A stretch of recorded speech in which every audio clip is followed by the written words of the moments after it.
Hi, everybody. I'd like to convene the April 5th, 2020 meeting of the Brattleboro Select Board. Do we know for a fact that this meeting has been properly warned, Peter? Yes, we do. It has. Thank you. As our first act of business, we'd like to approve the minutes. If anyone has a motion for that. I move to approve the minutes from last meeting. Thank you. Ian has moved to approve our minutes from April 21st, 2020. All those in favor, say aye. Aye. Aye. Thank you. That's 5-0. And the first order of business, or second, I should say, is Chair's remarks. I really don't have any expanded remarks. I just wanted to say that I continue to see wonderful examples of strength in our community and also kindness to others. And I just love little stories. I think we'll be talking about that a little bit later. But I just thank everyone for their patience, because I know some of our changed circumstances these days can really try our patience on a professional and a personal level. So I thank everybody for being patient with not only our town staff, but yours truly and everyone you see before you tonight. The next order of business is select board comments. I'm sorry, manager's comments. I'm going to go to Peter Elwell. Thank you, Tim. I do have brief comments tonight. I'd like to just speak about the vandalism on the Veterans Memorial that occurred this past weekend and put that in a bit of context. And then I'll save the rest of my remarks for the business items we have on your agenda later this evening. The main thing I want to convey to the community is that there is actually some action being planned to follow up on the research that's been done by the students and the Historical Society. And it's unfortunate that combination of circumstances resulted in that not being more publicly known earlier, and I've got some responsibility for that. I got an additional, I'd had some a meeting with the students and some discussions with Historical Society members back in the winter. And we had talked about a way to move forward. They were continuing with their research. Yes. Can you back up a little bit, Peter, and tell people what students, what research, what vandalism? Sure, absolutely. Yeah, thanks for that. I was actually kind of rushing to keep this short since it's town manager's comments, but the broader context will help people, I'm sure, if they don't already know the backstory. So there is a group of students at BAMS who have done research together with their teacher, I believe, or at least a teacher at BAMS, a social studies teacher, Joe Rivers. Joe is also on the board of the Historical Society and has worked together with the students to really carefully, thoroughly, in a very professional way, in the way that professional historians would, using source documents that go back to the time of the Civil War and the late 19th century here in Brattleboro and elsewhere in Vermont. They've used these source documents to research and confirm that the Civil War monument on the Common in Brattleboro is incomplete. It references a certain number of soldiers who were from Brattleboro who fought in the Civil War, and it references a number of those soldiers who died. And it doesn't represent all of the Brattleborians who did serve. And initially it was believed that all of the people who had been left off were men of color who had been soldiers who served in the Union Army. The fuller story is more complicated than that, and I think it would not serve us all well to take a deep dive into the fuller story right now. But the students have been continuing their research, and what they have found is that even with what they have discovered, they can confirm unequivocally that there are a number of omissions, and that the omission of people of color was in fact a part of this story and an important part of this story. To the degree that that involved racism, it also involved classism. And what they're finding is that there's also a number of white men who served either on their on their own behalf or on behalf of others who bought out of the service, bought out of the obligation, who were people of limited means who were under-recognized, went unrecognized, went undercounted in this census of who had represented Brattleboro in the Civil War. If I try to go any further than that, I'm going to get into dangerous territory where I'm not accurately paraphrasing what's come from the students. But the point I'd like to underscore here, I'd like to underscore two things. One is that the omission is absolutely a matter of fact. The details of the omission is still being researched, and therefore the corrective action we will ultimately take isn't 100% clear yet. There will be some additional research. There will need to be some collaborative work with people in the community and the folks who have done the research to decide sort of what feels like the best way forward to correct this error. And ultimately, I envision coming to the select board with the Historical Society, the students, people, individuals and organizations representing veterans groups and folks who stand up on behalf of people of color and other marginalized populations in our community and our society. And I'm hoping actually that what this becomes is an opportunity for us together in our community to rally around the understanding that history isn't always as it has been presented to us, and that it's important for us to find the truth as best we can and speak that truth to each other and out to the world. And so that's going to take us a little more time. I had received an update. It was not the definitive closure to the matter, but it was an update from the students just about the time COVID was beginning. It was in the first week of March.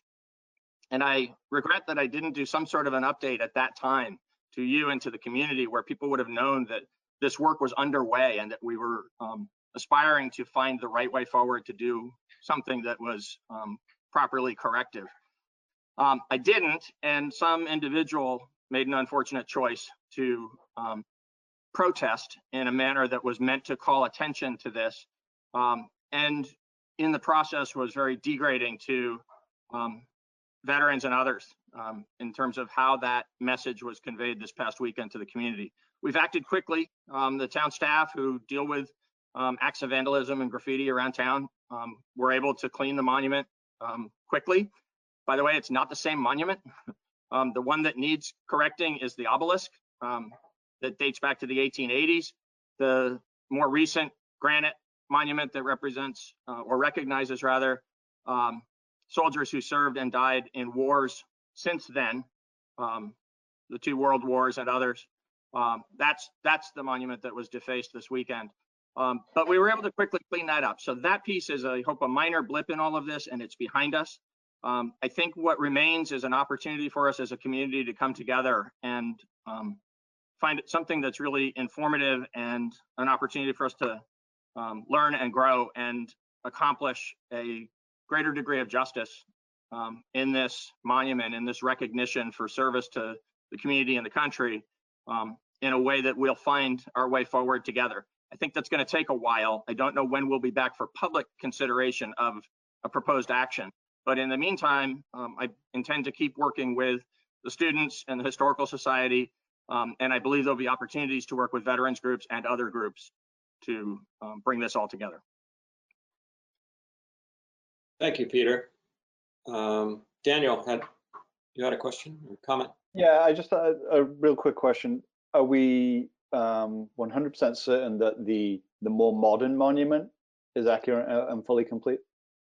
I'm not 100% certain of that. I have a greater confidence in that because there was a good bit of work done in the creation of that in much more recent times. But that's not to say that all of that was done exactly right or, completely. And so we'll double check on that as well. Yeah, we'll make sure that this is complete. I should also say the one thing that I think is clear going forward, there's a lot that's not in terms of the details of this, but from a historic preservation point of view, it's really important whether you're dealing with architecture or whether you're dealing with historical facts and information, to not attempt to rewrite what happened back in the 1880s.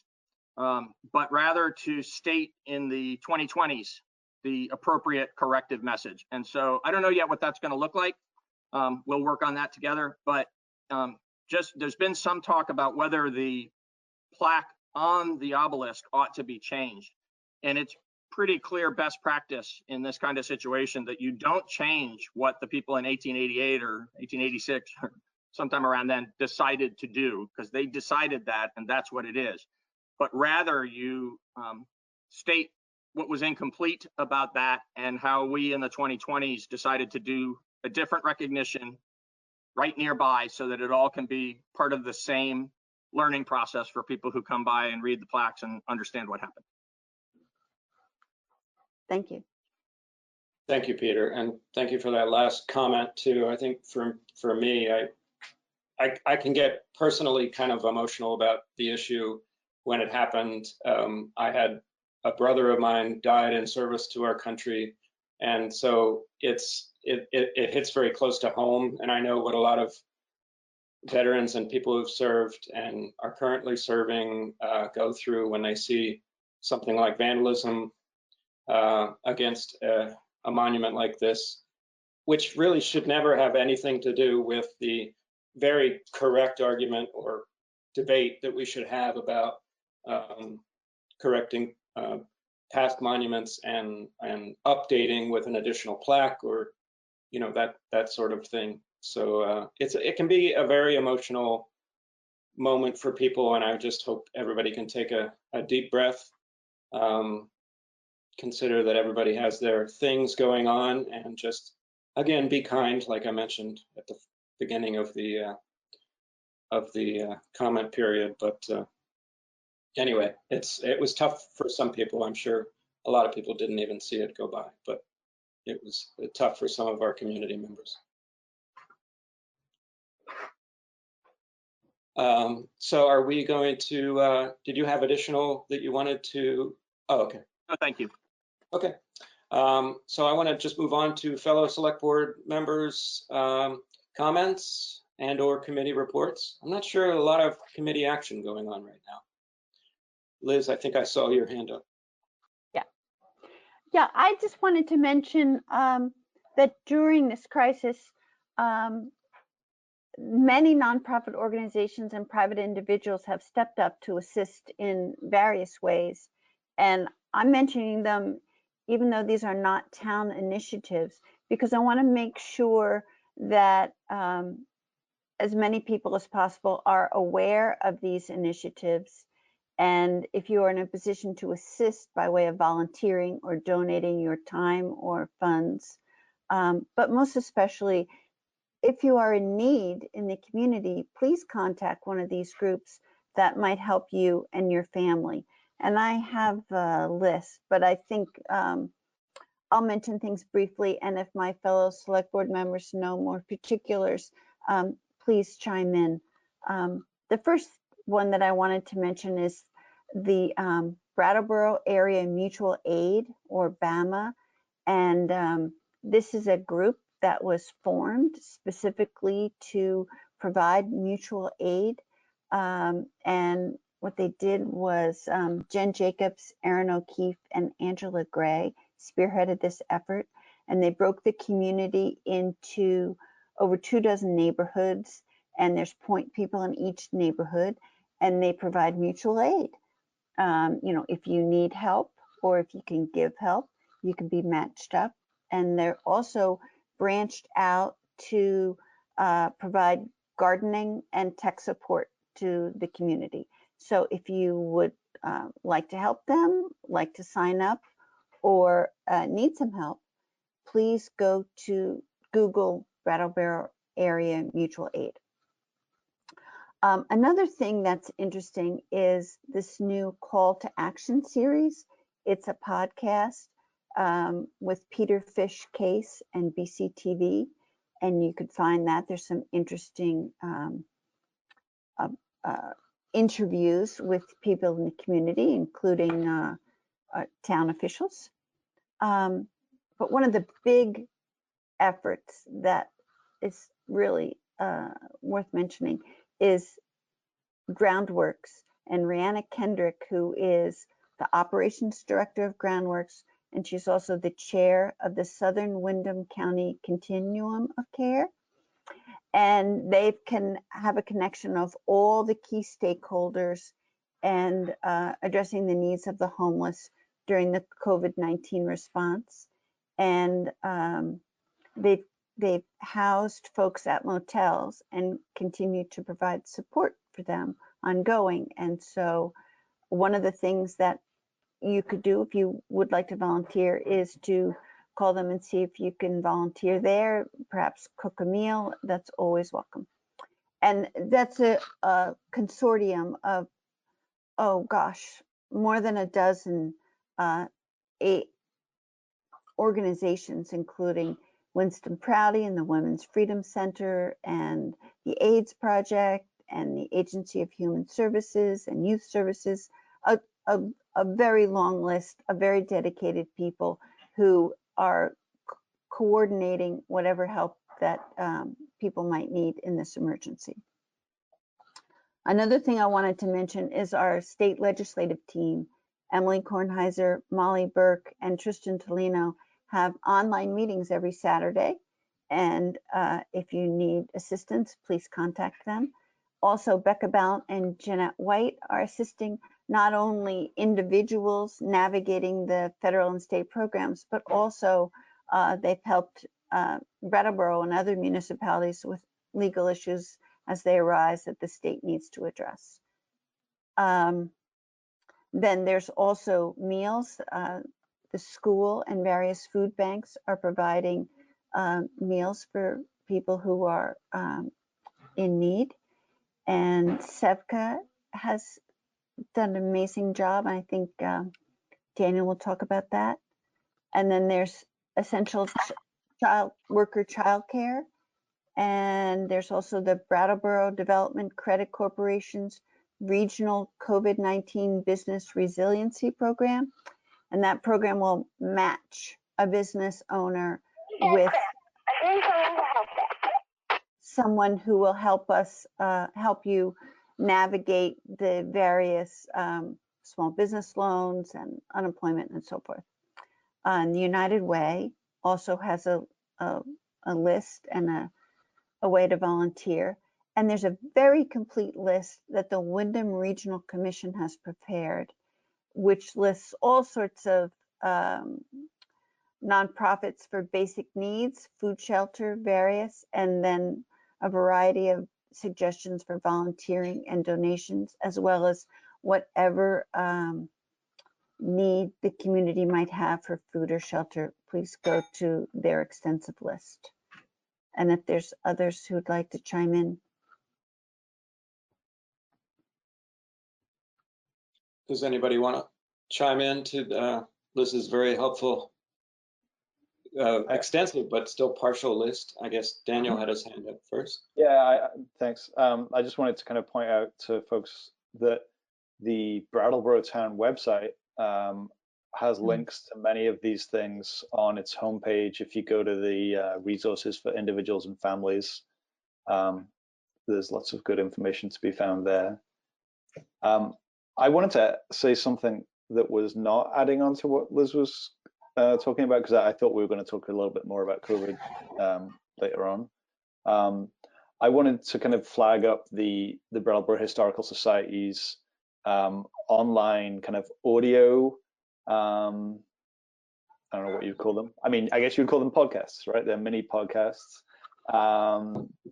And if you go to soundcloud.com and just kind of type in Brattleboro Historical Society, you'll find like this really, really rich bunch of, recordings that have been made, I think mostly in collaboration with students from the middle school and, the Historical Society. And so when I was learning about the monument issue, I went there and listened to some of them, and they were really, really great.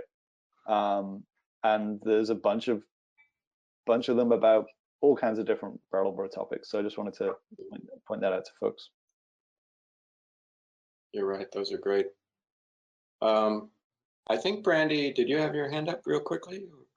I had my hand up, but I wasn't going to chime in on anything Liz said because I feel like she really covered it. I was going to chime in just on my own. So if somebody else is going to chime in on Liz, I don't mind deferring. Okay, I had one small thing. And Ian, did you want to chime in on Liz's points about our community members? Yeah. Do you want to go first, Tim? No. Well, The only other one I would mention is Vermont Legal Aid has Oh, for God's sake, yes.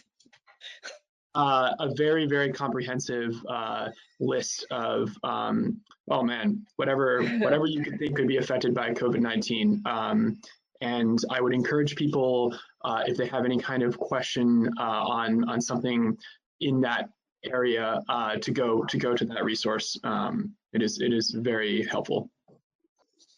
Yeah, I agree. that's great. Thank you, Ian. My small thing was that I was going to give a shout out to Post 5 of American Legion, who actually has something called a buddy check. And I like the name of it anyway. But the one thing that impressed me, it's one of these Google Docs where you can go and participate and let people know, that you could use a phone call or whatever. But one of the questions on it was, who else do you might you know that could use a phone call who won't admit it? And I thought that was a great way to phrase it because it's part of our community support is kind of, there's always people that really could use a hand with something and just don't want to go ahead and admit that kind of thing. So I like that part of the buddy check system they have at Post 5. So, and return to some other topics for the board members or?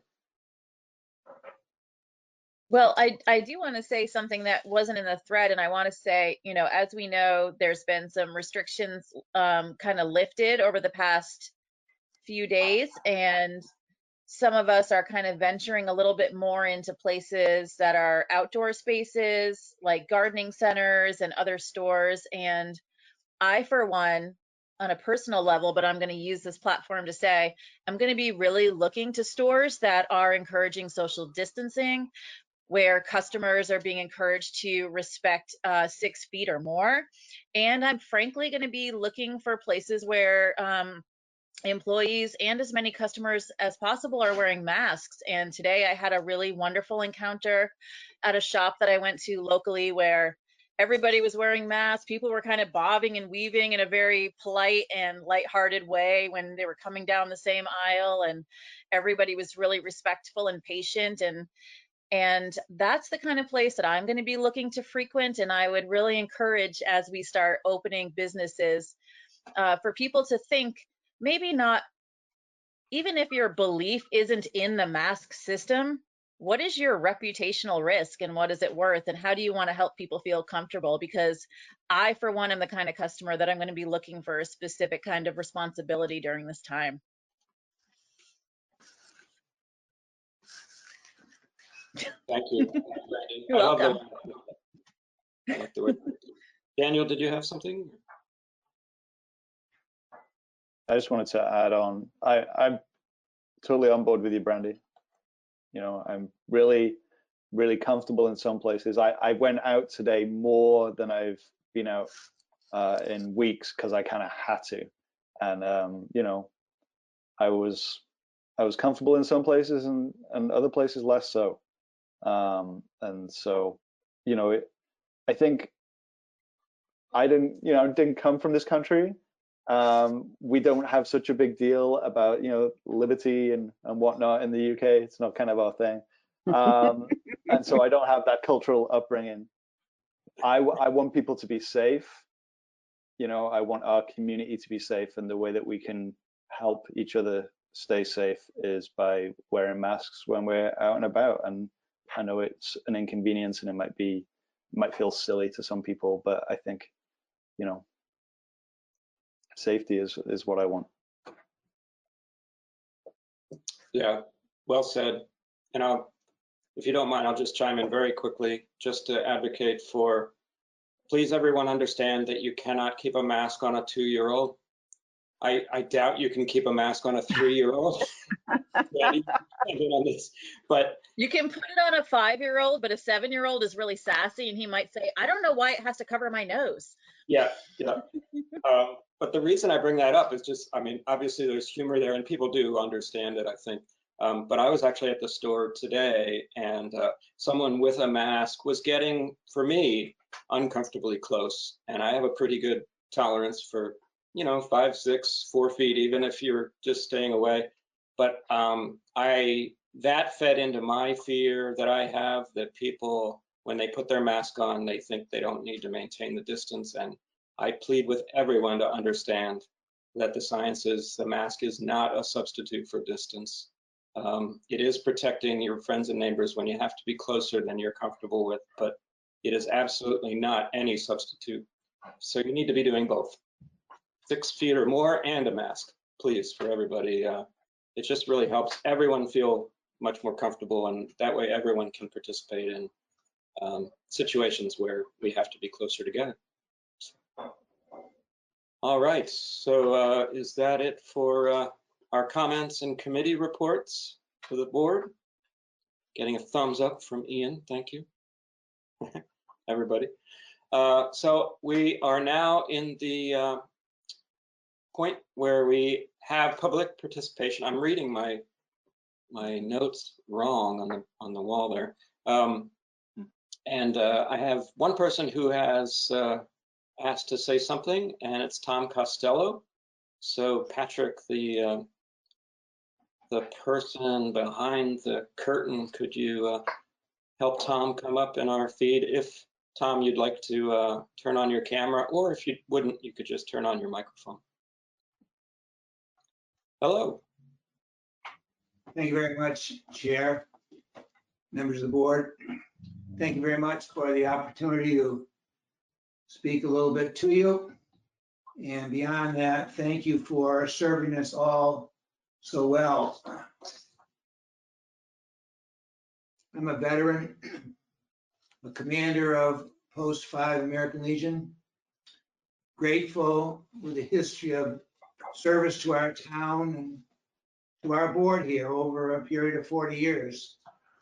Over that time, many years ago, I was taught that the caliber of service, public service in Brattleboro is a little above anywhere else in the state.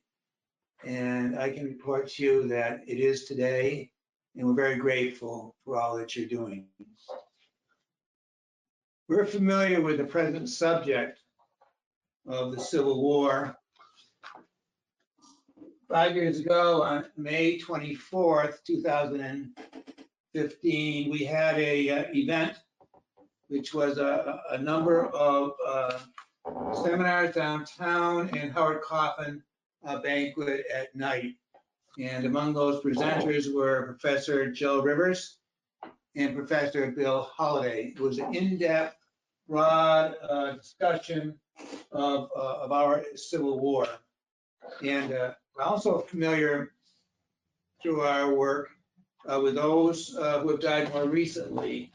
And in November of that year, we had an event called Honor, and those are for the young men who died in Vietnam.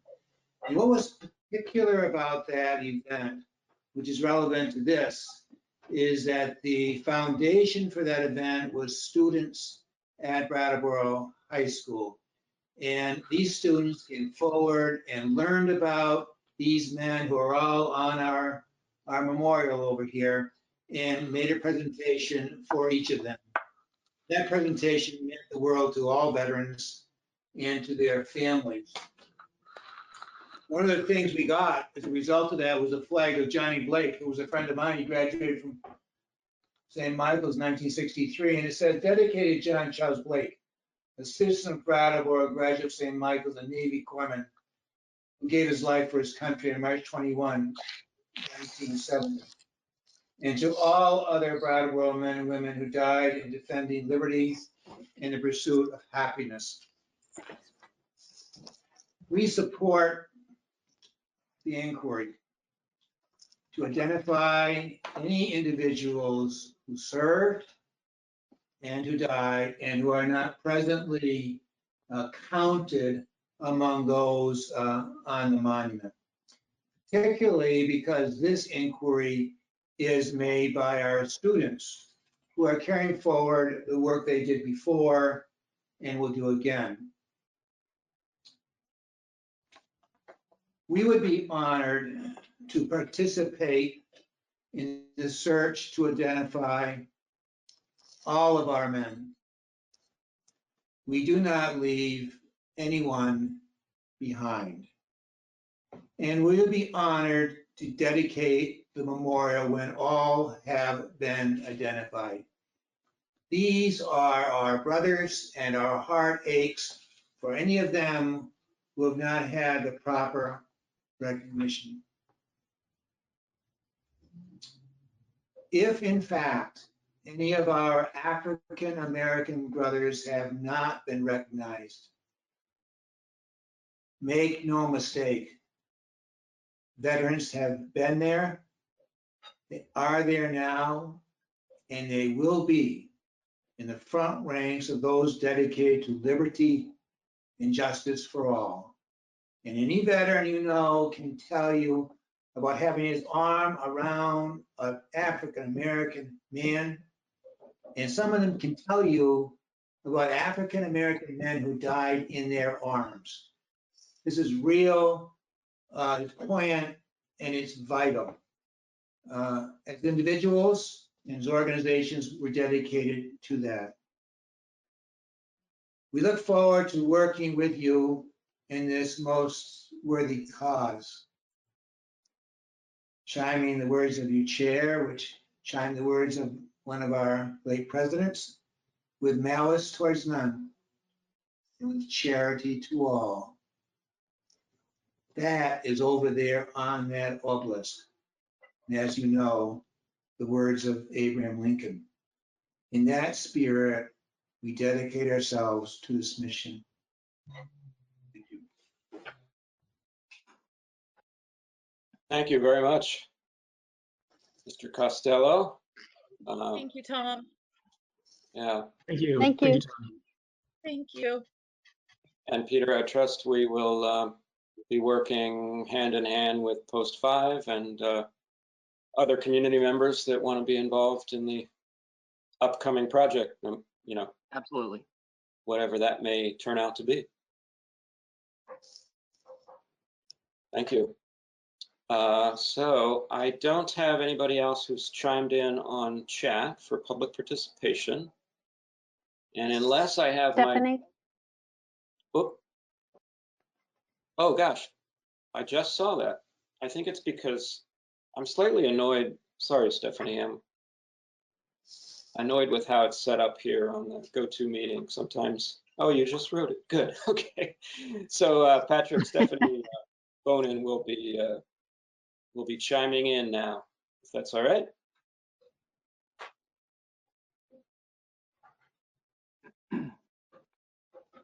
I think with a drum roll. Here we go. Technology. Thanks, Stephanie. Hello. Thank you.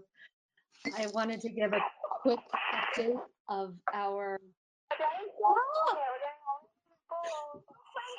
Sorry, my kids walkie-talkie. Hold on. Okay, sorry.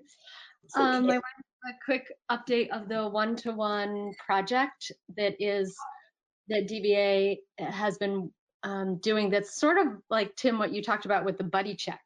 So if that helps you visualize what we're doing. We were able to get a 12-week grant to implement this and have been our goal is to reach out to every single business in the district, which is 100 retail businesses. We're not counting the second story as of right now, and make sure that they have not missed any unturned rock in trying to figure out how to stay in our community if they want to stay in the community. So giving you an update, after about 3 weeks worth of work, we've reached out to 72 of the 100 businesses, and primarily by phone conversations. I'm working in tandem. I was able to bring on Amanda Whitman to support the work. And it's just, I thought I would pull out a couple interesting stats. Of those 66, 12 have been able to secure the federal economic funds through the PPP. So if that's not clear, I think that's a really terrible number. 12 out of the 66. 16 were able to secure the EIDL grant, which is anywhere between 1,000 and 10,000. And we have reached out a second, a third time, and also part of the program is pairing people who are talking about like things, such as I'm confused on whether this federal loan will be good for me. And we've been able to pair it with 2, 3, 4 other business owners who are having the same exact challenges. At the end, what we want to come out with is a much, much more cohesive, connected network downtown where everybody is a peer and everybody is standing by each other and making sure that we are surviving this. We have had incredible dialogue happening and communication via our private Facebook page. And in fact, since the beginning of March, we have almost doubled the amount of people that are a part of that private Facebook page. So that, again, is just a nod to working together and the strength in together. So it's been a highlight for me in watching people really sharing knowledge and helping each other out. But I do want to make sure that it's not missed that our community is not getting the relief that they need by any stretch of the imagination. And people are cheering for getting unemployment so that they can use that money to cover business expenses, not even cheering to cover their own personal, in some cases, even though both are very much needed.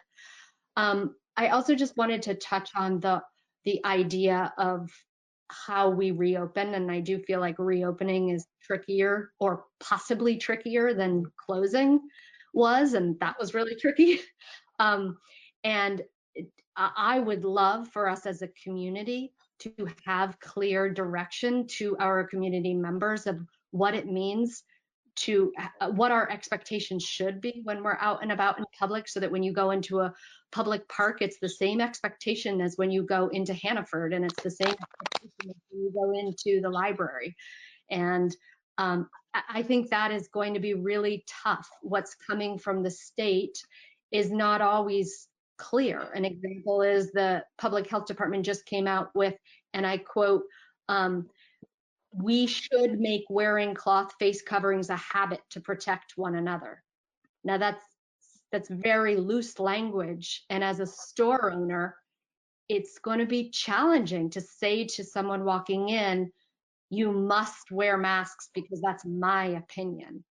And it'd be so much easier if you were able to say, the governor has told us that we have to wear masks, or vice versa. So anyway, I just wanted to say that I definitely echo your sentiments, Tim and Brandy, and I think it's going to be super tricky. And if we could do anything as a community, it would be very helpful, I think, for all to have clear expectations. Great. Thank you for the both the real world update and those comments, Stephanie. Brandy?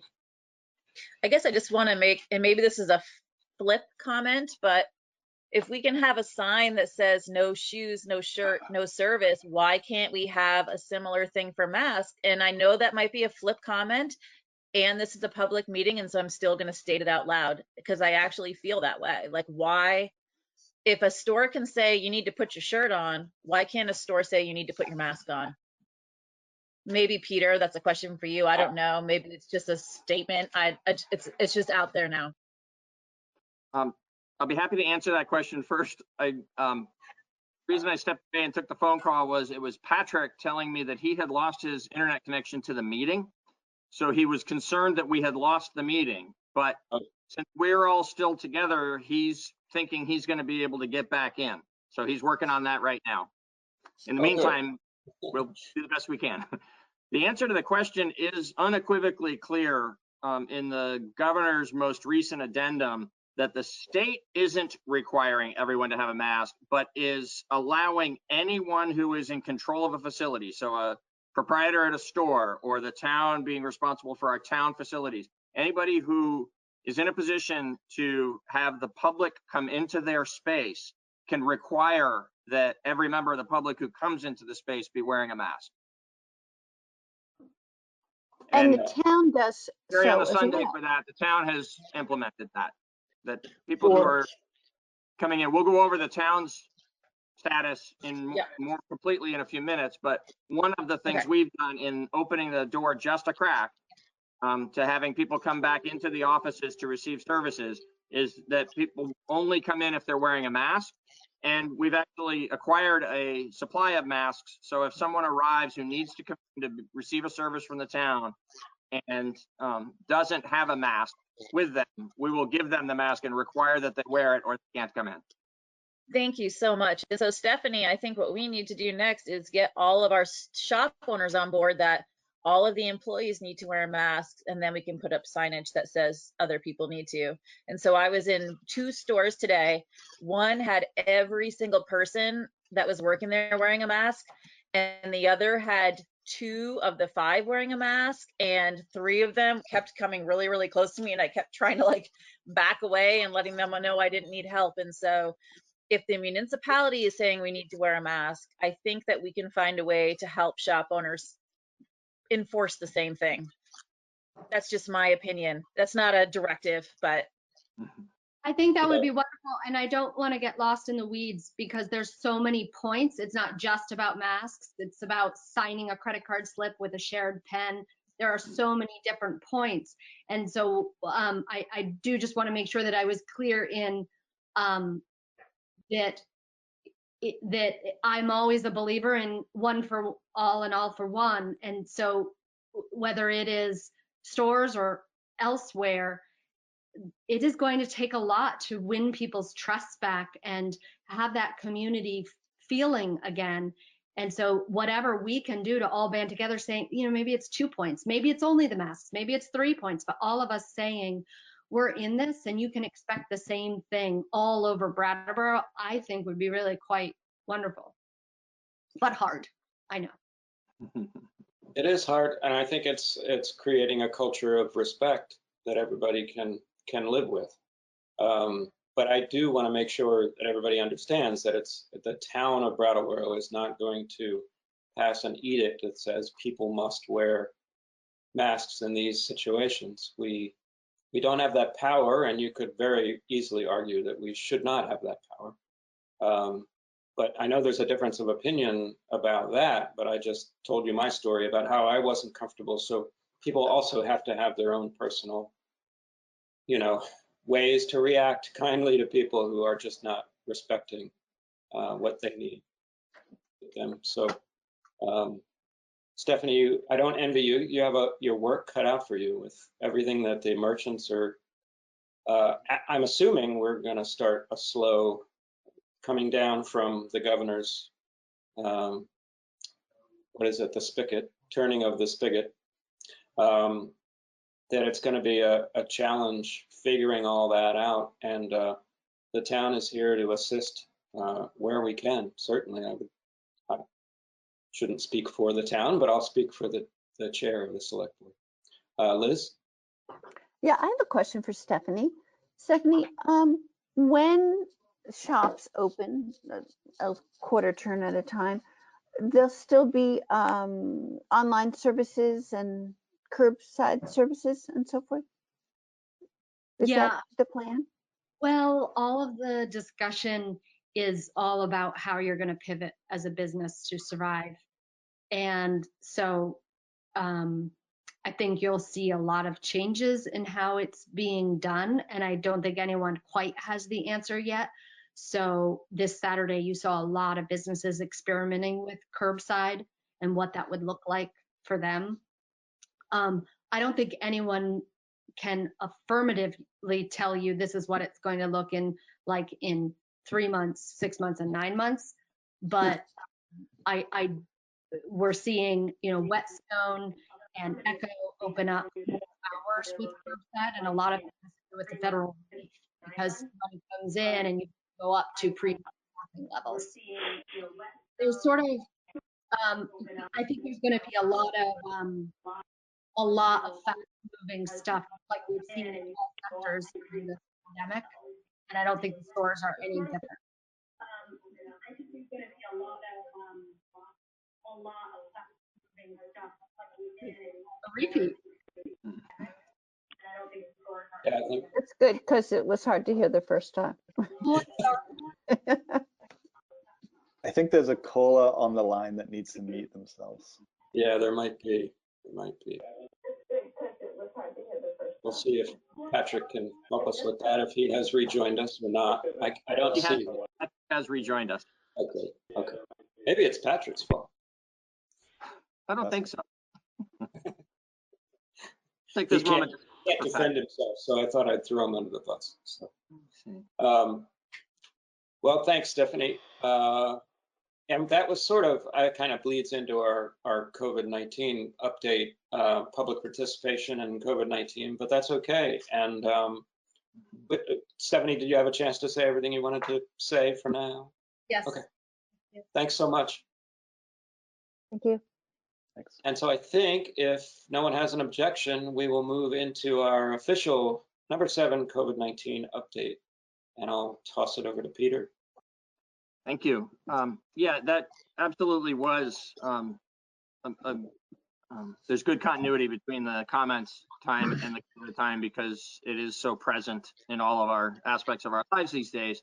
And because my updates in the prior several select board meetings have been so thorough regarding, all the different aspects of town operations, I'm going to focus again, as I did last time, just on the things that have changed.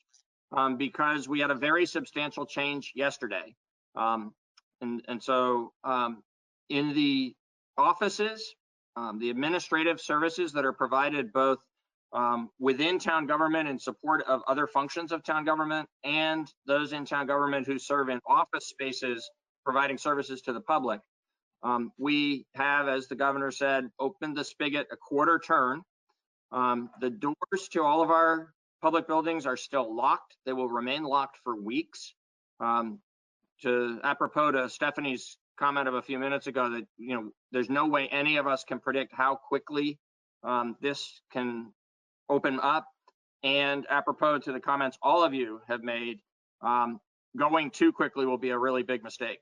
So what we need to do is be patient and work with each other and protect each other and go very slowly in this process. And so what we have done that is different is we are staffing the offices with one person each time, one person each day. There have, throughout the period of time when the offices were completely closed and still the majority of the work is being done from home, when almost all of the work of town employees was being done remotely, there were, throughout these past weeks, individuals who were going into the offices occasionally when it was necessary to do that to complete an essential task. And so we've been following these practices, the public health best practices of, staying out of the offices, having one person go in at a time. And on the very rare occasions when more than one needed to go in, they've been masked up, they've been wearing gloves, they've been social distancing. So for us, the office protocols were just getting sort of explicit and more formal about the same practices that have been followed for the last month or so. But from the community's point of view, what is entirely different this week compared to the past month is that if you need to come into the municipal center or to some other town facility for a piece of town business, whether you're giving or receiving, then you are able to do that. We ask that members of the public still conduct as much business as possible remotely, and we ask that for the same reason as we've all been discussing here for the last half hour to an hour, of the importance that we not have any more face-to-face interaction than necessary. It's good that we can start to resume that, but we need to resume it under very controlled circumstances and limit it as much as possible. And so the way that we're addressing that in our protocols for town government, all of which are set forth on the website in the town's update. They will, as of tomorrow, also be in the timeline update. So what we're requiring is that an individual who can't do a piece of business remotely and needs to come to our facilities be met at the door. Since the door is locked, they'll only be able to come in when they're met at the door by a town employee. The town employee will escort the customer to the appropriate office. They'll do the piece of business. While they're doing the piece of business, actually the entire time that the customer's in the building, they'll be masked. They will both use hand sanitizer while they're doing the piece of business. When the work is done, the customer will be escorted back to the door. When the customer has left, the employee will wipe all the surfaces that have been touched with a disinfectant. They'll wipe down all the surfaces that have been touched during the conduct of that business. And in any individual office, it'll continue to be as it has been when we were completely closed, that as much as possible, there will only be one person at a time in an office. There will sometimes be more than one. And when there is more than one person in an office, because it's necessary for the conduct of the work of that office, then the two employees will be practicing the same social distancing and protective measures with the sanitizing and the masking that is being done when we're helping a customer. So we're in this phase one of a slow reopen, and I can't possibly accurately predict how long that might last, but my expectation is it will be for weeks. Even if the stay home, stay safe order is lifted on May 15th, if we think back to what life was like in the middle of March before the stay home, stay safe order was announced and implemented, we were already in a situation where we were practicing, public health best practices, and we were already social distancing, and we already had limited access to many businesses and to town facilities. And so my expectation is that, May 15th is not a magic date for when things are going to free up more, but rather that's going to be a time when, in accordance with whatever is issued by the state, there is, some additional freedom of movement, but with all the same continuing constraints of how we're going to respect each other and protect each other with social distancing and masking and frequent hand washing and not touching our faces to the maximum degree that we can. That one's hard. But that will all stay in place, and it'll stay in place a long time. The next phase that we will ramp up within town government would be to bring in on a more regular basis greater numbers of employees. So instead of having almost everybody working from home and one at a time in the office, we'll be more fully staffed in the offices for the advantages that provides. But frankly, we're not in a hurry to do that because of the public health implications. We're not, and because during COVID, we've developed a lot of capacity for how we can work remotely and communicate with our, the rest of the team and with the public sufficiently to get the vast majority of town services provided. So that's where we are right now. That's how it's functioning now. I think we're going to stay in this status for a long time. We will announce to the public when we do go to that next phase where we have more staff coming in. But even at that point, my expectation is we will continue to have limited access to the buildings, that we will be meeting customers at the door and escorting them into the part of the building where they need to do business. And it will be a third phase out beyond that before we actually open up the doors and people can come freely in and out of the municipal center. And I look forward to that day, but I can't possibly predict how soon that might be. One other thing I didn't say, but probably should say, I didn't say it because their status hasn't changed, but I want to make clear to the community that, as has been true throughout the emergency time, throughout the more closed time of COVID, emergency services are continuing to be provided by the police department and the fire department. There are special protocols in place related to the public health protections for the employees and the people being served. But those services are continuous and have been continuous. Our field services ramped way down, but never stopped for those who provide the essential services of the Department of Public Works, the parks maintenance, and the facilities maintenance teams of the town government. And they are now ramping back up, and they have protocols that they are to follow that are similar to what I've described for the office. situation in terms of wearing masks and washing hands frequently, using hand sanitizer frequently when there's not soap and water available, and otherwise, cleaning all the equipment before and after uses so that, again, as much as possible, we are protecting not just individuals protecting themselves, but individuals protecting their teammates and the broader community. Thank you, Peter. I had a couple of thumbs up, really quick follow-up questions concerning that. I had a chance to speak a little bit to Star at the library. As people know, they've started a procedure of checking out and returning, and a lot of people are super excited about that.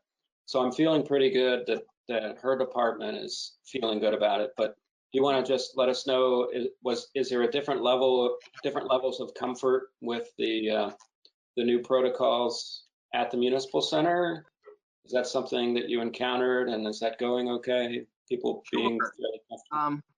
Yeah, we're humans, and so there's varying levels of comfort. Some people are feeling bolder and maybe a little more annoyed by the rigorous procedures that we're asking everyone to follow. Some people are concerned that maybe this isn't enough. Can there be more? Should there be more? And we're continuing to talk about those things, explore that, learn from others who are taking additional protective measures. We do have, so that the public will be aware of this, expect it when you come back in, we have on order, but only in one office so far actually have installed the plexiglass barriers that you see at the grocery stores and other places now really commonly. That's going to be standard around the town offices as soon as the additional ones arrive, which we expect to be shortly. So there are some additional things that we're moving towards doing even above and beyond the masking and the hand washing and the sanitizer and the wiping down of the surfaces. But I'd say everybody was really helpful and constructive to the degree that there were concerns. Folks spoke up about those. We had a chance to work through them and identify actions that might be able to be taken to mitigate those concerns.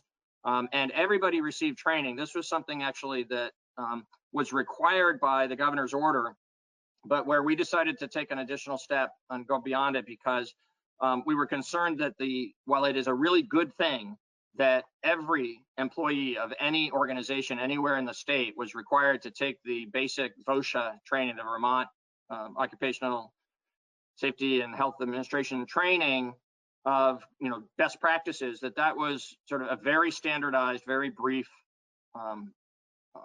exposure to the best practices.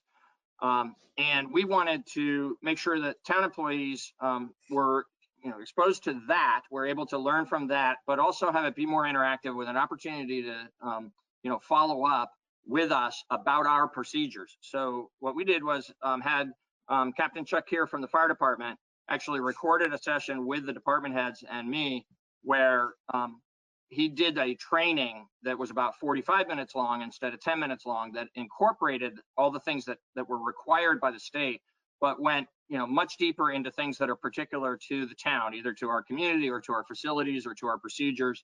And so it was a really helpful session. He also said probably 25 times, don't touch your face.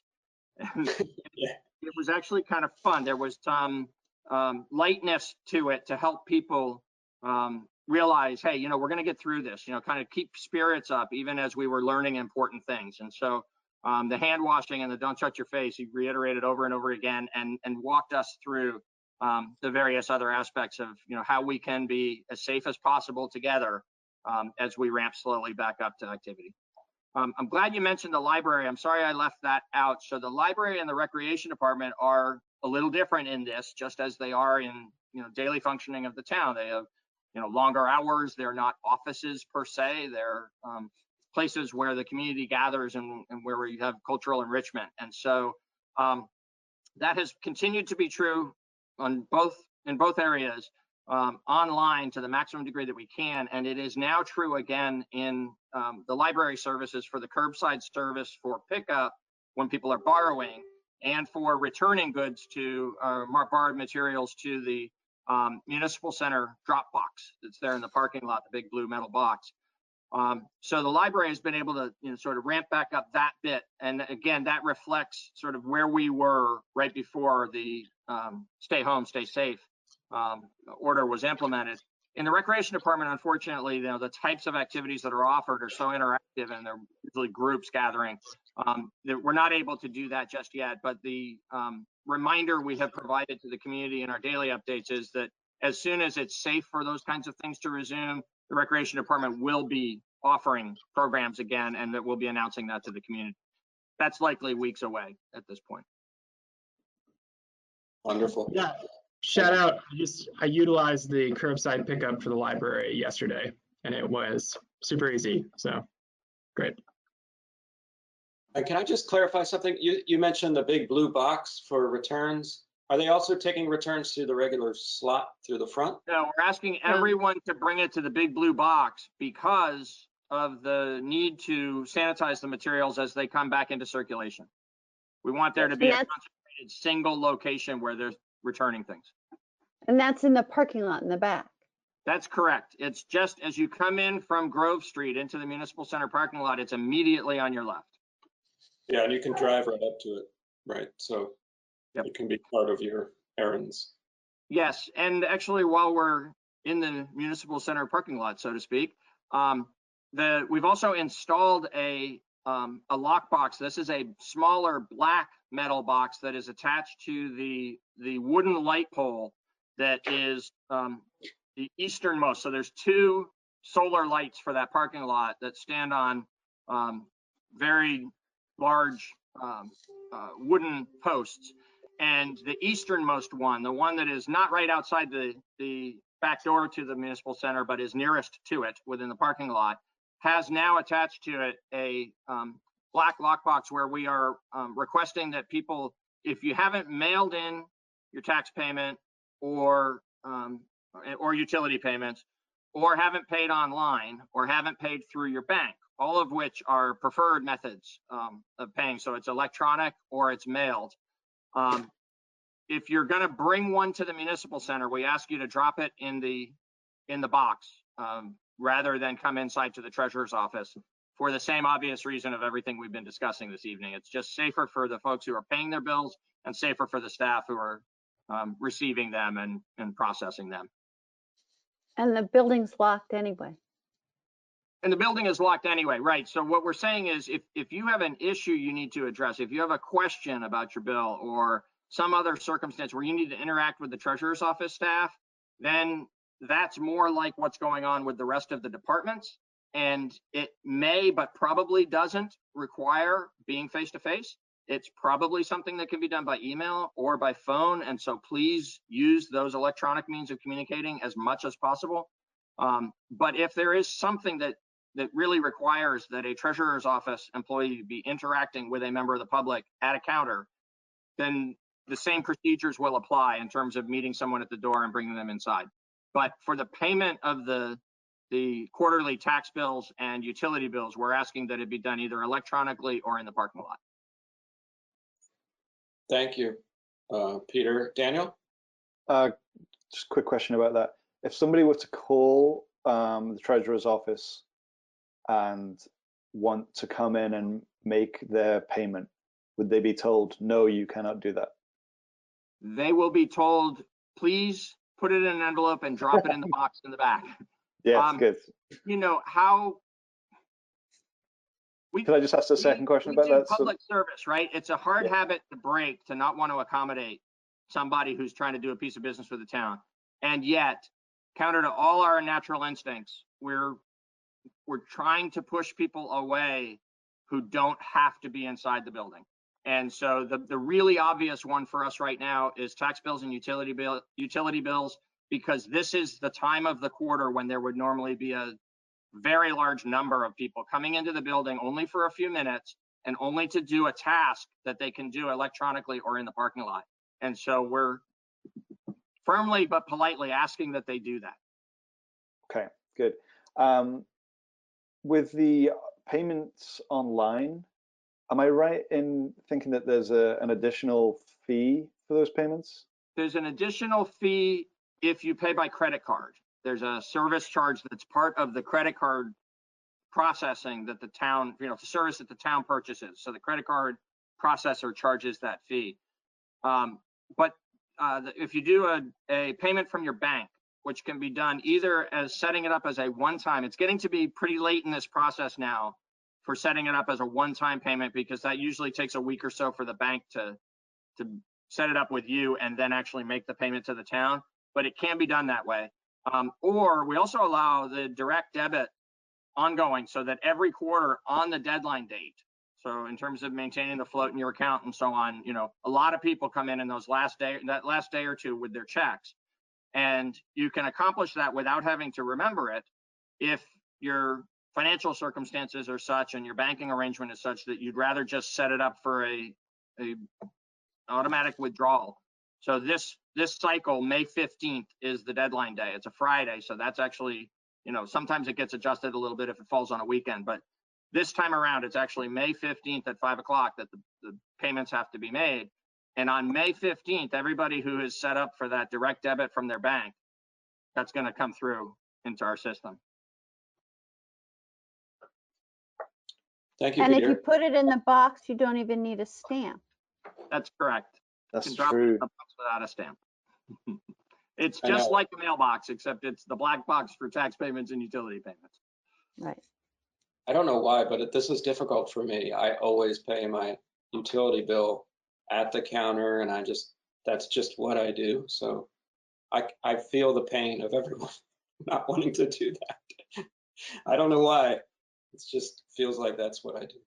Maybe what people could do is when they drop their payment in the box, they could also include a little note to town staff saying hi, and that would be nice. A little mint. Yeah. No, bad idea for the summertime. Well, speaking of payments, I think it's a great segue into a little financial update from Peter. Thank you. So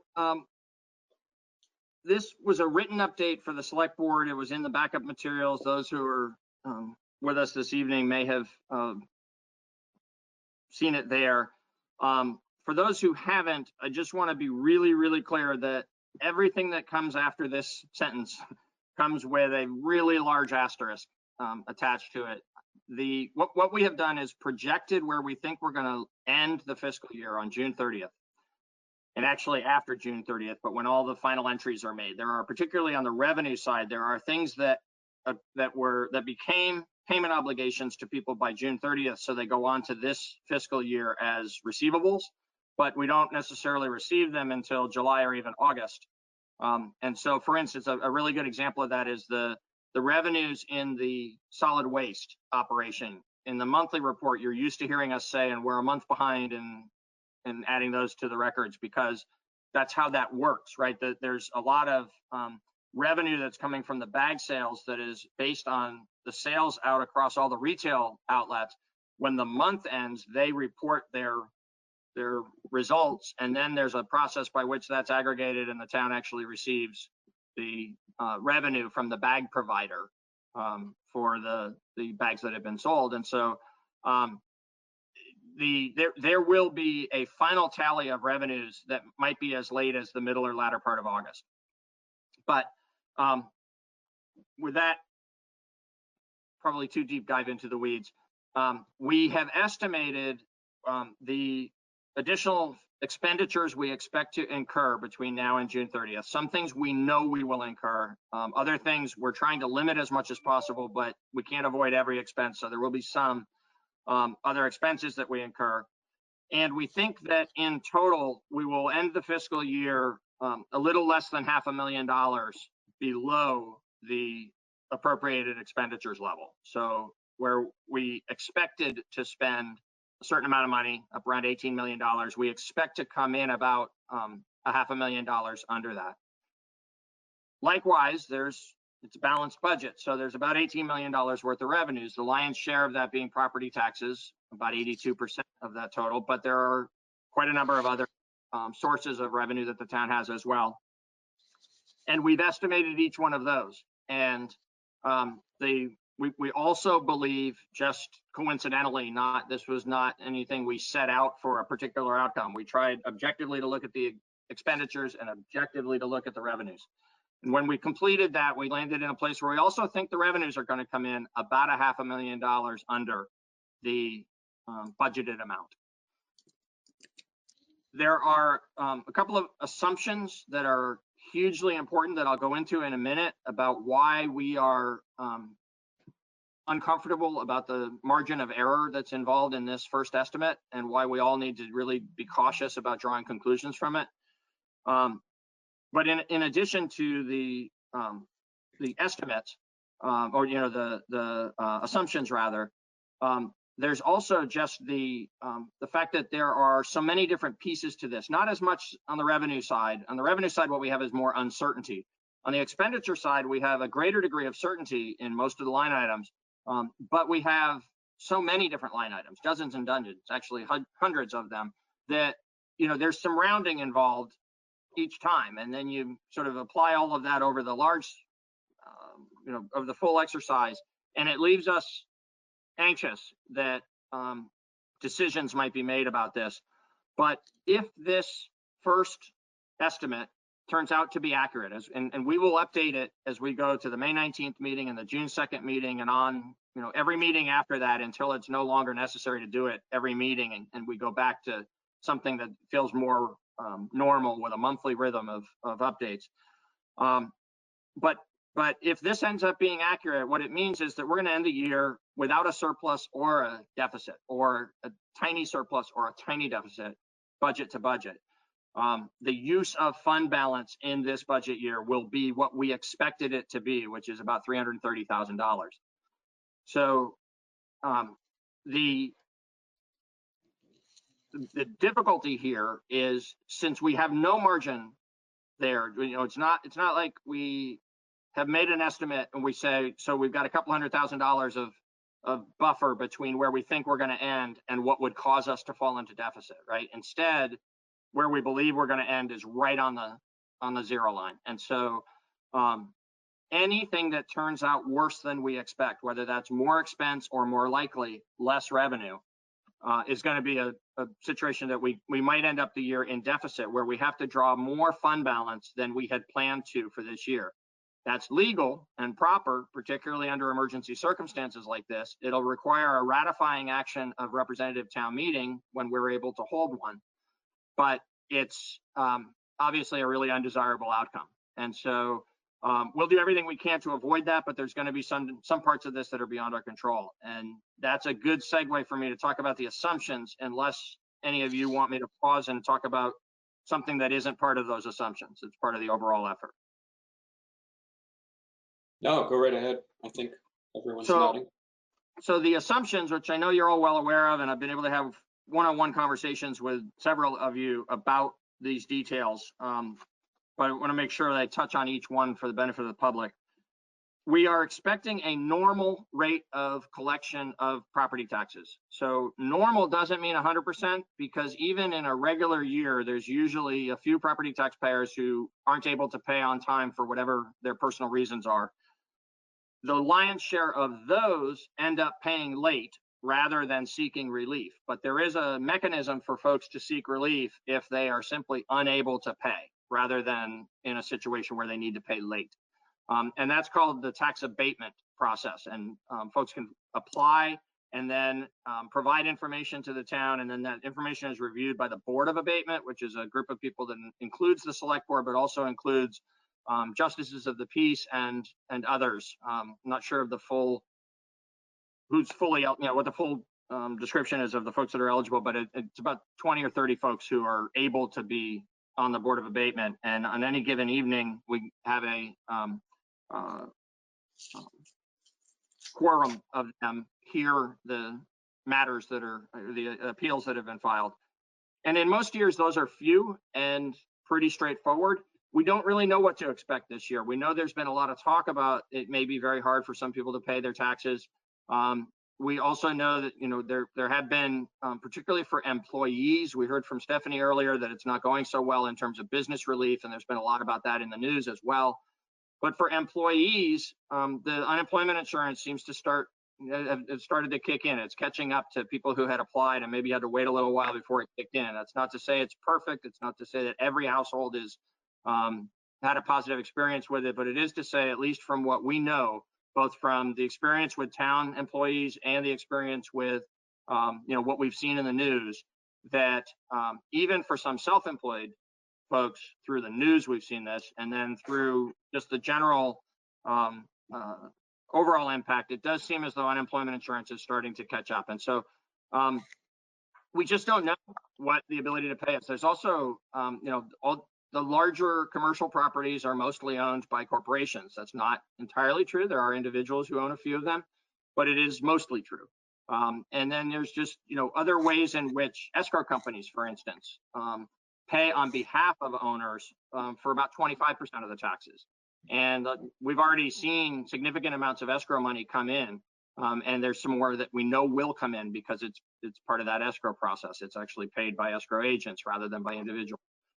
So the sum total of this is, I think it would be reasonable to expect that we might end up a little below the normal collection rate of 98.75, but we don't have any way to predict accurately how much below. And every percent that we fall short of that is worth $150,000 in the town's budget, in the financial analysis that we're discussing here. So it's got a huge impact. A small difference has a huge impact in the final outcome of this. And we won't really have a better handle on this until a few weeks from now, when May 15th has come and gone and we see whether or not we're at or about 98%, and whether the character of the late accounts looks consistent with a normal year. What we do know is, at this point in the process, when we've got about 10 days to go, we are smack on exactly where we would expect to be, both in terms of the types of payments that have been coming in and the timing of those payments and the amounts of those payments. And so where we stand as of today is, in total collections for the year, we're at 85%. And in collections for the quarter, we're at 45%. And with about 10 days to go in the final quarter of the year before the final deadline, that's right about on normal. We have years worth of data that goes day by day through these cycles. And the Treasurer's Office has done some analysis to look at where are we in this moment versus a year ago or two or three. And it's a really consistent rate of payment over the years. And we're on that, if we were to graph it, we're on the line, having the money come in about as we normally expect it will. So that bodes well. But if you think about it, to the degree that we might end up short, we're most likely, and I'm getting a message. I'm going to turn off my camera. Sorry about that. I was just getting a message that my internet is slowing down and I didn't want to lose the connection with y'all. So it's weird for me now to be talking to the blank screen. But let me tell you that the concern that we have about this one most important category of revenue is that the fact that a small undercollection results in a large dollar amount, and that we really can't know until the last minute, that people who find themselves unable to pay, who might be still at this moment trying to find a way, are going to be accounts that we learn about at the very last minute, right as the deadline approaches. So on May 19th, 2 weeks from tonight, we'll have a lot more to say about that. The four other items I'll speak in less detail about because they're more straightforward than the property tax situation, but we are not expecting this one. Next one is a conservative estimate. It is protective of the variations that might occur when we get to the finish line. We're not expecting to receive any more revenue from the rooms and meals tax. And the reason for that is it's obvious that lodging services and restaurant services have slowed, lodging almost to nothing, restaurants severely below any kind of normal business because of just offering curbside, and some of them not able to function at all. And so as a result of that, we do expect to make some small collections, but we don't have any way of knowing what the magnitude of that might be. And we felt that it was most prudent to just assume that there would be nothing for the third quarter we're about to receive the third quarter payments. They would come by mid-May for both the local option rooms and meals and the local option sales tax. And so our analysis assumed that we would get no additional revenues from rooms and meals. It did assume that we would get additional revenues from the sales tax. I'm going to kick my camera back on and see if that works. And it isn't showing me you, but it says it's showing you me. So hopefully that's true. There you Okay. are. Yeah, here you are. Okay. So the what we assumed for sales tax was different, and it's different for a couple of different reasons. One is that there is still a fair amount of commerce being conducted by non-lodging, non-restaurant establishments that are providing essential services to the community. So there's some sales tax that's likely to be generated by those storefronts. And then there's the significant impact of the online sales. So that our understanding from things we've read is that online sales have actually increased during this time because of everybody being at home and not able to go out to acquire some things that they need. And so it's possible that the greater than expected rate of collection that we experienced for the first 2 quarters of this year in the local option sales tax might continue, but we did so well compared to our expectations that we didn't think it was prudent to forecast that that rate of collection would continue. What we instead decided to do was expect that those 2 great quarters in the beginning would offset whatever shortages we might have in Q3 and Q4.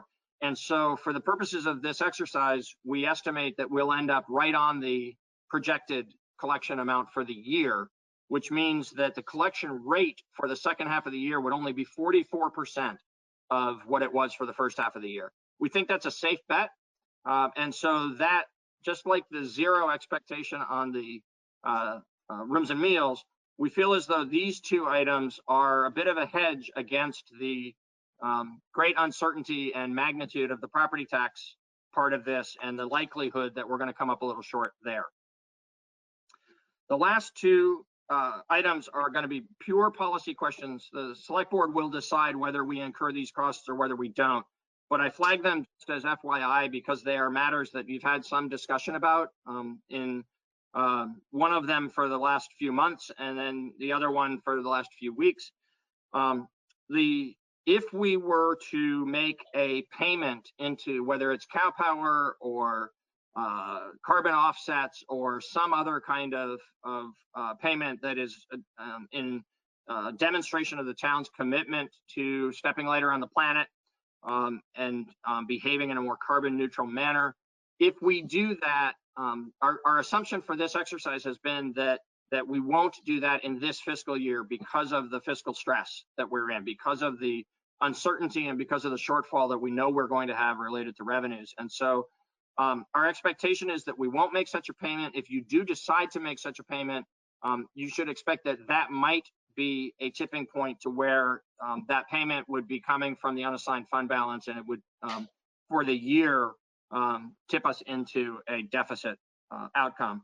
And likewise, if there is any general fund relief or recovery payments authorized by the select board to individuals or organizations in the community, that would be above and beyond anything that is estimated. We've estimated 0 for anything like that. Those would all be unbudgeted expenses. And so we're anticipating that there won't be any such expenses. If you decide that there need to be, then those would be, additional costs that would not have an offsetting revenue. And we expect that that would also tip the town into a deficit condition. I should note for the record something I know the select board is well aware of, but we are in communication with other communities and with the state of Vermont around a coordinated statewide program that would provide business relief through the program income funds that are operated by a number of different municipalities and other organizations around the state. The town, if we participate in that program, would be providing direct payments in the form of either grants or loans or a combination of them to businesses but it would come from the program income, which, as we've said many times before, is federal money that comes through the state and doesn't get intermixed with local tax money. So the comment I make about the potential for direct payments tipping us into deficit is specific to a town-initiated program. If there ever was a town-initiated program here in the coming weeks to spend from the general fund, then that is the caveat related to these 5 assumptions. I still don't see you, but I'm done, and I'll listen to you if somebody has a question. Oh, we see and hear you. So thank you for that update. Ian had a hand up for a question. Yeah, Peter, could you speak a little bit more to the abatement process in light of the current situation? I think it may be helpful for people to understand it a little bit more than I think a lot of people are aware of currently. Sure. Yeah, I can appreciate that. It's, again, as I mentioned, not a heavily used option for taxpayers in a normal year, and might get more activity this year. And for details about how someone would access that and how that process works, I think it's best that we turn to Hillary Francis, the town clerk, who administers that process for the town. Yeah, and while we wait for Hillary, I'll just say that info is available on the town website. It's pretty well organized, but go ahead, Hillary. You were faster than I thought you would be. Oh, muted. Oh, just hit your mute there if you find it. Can you hear me now? Yes. Okay, Thank you. thanks.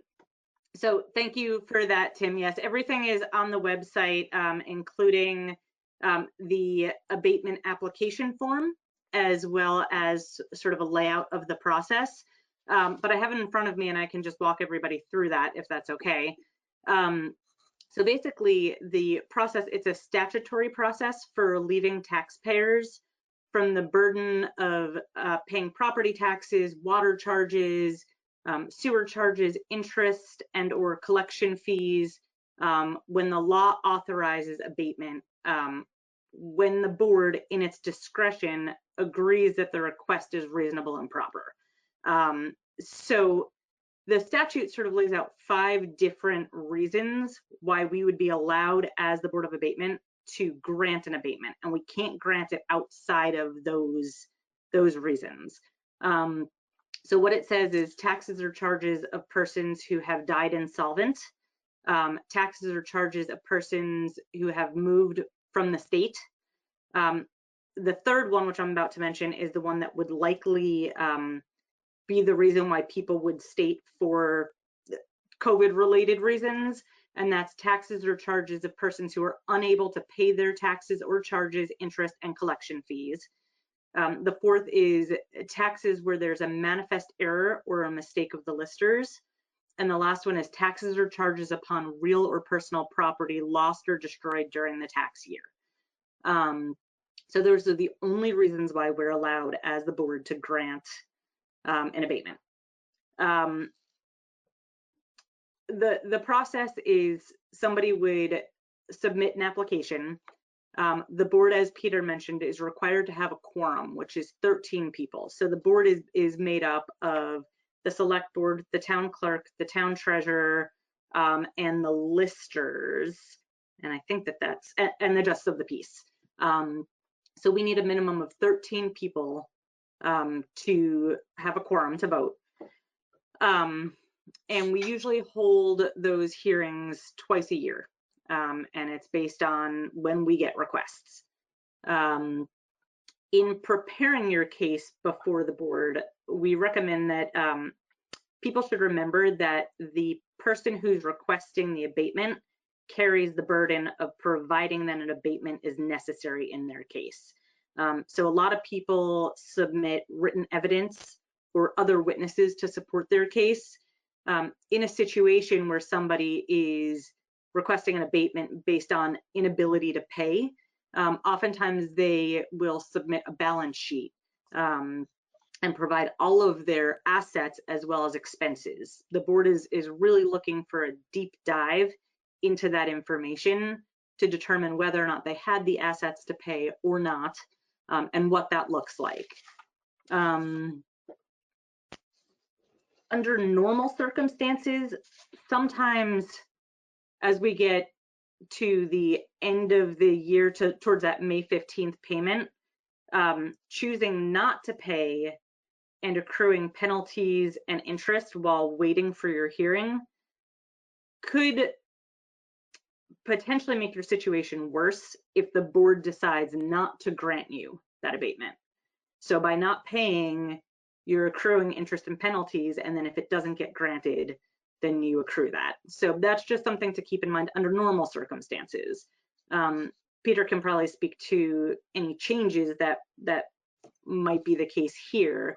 But that's just sort of a layout of the process, what it looks like. And again, all of the information is on our website under the town clerk section under abatements.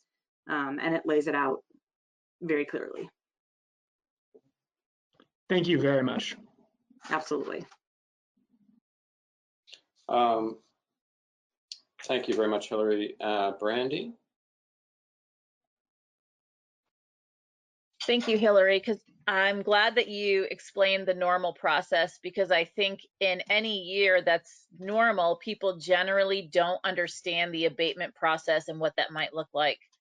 And so it's good that we have an opportunity to explain that. Peter, my question for you as town manager or as somebody who may have information from the state is there anything in place due to COVID-19 that can lessen people's stress and extra work for providing these deep dives when so many people are struggling? I want people's abatement hearings to not become anomalies, but to become understood. That we understand that people are going to have these, and that we understand that this is not a normal year, which I'm really glad Hillary highlighted, because I still think people are confused about the abatement process in any year. But for this year, have there been some changes that can lessen people's stress, mental health, and anxiety strain for this process? I'm going to talk about actually the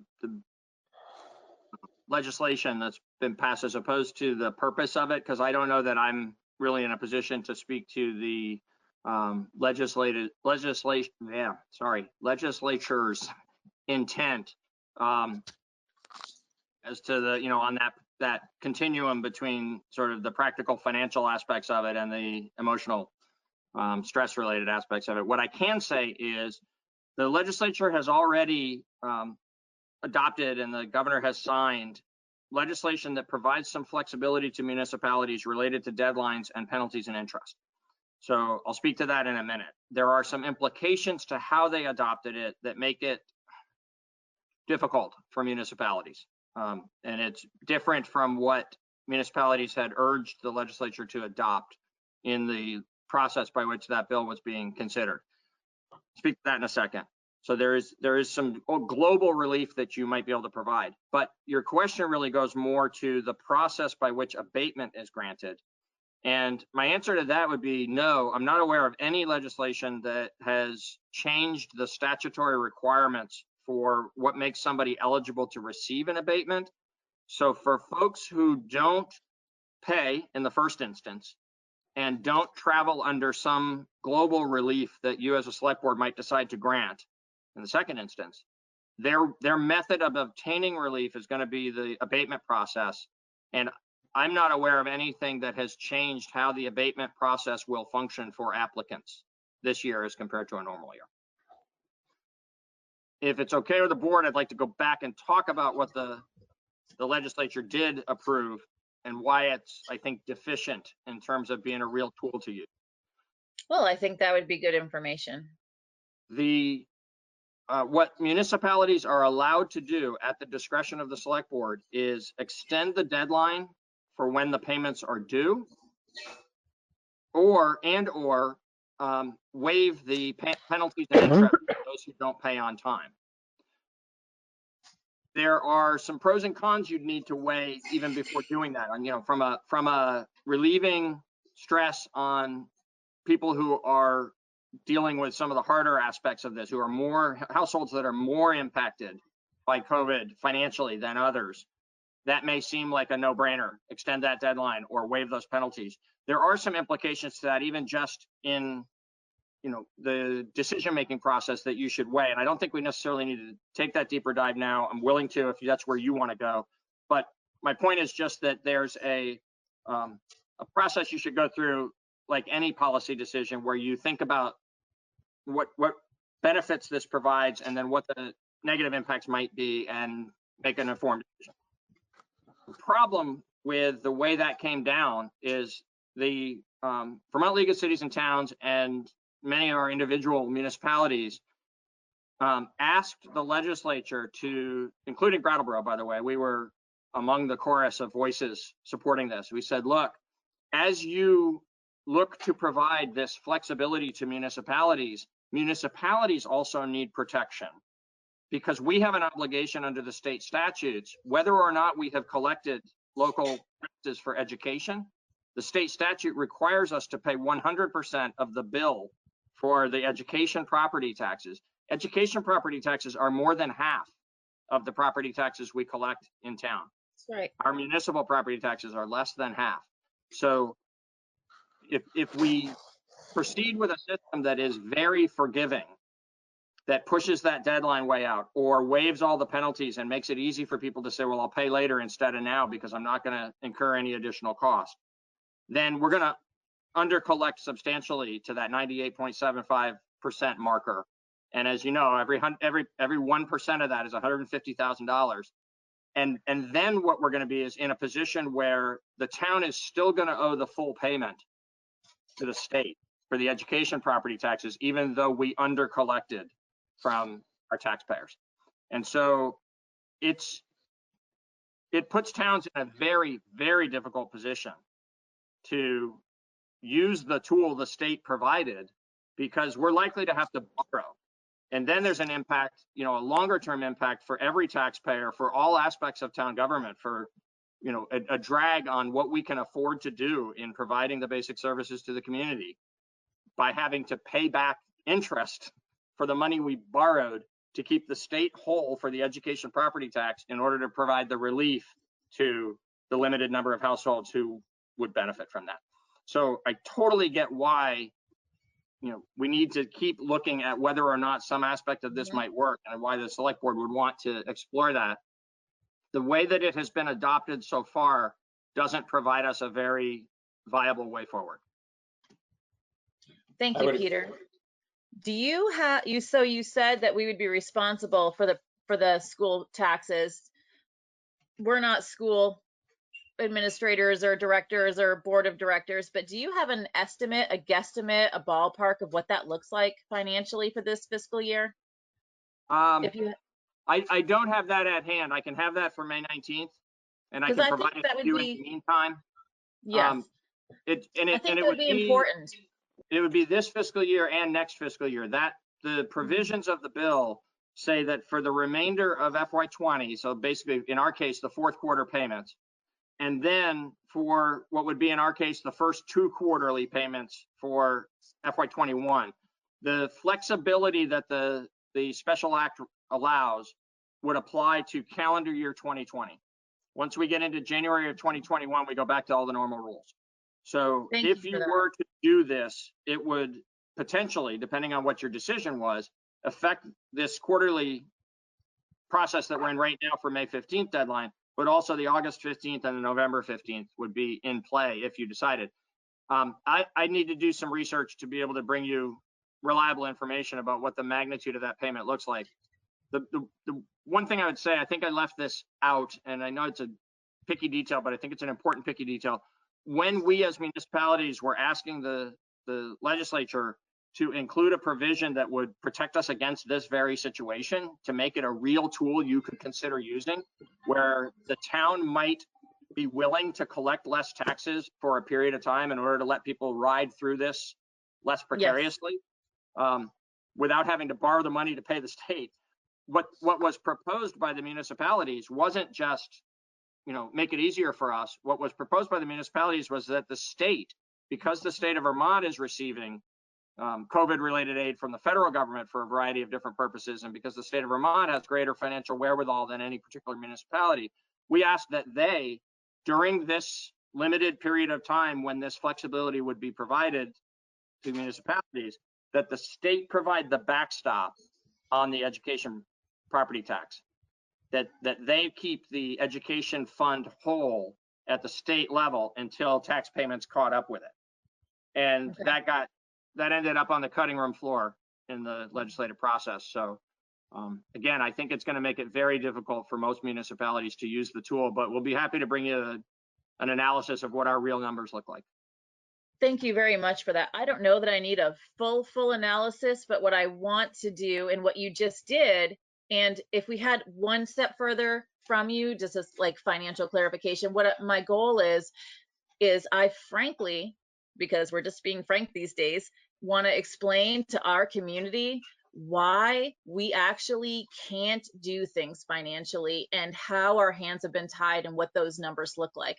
And so I don't need like this huge, financial write-up, but I'd love to say like, hey, this is how much money Brattleboro is going to owe for the school for this year, whether or not taxpayers pay money. And this is where our hands are tied. Because I think people need to hear that kind of information when they're talking to us and emailing us about why we can't do more. Okay. Yes. Thank you, Brandy. Yeah, I mean, I think that sounds reasonable. I also want to just throw out that it's a really problematic situation to consider any kind of blanket move in these stressful times, because those blanket moves or blanket abatements would forgive people who absolutely can afford to pay their taxes, as well as those who can't afford to pay their taxes. And I'm very much opposed to doing that, because that opens up just all kinds of, allowances for people who should and will be paying their taxes. And as we've seen from Peter's report, they are. And so far, our taxes are on time. But we should be relying on a very well-designed and robust abatement process, in my opinion. So I didn't mean to make a little speech there. Did anybody want to? Oh, Peter.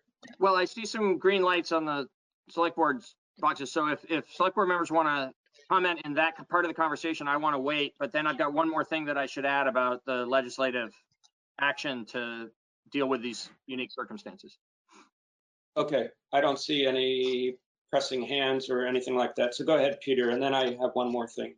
So this one comes with a particular personal shout out that we don't normally do. We appreciate the work that our legislators do on behalf of the community individually and collectively.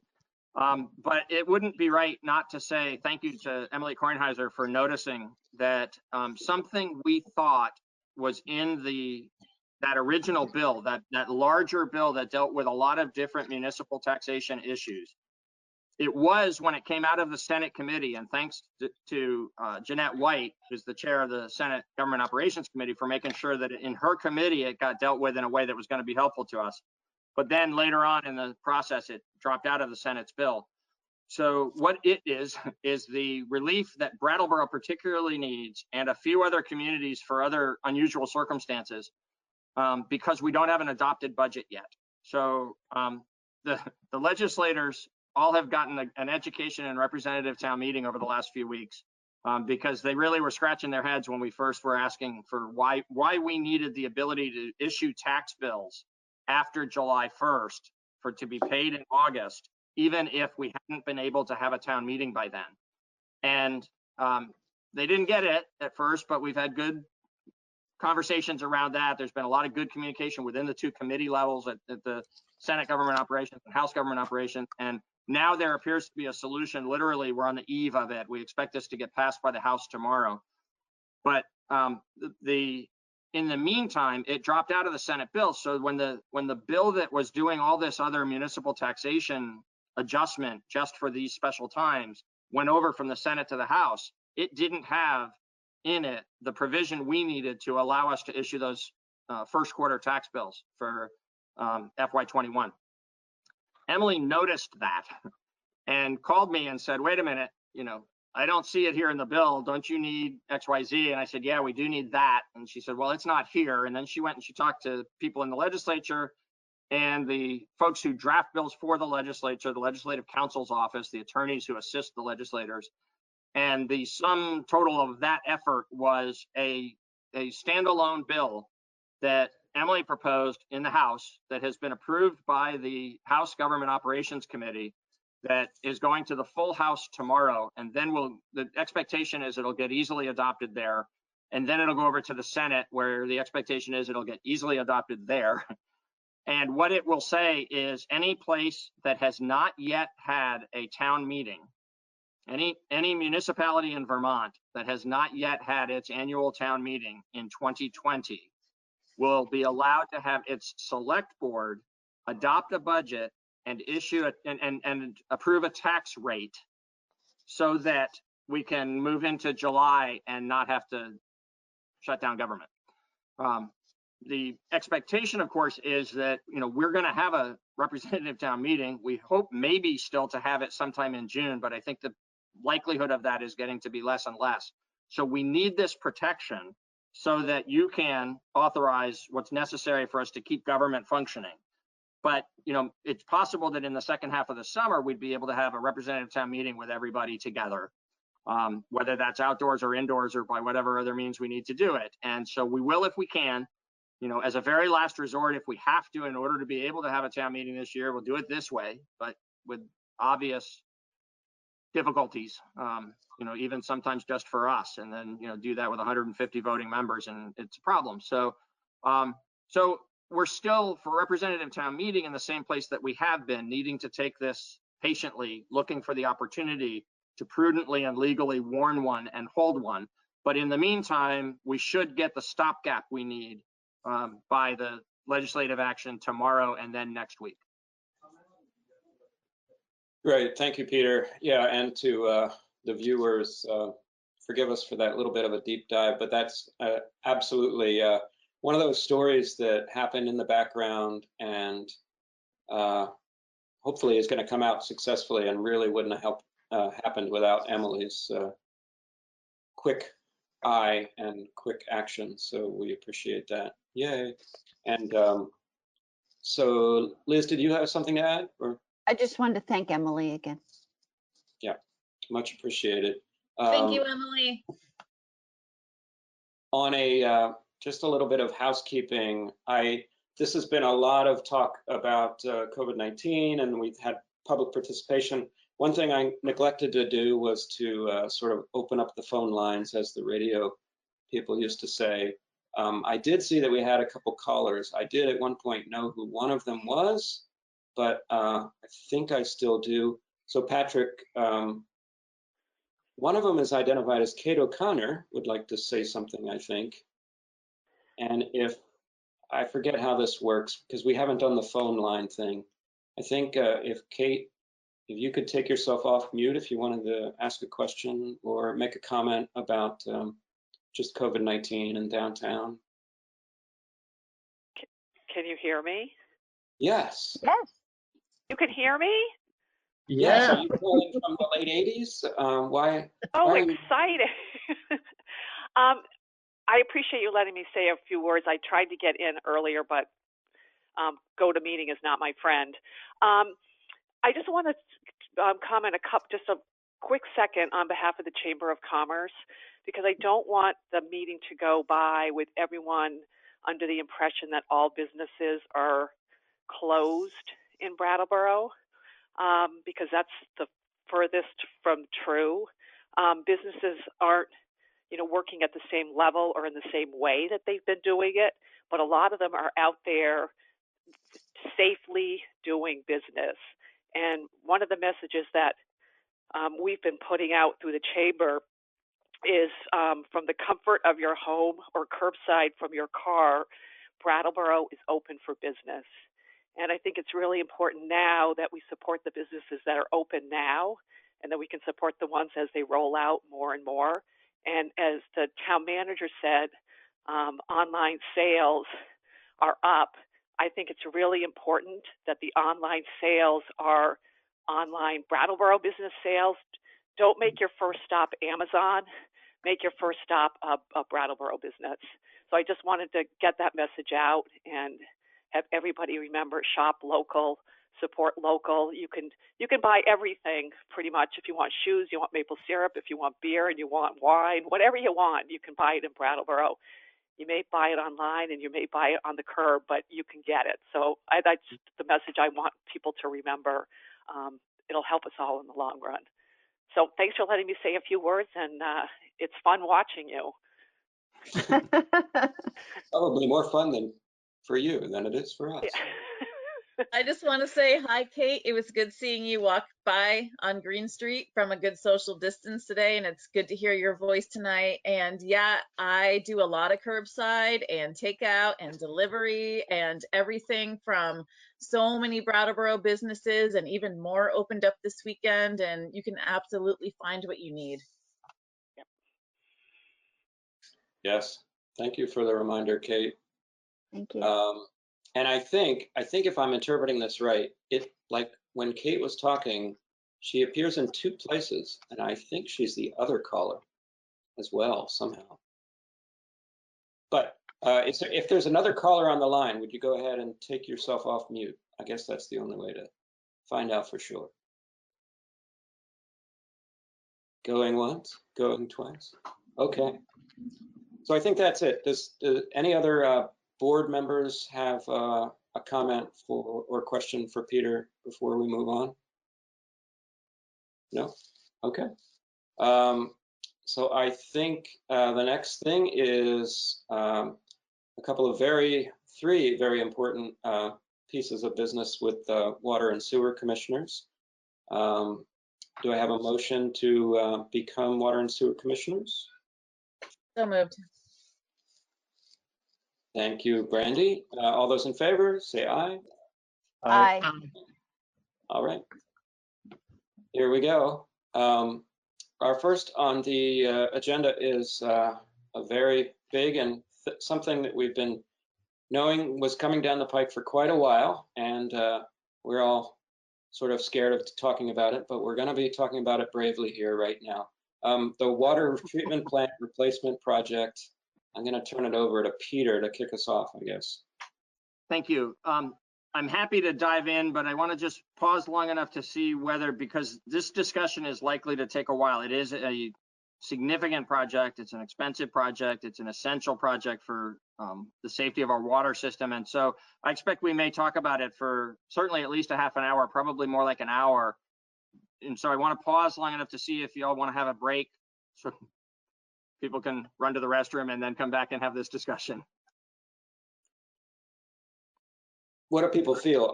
I see some of the members thinking that might be helpful. Well, my inclination would be to sort of take turns taking breaks. Daniel's going to take turns. No, I don't know. I mean, is that bad to do? I hate dead air, you know, as they call it on radio. Don't be afraid of dead air. No.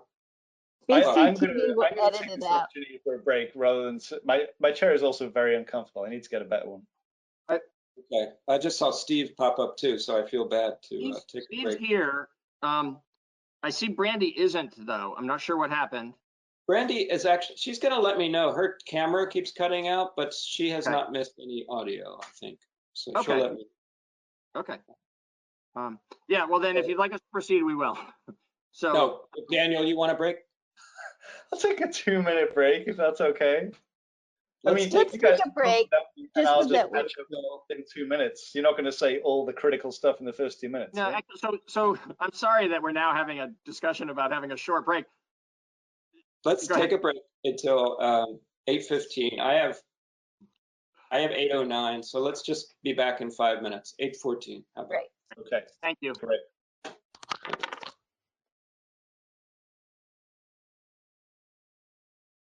Anyway, I'll call us back to order, however I do that, without a gavel. Thank you. Great.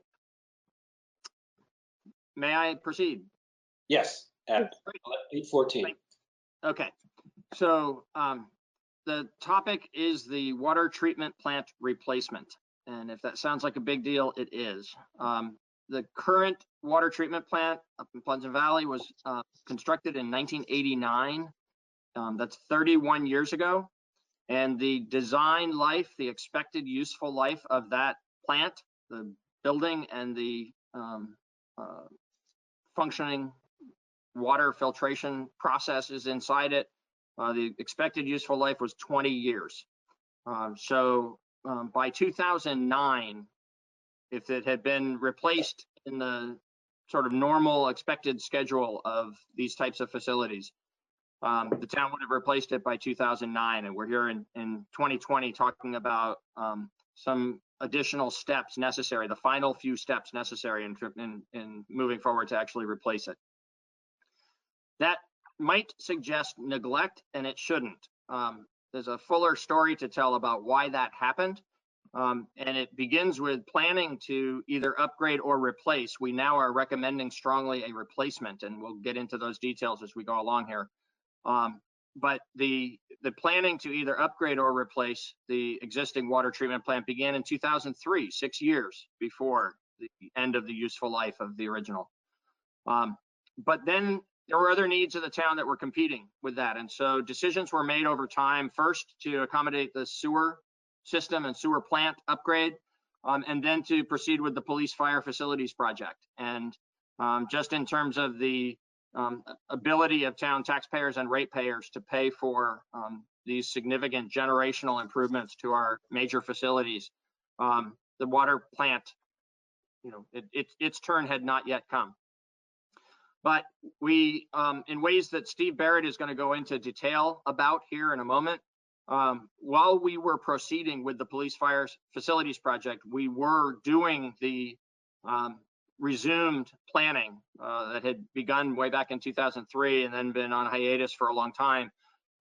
We have done a lot of planning work. It has involved mostly staff and technical work by Chrissy Haskins of Dufresne Group and other professionals who've assisted us in this process, and overview by the state. All of that's been going on, much of it behind the scenes and occasionally in visits to the select board when threshold decisions needed to be made. And again, Steve will review that history about the actions that have been taken, not only to bring this project along to where we are tonight, but also to protect and improve the other aspects of the water operation in town, to make it so that the scope of this project we're talking about tonight isn't as great as it might have been. You'll recall with the sewage project, sewer system project, for instance, that it was a very large project of over $30 million, with about 20 million or so going at the plant, a very large project in its own right.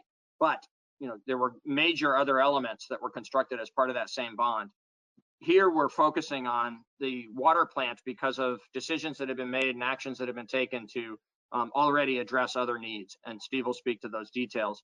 And when he's done and brought us up to date, then Chrissy will speak as our design engineer for this project, and somebody who has extensive knowledge of the town's water system and this plant and the options that have been reviewed, that have been determined to be either more costly or less functional than what we're proposing tonight.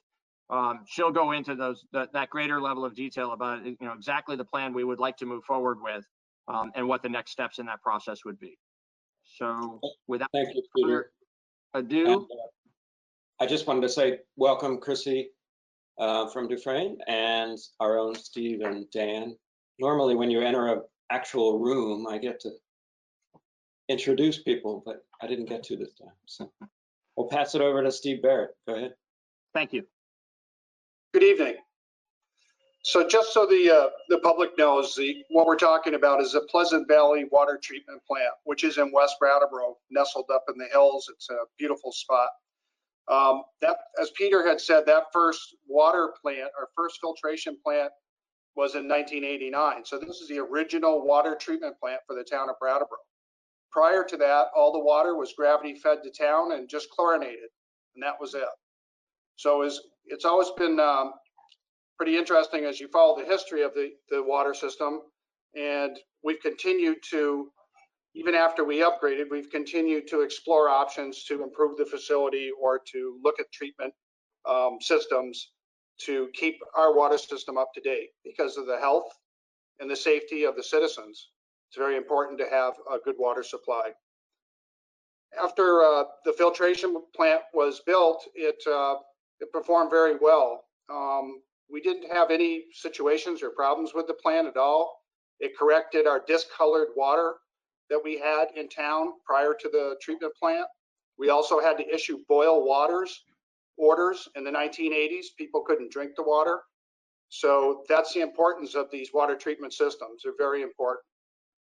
As we entered into the 2000s, we started to see some problems with the structure that was put there. It was a pre-engineered building.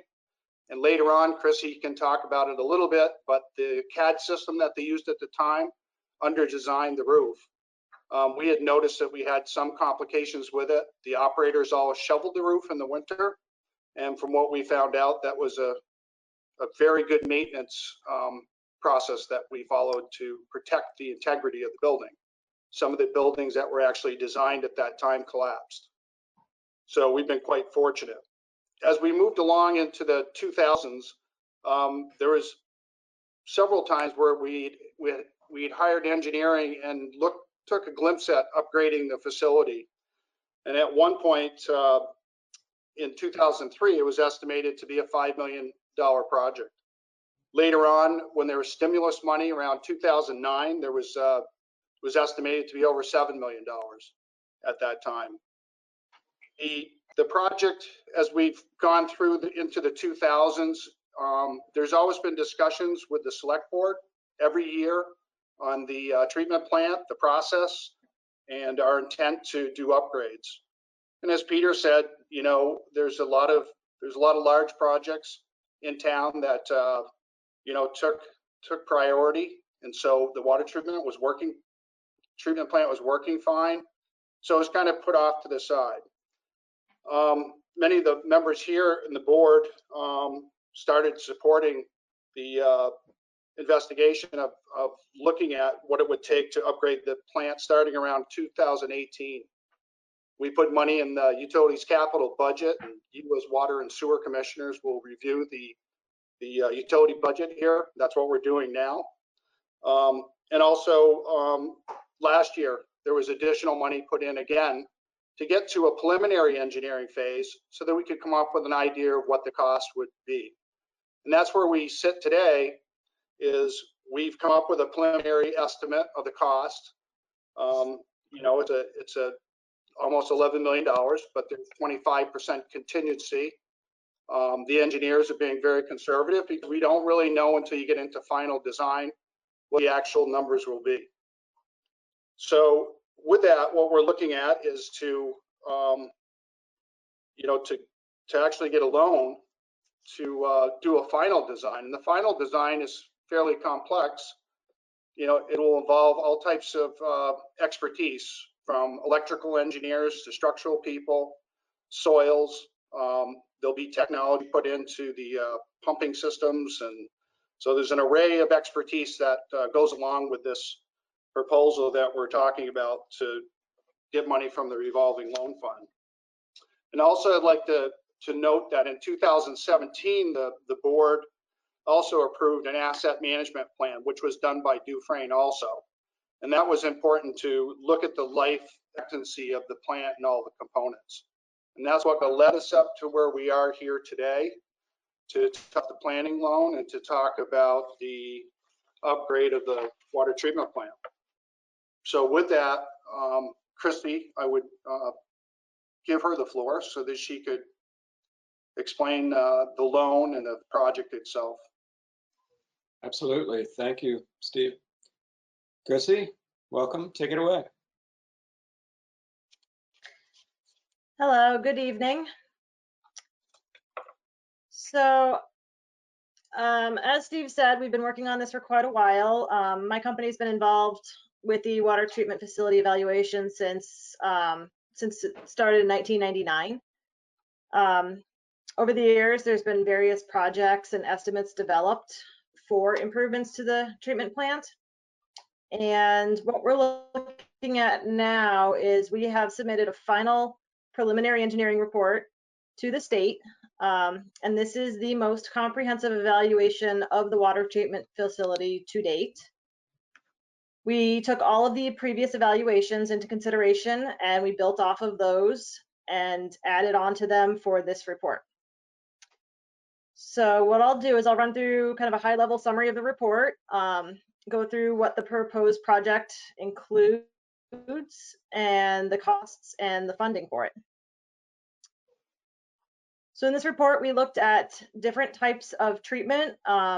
We invited Steve and some of the operators to come tour other treatment facilities to look at other methods. One of them more recently being membranes.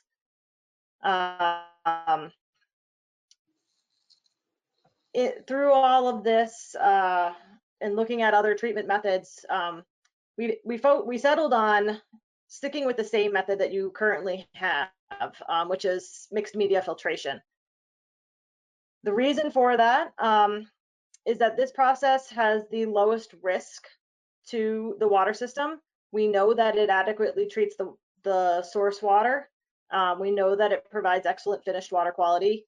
The operators have the institutional knowledge of the system and they know how to operate it. If we were to switch treatment methods, that would require significant piloting, which is expensive. And piloting is for figuring out how a new method of treatment would react with your source water and what kind of chemicals and what doses of chemicals would be required. So that's kind of a lengthy, expensive process. And then there would also be a fairly significant learning curve for the operators to learn new equipment and processes. So since what you have is working and it's providing you with good water quality, we didn't find any reason to switch at this point, and the operators were on board with that. Also, the other reason for sticking with what you already have is that the filtration equipment that you have is still in good condition. Back in the 80s, when this plant was first constructed, the town made a very good decision to purchase stainless steel filters. A lot of towns went with cost savings and purchased painted steel filters. So in those cases, they're having to spend a significant amount of money to rehab or replace their actual tanks because the steel is rusting. So in your case, your stainless steel filters are actually in great condition, and they will be reused in the new plant with some minor refurbishment of some of the shorter lifespan components and the filter media. The tankage itself will actually not require any repairs. And so this saves a lot of money in terms of refurbishment and in construction sequencing. It makes it easier for us to switch over to a new plant. So as part of the report, we also looked at various building locations and types of buildings. As Steve noted, the existing building is not in great shape. There was an issue back in the 80s with the design software not putting out the right structural support sizes. And so the building actually has inadequate structural support. And so you've actually gotten a lot more out of it than other towns or other systems have out of their buildings. Additionally, the building is too small to accommodate additional treatment equipment needed for regulatory compliance. So we did look at putting an addition on the existing building and rehabbing the existing building to improve structural support, but ultimately decided on a new building, mainly because of the code compliance issues with rehabbing the old building. It would take us, from what our architect, he had some input during the preliminary phase, and his opinion was that he wasn't even sure it was possible to bring the old building up to current codes. So that pushed us towards the new building option, in that we could get the additional space we needed, we could make sure it was structurally sound, we could have it built to current codes, and we could reorganize it to provide a better streamlined flow through the plant. So back on the architect, I just wanted to note that on our team, we have the premier architect in Vermont for water treatment plants. This is what he does. It is very much a niche field in that it's very specific building codes and requirements for the treatment plants due to the chemicals and the processes that go on inside of it. And so he is very familiar with those requirements. He's also familiar with the existing building because he's been there to evaluate it.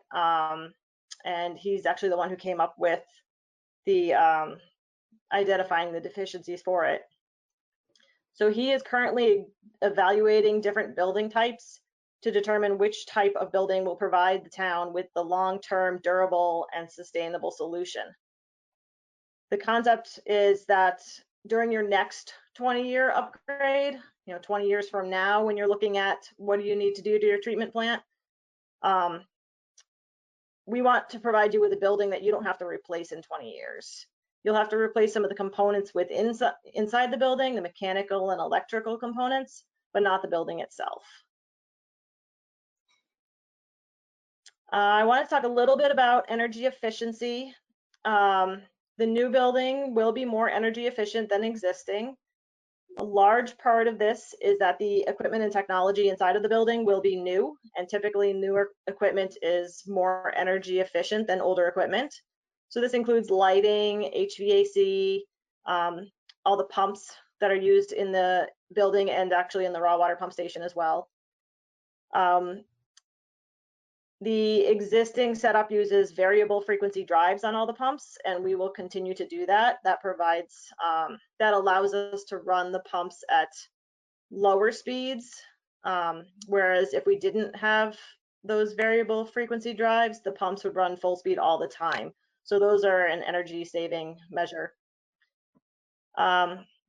And another large component of energy efficiency is insulation. The building codes have changed significantly over the past 30 years, and today's buildings require a lot more insulation than what the original plant has.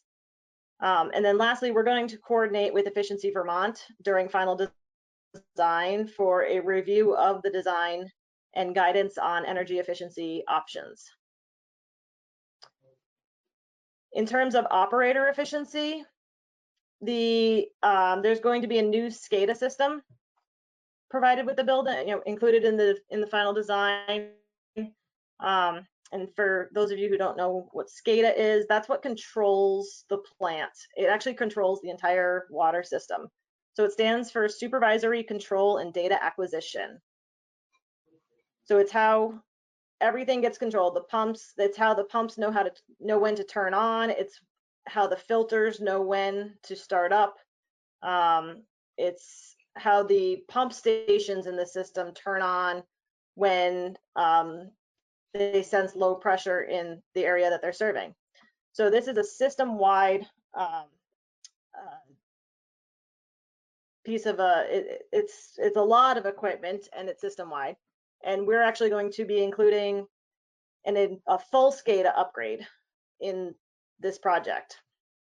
So that's not just going to be at the treatment plant. That'll be at every water pump station, tank, down at the Public Works building. So everywhere that we can access the water system SCADA, that'll be upgraded. So that new SCADA system is going to provide, it's going to improve efficiency in operation of the plant, operation of other components in the system, like the pump stations and tanks, and also make it easier for the operators to complete their daily and monthly reports. And it's also going to allow for increased automated operation of the plant.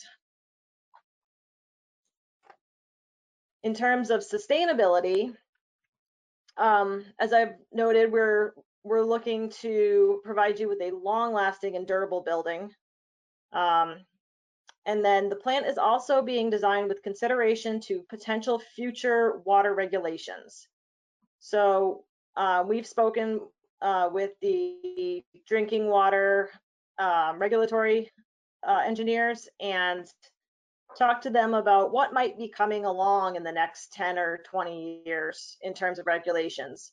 And now this is really hard to predict, but they gave us some ideas of things to look at. And so we're going to be providing excess space in the treatment plant and in the raw water pump station for potential future chemical feed systems. And we're going to be providing provisions to make it easy to connect future activated carbon feed.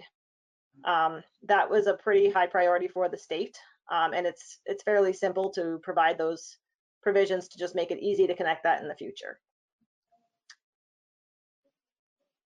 We also evaluated the need for other types of treatment in regard to other regulations, but we found that and the state agreed that those would be unnecessary. So in terms of cost, we're looking at an estimate of about 11 million, 10.9. This includes several components. So this includes temporary utilities and site work to keep the existing plant operational during construction. The new plant is going to be constructed pretty close to the existing plant, but we do want to keep that existing plant in operation to save costs on having to provide a temporary treatment plant, which can get expensive. A new, larger building, which will include a maintenance area and room for storage of the equipment used up at the treatment plant. We're going to be refurbishing the 3 existing filters and adding a new 4th filter for regulatory compliance. All of the chemical feed systems, raw water pumps, finished water pumps, valves, piping, and all other pertinent equipment is going to be replaced. It'll all be new. There'll be new electrical and instrumentation components. And as I noted, there'll be a full system-wide SCADA upgrade, which includes all of the connections at the pump stations and tanks and control valves and at public works. There'll be considerations for future activated carbon feed. We have included in the preliminary engineering report the cost to add fluoride to the water.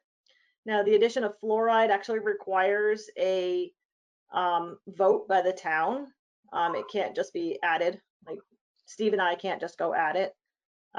It does require a vote. So we did include the price in there if that is something that that the town is interested in.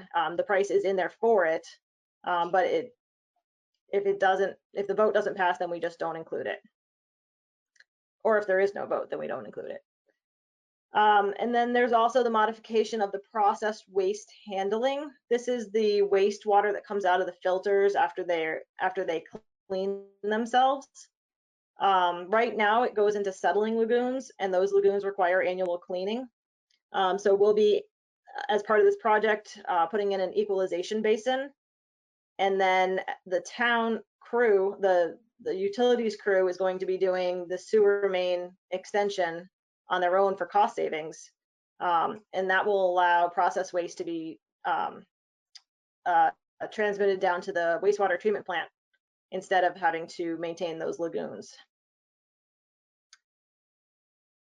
The contingency, as Steve noted, is at 25%.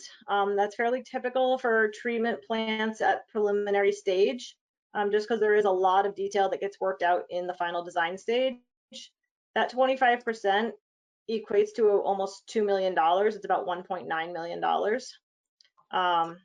So that's $1.9 million in contingency. And as we work through the design and finalize details, we will reduce that percentage for the final cost estimate. That $11 million number also includes the design and construction phase engineering. So this brings us to the planning loan application that's before you tonight. Just a little background on that. The Drinking Water State Revolving Fund, we abbreviate that as DWSRF. So the DWSRF planning loan is a 0% interest loan, and that loan would ultimately be wrapped into a construction loan after the completion of the project. And I know we're not going to get into talking too much about the construction funding at this point, but I just wanted to provide a little background for reference. Once we get to construction, we are anticipating utilizing the DWSRF construction loan program. And for this project, we're estimating a 0% interest rate for 30 to 40 year term with a 25% subsidy. Now the state doesn't use the DWSRF program. They don't use the word grant. They use the word subsidy. So that would basically be a 25% grant.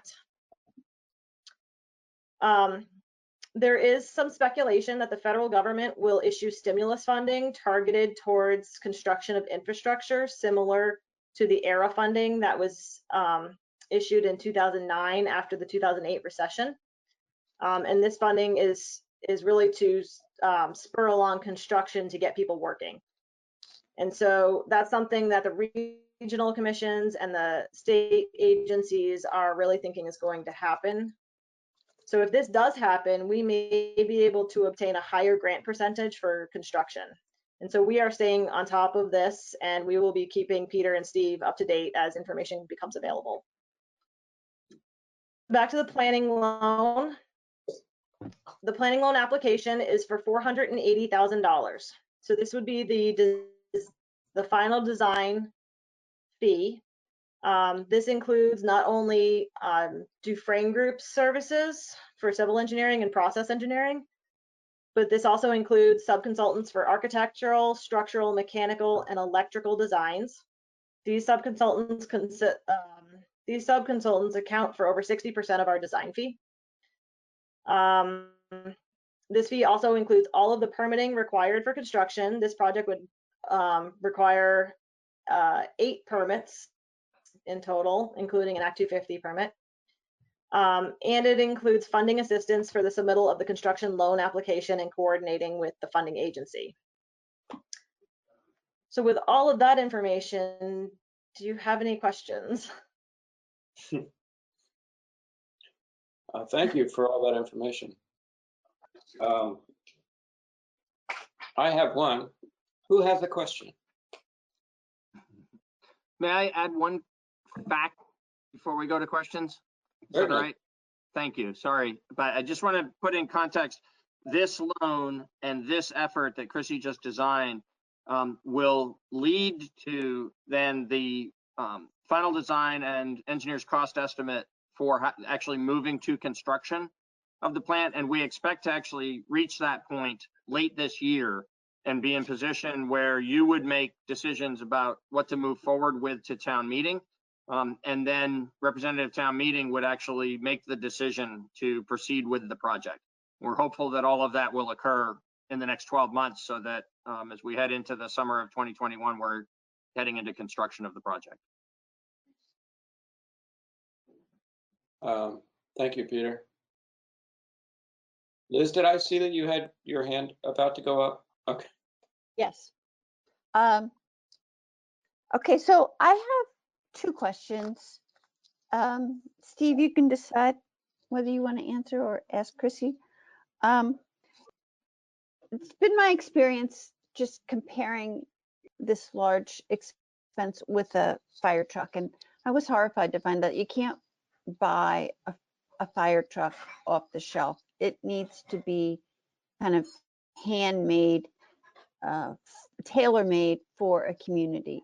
And so I was wondering if the same thing applies to water treatment plant, or are there cost savings and efficiencies associated with getting components kind of off the shelf I know the large expense of this seems to be the building itself, but are there efficiencies with that, or is this design kind of a handmade design?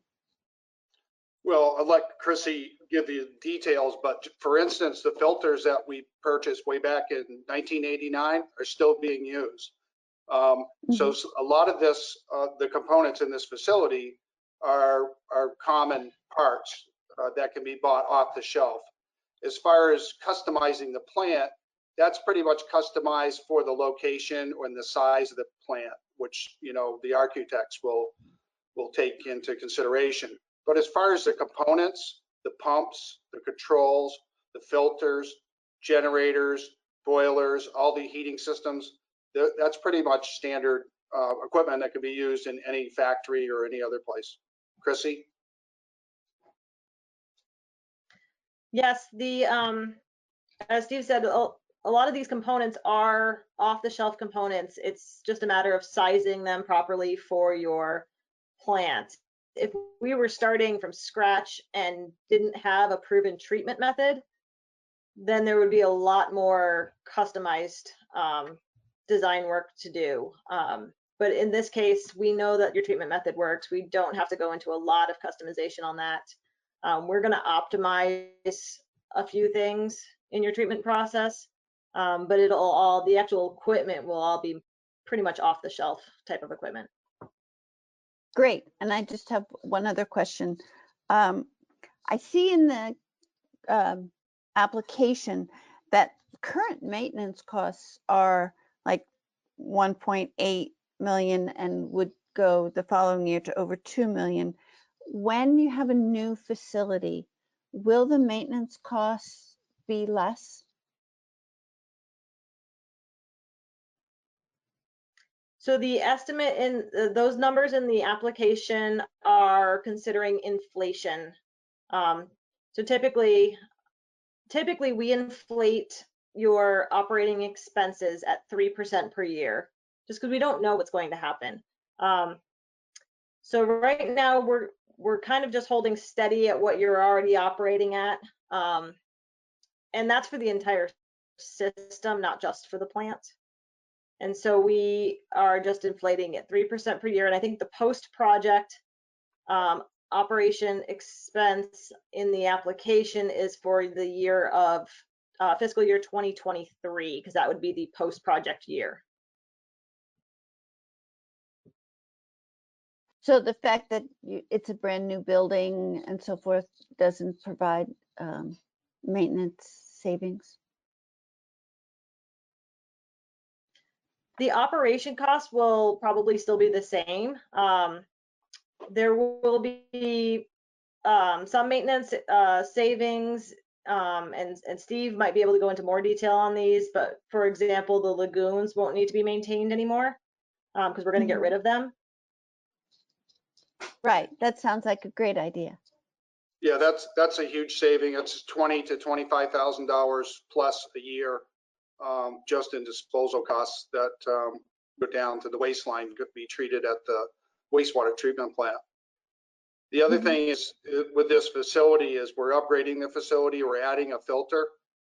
Currently, we produce about 1.3 to 1.4 million gallons a day, 500 million gallons a year out of this facility.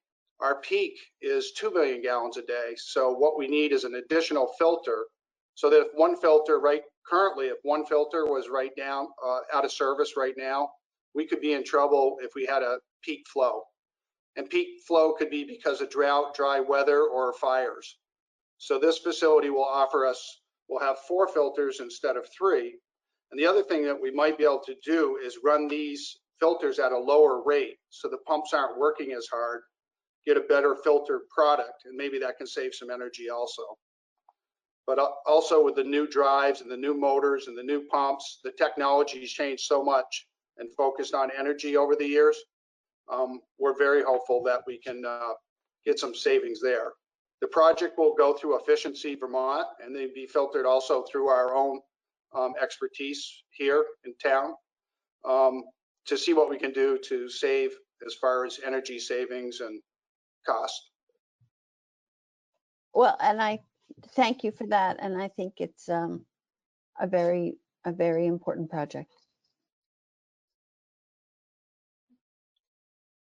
Yes, I don't know about everyone else. Steve actually answered my one question, which was about the extra filter. I was kind of curious if that was sort of regulatory forced upon us or anticipatory of regulations coming up, but it sounds like it's prudent. It's not only prudent, it's regulatory. They've changed the rules since we built the facility. So currently, again, if we had one filter down, we wouldn't be compliant. Okay. We wouldn't be able to keep up with the demand. So that alone is good enough reason to add the other filter, but it is regulatory also.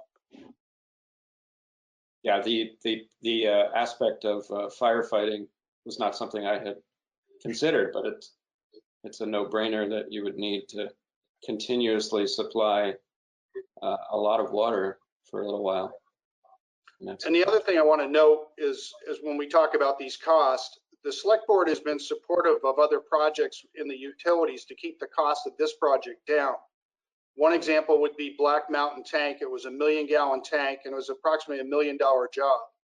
We paid for that as we went along. The board made the decision not to get a loan, to use the funds that we had available and to upgrade that tank so that when we knew in the future that we'd have to be coming up against a larger project and we could keep the cost down. The waste line's another example of that. And also when we go over the capital budget, you'll see that we're going to rehab one of the 3 million gallon tank at Pleasant Valley to keep the cost down of the overall project. So many of these things, even all the engineering up to this point, has been paid for as we went along with no loans.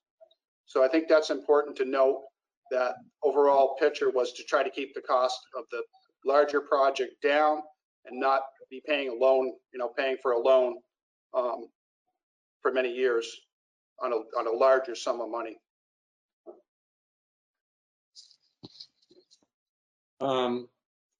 Does anyone else have questions? Actually, I expect, Peter, did you want to circle back to the financing or? We can. It looked like Ian had something, either a question or a comment, and I'm happy to. And maybe Daniel? Very, very quick question. I was just surprised that, Steve, as you're saying, like the technology has changed a lot, but that the filtration system is still the same that we're going to use based on the one that was built in the 80s. I'm just curious if we weren't replacing a water filtration plant and we were just building a brand new one somewhere, would the filtration system that we're going to be putting into this one be considered for like a brand new plant as well? Is it still a piece of a type of technology that is currently being put into brand new systems? Yeah, it is. This technology is still being used. The filters are still being sold. And how we got there with this particular filtration plant is we actually, Chrissy had talked about the savings of having our treatment plant not have to do pilot tests, because now we know how to treat the water. Well, we spent almost a year testing the water. We actually built a temporary facility at Pleasant Valley before the treatment plant was built. And they tried different treatment processes. And this led us all back, after testing the water and filtering it, back to the type of filters, these Trident sand filters that we have.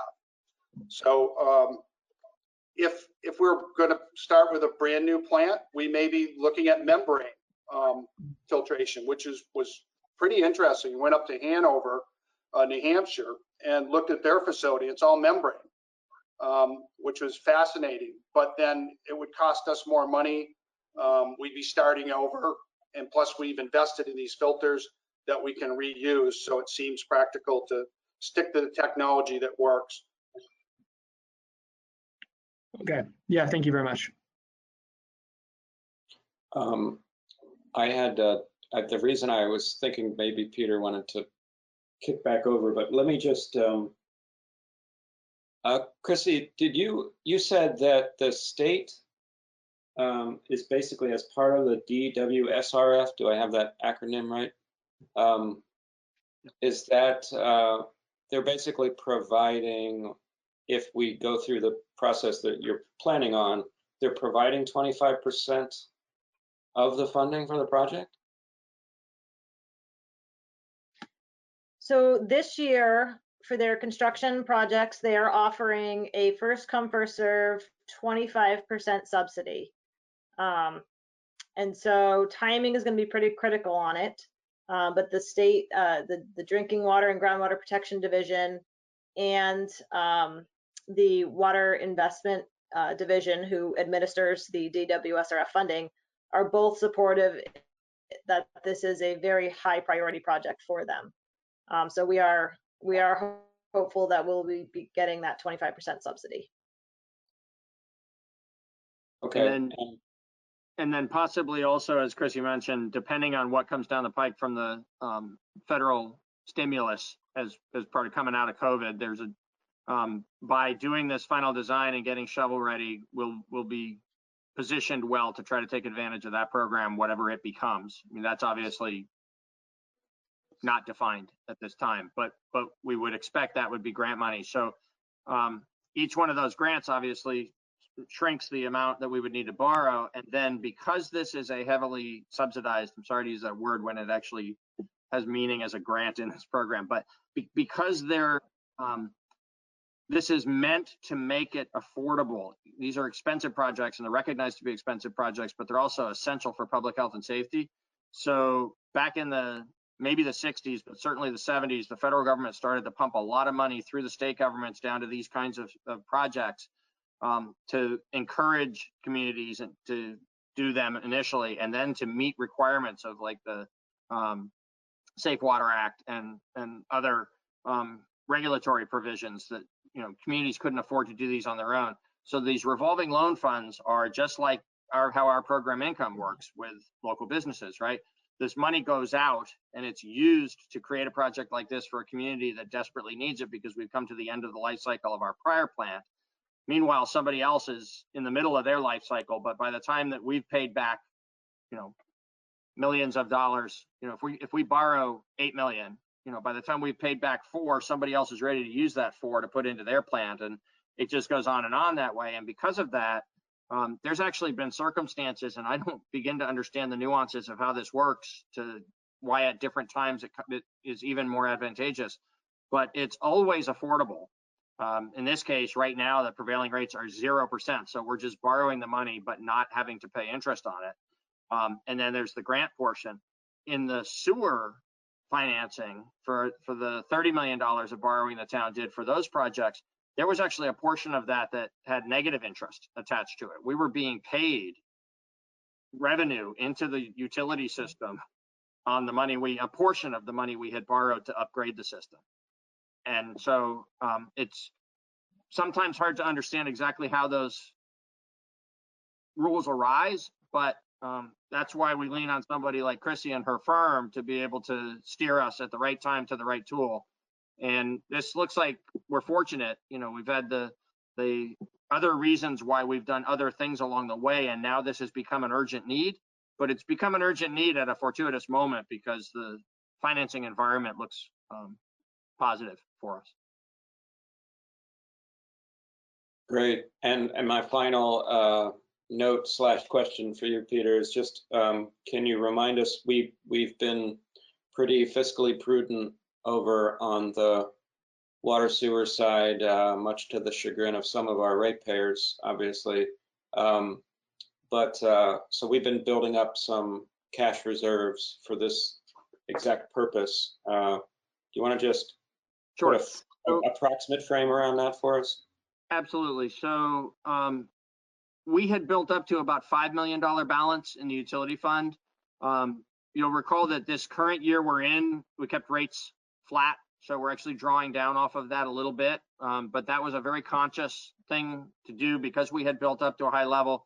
We knew already enough about this project. While we didn't know that it would be estimated at 10.9, we knew enough about it a year ago to expect that it was going to cost more than the cash we had available in any event. There was going to be some borrowing, and we knew that the programs for borrowing are,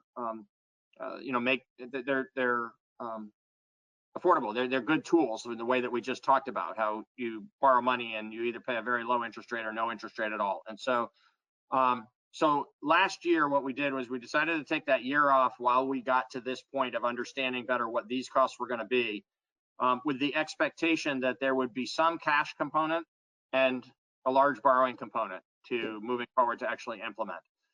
We've got a lot to go over with you in the next couple of meetings regarding the other capital needs of the system and the operating cash flow of the system, both on the water side and the sewer side, but particularly on the water side with these changes and these upgrades.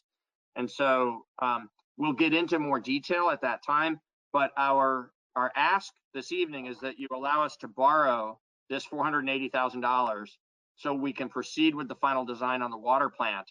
And then the decision making regarding, you know, whether the rates stay the same or whether there is a rate adjustment in FY21 will be made in part based on the financial implications of this project and in part based on, you know, the variety of other factors in the fund.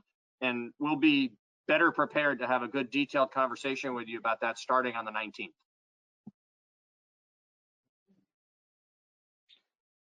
Okay. Anyone else have any comments, or would someone like to go forward and make the first of some very important motions? I will say that I haven't seen anybody say that they needed to jump in with a question. So if anyone is on the phone that I'm not seeing, please just go ahead and open up and ask your question. Otherwise, I think we're going to roll forward. Great. Does anybody want to make a motion?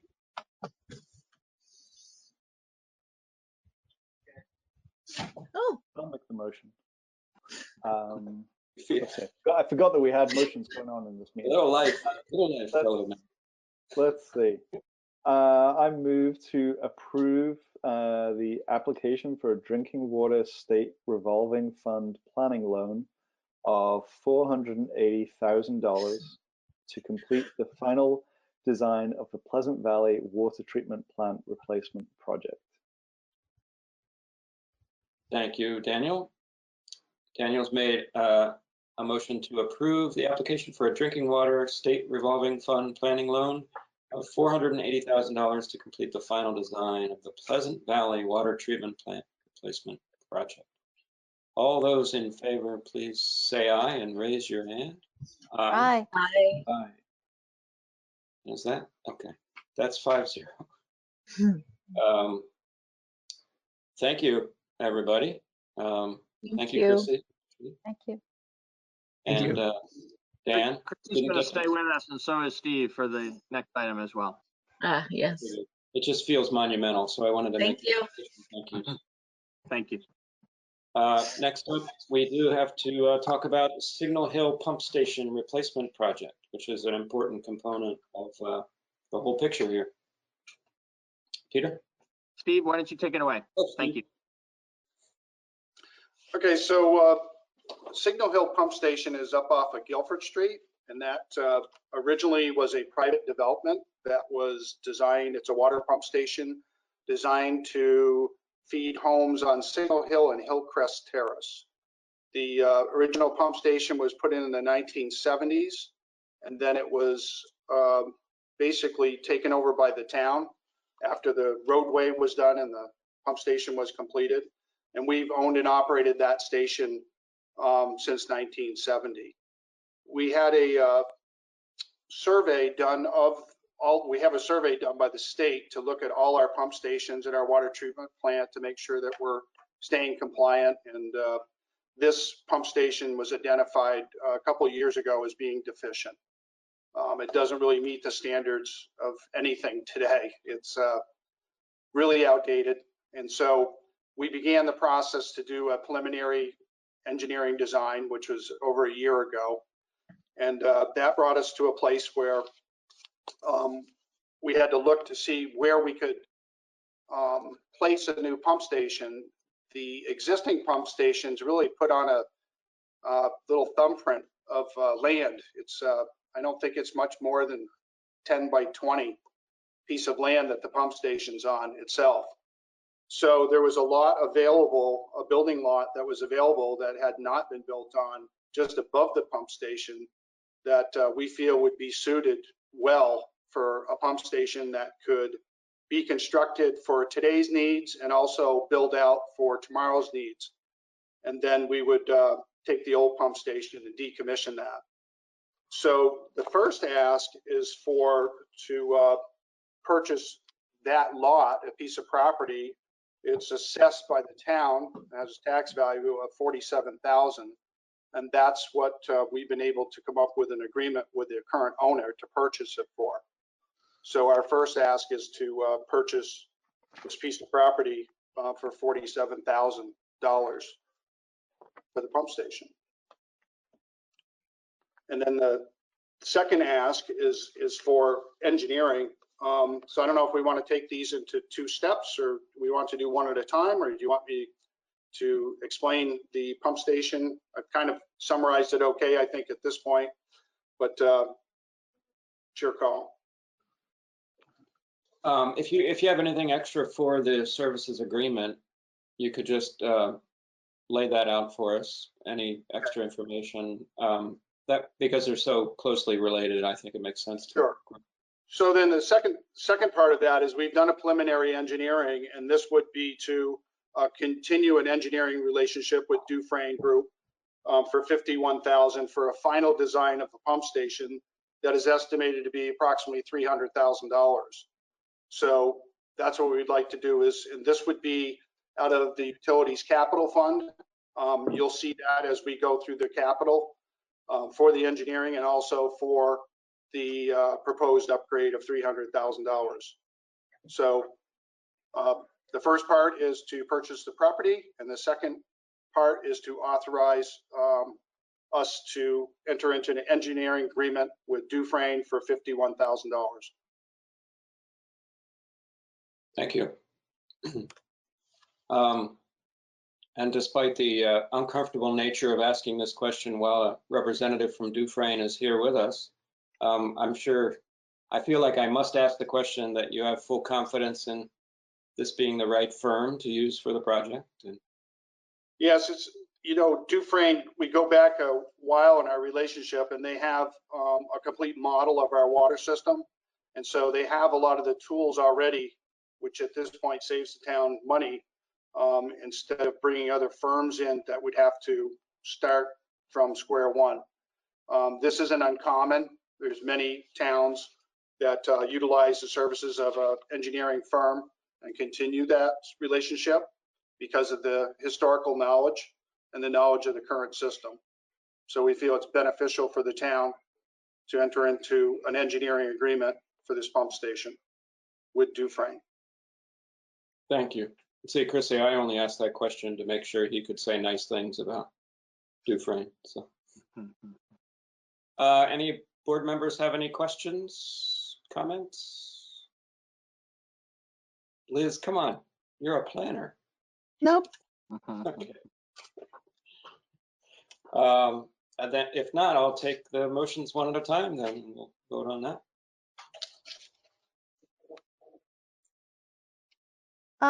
I'll make a motion. Thanks. I'll make both of them if you like. Sure, why not?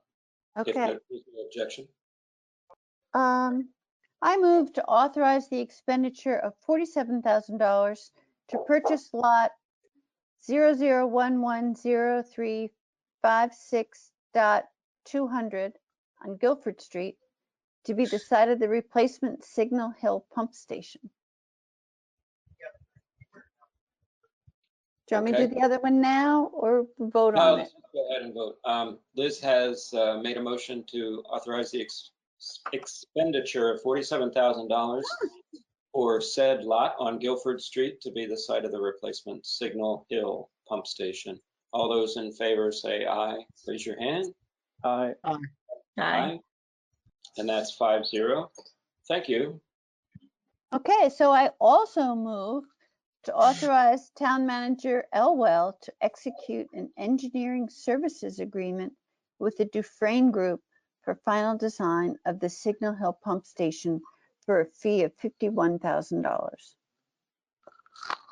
Thanks, Liz. Liz has made a motion to authorize town manager to execute an engineering services agreement with Dufresne Group for final design of the Signal Hill pump station for a fee of $51,000. All those in favor, say aye. Aye. Aye. And that passes 5-0 once again. Thank you. Thank you. We are now talking about an overall utilities fund capital projects update. We are.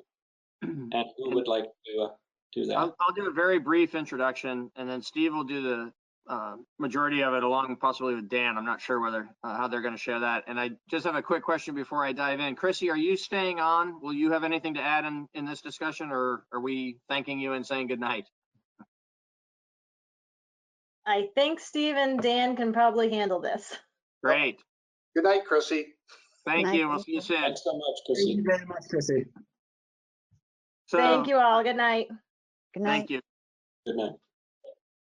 So the table setting I wanted to do on this is very brief, but just to make clear where this fits into, you know, the big decisions that you've made this evening, and then the sort of still big but routine annual process we're going to go through over the next 2 or 3 meetings of looking at the entire utility fund budget and looking at the rate ordinance, which will need to be either continued for a year under the current terms or increased, and we'll be looking at the math and the choices and helping you make that decision beginning on May 19th and then continuing at least on June 2nd and likely on June 16th as well. So tonight, in preparation for that, we thought it'd be important as an informational item. This one doesn't require you to make a decision, but as background to those discussions, seeing where we stand with a variety of different capital projects within the utilities fund, some still in planning stages, getting ready to be constructed, some actually further along than that, and others as ideas of things that'll probably be proposed in the actual capital program within the utilities fund budget for next year. So this is just meant to be that sort of broad perspective update of where we stand on the capital side before we dive into operating next 2 weeks from tonight. Thank you. Okay, I'm going to kick it off, and then Dan's also going to jump in here with some of these projects. Again, as Peter just explained, this is just to provide the board with kind of a summary.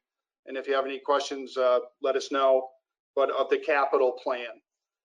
So the capital plan, you know, we've talked enough about the Pleasant Valley Water Treatment Facility and the construction of the new pump station at Signal Hill. And the other thing the board has heard about, because you approved grants, is the Exit 1 Industrial Park utility upgrades there. So those are some of the bigger projects. Also, what's going on with the Vermont Agency of Transportation, the Hinsdale Bridge replacement, that includes water main work. So there's just a lot of projects going on here in the utilities. Again, some of these projects, as Peter stated, are ready to go.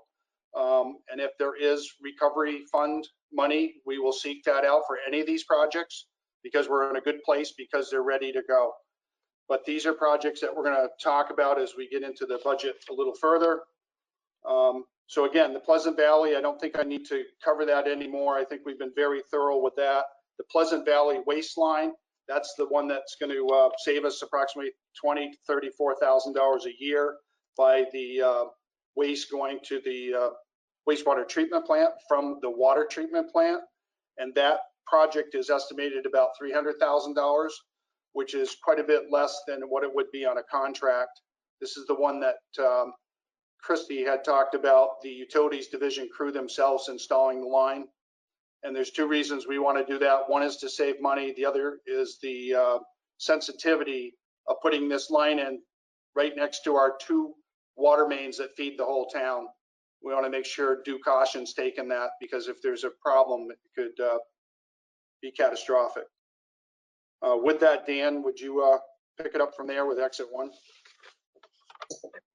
Yeah, the Exit 1 is the ongoing project with the US EDA grant. We're that's really carried over from last year. We're hoping that's going to go out to bid in June. There's funds in both the water and the sewer side of it to cover, and then there'll be a reimbursement for the grant of 50% of the funds. From there, the two big water main plants coincide with the VTrans projects happening.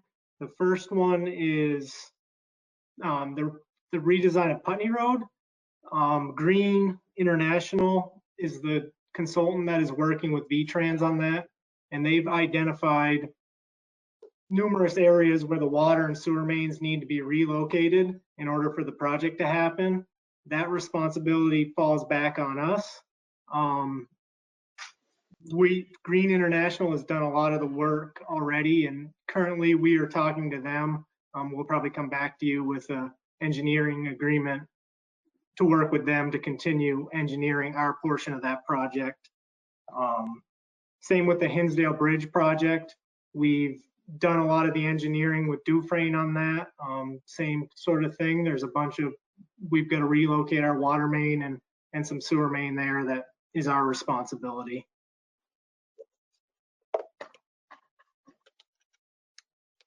Okay, thank you. That's Signal Hill we pretty much covered, Dan. So what about the wastewater treatment plant cover? Yep, the cover at the wastewater treatment plant is part of the odor evaluation that was done a couple years ago. We just reviewed the 90% documents with the consultant on that, and we're hoping to put that one out to bid soon. Again, those funds were set aside for that project last year, and it just didn't happen. So we're hoping for that one soon. Sewer mains and interceptor tightening. That's really aimed at the interceptor from West Brattleboro that runs down the whetstone. Every year we do evaluation of a certain amount of the manholes and make repairs as needed. Vehicles, we have a capital plan for the vehicles and a replacement plan. This year we actually are shuffling it around a little bit. We've identified a loader and a truck that are in better shape than we expected. So we're going to try to push those out a couple years and replace a couple of the compact cars that the water and wastewater plant use. The water plant in particular, Pleasant Valley Road's taking its toll on the car. So we're looking at something that may handle it a little better, and we're looking at hybrid options for those. Water meters, that's another annual one. Every year we replace a certain amount of water meters just to keep the rotation so that we don't end up with a bunch of old meters that need to be replaced all at once. And the tank resurfacing at Pleasant Valley we talked about earlier. That was another one that was aimed at reducing the scope of the redesign and rebuild of the plant. So we're working to get some specs on that to get that out to bid as well. And that aeration project, Dan, we're going to remove? Right. As the design for the Pleasant Valley plant progressed, they realized that the aeration that they hoped to use to reduce the manganese wasn't going to be an effective method of treatment. So we're going to remove that from the plan. And there you go. That's your quick summary, not too painful, moving right along. Yeah, it's a lot going on in your department. Thank you, Dan. Now, Dan, that wasn't a backdoor criticism of the road condition when you mentioned that, because I know who you can talk to. About a highway. It's responsible for both, so. Yeah. Like a snake eating its own tail. Just a fact of life, not a criticism. Yeah. Vermont truism. Well, I certainly appreciate the putting off of new vehicles when we have a vehicle that'll last another year or two. Couple, hopefully. And it would be nice to add, I think it's your department that has the electric vehicle that we have now, right? We do. People have been happy with that. We have I don't think our engineer, I don't think he's used 5 gallons of gas. I mean, seriously, it runs on the electric the whole time. It's a hybrid, but That you know, Josh? Dan, it's minimal. He has the records. It's incredible. It's really incredible. So we're looking at, years ago, what we'd done is we'd taken pickup trucks and we bought Chevy Cobalts, which were, you know, did 32 miles per gallon or 40. And then we continued that theme with the existing cars. And now we're looking at taking another step and going to some hybrid or all electric. So just continue. It seems to make sense. These are the, you know, the wastewater treatment when they're out pumping, checking the pumping stations, or the water treatment when they're out getting water tests. These vehicles make a lot of sense. As Dan said, sometimes seasonally we get, you know, we can't really take them out during mud season and things of that nature. So, but we've been able to work around it and been successful, and it's saved a lot of money. So we support that program. You have bicycles too, don't you, Steve? We've tried the bicycles, and we haven't done the purchase yet, but we're close. We went to both of the cycle shops here in town, and they gave us a bike to try, which was fun for the employees at Public Works. You know, they were a little shy about getting on them at first, but they're quite a machine. It was after one did it, then they all had to take it for a ride. So we had it for about a week. And it was one of the cargo bikes. And so we feel that we can use that even if we have seasonal help painting hydrants, or, you know, we talked about water meters. So there's all kinds of use. We expect that we'll probably get like 2 of them. Cool. That's great. And I wanted to let everybody know, because we can see it if you're participating on the go-to meeting. You can see that Brandy says she's having a little trouble with her camera and computer. But I'm still here. I'm here. Just want to let people know, because if you're watching on YouTube or later, you can't see that. Yeah. Yeah. So great. Well, that was a great summary. Does anybody else have anything? I don't see anybody chiming in who wants to say anything in the chat room. And we don't need a motion for this.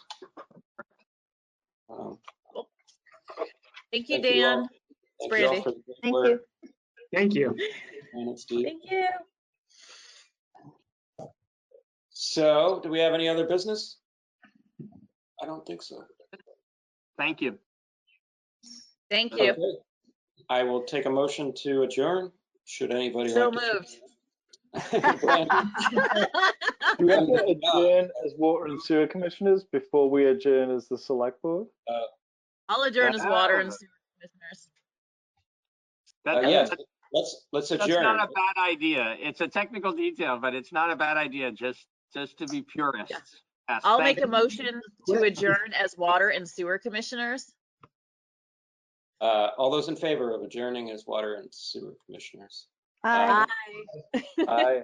5-0. And that leaves another motion for someone else to make. Now the one big one. I double adjourn. I see your adjourn and I raise you. John's not gonna like that. Nice. Jan won't like that. Liz has made a motion to adjourn the meeting of April 5th, 2020. All those in favor? Aye. Aye. Sorry, Thanks, guys, all. but I can still see you. Good night, everybody. Good Night. night. Stay well.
Thank you everyone for tuning in to this video in our series about the COVID-19 virus in Vermont. Today, I'm pleased to have with me Dr. Rebecca Bell. She's a pediatric critical care physician and is the president of the Vermont chapter of American Academy of Pediatrics. She's with us today to talk about community immunity and herd immunity and how to protect our most vulnerable, which is really critical at all times, and particularly in this moment. So thank you for joining me today, Dr. Bell. I'm really pleased to be here, and I really appreciate you taking the time to have this conversation. From what I understand, as we move forward, we obviously don't know if there's going to be a specific day when the danger is gone until really there's a vaccine or a serology test that tells us we have a super high rate of inoculation naturally, which is just not likely right now. And the vaccine is really in the early stages of development. Can you tell us a little bit about what you understand about either the timeline of a vaccine and or what we can do in the meantime to figure out how to find a balance between full lockdown or stay home, stay safe, which was a nice term for basically locking down, and when we have vaccine and full herd immunity? There are a lot of questions about vaccines. So first you hit on what's the timeline? And we don't really know yet. And we know that with the H1N1 epidemic, that vaccine took 6 months to get into production, even though we already had a flu vaccine in place. So we suspect that this vaccine for the novel coronavirus is going to take quite some time, so much longer than that, perhaps a year or more. Then the next question is, how will it provide immunity? And to what populations will it provide immunity? So we don't expect it's going to be, unfortunately, a vaccine like the measles vaccine, where you get it, it's very effective, and you're immune to measles after that. Likely, this is going to be something closer to the flu vaccine, we think, where it may only provide immunity for a temporary amount of time. And then the question is, who does it work well in? And some scientists are thinking that perhaps it might not provide great immunity to older folks, and it may be more younger folks who, when they get vaccinated, it produces a robust immunity, and not so much in older folks. So there's a lot of questions around vaccines right now. And what we're seeing right now is this really extreme example of what happens when we don't have herd immunity or community immunity. So when we think about, say, the flu vaccine and the flu season, every year, all the healthcare workers who are at risk of taking care of people with the flu, we all get vaccinated. We really make sure our vulnerable populations get vaccinated. So older folks who are immune compromised, and then young kids. And we wish we could do that right now, but we can't. I think what's really interesting and really heartening is to see what our response as a community has been to protecting those vulnerable folks, the extreme measures we've had to go to. And I hope that when we come out of this, we're really able to think about how we prevent this from happening in the future, and really look towards our health department as guidance. So our public health workers have really tough jobs, because when an outbreak or an epidemic happens, they have to answer a lot of questions as to why this wasn't prevented. At the same time, when they work towards prevention, when they sort of raise red flags and alarms saying, we're really vulnerable to this, we're really worried about school vaccination rates, for instance. Oftentimes people say, well, we're not really seeing any outbreaks. Why are you so worried? There's not a problem. And so I'm hopeful that when we come out of this, that we'll be able to, just as a society, better understand the work of public health officials and why it's so important to prevent this from happening in the first place. And thinking through about how we now as individuals, we all feel so vulnerable to this virus because none of us have immunity. And thinking about how nervous some of us might get going to the grocery store now. And that's how people who are immune compromised might feel all the time. They feel very vulnerable. And so thinking about what we can do to continue to protect the most vulnerable, I do have hope that we're going to come out of this with a lot of empathy and compassion for those who are vulnerable in our community. We are starting to hear and see different information around the world around natural rates of inoculation, that maybe more people are getting this than are exhibiting symptoms. Maybe that's a good thing in a way, but it's also troubling because folks can be carrying it and shedding virus and nobody knows it, and leading to more fear for those who are vulnerable. Are we learning more about that, or is it too early to tell in terms of the rates of basically natural inoculation with people that aren't showing symptoms? I think it's too early to really make any definitive declarations on this, but every day we're learning more information, and as scientists and physicians, we are desperate for more data on this. So we want to know who's got the virus and they're symptomatic, who's got the virus and they're not symptomatic, who develops immunity, and what does that immunity actually mean? So I mentioned before, we don't know with the vaccine how long-term that immunity might be. And that may be similar to those who get the illness and then develop antibodies on their own. How good are those antibodies for, So many viruses we can get over and over and over again. And we suspect that this novel coronavirus will be the same. We don't suspect that you'll get it and then become immune forever, but we don't really know. And so this is going to need to be a timeline where we follow rates of infection, we follow rates of who's got the virus, and then who develops antibodies, but then do they get sick again with this over time? And what does that timeline look like? And then we can really paint a picture as to how we can move about in society. Like right now, we're a little bit in the dark because we really don't have a good sense of what is the natural course of this? What does natural immunity look like? What does vaccine immunity look like? We're gathering more and more data. And I will say also as a physician, what has been really remarkable these last few weeks is the amount of global cooperation among scientists and researchers and public health officials and people sharing all kinds of information. I think it's important for us to understand that a lot of this data is preliminary. A lot of it's anecdotal, and so we don't want to make sweeping generalizations, but the amount of sharing and cooperation and collaboration that's going on is really heartening. I actually just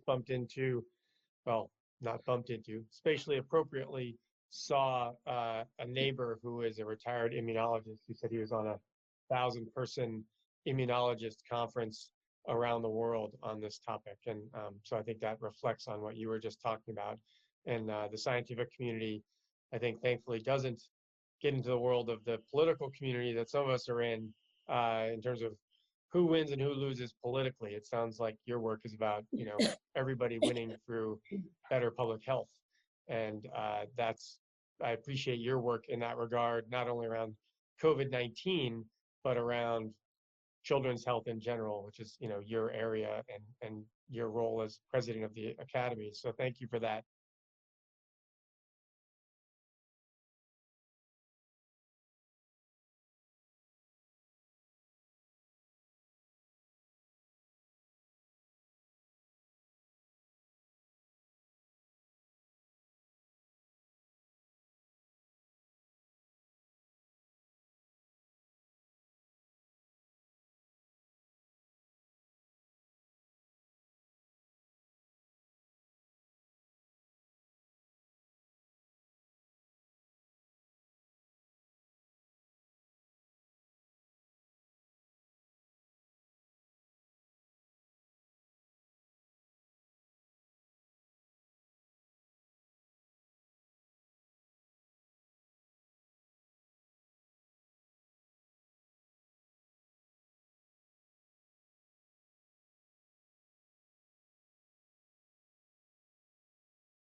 that the sun shines down its power to all the world and makes the wind blow strong as it will. I want to hope gentle rains can fall upon the land, so lovely earth can stay lovely still.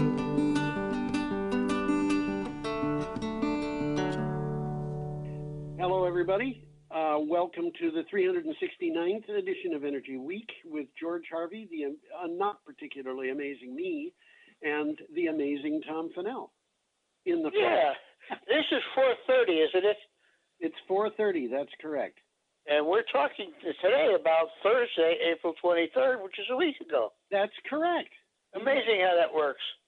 Well, the Energy Week is made up from entries from my blog, geoharvey.com, geoharvey.com. And if you want to read some of these articles, you can go to that and click on the date, which we will try to keep you updated on, or you can go to the file that's attached to the show when it's uploaded at BCTV and YouTube, or you can go to I guess the link to that is up on BCTV and YouTube. So look for the links there, and you'll be able to find basically the script for the show. Well, some of them are well worth looking at, and every once in a while, there's a must see. Yeah, there is. And I want to start off today by mentioning that today, which means we will not be talking about it today, we're going to be talking about things that lead to it. But today, there was a load of articles in the news that basically carry a single message, which is that the fossil fuels industry, the utilities that are heavily dependent on the fossil fuels industry, and the automotive industry are all in steep decline. There is a consensus among some of the analysts that the fossil fuels industry might never recover from that. And on top of everything else, and this is the big surprise, the people who are utilities with heavy investment in renewable energy and car companies like Tesla have actually seen increases in their profits in the first 3 months of this year. Well, we'll be sort of touching base on that today on a couple of items. Yeah, but we're going to be getting into it big time next week. So it's very newsworthy. Yeah, it is. Okay, our first item here starts with a picture of a battery project, and it's at a wind farm. At a wind farm, that's right. And this is from Green Tech Media. Did you have anything else to say leading into this? Not really. We're just about to talk about the item, the article. Well, let's do it. Next, I'll give you a clue. Next Era Energy looks to spend $1 billion on energy storage in 2021. That's $1 billion by one company in 1 year. Renewable developer Next Era reported its financial results in the first quarter, saying its renewable development unit had been unaffected by the COVID-19 pandemic. It has plans for massive investments in the near future, including spending $1 billion on battery projects. Well, from the article, it says no company has ever spent $1 billion on battery projects in a single year. But batteries are now more economic than gas-fired peakers, and they have been for a while. Yes, they have been. It's like, I don't know, it reminds me of all those, movies like The Revenge. This is the revenge of the batteries.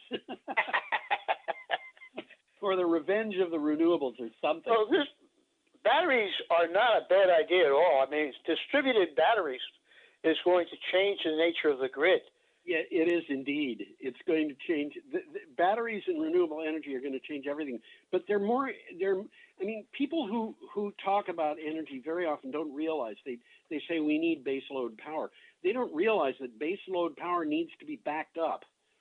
And I forget that. Yeah, and the backup is going to be load following plants, which are generally speaking powered by gas, and gas peaker plants. And the cost of energy from these gas peaker plants is just outrageous. It's enormous, yeah. It's like 20 25 cents, 27 cents per kilowatt hour. That's cheap. They're 2 or 3 times that sometimes.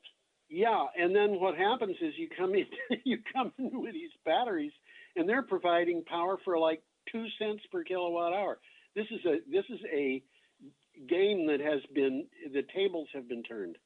And as we've spoken, there's progress made in batteries. Oh yeah. Oh yeah. Batteries are hot. Batteries are hot. That's right. Yep. Let's move along here. We got a wonderful picture of a pump jack. Isn't this great that we can talk about wonderful pictures of pump jacks? That is what's called also. Pump jack is probably the biggest thing that we put on our pictures. Probably more pump jacks than anything else. Either that or wind turbines, but pump jacks, yeah. They're also called nodding donkeys. Yeah, something like that. We have an item here from Inside Climate News. That we do. Super polluting methane emissions are twice federal estimates in the Permian Basin. And I'll just mention quickly what the Permian Basin is. It's West Texas, East New Mexico. Okay. It's just a geographic part of the U.S. Right.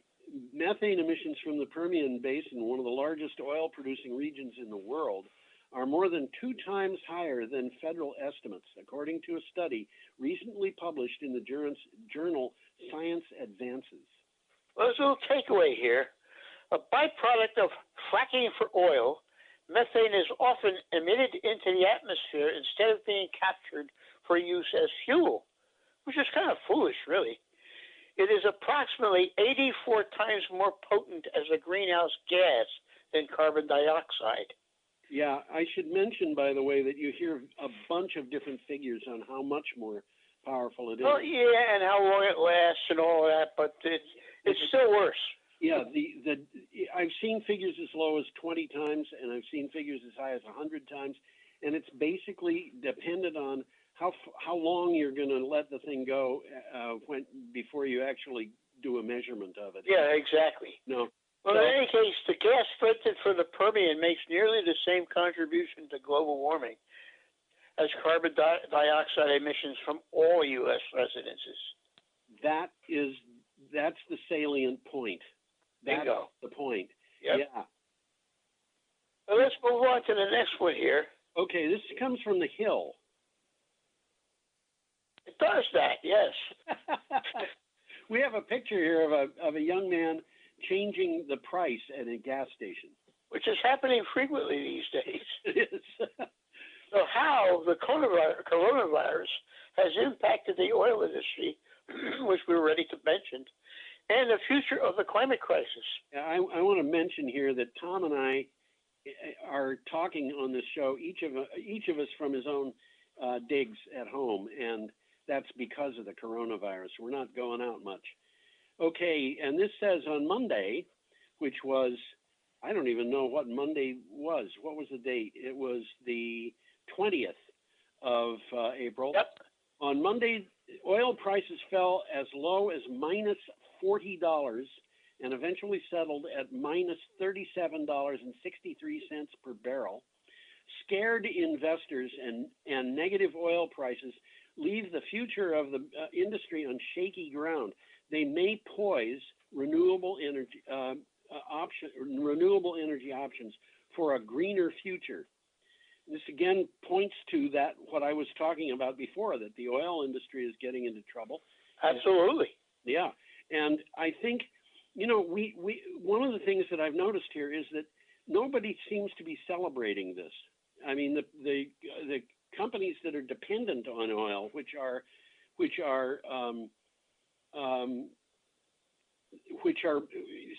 in some cases getting it practically for free, or for even hate to take it. Yeah, they are not celebrating, and the reason is because it just shows you how completely out of whack everything is.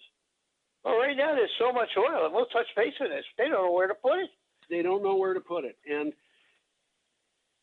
we don't have a reason to burn it right now either. So we don't. We've got a surplus.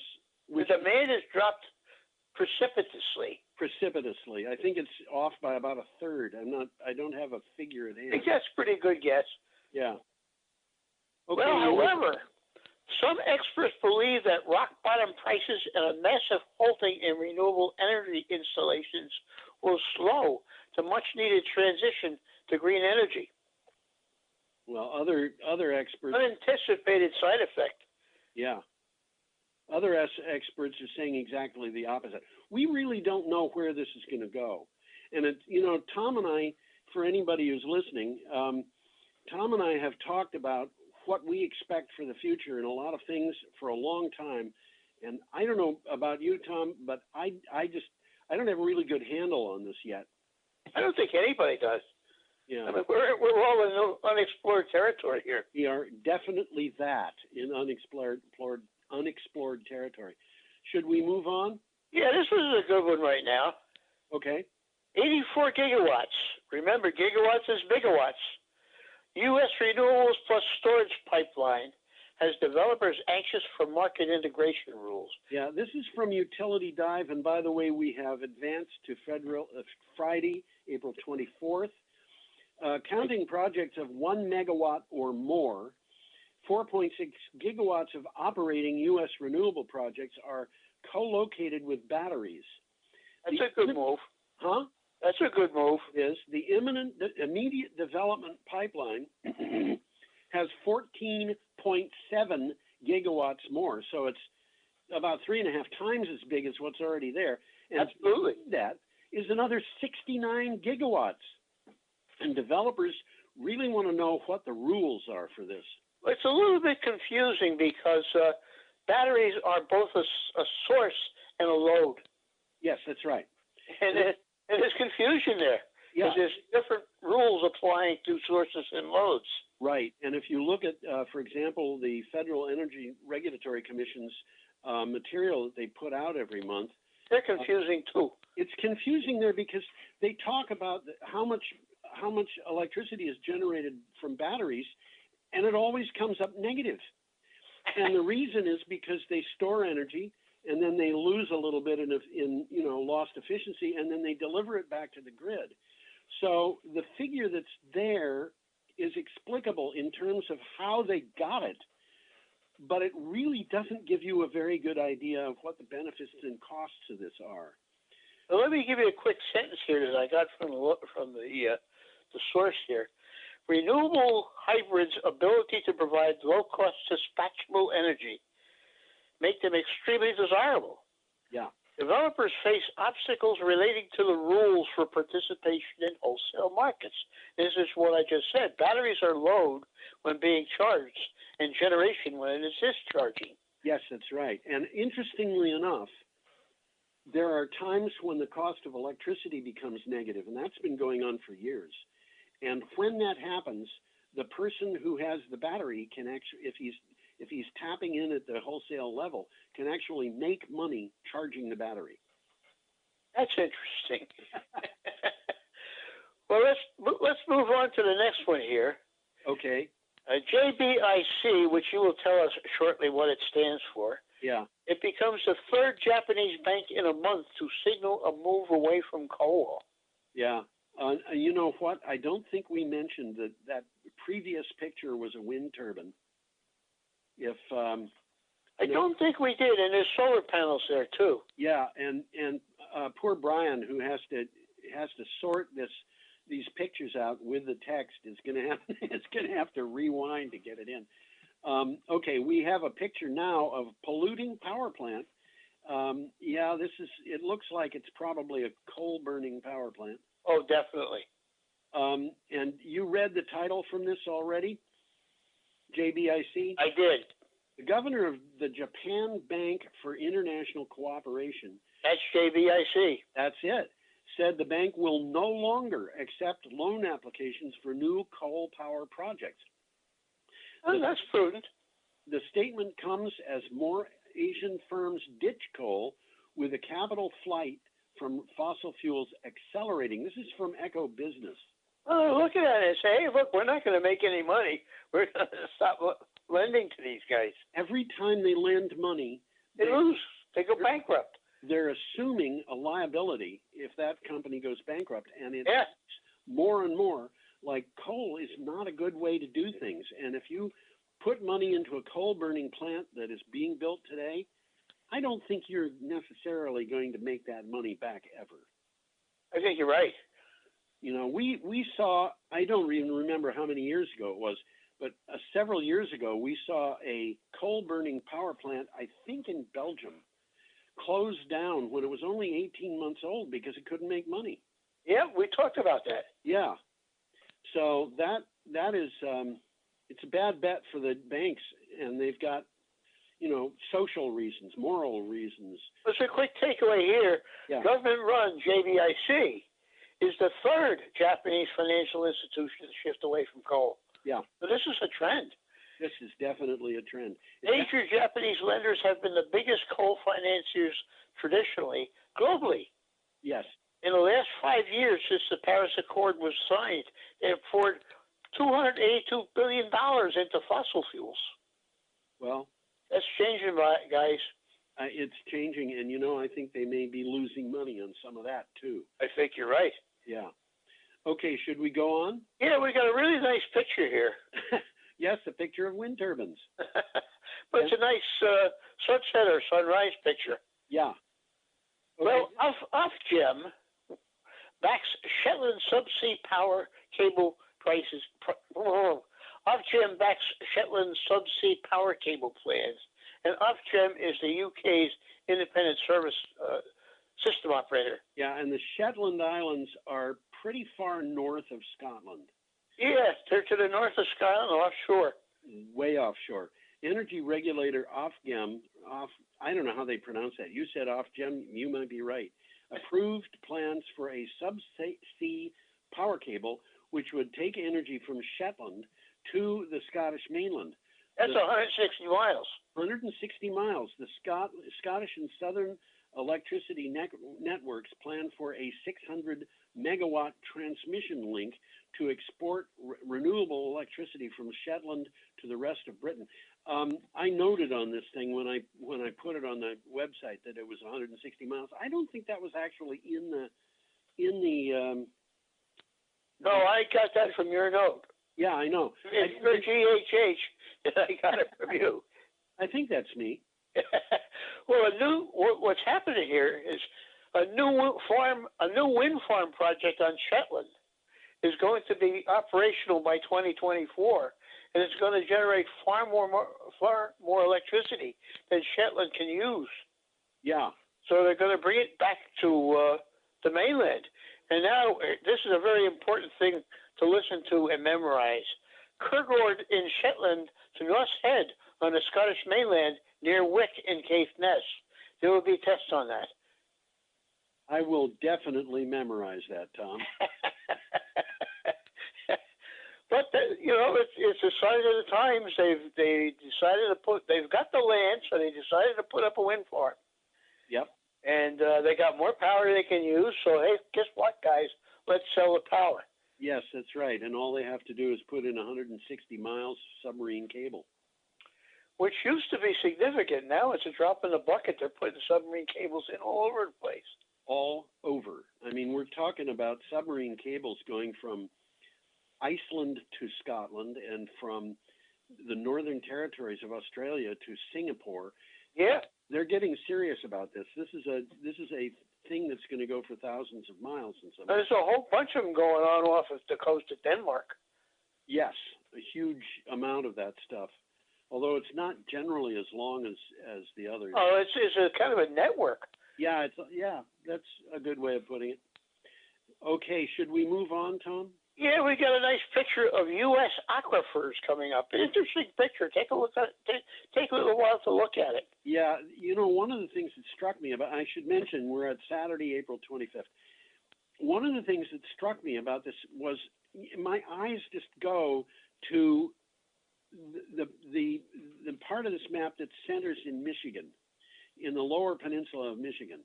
Okay. And the reason is because there's a kind of a circular area, which is... I saw that. It looks like a hurricane. Surrounded by an aquifer, which is surrounded by another circular area that is surrounded by a second aquifer, which is surrounded by another circular area, which goes through the lakes there, and this is surrounded by another aquifer that goes through, it looks like it might go through Canada, but it certainly goes through northern Michigan, Wisconsin. And you know, I thought, that's weird. And then I noticed there are actually other places in this map where you have an aquifer surrounded by another aquifer. Surrounded by another one. Yes, we do. And, you know, There's several. There's several of them, yeah. Anyway, this particular item comes from Clean Technica. It does that. And it says, and I quote, U.S. Supreme Court decides Clean Water Act applies to groundwater. This is significant. It is very significant. And it's coming from a Supreme Court that people have expected to rule in favor of industry and polluters. And they didn't do it in this case. In this case. This week, the Supreme Court made a ruling on a case that involved the activities of a wastewater treatment plant on the Hawaiian island of Maui. Wastewater was being pumped underground, but it was subsequently getting into the ocean, and the ruling says that that is not permissible. Well, these guys are just trying to get rid of their waste. Yeah. And of course, they're saying, it just goes into the ground. And the Corps of Engineers are saying, no, guys, it affects anything, whether you can see it or not. Yeah, and the original point of the Clean Water Act was to prevent people from dumping water directly into streams and rivers and the ocean. And now they're saying you can't do it indirectly. Yeah, you can't do it indirectly. You can measure the pollution in the ocean where this water is seeping through the land. Therefore, you can't pump it into the land. That makes sense. It does. You know, a lot of people who are watching this might be young enough that they have no idea what things were like before the Clean Water Act was passed. And my recollection you couldn't even look at the Connecticut River. Yeah, the Ashwillet River had soap suds on it because the laundromats were just dumping their wastewater into the river, and it was soapy. And there were, what was it, in Pittsburgh, they had fires, and also Saginaw Bay. They would have the water. The river going on fire. The river or the lake would catch on fire because of all the pollution that was floating on the top of it. But you certainly couldn't swim in the Connecticut River. No, you couldn't. And Lake Erie, they said, was dead and would take 2,000 years to recover. And I recall that fairly quickly, you know, like 5 years, they discovered that was wrong. It actually recovered very quickly. And the Hudson River was supposedly... That was terrible, too. It was supposedly dead. And after the Clean Water Act, fishermen started fishing in the river again, and they put out nets, and the nets were being broken, and they didn't know how. And then they found out it was sturgeon. I was just going to say, it was probably sturgeon. They're pretty big. They're pretty big, but they thought the sturgeon were extinct in the Hudson Valley. Yeah, that's correct. They had just gone farther upstream. So anyway, you want to go on? Yeah, we got a nice picture of an airplane. Airplane from Bi Aerospace and an article from Clean Technica. Now, we've talked about this several times, and I never thought I'd ever see an electric airplane. Well, what do you got for a title? Electric air taxi service set to launch in California by 2021. Quantum Air announced plans to launch what is called the world's first, an air taxi service using a fleet of 26 all-electric flying taxis to shuttle passengers between major points in the greater Los Angeles area. Quantum says that its air taxi flights will be surprisingly affordable. Well, this isn't for everywhere. This has to be a place where they've got a lot of concentration of traffic, like California, right? Like Chicago, like New York. Ain't going to happen in Vermont. Not very soon, I would I would say. When we get our Brattleboro Airport. Well, there's one in Keene. Yeah, there is one in Keene. I think there was one in Brattleboro not all that long ago. I might be wrong about that. I don't remember one, but there could have been. Where's the next one? Up by Springfield, isn't it? I don't know. Yeah, there's a little one up there. Yeah. Well, there's a quick takeaway here. Okay. These air taxi trips will replace hours-long car rides on LA's notoriously bad traffic. With, and they quote this blissfully short flights that last just a few minutes. Yes. So they got a market here. They definitely have a market. There's no question about that. So Quantum will be utilizing conventional fixed-wing aircraft powered by lightweight, high-torque electric motors, which take off and land on conventional runways. You know, last week we were talking about electric motors that were 15 inches across and 4 inches thick. And, and were like 1,500 horsepower. This isn't even anything like that, but yes. And it's going to open up more like this. An electric motor of that size could power an airplane that would be significantly larger than this one. That's what's going to happen, I think. I think, yeah, and that comes about because of a change in technology. We've got super magnets now. So yeah, that's what's going on, really. It's a technological change. It's changes that are happening in areas of technology that I never imagined would change. And who gave a darn about electric motors, you know? Huh? Who gave a darn about electric motors? They were the same in 1970 as they were in 1870. Yeah, and you know, I think about DC motors that I worked with that were pretty obsolete. Working with them, that were like, you wouldn't want to hold one of these things in your lap because they were heavy, but they were only half horse. And I think a motor of the same weight would be this 1,500 or 1,300 horsepower motor. It's a different world we're in. Well, a friend of mine had a Volkswagen Squareback, and he put an electric motor in. It was an easy job, but he put in a 5 horsepower DC electric motor, which was half the size of a garbage can. Yeah. And today, you could mount a motor in there that would make it a rather funny-looking dragster. I was just going to say 0 to 60 in 3 seconds. Yeah, I bet you could do better than that with a VW Bug in one of these motors. I bet you could. Okay, should we move along here? We got a picture of some tomatoes. Yes.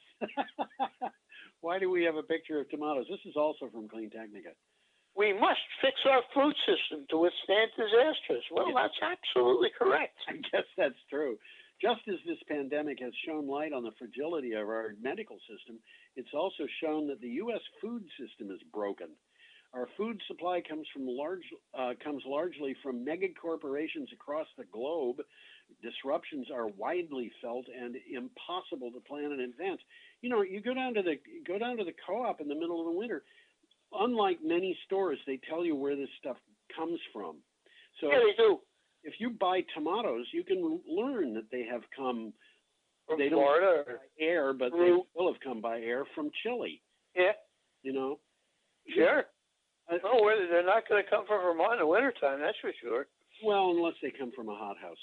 Well, there is technology where they're building vertical farms. Yeah, I guess there is. And that's going to help a lot.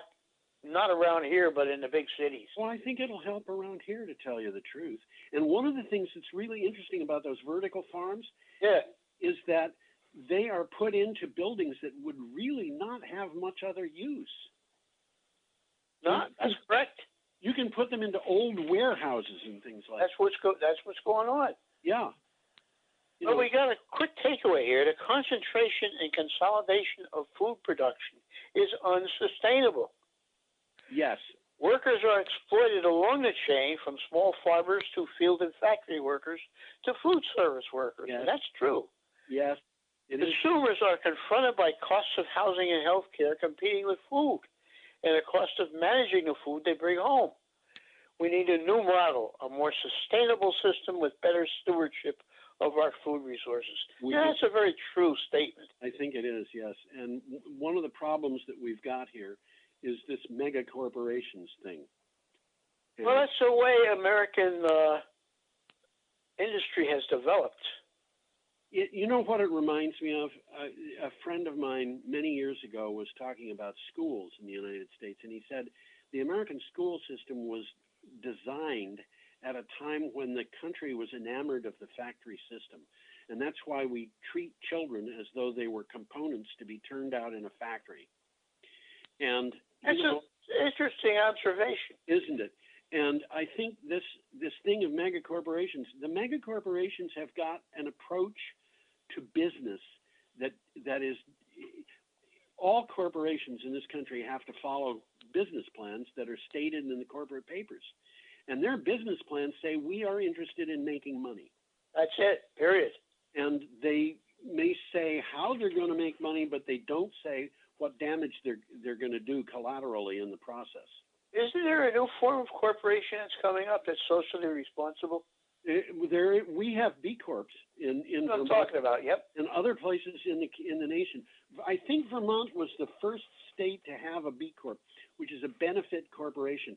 And the people who own the company are allowed to make money, but they have to file papers that say what benefit they're doing, what effects they're having, and things like that on the people who are involved. And that includes the customers, but it also includes the employees and their neighbors. So that's good trend. Yep. So should we move on now? Yeah, we got a nice picture of a tanker here. Yeah, actually another tanker in the background. We're up to Sunday, April 26th, and we have an item from ABC News, which is the Australian broadcast company, I believe. I think it is. Yes, not American broadcast. Oh, this is not America. This is Australia. Well, it starts off giving you a clue. Australian government's $94 million crude oil purchase offers a simple economics lesson. And by the way, I should mention that this $94 million is 94 million Australian dollars.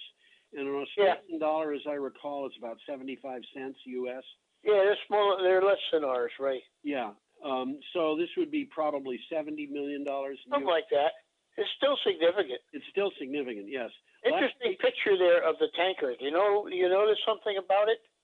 I noticed there's something funny about the bow. Well, the tanker's empty. Well, yeah, I noticed that too. You can tell that pretty easily by the orange. The orange, which is the part of it that was painted to be underwater for a long, long time. Also, you see there that part of the rudder is out of the water. Well, the picture that I've got on my screen, I can't see that, but that's. Oh, okay. I just modified the picture so I could get it in my notes. Okay. So in any case, it says the Australian government's $94 million crude oil purchase offers, I said this already. You did. Simple economics lesson. Last week, Australia took advantage of record low oil prices to buy crude oil it needed to maintain a fuel stockpile. This illustrates the difference between energy that must be stocked, such as oil, and energy that just flows naturally, such as renewables. It's interesting. We'll talk about that again further on. Yeah. They bought this oil from the United States. Yeah, but they don't have any. Oil will have to be physically stored somewhere, and Australia doesn't have the capacity to store it. Yeah. It's going to have to stay in the United States with the storage space being leased. Yes. It sounds kind of crazy. The drop-off in demand has been so significant, the global oil industry is struggling to cope with its growing stockpile of unwanted oil and its limited storage capacity. That's why prices have plummeted. I was about to say that's why they went negative. Exactly. We've talked about it before. We're going to talk about it again. There are. It's newsworthy. Okay. We got an interesting one here. We got a picture coming up, and I'd advise you got a chance to take a look at that picture. Examine it because it's interesting. But they're turning PET into electrodes. That PET is a certain kind of plastic. Yeah, and this picture, by the way, is it's almost circular. It doesn't go all the way around, but it starts in the upper left-hand corner and it goes clockwise to the lower left-hand corner.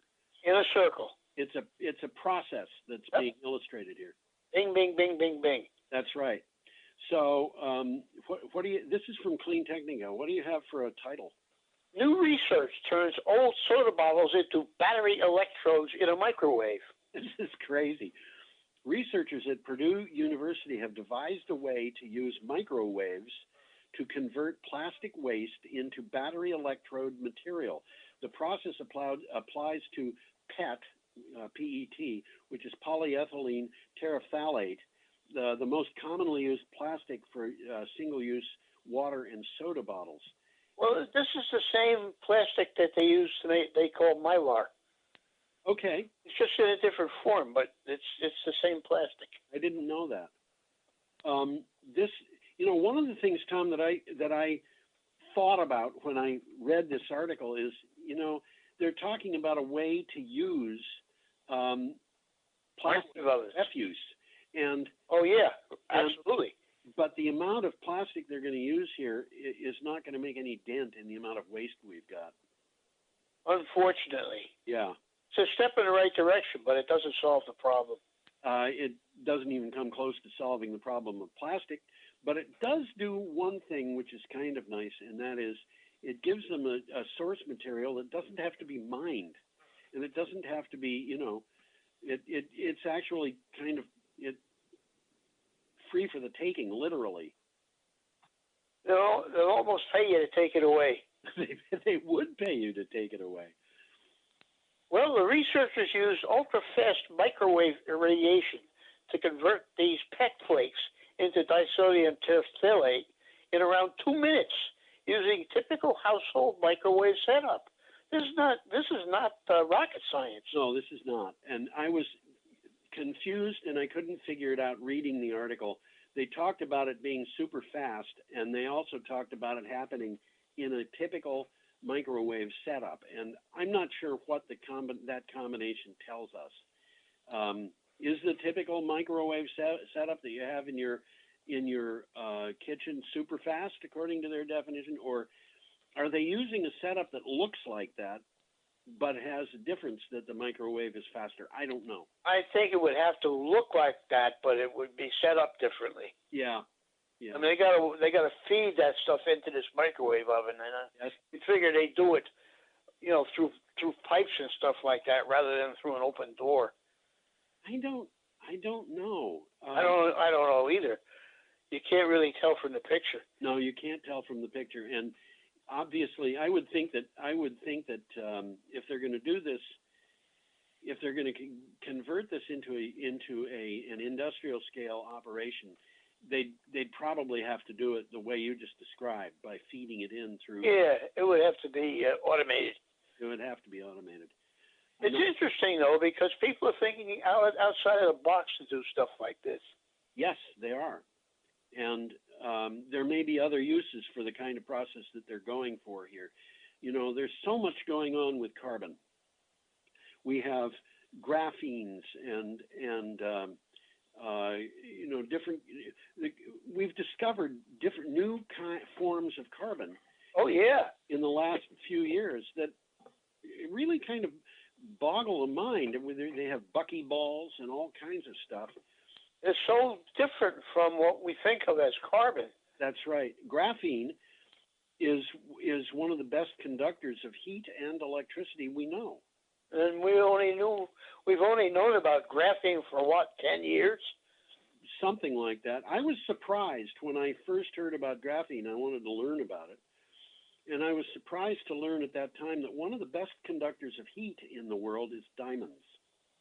That's interesting. Isn't it? Diamonds conduct heat better than copper. They conduct heat better than silver. This is really kind of amazing. But, what they're doing with this, it's hard to guess where this thing of basically creating carbon in a microwave from plastic. It's hard to imagine where that's going to go. I think they're opening up new doors. I think they are. Okay, our next item is from Utility Dive, and it has a picture of lightning. It is that. Very interesting picture of lightning. Yeah. As extreme weather spurs billions in utility resilience spending, regulators struggle to value investments. The National Renewable Energy Laboratory tried to evaluate approaches to resilience to guide utility investing and found there were too many factors to quantify easily, and this moves regulators back to human judgment. And this is a problem because regulators don't like it when you tell them they have to think. Well, this is a long, meaty article, and I'll mention quickly just to clarify, because I needed clarification. Yeah. Resilience is mentioned more and more in utilities' grid modernization proposals, but it often gets conflated with reliability. Yes. And they explain the difference. Resilience means the ability to prepare for and adapt to changing conditions and withstand and recover from disruptions. So this is what researchers are working on a value of resilience metric. Right. Reliability is maintaining the delivery of electric power where there is uncertainty in operating conditions. So this is how well the utilities are keeping the lights on. Yes, and I want to mention here, when you're talking about resilience, you're talking about an ability to continue, with your life, even when something very unexpected happens. Well, reliability is about preventing disruptions that are more common, local, and smaller, and resilience addresses high-impact events that can be geographically and temporally widespread. That's from the article. Worldwide, for example, this coronavirus thing is a worldwide problem. It certainly is. Yeah. So the article says that resilience investments are urgently needed. Yes, but it doesn't tell you anything about what they are, except that you have to think. Yeah, that's exactly what it's telling you. You have to think about it.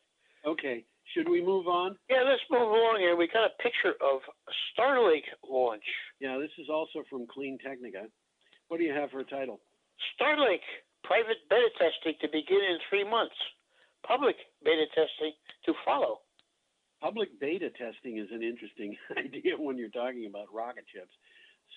SpaceX was launched, has launched. That's Musk. Huh? That's Elon Musk.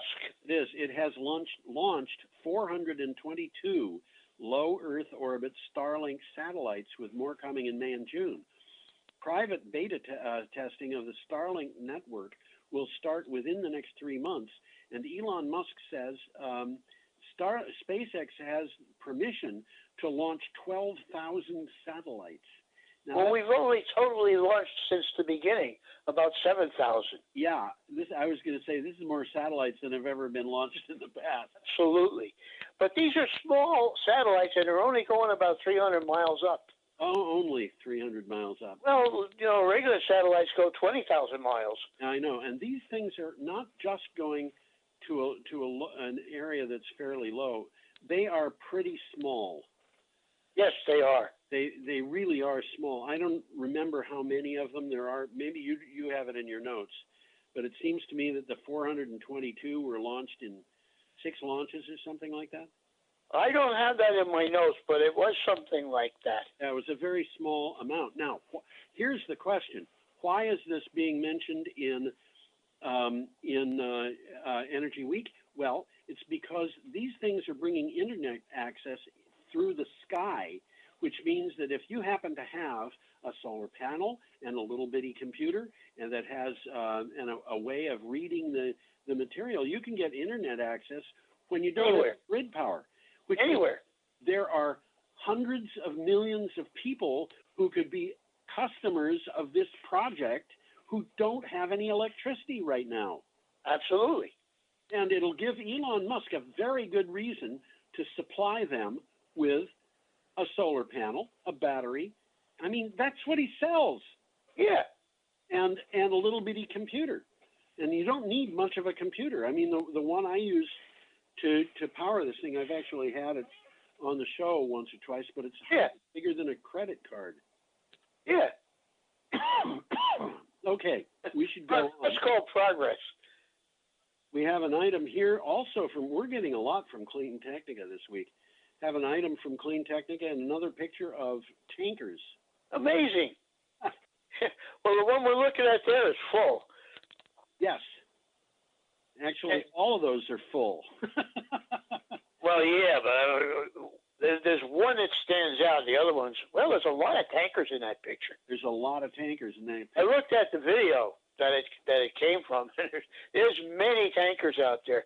Well, the article says there's 35 or more tankers. Yeah. Well, oil tankers lurk off the coast of California. Yeah. The U.S. Coast Guard is monitoring the, quote, increased presence, end quote, of oil tankers that are hanging out in the seas near the ports of Los Angeles and Long Beach. With a collapse in demand for crude oil, these tankers are being used pretty much as floating storage units for barrels of oil. And I want to point out, it costs money to store oil, in a place like Cushing, Oklahoma, in a tank that's designed to just be a stationary or oil storage. These things are designed to transport oil, and it is costing somebody a lot of money to have them. They're just sitting there. Yeah. So. Well, the more than 35 tankers carry more than 25 million barrels, which is enough oil to meet the needs of 25% of the Earth's consumption. Amazing. We should probably move on, Tom, unless you've got more on this. No, I think we should. We got a picture of a small hydro plant in New York. Looks like Townsend Dam. You know what it reminds me of is that dam in Hinsdale. Yeah. You know the dam in Hinsdale? Yeah. That dam. It does, right in the Connecticut River. No, I'm not talking about the one in the Connecticut River. I'm talking about one that's in the Ashwillet River. Okay. Yeah. I know that one. It does. Right. If you drive into the middle of Hinsdale and you kind of turn right at the post office, there's a dam there on the left. There it is. Looks a bit like this, and it's actually used as a power dam. Did you read the title? I don't think you did. I didn't. U.S. renewables provide more electricity than coal in January and February. Seems like we've touched base on this elsewhere. Yeah. Like Germany. This is from Renewables Now. And, I want to point out, a lot of coal is burned in January and February because it's cold. Yeah. And those coal plants are just going to keep going during those months. If they haven't made more electricity than renewables in the middle of the winter, I don't think there's much chance they're going to do it in the spring. I think you're right. Renewable energy sources produce 10.6% of electricity, 10.6% more electricity than coal during the first 2 months of 2020, and topped nuclear power in February, according to a Sunday Campaign analysis of recently released data from the U.S. Energy Information Administration. Well, this Sunday Campaign is a company. It's a nonprofit research and educational organization. Yep. Supporting the aggressive development of renewable energy. And I got renewable energy and energy. Yes, well, I think that may have been in the article. I think it was. Yeah. I think it was. But that's the Sunday Campaign. It's Sunday. Yeah, 2 words. 2 words. Okay. It's interesting. We should move on. We've got about 12 minutes and 6 articles to do. And we got, 6 articles Tuesday. We're starting out coming up on Tuesday. April 28th, we have another article from Clean Technica. We could just got a picture of a North Dakota wetland. Yes, that's right. And by the way, this particular picture and some of the other pictures we use for Energy Week came from Wikimedia Commons. If don't come from Wikimedia Commons, they're almost always pictures that just were with the article when it was published. Okay. So this is the EPA's dirty water. A new rule discards science and ignores the importance of wetlands and tributaries. Didn't we just mention this? Yeah, we did. In the latest act of abdication, the EPA published its Navigable Waters Protection Rule in the Federal Register on April 21st. The EPA's own Science Advisory Board said its formulation did not incorporate the, quote, best available science, end quote, which tells you something. The administration is just ignoring the facts. They don't want to know the facts, I don't think. Well, it's propaganda, really. Yes. They're just trying to protect the oil industry. It's hard for me, if the Supreme Court is going to tell a waste treatment plant on Maui that it's not allowed to pump water underground, I can't imagine that it's going to let this rule stay. I think you're right. Well, let's get a takeaway from here. Yeah. Water flows on many more surface and subsurface paths than just rivers and other obvious waterways. Yes. These pathways, in turn, connect wetlands and tributaries with large lakes and rivers. Trump is saying that if you can't see the connection between the bodies of water, it does not exist. Which is exactly what the Supreme Court just ruled against. On that basis, the administration has removed environmental protections from half of the nation's wetlands and a fifth of the streams and tributary headwaters.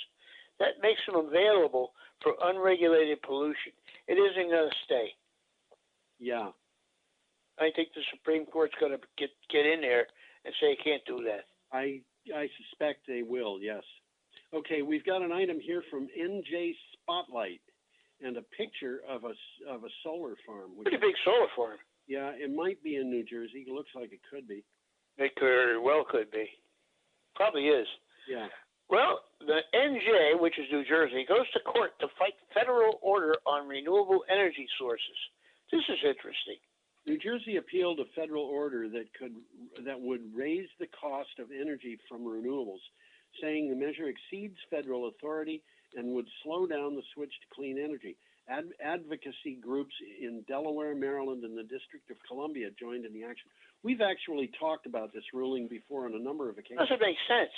Well, basically what they're saying is if the state is going to subsidize or incentivize renewable energy in any way, the federal government is going to make a ruling that as a source of energy has to bid on the market at a rate which is comparable to what would the same energy would cost from coal or natural gas. We can't count on the subsidies. Yeah. And just saying we got to throw those subsidies. As far as we're concerned, we're throwing those subsidies out. They don't count. That's what they want to do. Now, what happens if you have a solar farm and you bid 4 cents per kilowatt hour because you know the natural gas plant is going to bid 4 cents per kilowatt hour, what happens to the extra money? Does that mean the wind farm can make a ton of money? I don't know. I don't know either.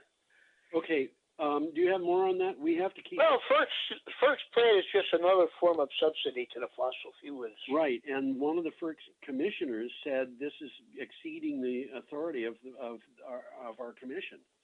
So I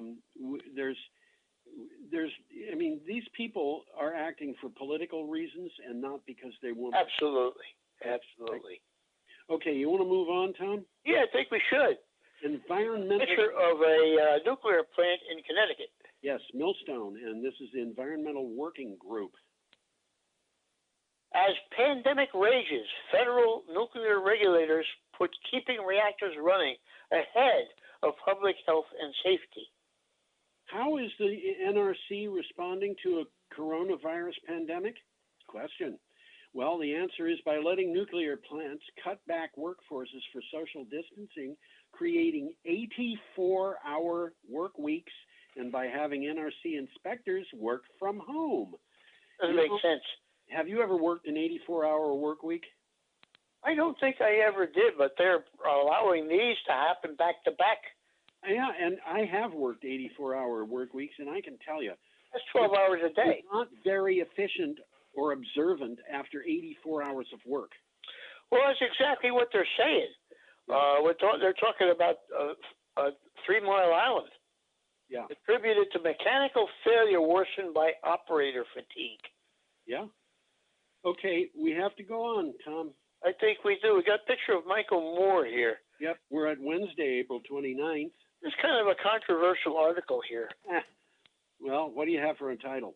Michael Moore's latest film is riddled with errors and millions are watching. Yeah.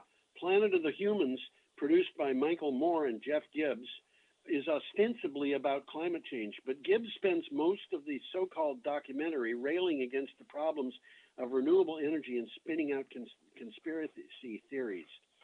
Now, Tom, I want to tell you, I have watched this movie twice. The first time I just watched it, and I was prepared to believe that it would be okay. The second time I took notes, and I found a major error or major problem with every single scene that had substance in it. Interesting. Just to give you an example, they showed a thing about the unveiling of the Chevy Volt. They just said it was the unveiling of the Volt. They didn't say a lot more about it than that, aside from the stuff that they wanted to say. They didn't say when it happened, for example, which was 2008. After that, they went to a place where there was a certain amount of renewable energy being produced from a solar farm that was nearby. Read that, yep. This was 2008 now. Yeah, and one of the things that they mentioned is that the solar panels at the solar farm are flexible. Okay. They also cost very little money compared to the amount that it would cost to get the good ones, which the guy who was talking about it said, and I have to say this was facetiously, about $1 million per square inch. It was a fairly large solar farm which powered 10 houses and operated at 8% efficiency, which is 40% of what you would expect to get out of good panels. And the panels were expected to last for 10 years before they'd have to be replaced. They didn't tell you in the film that this is old technology, that you don't buy this stuff on the market when you have solar panels installed at your house, and it really is not just obsolete but irrelevant. Well, this guy had an axe to grind. Yeah. It wasn't Michael Moore that wrote this. It was his buddy there, Gibbs. Michael Moore didn't even write this article. Jeff Gibbs did. But in any case, Gibbs seems to have had a axe to grind. He had an axe to grind. Yeah. This is worth watching, but worth watching with a critical eye. I will repeat, every single substantive scene had a major problem. And the major problems ran the gamut of what you do when you want to put something down. And it includes character assassination. It included obsolete information. It included interviews that were several years old at least. Yeah, like I say, the guy had an agenda. He had an agenda. Okay, our next item, next to the last, is from This is a nice picture. Power Technology. I thought about you saying this is a nice picture the moment I saw it. It's Tulips and Turbines. That's what it is. What do you got for a title? 5 renewable startups getting funding despite coronavirus. Despite slowdowns in renewable energy production caused by the COVID-19 pandemic, people are still investing in renewable energy projects, in particular startups. Power Technology took a look at 5 projects. This is possibly worth looking at. Well, there's a list and a description of these projects in the article. I don't think we have time to really go into them because we don't. We got one more thing to go, and we're running out of time. This last one, MacArthur Wind Farm is the picture, and it is taken from Renew Economy. Well, that's in Australia. It's 420 megawatts, and it's the largest wind farm in the Southern Hemisphere. Yeah. What do you have for a title? Recipe for cheaper electricity? Try 90% renewables by 2040. A report from energy market analysts Reputex finds that faster shift to a power market dominated by renewable energy and a more aggressive action on climate change, the greater the downward pressure on wholesale electricity prices in the future. Well, that makes sense. It does. Okay, we have come, I think, to the end of our hour. I think we may have a few seconds if you have a takeaway on that. Well, they talked about this being inexplicable, and it's an ideological war to preserve the monopolies against renewable energy. Yes. And it's been a threat of runaway electricity prices, edging out Australia's coal plants too quickly. This is what it says: edging out Australia's coal plants too quickly and with too much cheap wind and power would drive up the price of electricity and make the whole system far less affordable. Nonsense. Yeah. Exact opposite is true. It's the exact opposite. And that's the message that the people who own those plants and operate those plants want you to believe. Exactly. Okay. But, they don't even mention the effect of electric cars, and they're coming. Yeah, I guess they are. Well, Tesla had its sales go up in the first 3 months despite COVID-19. What does that tell you? It tells you that electric cars are coming. Yeah, it sure does. Okay, I guess we're at the end of we're finished.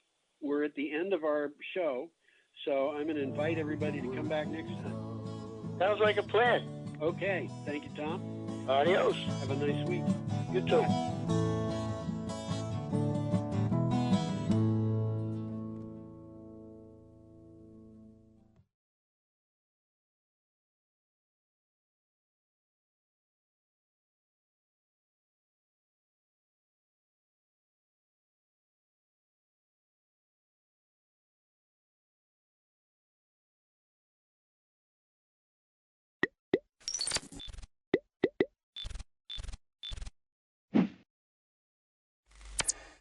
All right. So I'm going to call this meeting to order, and we have the minutes of April 22nd. What would you like to do? I'll make a motion to approve the minutes of April 22nd. And I'll second that motion. Okay. Any discussion? All those in favor? Aye. Aye. Aye. All right. Then we have review and approve bills for payment, and the warrants 23 and 23P. And before we do that, we had a request for us to consider town employees, if because of the virus they're not able to work their full week, would we consider paying them the balance so they get a full week's pay? Well, would you like a motion? I'm wondering. So that we can discuss it? Oh, Zeke froze up. He froze again. Oh, okay. Yeah. There you go. You're there. All right. So I'm not sure where I got frozen, but so there was a request that because of the virus, some employees are just having to work shorter work weeks. Would we go ahead and pay them for the full work week? Would you like a motion so that we can discuss it? Sure. Yeah. I'd like to move that even if town employees cannot work their full hours because of COVID-19, that for the period through this fiscal year, June 30th, we agree to give them their full week's salaries or pay.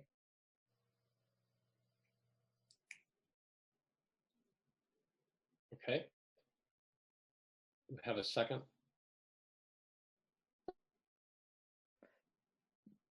I guess not. So is there another motion that we'd like?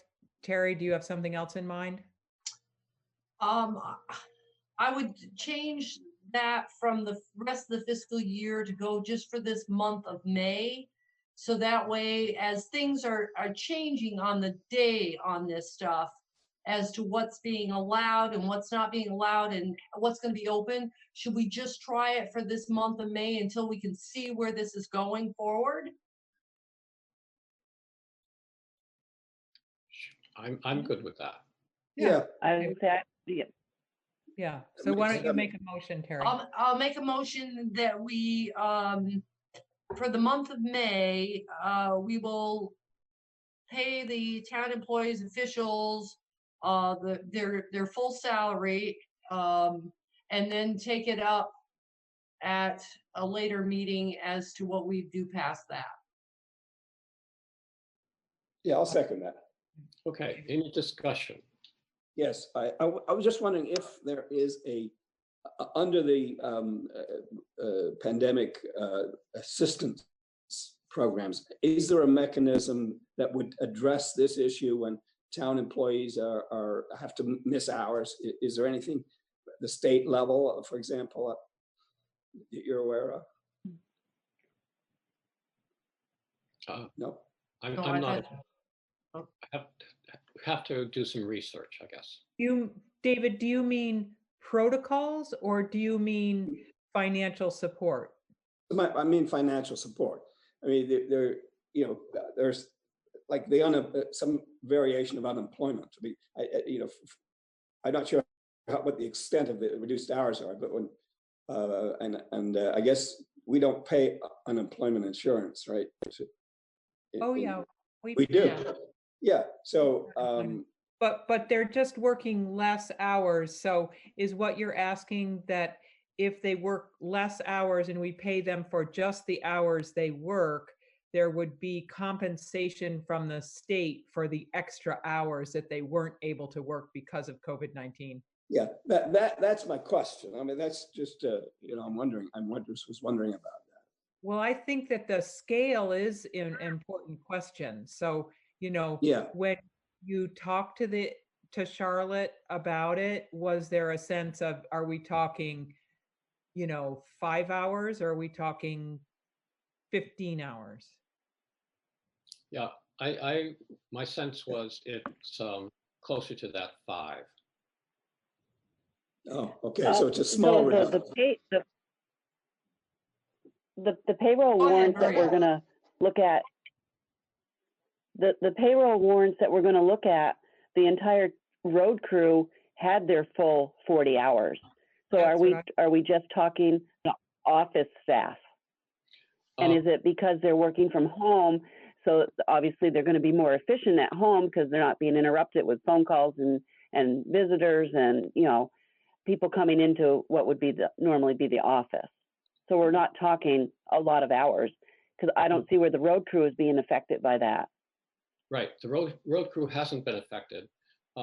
Right. I think Lee was concerned, okay, if for some reason they get 3 days of rain and he's not able to maintain the social distance or something, and he sent them home early, just for their safeties, would that apply? And I would think it would, but they haven't had a problem yet. Okay. Yeah, I think we'd have to furlough the employees in order for them to get any type of benefit. Yeah, well, yeah, that's right. Yeah, that's true. Right. Yep. But I do agree with Maria. I think what's going on is they're not in the office, so there's not somebody coming in, asking them questions. They're not taking 3 phone calls and bang, wow, you can sit down on a computer and get it all done, you know. Yeah, I mean, there's a lot of chatting that happens in the town office that's important. I'm not saying that's not important. It is important, but it's not happening right now, you know. Right, exactly. Yeah. Right. So motion has been made. Are you ready to vote? Yep. Okay. All those in favor? Aye. Aye. Aye. Okay. Then we'll move on to warrants 23 and the payroll 23P. I'll make a motion to approve bill for payments warrants 23 and 23P. Second that. Okay. Any discussion? Warrant 23 is for a total of $9,698.75, and most of that going to Highway Department for supplies and repairs, our Rescue Inc. monthly payment, and payroll transfers. So, any other discussion? All those in favor? Aye. Aye. Aye. Okay. We don't have any visitors or public comments. Maybe under the road foreman's report, we did get an email. And who'd like to bring that up? Terry, you spoke with Lee. Right. I spoke with Lee earlier today. We got an email from concerned residents regarding Lee's work that he'd done on North Hollow Road, putting underlayment or under road drainage in, and it affected I believe this salamander area that was growing salamanders or whatever. So what he did actually worked, so it drained the water off, and so the question is, you know, they were upset because of what happened. Lee is very sorry that he did the work on the road when he did. He didn't even think that there was any issue because the water was in the road. It's swampy up there, and he's very apologetic. He had worked on North Hollow Road, working on that same type of drainage on a lower portion.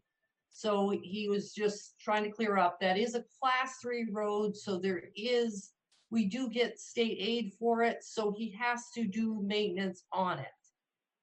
But he wishes now he should have probably just waited a few more weeks and done it.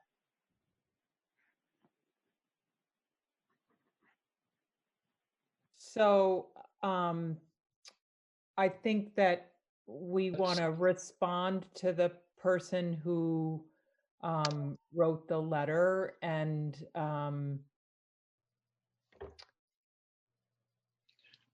we also would probably do well to bring the Conservation Commission into the dialogue so that in the future we can all be abreast of this kind of situation so that it's less likely to happen again. Yep, I agree. I'd be happy to coordinate that effort, actually. Okay. If you want somebody to. That would be great. I mean, I would support that. Sure. You mean coordinate with the Conservation Commission? Yeah, talk with the Conservation and with Lee, and then have a full response. And I would even go and talk with Claudia. I mean, I would call Claudia if that's what the board wants. Everyone okay with that? Sure. Yeah, and David, if you need more information or repeated information from Terry, don't hesitate to ask her for, more information relative to I Lee. will.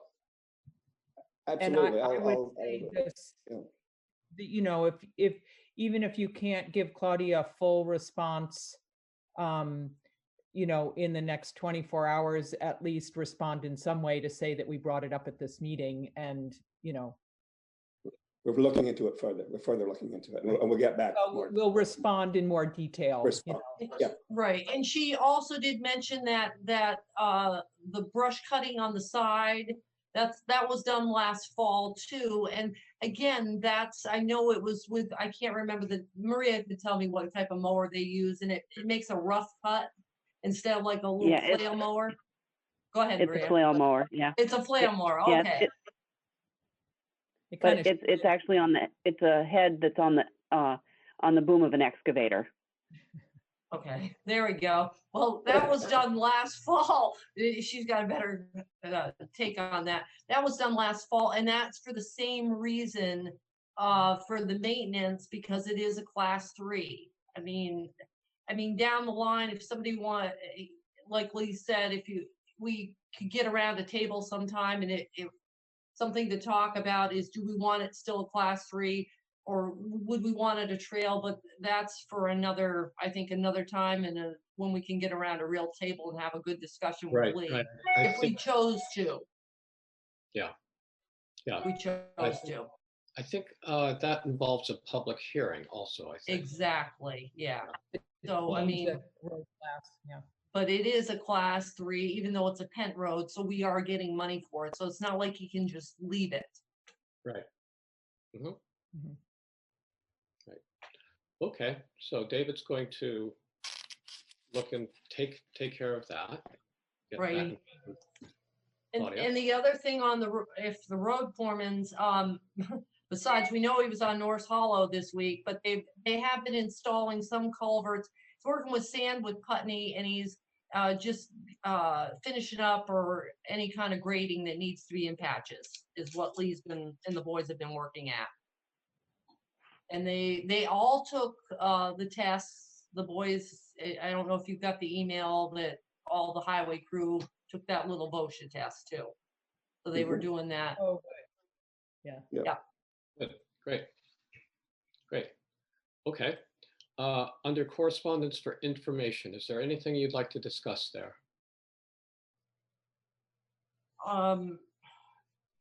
The Mike Maricki on that provisions for the property tax, that S344 has passed the House and the Senate, and it is on the governor's desk.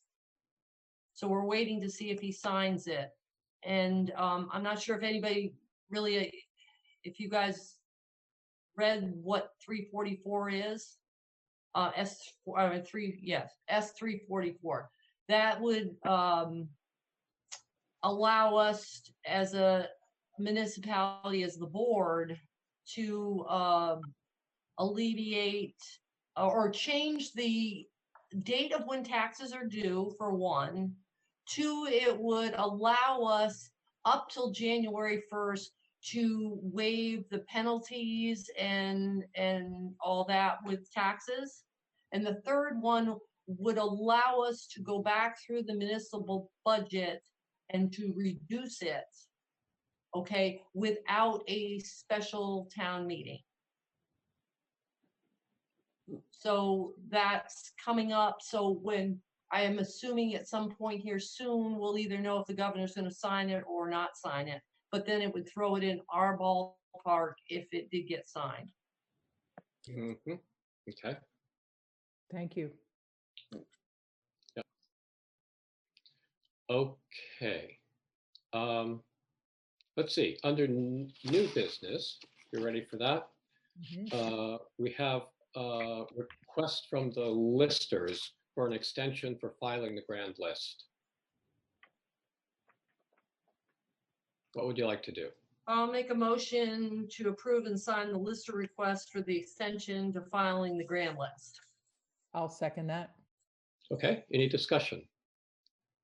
From what I've talked to Gene, they're moving quite ahead with this. This would just give them a buffer, but you know, it's going to be close to when it's actually supposed to be due anyway. But it just to make sure she would feel better to have this week or two in her, you know. So it's not like it's going to be pushed way off. I think we have to April 15th, but they want to get this done so we can be right on target with everything. Yeah, June 15th, I think. No, I think is it August 15th? I've got too many dates in my head. Right. Yeah, but it's not April. Okay. No. Okay. Any other discussion? I think we've had extensions in the past. Yeah. Yeah. Yeah. Ready to vote? All those in favor? Aye. Aye. Aye. Okay. Great. Let's see. Do you want to let Jean know that, Terry? Yes, I will, and I've got to sign, and I'll scan it in and send it out tomorrow. Great, good. Okay, we have the VOSHA training on our agenda.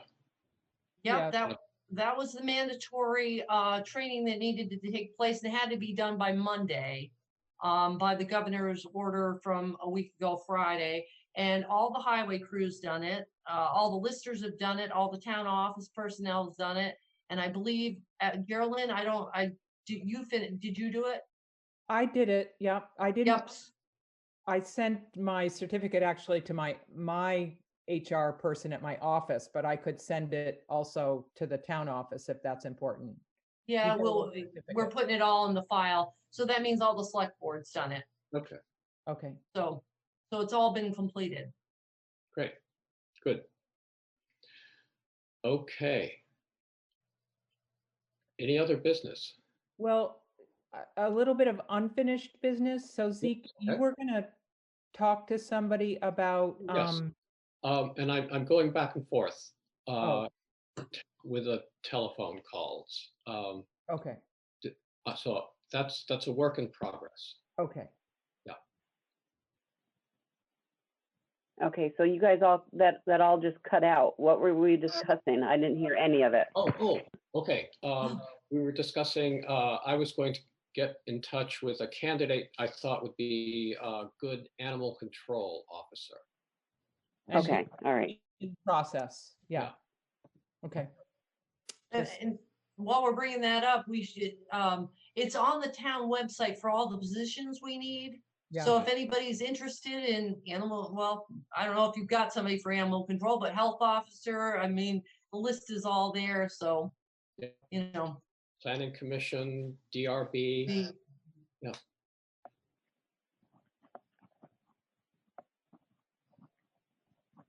Okay. So, any other unfinished business? Or maybe I'm frozen out again? No, you're fine. No, you're good. Oh, I wasn't expecting a response. Yeah. There's a little bit of lag time. Yeah, okay. And I don't know on your computer, but does yours go yellow around the box when you start talking? Yes. So you tend to hesitate when somebody's kind of got a little yellow going. Oh. So it's like, yeah. Right. Okay. I guess that's about it, unless anyone has anything else. Nope. No, that's it. for me. Okay. Oh, actually, before I forget it, there was another email that came through at 4 o'clock that Lori wrote and I'll just follow up with that with the sheriff's department, just so you let you know. That's the on Chamberlain's property. Yes. Yeah. Yeah. I'll just make a quick call so we can take care of that. Great. Good. Okay. Okay. Well, anyone want to make a motion to adjourn? I'll make a motion to adjourn. Okay. All right. There goes that yellow box again, Maria. Right. Yeah. Who Stay seconded safe, that? everyone. Well, thanks very much. I'll second it. Geraldine seconds it. Okay. Good. Oh.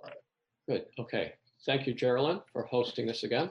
Yeah, well, it's really good to see everybody and at least hear Maria. So, yeah, awesome. Great. Thank you.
Meeting is called to order. This is the Brattleboro Planning Commission, our monthly meeting, May 4th, 2020, second meeting online. And the first item on the agenda is announcement. Anybody got anything? Just to let you know, the town offices are open. Well, we're still requesting that you do business online or over the phone, but you can make an appointment if there's some sort of an emergency and you need the offices. They're all staffed. If you visit the municipal center, you will need to have a face mask. If you don't have one, we will provide one for you. Okay. So we're still accepting zone permits and we'll be scheduling development review hearings as needed. And are you in the office, Sue? Are you still working remotely? I'm not. I will spend 2 afternoons in the office. We're kind of all spending some time in the office. But not together. What's that? Not together. No, not together. Okay, Nope. Great. So I'll be there generally Tuesday and Thursday afternoons. Okay. Any other announcements? Okay, public comment. Are there any members of the public here? I don't see them if they are. I don't see any other, any public on either. Okay, so we'll say no to that. Approval of the minutes of April 8th, 2020. Did everybody get a chance to have a look at those? I see Bruden's nodding her head, Josh nodding. Yes, Kate, I did. Yep. Did. Tom, yes? Tom, can you give a thumbs up or something? Or down, or do you have a comment? Can you hear me? Yes, yes, yes, we can hear you. Okay, great. Yes, I saw the minutes. You don't have any amendments, changes? No, I'd like to make a motion to approve them. Excellent. Is there a second? Second. Excellent. Further discussion? All right, hearing none, I will assume, well, I guess all those in favor of approving the minutes. How do we take votes on this thing? A roll call would probably be good. What? So if you, Felicity, if you just go through each person and just get a yes or no All right, from them, that would be good. A roll call is. Tom, approval of the minutes? I approve. Aye. Gordon? You know, I'm sorry to be a pain. I have one correction or suggestion, which under our values, under equity, I think it should say creating conditions that permit full participation and opportunity. But anyway, if you don't want to belabor that, we can talk about it because it's on the agenda later too. Well, these are supposed to be a record of the event that took place. So is that what was said? If I said it, that's what I intended to say. All right, well then it should change to that. I should have said anyway. Yeah. Well, I'll just assume it is what you said, and the minute should be changed to what you said. And given that, do you approve? No, we need to go back again with that exception. Sorry. So it's at the top of my screen. Tom. Okay, with that modification, I make a motion to approve last month's minutes. All right. Prudence. I second them. And you approve? And I approve them. Jess? Yep, I do. Kate? Kate approves. Okay. Josh? I approve. Excellent. Does staff vote on the minutes? Staff does not. No. Okay. Do I vote? You can, yes. I also approve. All right. The minutes are approved with no abstentions. Welcome, Jess. You didn't miss anything. Okay, so we've approved the minutes. Now we're on to the first item of our discussion, COVID-19 and planning. So I went through and reviewed all the materials that got sent out. I wonder how many other people had enough time to go through and look at them. And I will start by saying that I don't expect us to make any decisions at this point. I think this is really an opportunity for us to kind of decide what it is that we want to hone in on and focus our energies on vis-a-vis planning and COVID-19. So, and we can ask for more data. We can pursue different kinds of reports depending upon where that conversation goes. So with that said, people just want to start talking, unless Sue or Andrew, you want to add some more context. You've been paying much more attention to all of the webinars and things that have been happening.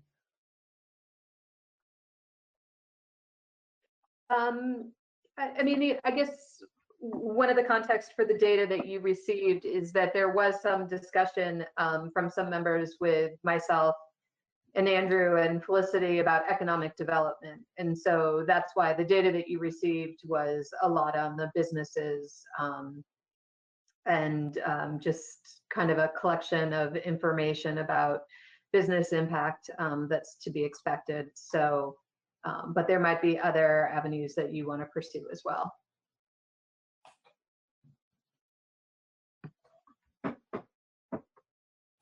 For the economic impact, I think we should also add health and safety too, including somehow tying the two together potentially. I don't know if that makes any sense. I apologize if it doesn't. I missed health and safety tied together, or health and safety with economic development? With economic development pertaining to the town moving forward, you know, like the future of economic development and health and safety for Brattleboro. Can you say a little bit more what you're thinking? Well, for instance, like Tom and I briefly were talking about different things to do, and Jess also, pertaining to opening Brattleboro back up and like what the town can do. Like simple ideas are hand sanitizing stations, and maybe even like paintings on the sidewalk of like reminders to keep people 6 feet apart. I don't know if that's a part of the economic development conversation or if that's a whole nother thing, a whole nother category we should add on to another meeting, or if this one's appropriate. I think that it's related to economic development because people definitely need to feel safe to come to Brattleboro, and or come down to, you know, wherever you're going in Brattleboro, people want to feel safe. And there are some discussions about that. I mean, I think by the next time the Planning Commission meets, there may be some more public type proposal on something like that. But I think yeah, we should definitely list it. Yep. Because I do think it relates to economic development. Yeah, and I couldn't agree more. You know, to get people to go back out and shop and consume and support local establishments, they need to feel safe doing that and knowing that the town at least is taking the precautions that we can within our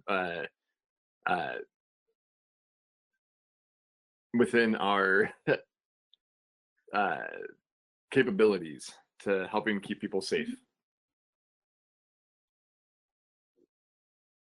Okay. More thoughts? I could chime in with a few various thoughts I've come up with. Yeah, please. I'll reiterate or expand on something I said last time, but then also bring up a couple other ideas. One was that doorknob idea. You know, looking at the land use regs, you know, we require things like certain types of lighting and electric car charging stations in certain developments and people's houses or multi-unit places. So before I was saying that I think this is something, you know, requiring public buildings to have doors for the public that are able to be opened without putting your hands and fingers on it. So there's various ways out there. I thought that would just be a building code thing that's regulated at the state level, but I think our land use regs provide for that because, like I said, we require all sorts of specific things. So, and I think this would have a lot of benefit just beyond this pandemic too. I mean, you know, there's some public areas where, let's say, hundreds of people every day are touching, you know, the worst culprit, the round doorknobs.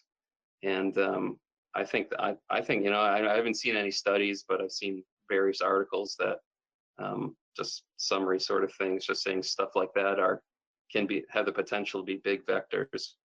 So I'd like to explore the option of adding some requirement like that to the land use regs.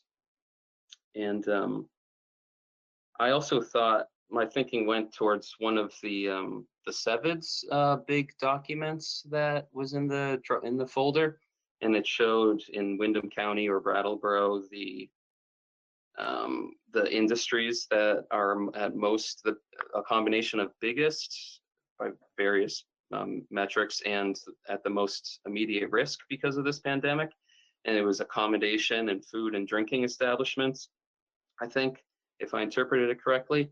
And as far as the food and drinking establishments go, now this is one that I think may not be at all within the Planning Commission's purview, but maybe we can make recommendations to the Select Board, or I don't know, League of Cities and Towns or the state.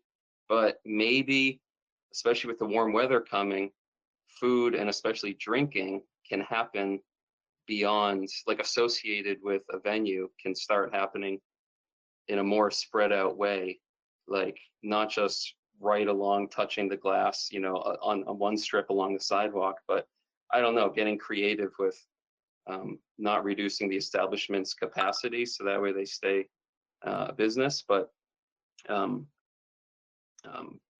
you know, loosening some of the restrictions on outdoor eating and drinking, so that way the businesses can still do well. I have something to add to that also when Tom's done. Yeah, go ahead. So yeah, that's one of my bullet points for this evening. I'm super excited to be having this conversation, so I really appreciate this. But you kind of nailed it. Let's see. You kind of nailed it with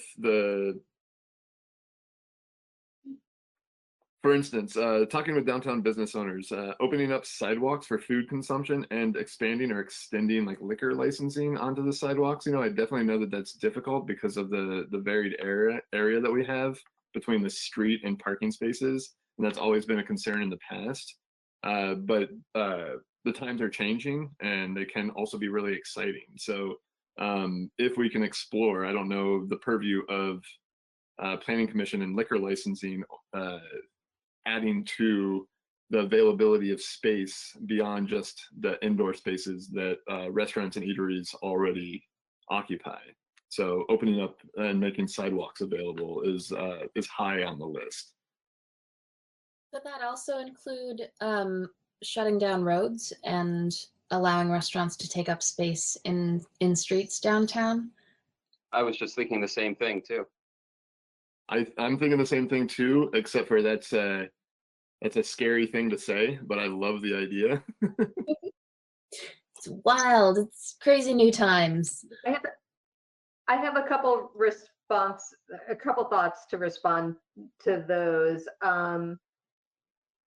So I don't know enough about liquor licensing, and I'm going to have to get back to you on that. I don't know if it's, you know, we follow what the state says, and therefore I think one of the things about liquor licensing, because I remember from Arkham, is, you know, there needs to be some barriers and whatnot. And so putting up barriers on a sidewalk can then create ADA issues. I'm just thinking aloud. I need to research that a little bit more to be able to report back to you. And as to Tom's comment, and this does get to the liquor licenses or shutting down roads, you know, the planning commission is in a position where they can make policy recommendations to the select board. So, you know, however these come out, you know, it can be a document that you then go present to the select board or something like that. So you should think big. They would ultimately have the say over things that are not land use regulation related. So I definitely understand the and complexities. then shutting down the roads. The other thing is Main Street. You know, a lot of our main roads, Main Street, Putney Road, Canal Street, a lot of them are state owned. So there might be another barrier there, but there's lots of roads that aren't state owned as well. It'll be an interesting balance too, because we also need, in terms of maintaining social distance, you know, it'll be harder to use the sidewalks and not be within 6 feet of people if they're narrowed. So there's a lot of, there's just going to be some trade-offs and complexity, I think. But, you know, one of the things that Burlington's doing is because of lower traffic, they're using this as a time to cordon off and improve, you know, like bicycle, having wider lanes for bikes so that you can pass better, or they're not as close to pedestrians. So they've put up cones and done that a few places. So it's kind of an interesting time to try that. And, you know, we have all the usual challenges that make biking in Brattleboro challenging, just in terms of the width of the streets and things like that. But I agree, this is a time to be creative, and also when there's less parking, that gives us more opportunities.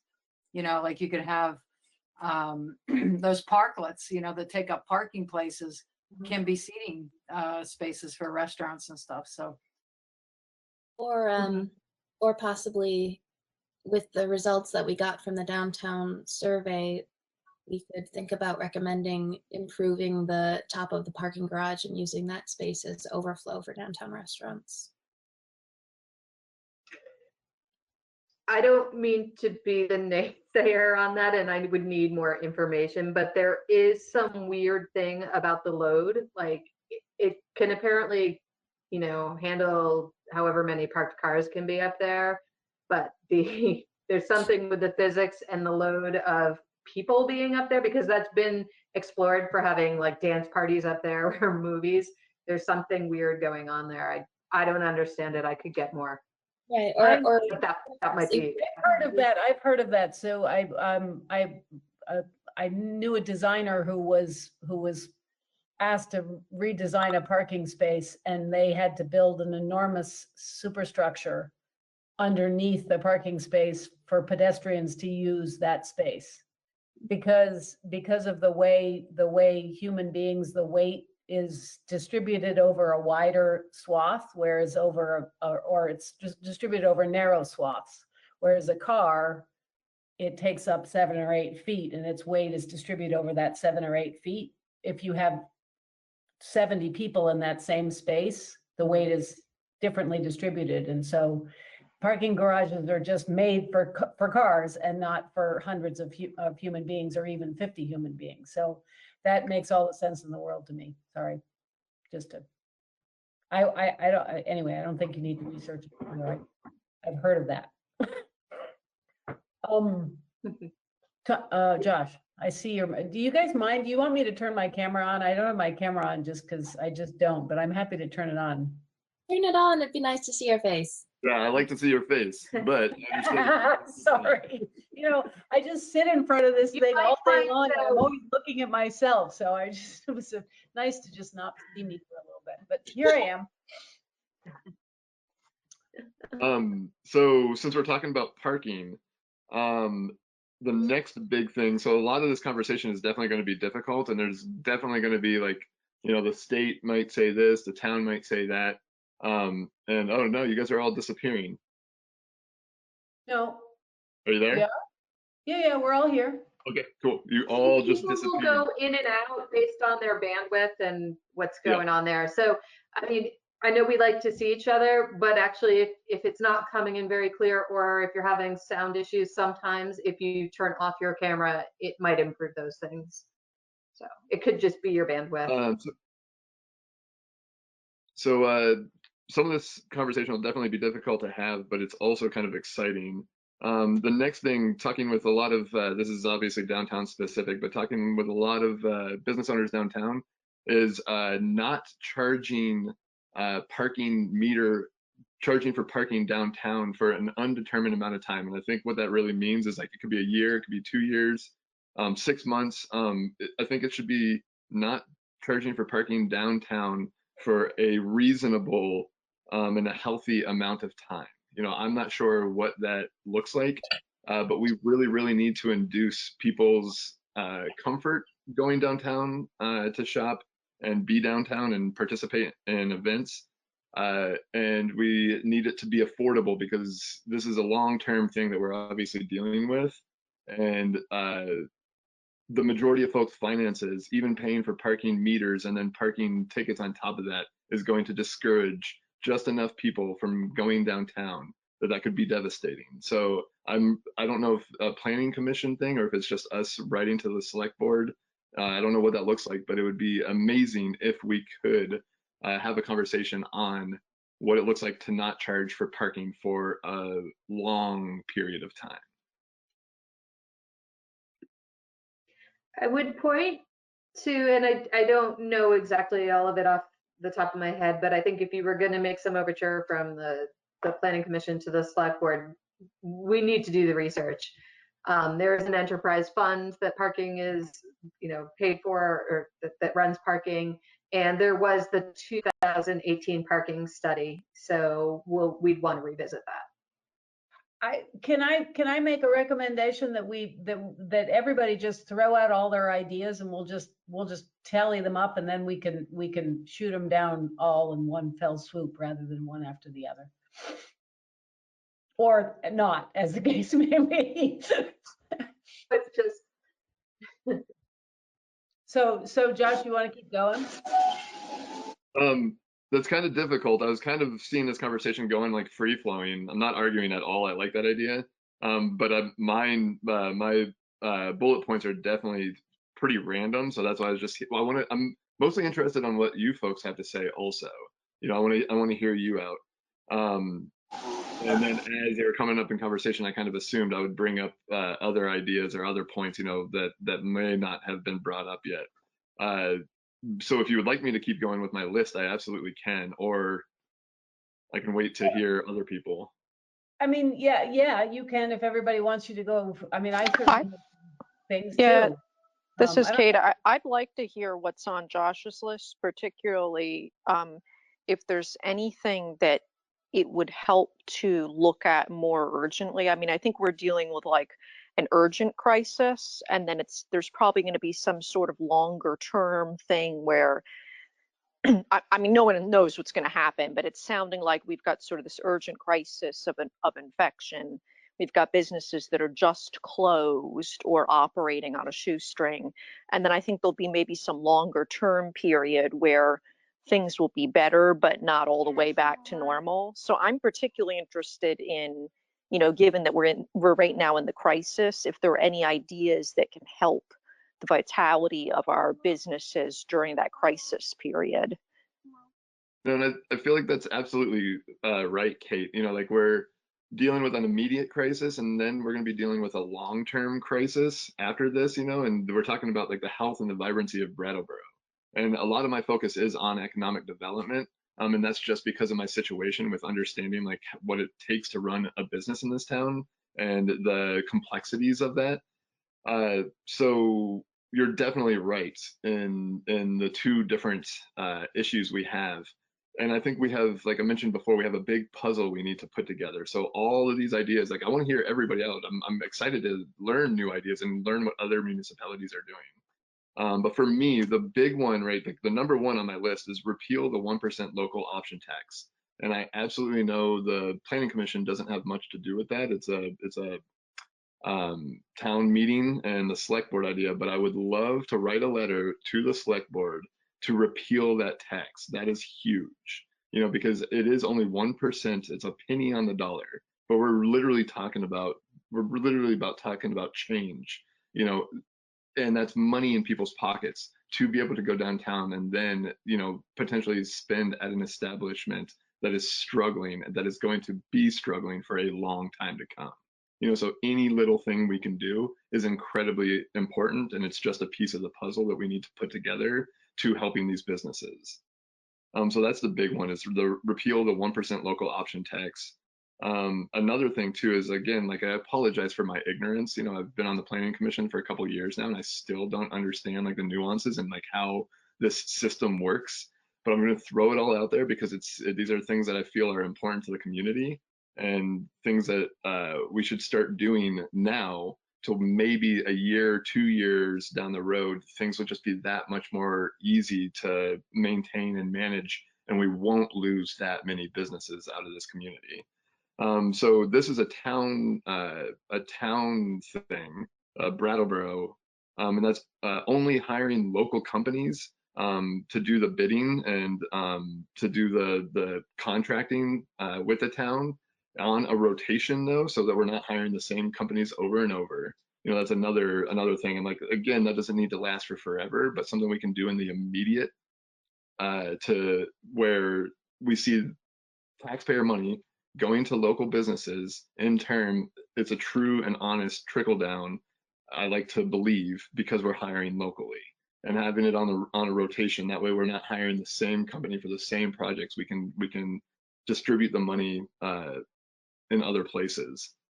Josh, by local, do you mean Brattleboro specific, or do Brattleboro. you mean like Southern Vermont? You mean? Also, I understand, you know, like when we put stuff out to bid, when we put out an RFP, you know, we're looking for, you know, we're not hiring the cheapest person, we're not hiring the most expensive, we're hiring someone in the middle. They may be from Burlington, they may be from Connecticut, who knows where they're from. I'm absolutely talking about Brattleboro specific, unless it makes sense to be Windham County, because we're the Brattleboro Planning Commission, and we're in Windham County. So obviously there's really difficult things when it comes to things I know nothing about, like who we're hiring for what. But if there are options in Brattleboro, I feel that it should be Brattleboro-based businesses getting these jobs. You know, that way we can keep our money local, which is incredibly crucial right now. Did I answer your question? Awesome.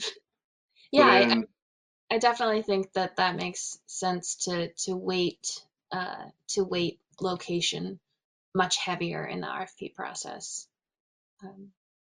Yeah, Something, especially yeah. One of the things that you mentioned, I guess it was right before you said something about the local option tax, reminded me of a story that I heard from a Keene business. So I just want to share the story, and I wonder if there is a mechanism in Brattleboro to support this. But a business in town recently bought a historic building and is in the process of renovating it for their new office space. Virus hit, their renovations are slowing down. But another company in town who does construction received the PPP loan. And so they have to keep their employees. They value the building and saw that there was a small project that they could send their employees to work on. And instead of charging the business that owned the historic building, they offered the services for free because the salaries were being covered by the PPP loan. So it was a nice way for one business to take care of another. that's amazing. Yeah. Yeah, that's a good story. It reminds me of what is it in Brattleboro? Isn't there like a barter trade? There is. There's a trade. Brattleboro time trade. Yeah, time trade. It's amazing. Brattleboro time trade.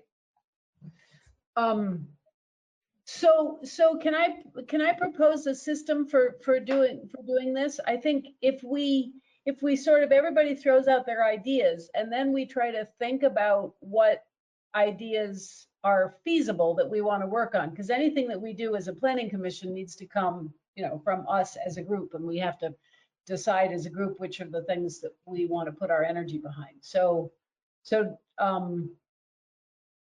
that okay with everyone?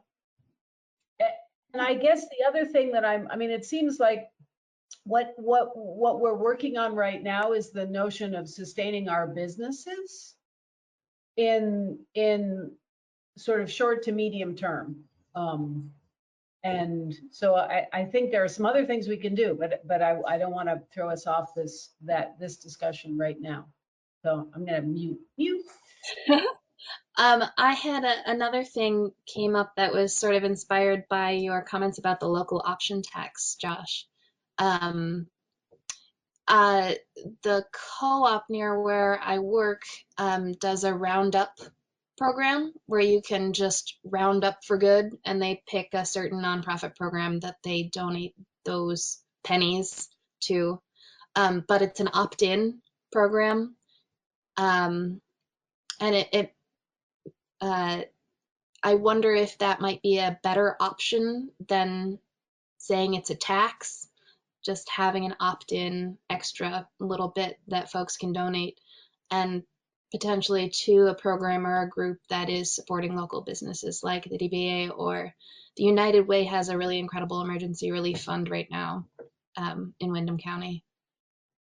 And are you saying that instead of the option tax, like keeping the option tax and then including that also? No.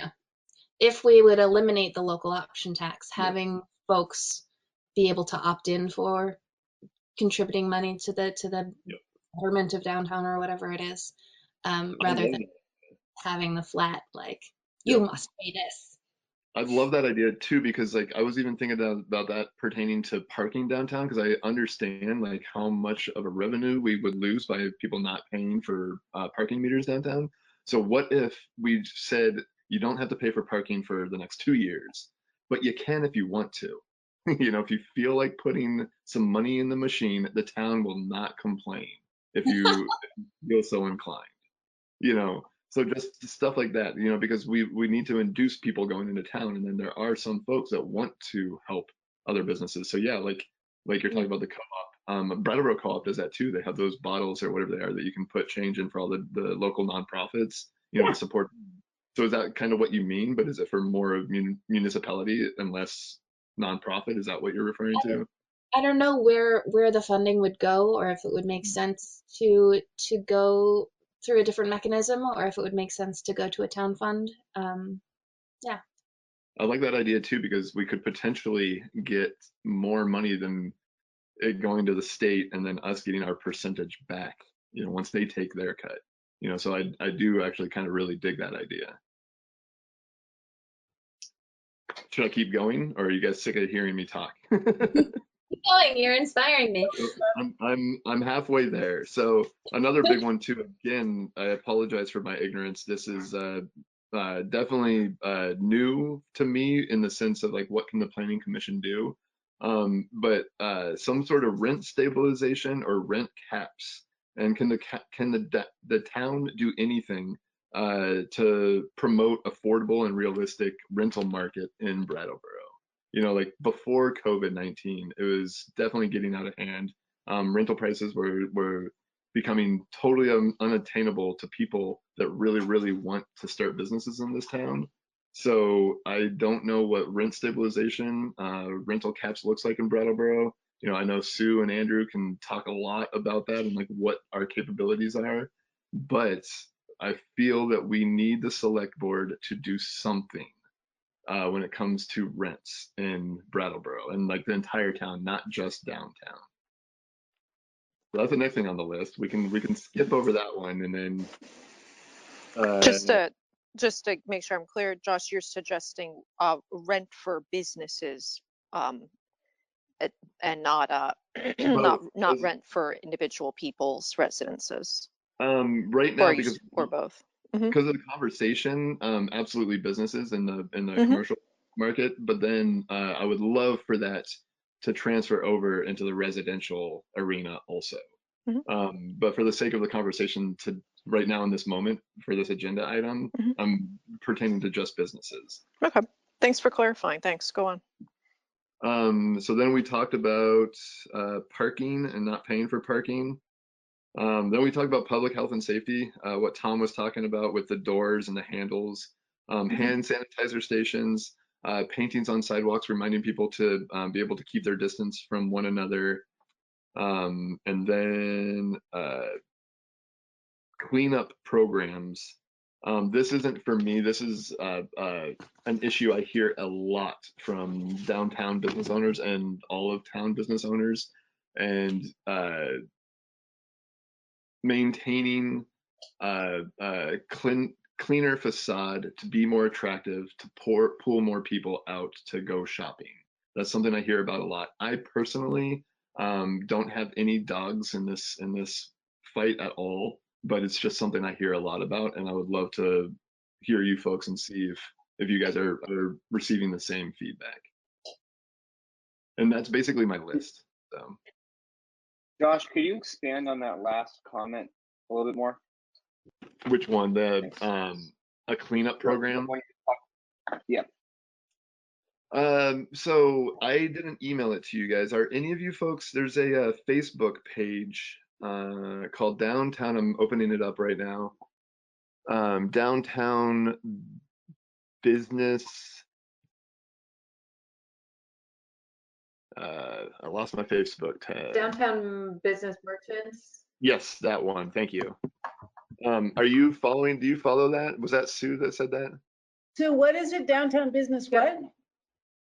Downtown Business Merchants. Merchant page. Merchants. And they have like 150, 200 people on it, and it's all downtown business owners.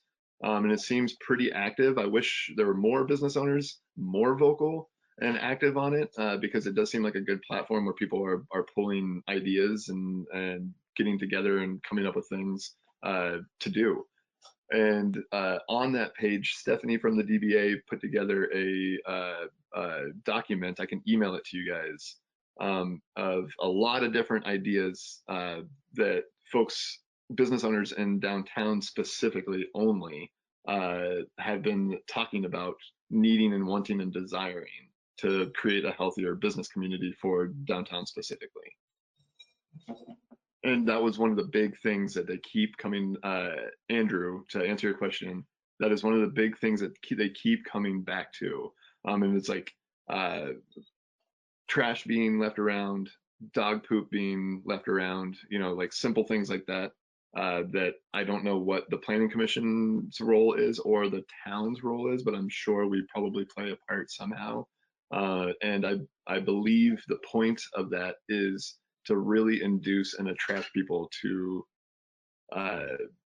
going out and supporting, shopping local and supporting local businesses, and making people comfortable, safe, healthy, feel invited.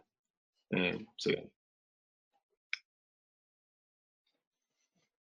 I want to hear you guys.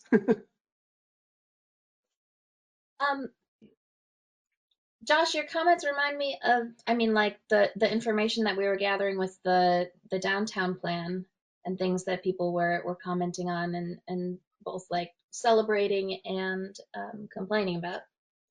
I think one of the things that stood out as a point, a pain point for people visiting downtown and using the downtown, was also the panhandling and the homeless population and how that was impacting business downtown. And there was a really wonderful article in the Commons just a couple of weeks ago, or maybe it was the Reformer, about how Groundworks progress in finding housing for folks was having a huge impact on numbers of people congregating downtown, and creating disruptions downtown, and panhandling downtown. And it was really exciting to hear that providing housing to these folks really had a change in what the downtown was experiencing as far as that. I'm sure part of it has to do with the social distancing as well, but I wonder if there is something that the Planning Commission can do to support the continued work. They were able to do that because hotels are closed and need to fill rooms, and they found a great partnership there. So if the space is available, it's really wonderful to see them using it and see how that changes what's happening downtown. I don't know if there is something we can do to support that, but Well, it's funny. I was thinking about that because I'm like, what an opportunity this is to move forward, because we have all the homelessness housed technically right now. I mean, what if we could further that and and work for more of that permanent housing? Obviously, that in itself is really tough to get to. There's no silver bullet or magic bullet. But I think one thing is definitely furthering housing efforts to create more affordable options and diversify our housing stock, because a healthy housing, I guess, diversity of housing usually equals healthy economy. So that's not just affordable and high end. It's like the whole spectrum of housing. So creating conditions for that is really helpful. But I guess also it just continuing to work with the nonprofits. I'm not sure how that would look like for us. It's very new to me. But I mean, I just think it's a really cool opportunity that we're in, even though this is a very unprecedented crisis, to be able to house homelessness in this time. How could that look like further to really help that population get to more permanent housing?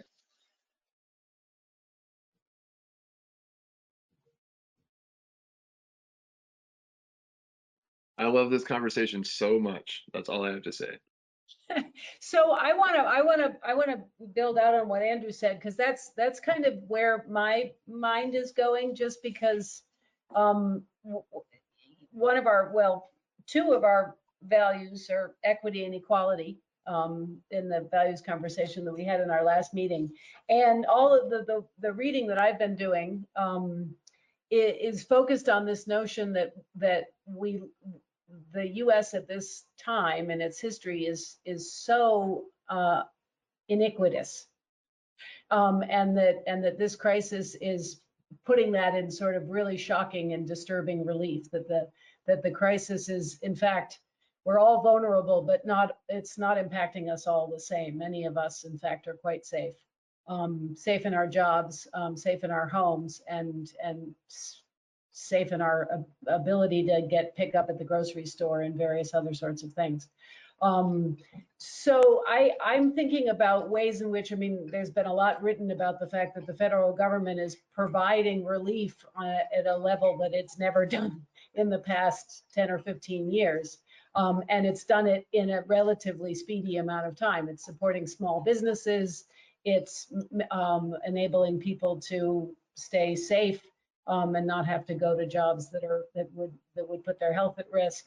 And that these are the kinds of things that we actually think our government, well, I'll speak for myself. I actually think our government should do on a regular basis. It shouldn't be require a crisis for the government to make sure that people get health care and that they get covered. They can go home when they're sick and not have to continue to be working when they're sick because they don't have any sick days where they work. So the sort of development of the gig economy, all of these things that have been made working life precarious, can be walked back to a more equitable society. And this is a perfect opportunity for us to try to do that. But of course, our capacity as the Planning Commission is sort of limited in our ability to do that. But one of the things, the one place where we actually do have some capacity to do things is in zoning. And zoning can be done creatively in such a way to produce more equity. So that's the sort of thing. I mean, I like establishing the notion that an empty hotel room has a person who needs housing in it until such time as there's a paying customer in it could be a phenomenon that we now say, oh, we have these rooms. Why would they ever stand empty if people were homeless? Those are the kinds of things I think if we can build into our system so that we're not, I mean, I hope nobody's imagining going back anywhere. We're not going back. We're going forward into this new era that we are going to be living in for a period of time until there's a vaccine, and then for a period of time until there's another pandemic.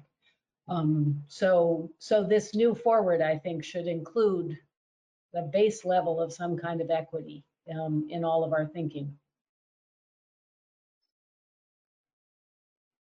Reminds me of something heard about a town developing a vacancy tax for building owners, mostly to prevent like the Home Depot building right now to just stand empty for years and years while the owners can use that as a tax write-off. It was a really interesting solution to helping them redevelop their downtown and incentivize building owners. This was primarily along the main street in their downtown zone, but to prevent those landowners from just hanging on to empty buildings. And I wonder if that's applicable to a hotel. I love the idea of a vacancy tax. If we're going to tax someone, let's tax the folks who own the Home Depot building.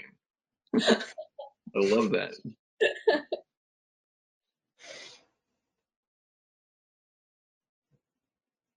So other ideas before we get into, I mean, we can also, things that you guys want to know that we can search out information. We saw this really interesting economic development webinar by an organization called Urban 3 that I want to say they're somewhere in the South. I can't remember, but the spokesman, the person who spoke was a guy named Joe Minakazi. And he was essentially describing ways in which you should be thinking about how to make money from your town vis-a-vis property taxes, vis-a-vis zoning. So he had these really interesting models that essentially looked just like, it looked like the city, because it had these tall structures. And then after a while you realized it wasn't the city, it was a graph that showed where the most income was coming from the various places in your town. And in fact, apparently the Vermont Department of something, I'm sorry, I can't remember who you guys are out there in TV land, has done this for Vermont. And so we can actually look at it. And if you really wanted to, I'm sure Sue could pull it up or I could pull it up and show it to you.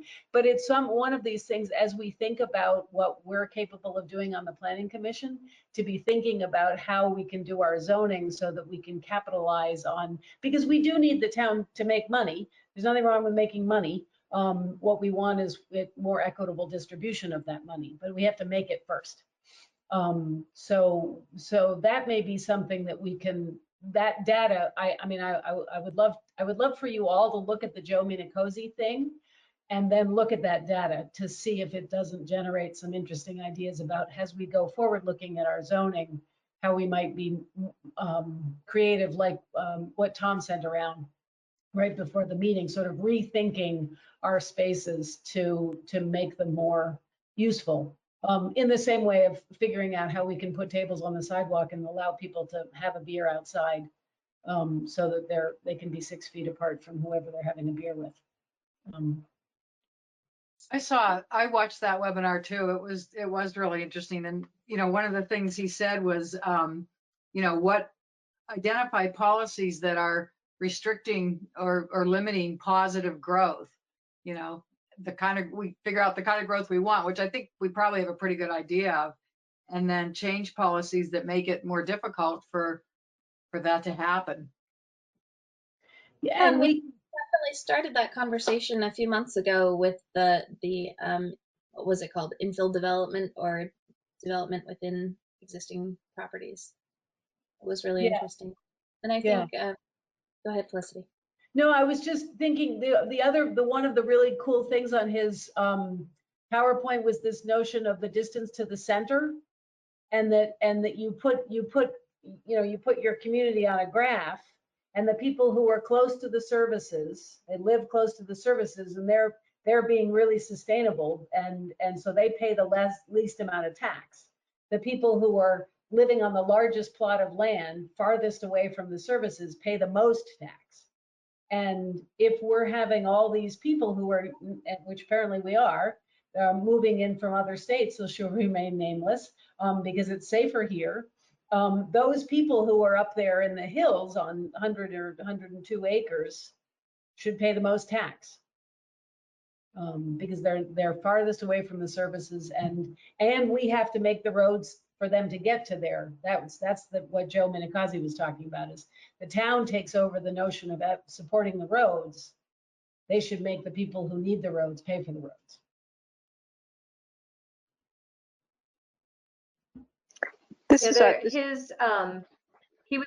He's kind of looking at like the fiscal resiliency of towns. So, you know, what are our sources of revenue? Is it property taxes? Is it the retail tax? Is it, you know, rooms and meals, or the 1%? Like, what is the makeup of the town's sources of revenues? And then trying to figure out, you know, how to tweak things so that it continues to be kind of productive. So, you know, as Felicity was saying, the Vermont Department of Taxes and I think property valuation, I think that's the department, you know, they've done some mapping looking at the property value per acre. Joe had shown some of the retail taxes per acre. And so the areas that you think might be, well, you know, downtown is generally the most productive. The denser areas, the more, you know, different buildings you might have in a building because it's 5 stories as opposed to 1 single story. They tend to be more productive. So then we need to make sure that our policies are kind of supporting that type of development or those areas that are really doing well.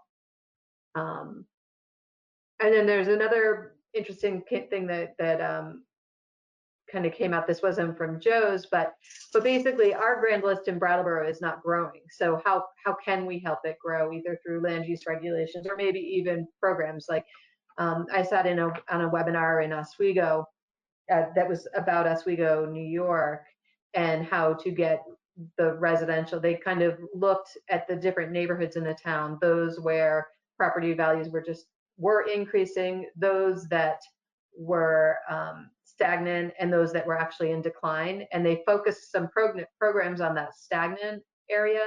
And it was, you know, they're not intending to gentrify by any means, but kind of the simple property improvements. They made some grants and loans available, and they did it kind of on a block method. And, you know, that all had positive impact both to the property values and also to their downtown and getting businesses to come in. So like those are kind of some of the programs that we could think about or look at too. And we could even look to models that have already been successful here, like the one that offered homeowners grants to renovate so that there was an apartment in their house, and possibly instead of an internal apartment, that could be expanded to accessory dwelling units or things like that. That would be even more useful. Does that program not exist anymore? I haven't heard about that in a while.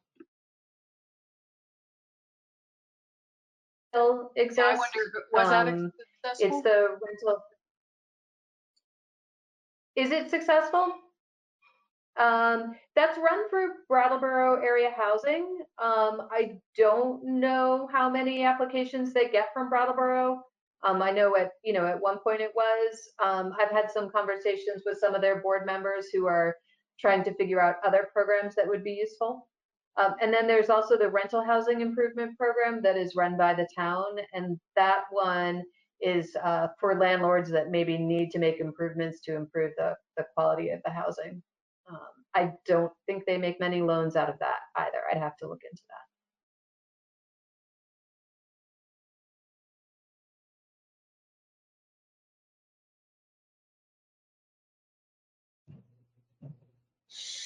Yeah, Tom.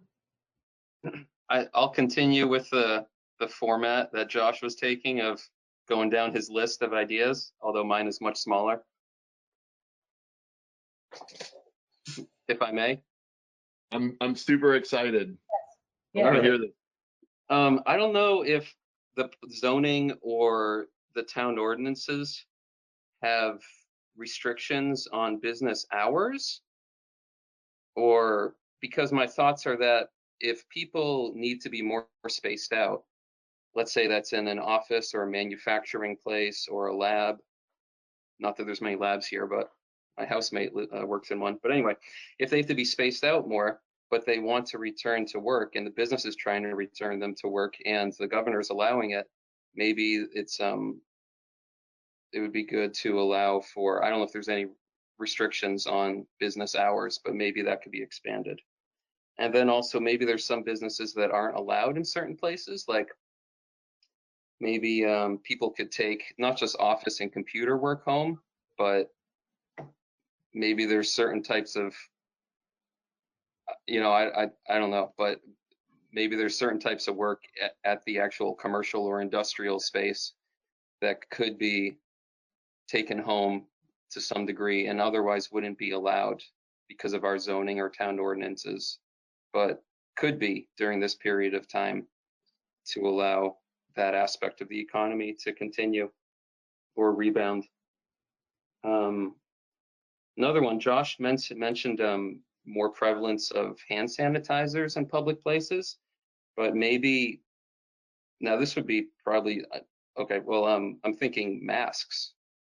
This would either be just this would come about just by the goodwill of businesses or the town, or, I mean, this would be some business idea, and I don't know how well it would work when a pandemic's over, but, mask dispensing machines that, cost 50 cents per mask, and you have to put the money in and you get the mask. But of course, you'd be pressing buttons to do that, so maybe it would backfire.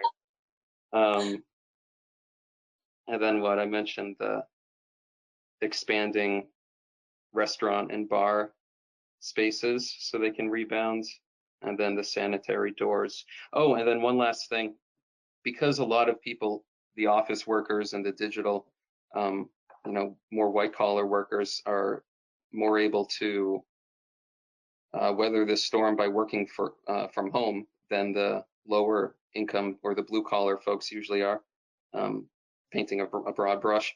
I wonder if we can give a better push to wireless facilities and broadband for the town, so that we remove some hiccups and barriers to that, both for this pandemic and future ones. And so that's my list. Tom, I like that last one. That also came to my mind as I was thinking about your thought about bringing work home. I'm thinking about how I used to, on my work from home days, go downtown to like the Works or Amy's or Mocha Joe's and spend money downtown and sit downtown and be there. And I've been through a few towns in Vermont that have invested in free wireless internet for their downtown area. And that was a pretty amazing resource in those small towns. I thought we had that. We don't have that downtown? Yeah, don't we have that? I thought we did. We A have certain building. Certain Wi-Fi locations. and the library has free Wi-Fi, but yeah, it doesn't extend all the way. And some businesses offer it for like an hour, and then but it would be really interesting to see the town be able to provide something like that, not just for the businesses, but also for the use of public space. Yeah. I definitely think there's going to be a big investment in broadband after this. I think downtown's great, and I'd love to see Brattleboro take those steps. But more looking at rural areas, because one thing they're seeing in terms of trends is some people might, migrate out to these rural areas, and need, because they can work from home, they don't have to, necessarily go in. Obviously, not everyone can have that privilege, but I definitely could see that happening in some of the outskirts, and this probably will help the push that Wyndham Regional is doing, and it'll be interesting to see in the next few years what broadband looks like in southern Vermont. Mm-hmm.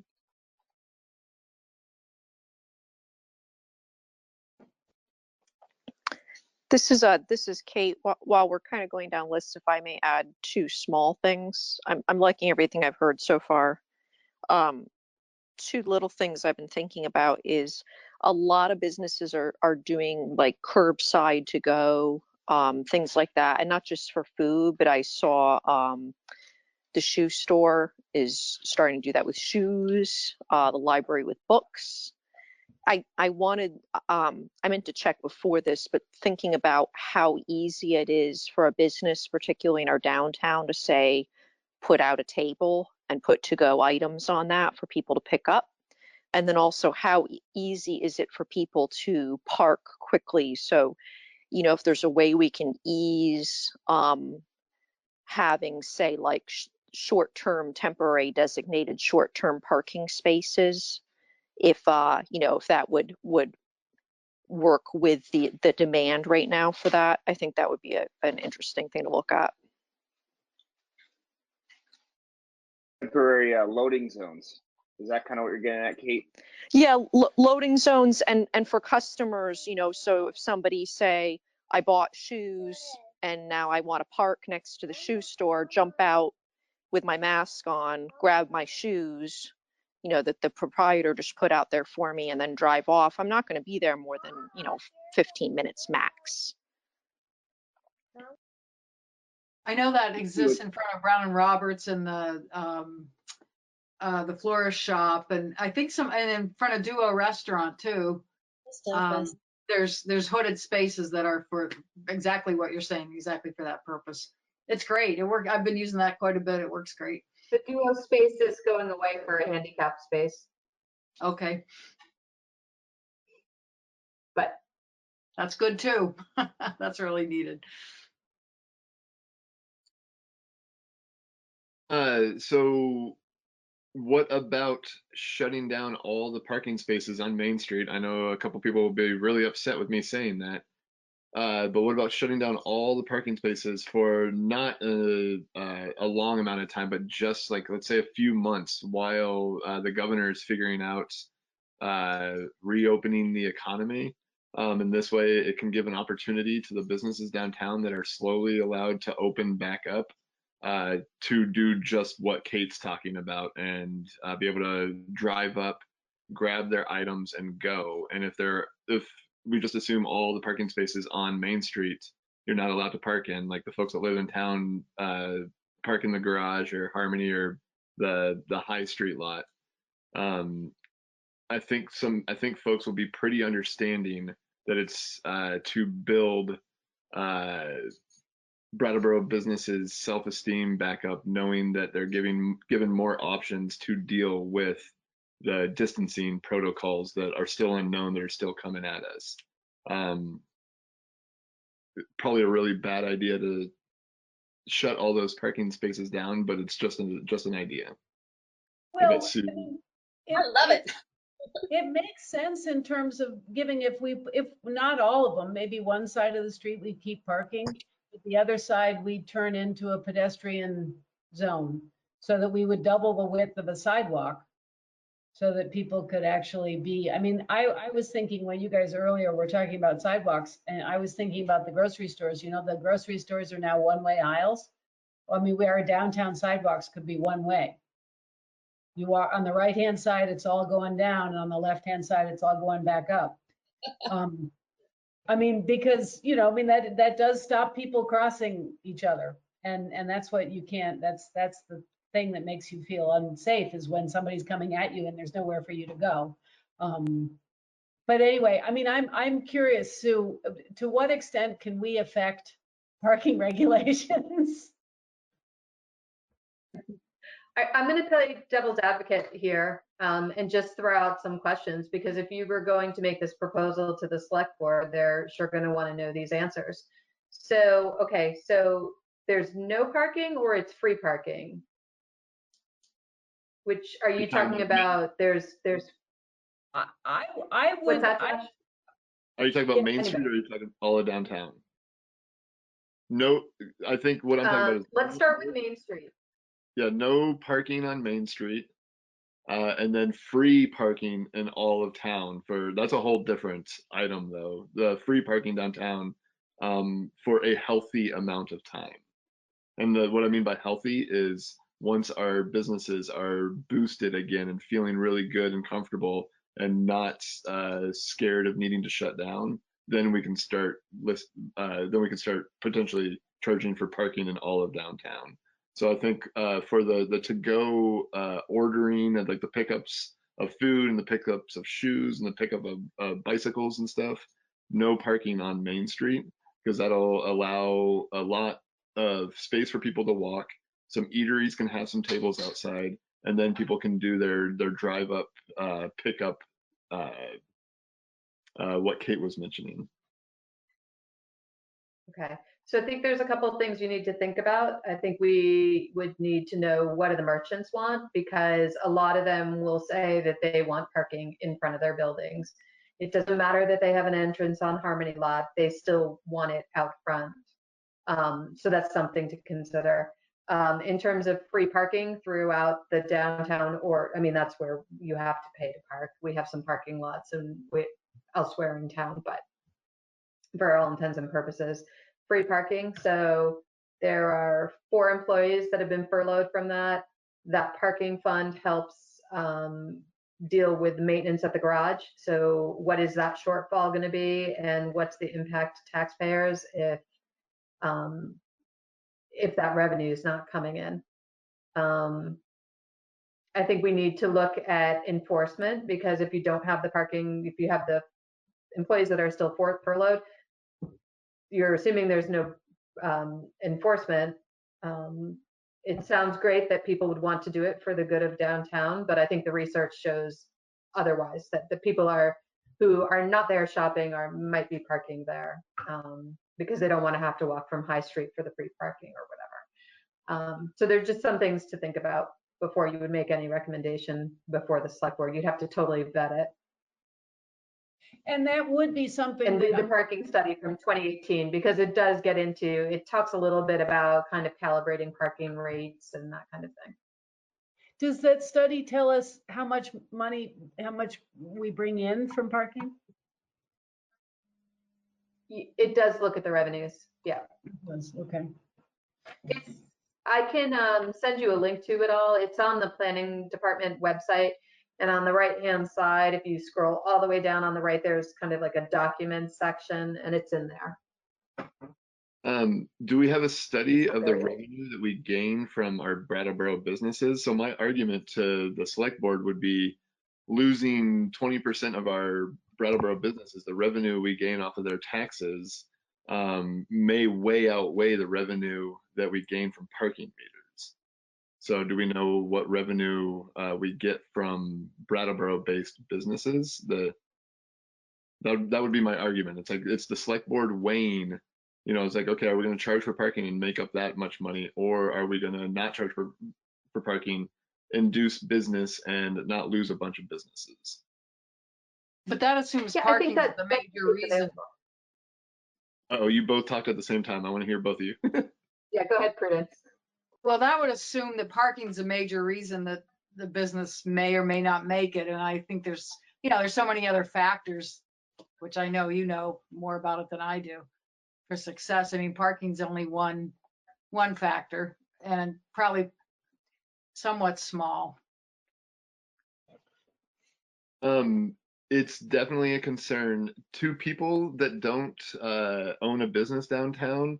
It's definitely small, but one of the things that keeps coming up is free parking downtown. And so I'm totally on board with it, and it makes sense to me. I absolutely understand the town will lose parking revenue, but I think it's a sacrifice we should be willing to make, because it's either lose parking revenue or potentially lose a bunch of businesses. So I'm willing to make that sacrifice. And this is me relaying information from downtown business owners.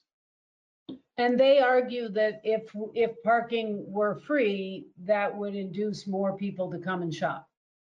Yep, absolutely, without a doubt. Well, if the protocol, in order to do a survey for the parking study. Sorry, go ahead, Felicity. I was just going to say, if this is something, I'm not even, this is something that the Planning Commission was going to present as a kind of incentive. First of all, I'm not entirely sure that we could do that, but I mean, all of us as independent people can present whatever we want to the select board. I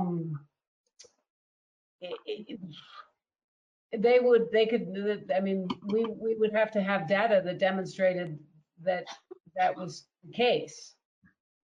And I don't know that we have the data. Well, no, that'd be similar to like what Jess was talking about. We have data now that prove that if you house homeless people, you have less of a loitering issue on our downtown. You know, so these circumstances that provide that data. You know, so the 1% sales option tax is just an insult to Brattleboro businesses. Parking downtown has always been there.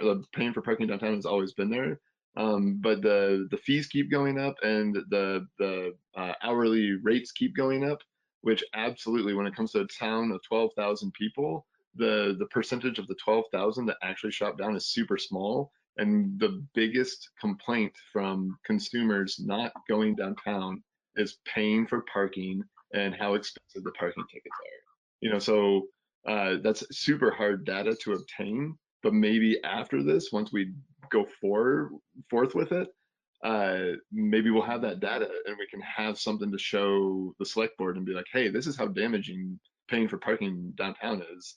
The revenue and the taxes that we make off of these businesses from not having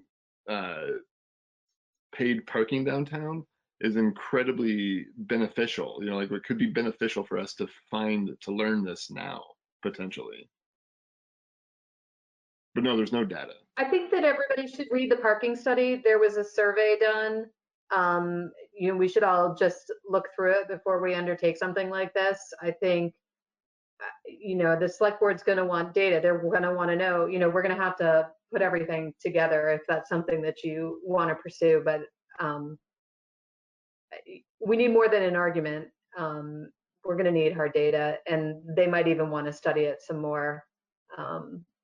I'm sorry that the parking study and all its findings and all the survey stuff is not just right here in my head. I don't have that kind of recall or memory, but it was done in 2017 and 2018. It's not old.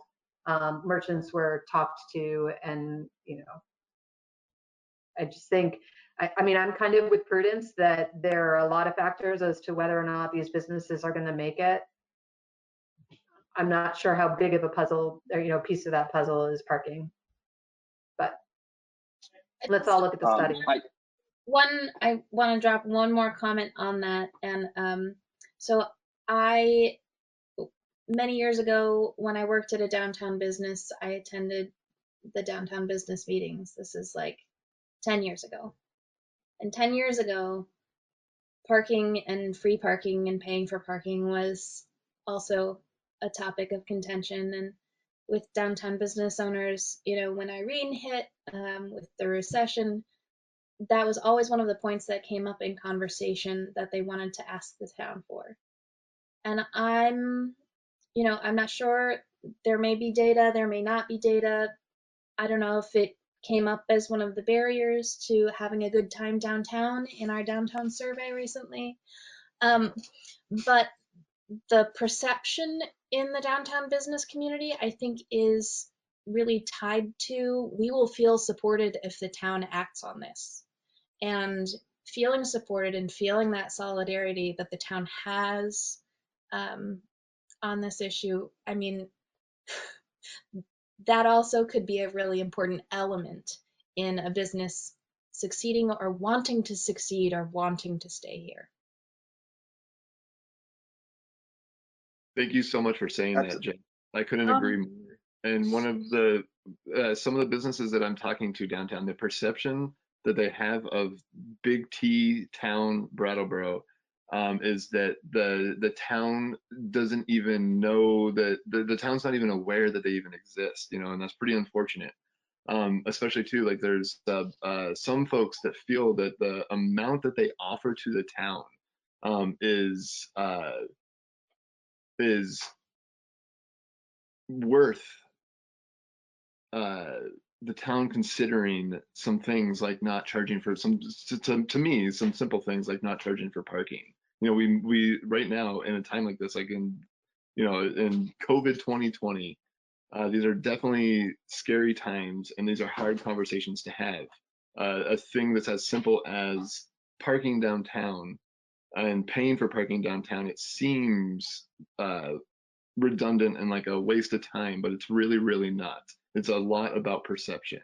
A parking ticket downtown is $10 or $20 if you forget to pay it over 2 weeks. It's like $1 an hour. That does not seem like a lot, but it is actually a lot. It's a lot of perception. It is actually a lot of money for some folks. You know, it is a lot of discouragement for other folks, you know, and that's not what we can't be discouraging anyone right now. You know, we need to be nurturing and supporting and patting people on the back and saying, hey, we're really glad you're here. We're really glad you're making sales. We're really glad your taxes are coming back to this community. You know, and that's exactly what we need to be doing right now. So I just want to add though, go ahead, Felicity.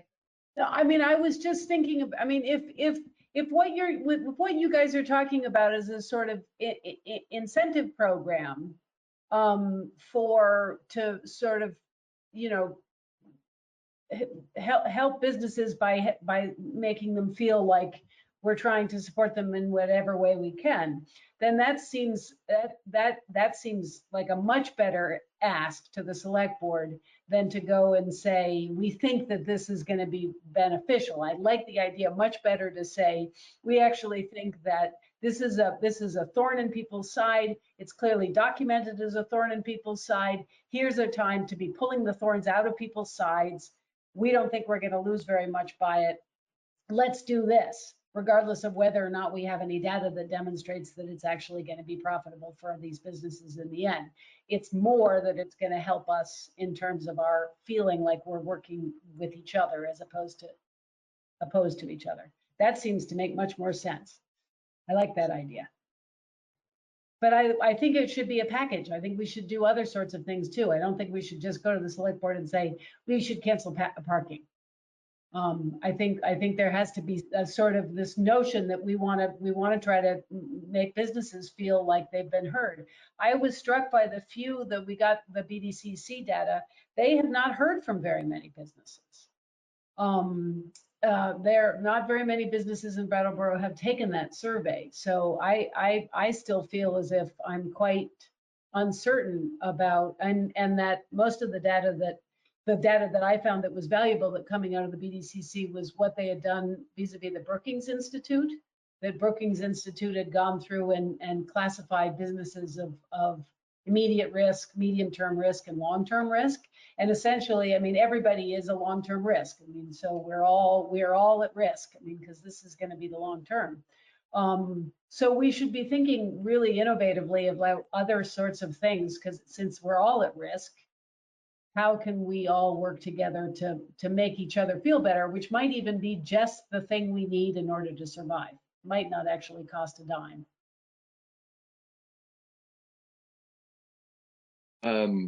Yeah, so I was totally amazed that Brattleboro has almost 1,000 registered businesses. That's amazing. I'm super curious to know, obviously no one can predict the future and no one knows facts on anything, but I'm really curious on what percentage of those businesses we're potentially going to lose in a month from now.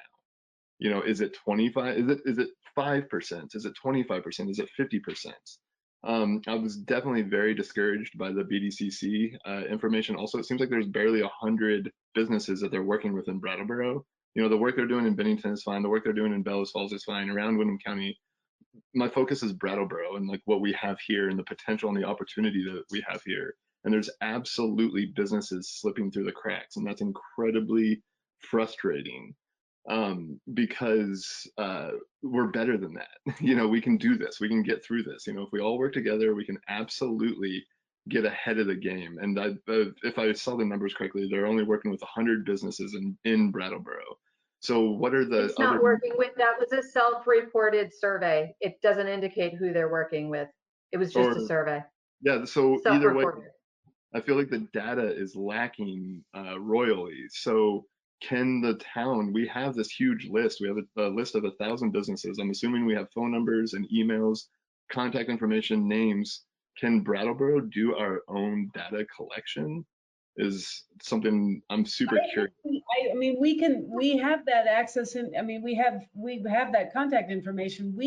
I think we could survey them. They might not respond to us as the planning commission, but we could, or the planning department. And we could survey. It's going to depend, you know, there's cost, there's staff time when we've got other projects that we need to think about. We want to not be redundant, and we need to know what are we using that data for. I mean, I think that there's a lot of information out there. We know who's struggling. We know that we might, you know, why are we going out to survey? What are you trying to get out of it? Because I don't want to survey for survey's sake. You know, I don't disagree. 100 businesses responding to a survey, that's not great. We could have helped push out the information, but I don't want to survey for survey's sake. But what if that What is survey? it? You know, I think the planning commission's job is really kind of the longer term recovery. And right now I feel like we're still like in the emergency right now. And, you know, I don't think that we're can tweak policy or make suggestions for policy for the longer term recovery, which we might be entering now, but what are we going to do with that data? You're an optimist. I like that.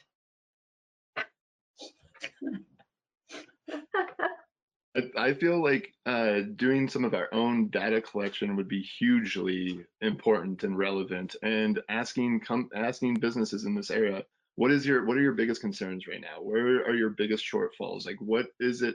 Like, how many months of this can you endure before you throw in the towel? You know, like the data that I saw in the BDCC, like it didn't tell me anything that I don't already know.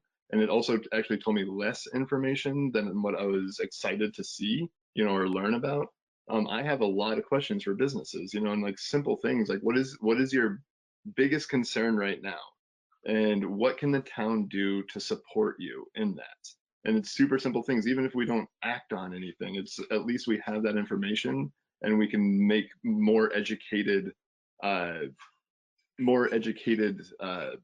maneuvers to helping our future if we do things like that. And I don't know what it would take. It would obviously cost some money, but to put a survey out there and email it to all 1,000 businesses and just see what their needs are, see how they're doing, see where I don't know what it looks like. You know, I don't know exactly what questions to ask. I could come up with them if I know that this is something we're moving forward with. But until I know, I cannot sit here tonight and say that this is something that the department can do. If, you know, if we want to give some thought as to what questions would be and how it would be, you know, I'm willing to do that, or have you guys do the legwork. But, you know, we do have, you know, this is kind of and I understand it's extraordinary times, but we have the municipal planning grant that's got to get done by mid-July. That's been pushed back. I've got some other projects on the plate. So it's not something that the department can fully take on, but lots of boards and commissions, you know, do work on the side too and feed that information in. So if that's something that you guys want to start thinking about, you know, I just can't fully staff something like that. I'm fairly sure I can give some more thought to it, but. And I'm not trying to like totally squash it. If you guys want to kind of put some thought into questions and feed them in, and, you know, have another work session to get it done. I mean, the other thing is you can't meet without a warned meeting if you have a quorum, but I'm just being realistic about what the department has on and, you know, where it may fit. But I think we need to give some real serious thought as to what are we going to do with that. I just really, I'm not a fan of surveying just to survey. So I have a question, because I mean, and this is based on complete and utter ignorance. If you're a business owner in Brattleboro and you feel like your voice is not being heard, where do you go? I mean, you could go to the select board. You could speak to the town manager. Is that the norm in most towns? Is that what people do? Yeah. Mm-hmm. I mean, we don't have an economic development department. Even our planning department is not so much a community development department. So yeah, I mean, you could go speak to any of the town administration. But they don't, or do they?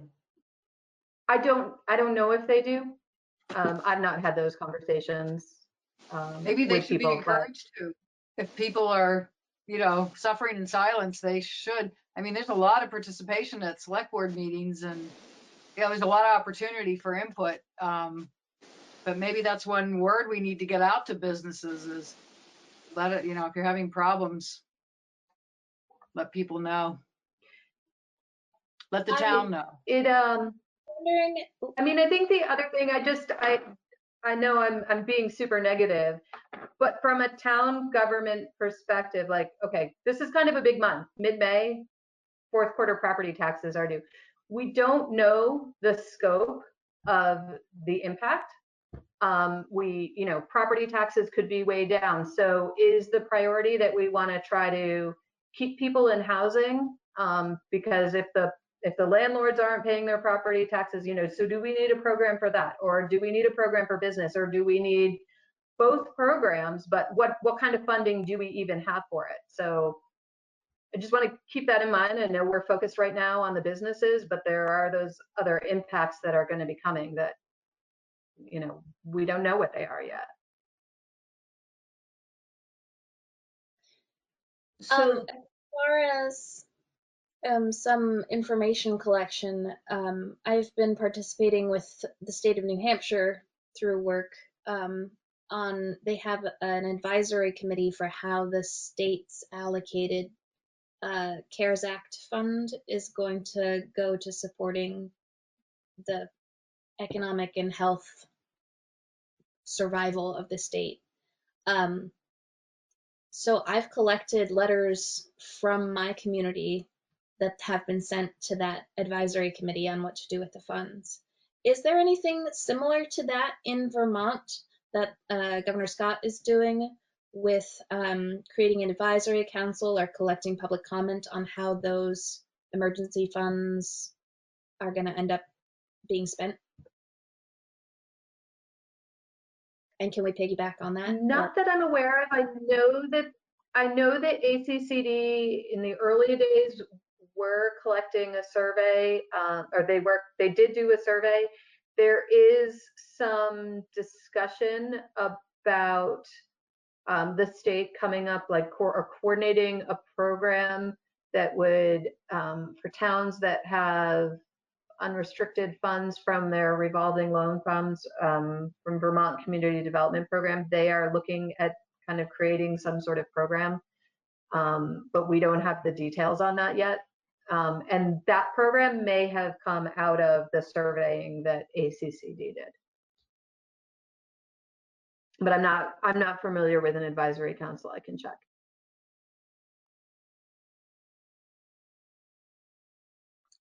So I'm just doing a time check. It's coming up on 7:30. We were going to talk a little bit about values and a little bit about zoning, but how are people feeling?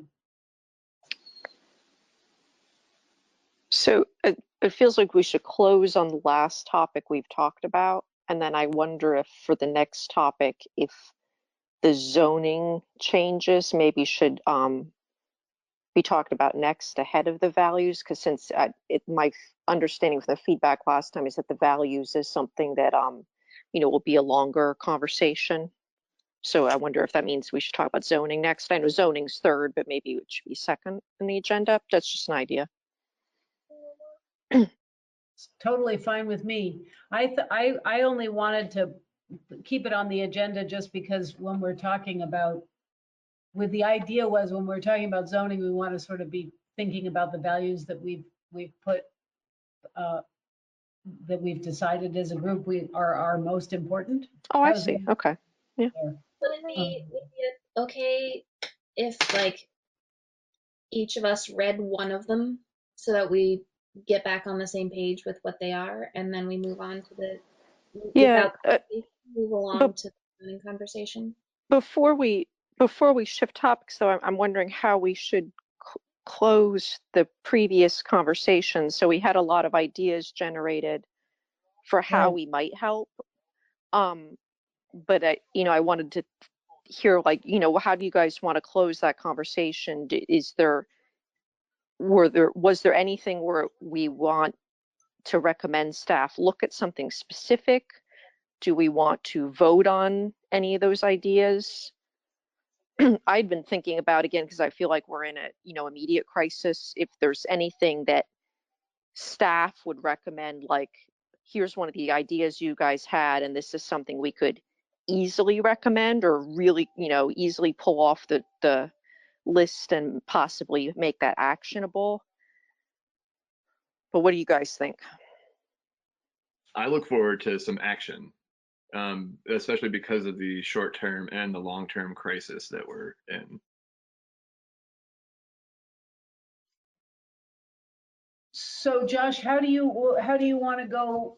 I mean, we have, I have to go back and look at my notes. I mean, it's not up to me, like this is a group effort.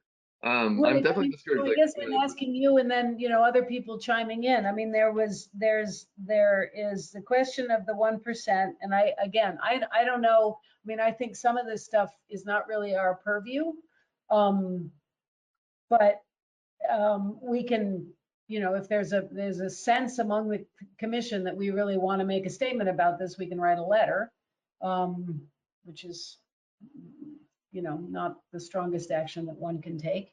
And then parking, which seemed to me to be the ones that were that had the most immediate action attached to them. If I'm missing one, let me know, because and the cleanup, I mean, I will say, Josh, on the cleanup issue, Bama has been working on a number of different fronts, and one of the newest fronts is trying to put together a core of volunteers, because there's a lot of people. Bama has gotten a lot of people excited about volunteering, but then there haven't been immediate needs, so there's just a lot of volunteers without anything to do. Good problem to have. What? Good problem to have. Yeah, exactly. So there's now a volunteer corps, or at least there's the idea of a volunteer corps and the town is funneling jobs that can be done by volunteers to Bama to then send them out to the community so that people can work under the auspices of the town at various jobs, like cleaning things, painting things, doing various other things, all above board and legal, because there's a lot of legalities around doing work like that. So that is, so just so you know, that is happening. And I hope that it'll result in some cleanliness. I don't know, but anyway, so how do we move ahead with this conversation we've had?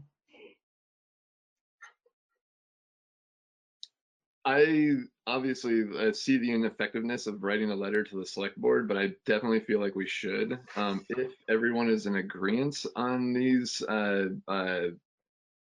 ideas, I feel like I wish we could have a much stronger impact right now.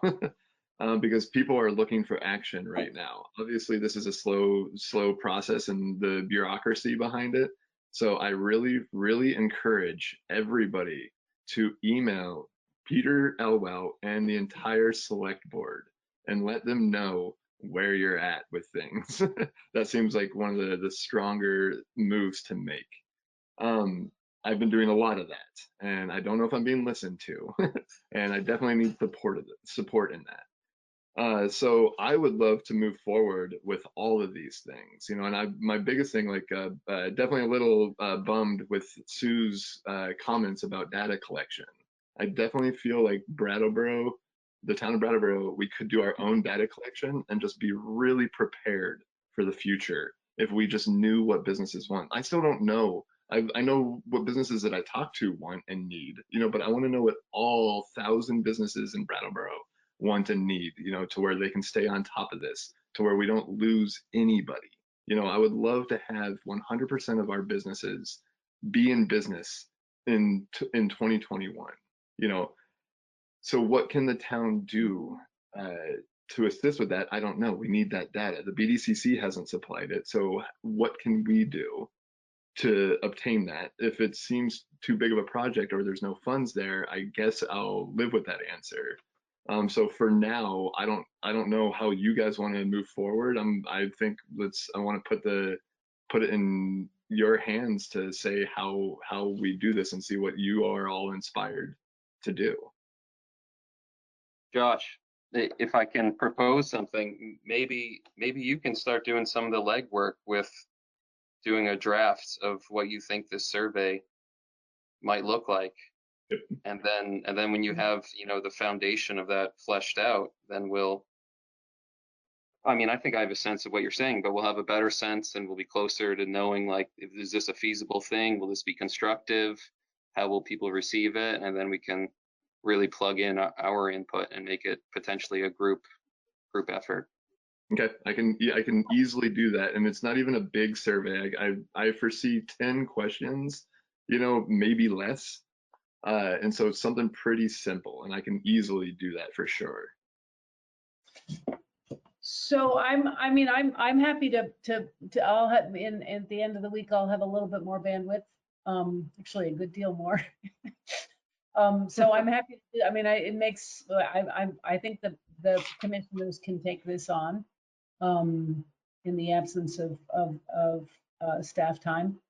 It does seem like a valuable thing. I like you, Josh, I find the absence of real information about how these 1,000 businesses are managing, or some anecdotal information about some of them, and not a great deal that gives us a coherent sense. Although I'm gonna toss a wet blanket in, and while I applaud the idealism in keeping all of our businesses afloat to 2021, that is a very, very, very heavy lift right now, because it just seems we've been in tough times before COVID, and now we're in this. So we can keep that as our lodestar, but I think we might not be successful in that. But if we do, though, at least we can say that we tried. Right. So is everybody in agreement? I'm happy to, I have once before gotten involved in doing a survey, and I will say it's extremely hard to ask the right kind of questions so that you get the right kind of data, and you don't get different sorts of answers that don't really tell you anything. So if we had at least, I see that Andrew put Google Sheets into the chat box, and that seems like something. But if there's one of you non-staff members who have any kind of training on how to survey, if you would volunteer a few minutes to review whatever the questionnaire is produced, that would be really helpful. Jessica, are you nodding your head? Yes. Great. Okay. Let's try to do. And I think Andrew and I can give some time. I just can't be taking on a survey all, coming out of the department. I want it to come from the Planning Commission. We can, make use of our lists, get it out there, but it's just not something that's, we can handle by ourselves at this time. If we can put together a survey and get it, we could do it by this week and get it out by the beginning of next week, then depending upon the responses, we might be able to call a special meeting and look at it if it seems as if the responses give us something that we might feel we want to do in between now and June. I'm struggling with the purview of the Planning Commission and what our role is and what we can really affect. But I guess, first of all, I think that's a really aggressive time frame to try to design a, well-designed survey. And I've been involved with a lot of surveys, and, it's easy to ask the questions on how you get the data back and can analyze it can be really difficult if it's not designed well. And even if it is designed well, it's still time consuming. And I just feel that we should touch base with the select board to see whether this is something would this be helpful for them to hear about this? Because we are stepping out of our normal role, as I understand it. Well, we can ask for data. That seems to be about the one thing that we're really on safe ground doing, is asking for information is one of the things that we are charged over and over and over again to ask for data and then make recommendations based upon that data. And we can make recommendations. We can make recommendations on policy and things like that. But what are the things, Sue, that we specifically can change? Can I just real quickly say something? Sorry, I just don't want to forget. Sorry, the Google Forms will create graphs and analyze the data for you. So just FYI, it does save time. I've used it in projects in school with like 2 weeks, and it's amazing. So I just wanted to make sure that you guys understand that. If you need a tutorial, I can always get on the phone with someone and help them out. I just wanted to say that real quick. Thank you. Sue. So what can the Planning Commission actually change? I'm just trying to go through. I mean, you make policy recommendations. So land use regulations, we write the regulations, but ultimately they're passed by the select board. Same with the town plan. But so yeah, I can't really think of something off the top of my head that you have direct according to the authority chart to change. Yeah, we don't do anything. We only, I have it right here, you know. That's not true. You do a lot. No, I mean, everything we do is we send stuff to the select board. We send stuff, we don't, there's nothing that we actually, I mean, you know, if we do our job well, the select board accepts what we do. But we have to do things within the purview that we have a responsibility for in order for them to agree with what we do. If we go off the rails. And I think that's why I'm pushing so hard. You know, if we're gonna undertake, if you're gonna make suggestions on parking, we need to understand what are the ramifications, because we want to do a good job so that you have success at the select board. But that's Sue, to argue with you a little bit, that's in normal circumstances. We're not faced with normal circumstances right now. And so I feel that like we need to be thinking outside of our comfort zones and outside of our boxes to be as supportive as possible. You know, so normally like in 2019, yeah, we go to the select board, we make recommendations, they can approve it or deny it or whatever they decide to do. But now we're in different circumstances now. So I feel like it's going to take different tools and mechanisms to make things happen and make things work. And that's what I'm excited to work with everybody, you know, on the Planning Commission in doing. You know, like obviously we're limited and our hands are tied in some situations and we don't really do anything. We're not really that effective. But what if we can have a little bit of an effect? You know, that's what I'm hoping that we can get out of this. I hear you. I like big ideas. I just would respectfully disagree that we can't just go in with a big idea. It has to be, you know, because the select board has a responsibility to all taxpayers. Mm. So they're going to want to know what are the effects. It's just my recommendation. So if we were to make a recommendation on, say, free parking, we would need to have data on how that would impact availability of parking. We would need information from downtown businesses on how that would make them feel or how that might impact their business. We would need to reflect some sort of fiscal plan for the positions that are currently furloughed and the care of the municipal parking lot structure.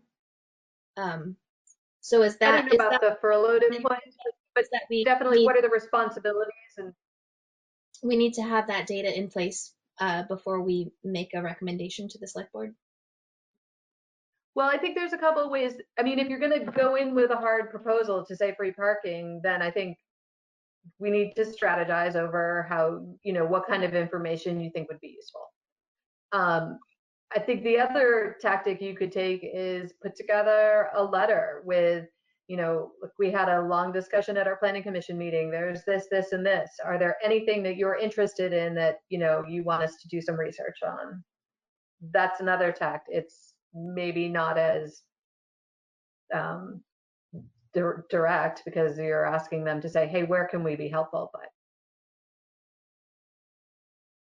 it's another possibility. I think that that might be a lovely, lovely first step because we really have all this energy, we have all these ideas. Writing a letter to the select board that sort of outlines a couple of different ideas where we could spend our time and energy and getting feedback from them on what would be most helpful to help them make a decision and move forward in prioritized order. That would be awesome. What do you guys think? I like it. I worry about how long that'll take, but I really like it. I like it too. Yep, I like that idea as well. I like that idea as well, but the one thing that I really don't want to let go of is I really don't want to let go of our principal rule. I mean, what we can do as a planning commission and what we're required to do by Vermont statute is plan and is take this crisis in the moment and really try to think in the same way creatively that we've been thinking about the present, about the next 15 to 20 years, because now is the time that we could really be making some structural shifts that would have long-term benefits and prevent us from getting into another situation that we're in right now. I'm all for trying to deal with the immediate crisis, but I also think it's so important to always be thinking ahead, and that is, after all, what planning is about. So I'm happy to do that with the next, week or so. But then I really want to dig into the data and the information and the zoning so that we can really start thinking what Brattleboro 2030 is going to look like. I think that point's well taken, Felicity. I've been thinking also about, if we do lose businesses, which I think, is likely to happen, and, folks have trouble, say, making their rent and their mortgages. I've been thinking about what does that look like long term. So when you're thinking about a recovery and businesses are reopening or people are starting new businesses, how does zoning play into that as well? Right. Sorry, Josh, I cut you off there. No, you're totally fine, Kate. I'm curious, Felicity, so that I'm thinking about it from here on out, can you just give me an example? Like, give me one of your ideas, just so I have like a baseline, so I have an idea of like where you're at, where your mind is going. Well, I'm thinking about, if more people are coming to the state because they've discovered, their bosses have discovered, hey, you can work remotely now 24/7. And it's safer here and you can social distance without even trying. And so all of a sudden people are going to be buying up land and people are going to want to, they want a chunk of Vermont of their own. So they want 5-acre, 10-acre parcels. But they don't want to work them. And we have a lot of people in this state who survive off of livestock and haying and various other sorts of things. So we have to pay attention to right to farm, that pigs smell, that cows make noises, that hay balers make noises, that if you're going to be driving around on your SUV, then you ought to be paying extra money for the cars, for the roads that are going to get, screwed up.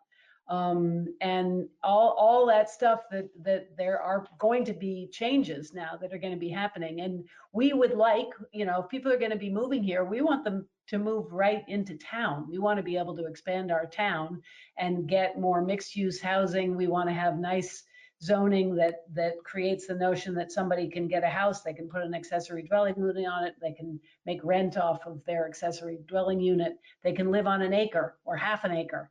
And then they can ride their bike out to the beautiful rural countryside where the cows are. And I think we can incentivize that through zoning and through foresight. So that's what I'm thinking. Sounds like growth management to me, Felicity. No, that's perfect. That's an excellent example. And I also, to piggyback off of that, but then also to bring up what Tom was saying before, like this is the first pandemic we've seen, there's going to be another one. So if we can start preparing for the next one, if we can have these systems in place and just be one step ahead next time, that's something else we should also be talking about and discussing and planning for.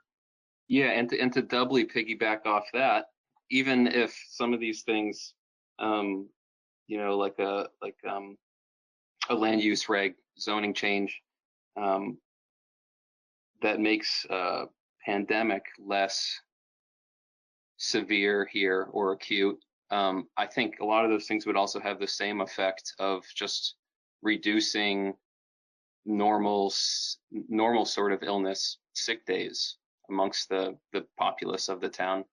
Hate to keep bringing up the doorknob thing, but for example, just maybe a nice side effect of that won't get all the pizzazz of the media attention, but is that maybe just less people will get colds from each other as a result of something like that, and we'll just have a healthier populace as a result of changes like that. And it'll be a slow, incremental thing that's not as sexy as preventing the pandemic, but just an overall raising of general health. No, it's awesome that you say that, because I was listening to VPR the other day. You may have caught it. Some folks here may have caught it, but they were talking about literally healthy towns and cities, developers creating towns and cities that are actually healthy for you to live in. We're not creating those right now. With air filtration systems, with not touching doorknobs, like you're talking about, Tom, like all these little things that we can be doing to make Brattleboro actually a healthy place to live, instead of a scary, germy, potentially hazardous place. I'll see if I can find that VPR and email it around also. I don't even know how to search back in their history and figure it out, but it was actually really, really interesting about development and the future of cities mostly, and how to make residents actually healthy by living there. Just to give you a heads up, one of those things is less parking, less cars, and I know you guys had a big conversation about it. Obviously, with COVID-19, it changes things, but I wanted to say this earlier: free parking is going to immediately put the cars ahead of pedestrians. Just to let you know, there's a great book by a UCLA professor that kind of goes into the whole thing about free parking. But obviously, these are different times. But when you talk about healthy cities, for me, the first thing I think of is less cars. I was concerned about that too, because then we'd really like people cycling and walking to town more, taking the bus to a point and riding in, that kind of stuff. I want to go back to a couple of things on your list maybe before that I kind of see as maybe we could move them along kind of fairly quickly, at least provide the information to the select board.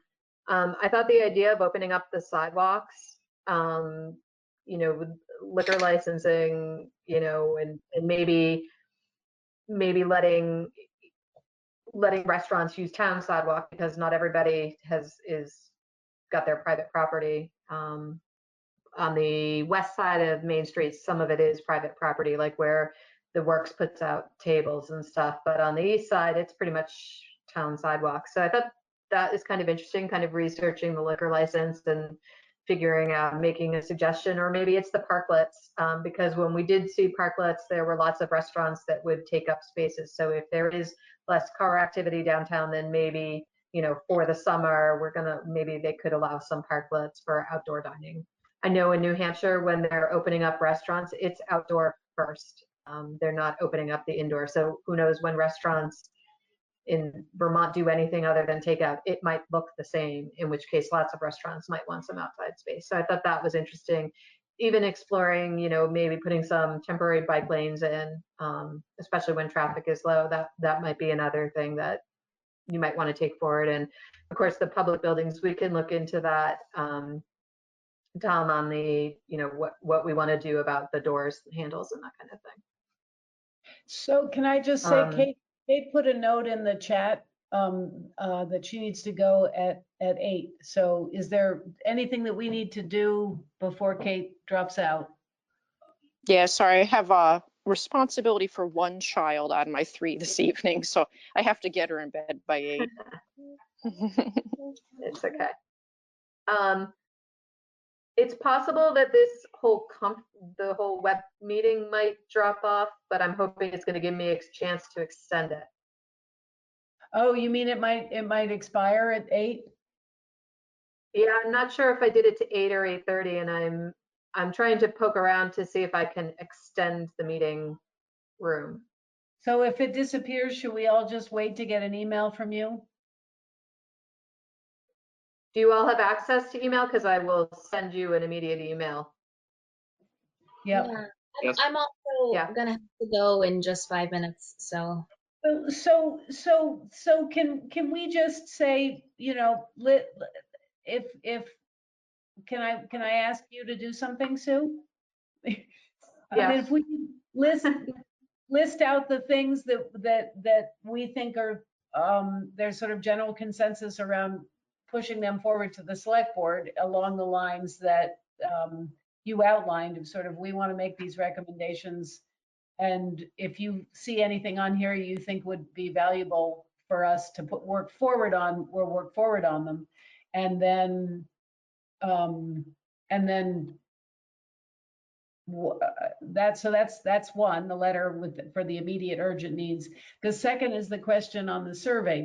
Have we decided we don't want to do the survey, or do we want to investigate what a survey might look like? I think in the letter, I think I heard you say you did want to do a survey.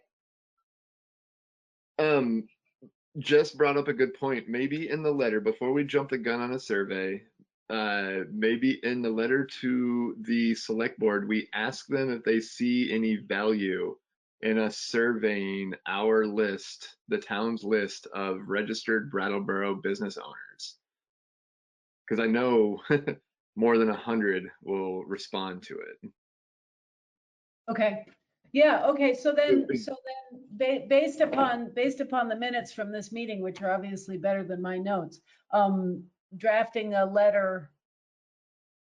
And then how do when we've drafted a letter before, we've drafted it, we've sent it around, everybody is signed off on it, and then it's gone to the select board. Is that right? Yes. Okay. So who wants to take the lead on drafting the letter? If nobody volunteers, then I have to do it. I can absolutely help. Okay, all right. I will. I cannot write to. I would right. definitely support you in it for sure. Sue, so will you send me the list of things, and then I'll draft some kind of language to surround them, and then I'll send it out? Yes. You guys, not to the select board. Okay. Cool. We don't have anything we have to vote on then. Do we want to somebody want to move to table the values and zoning to the next month's meeting? I have a crazy question. Yeah. Could we meet before June whatever? June 2nd, June 1st?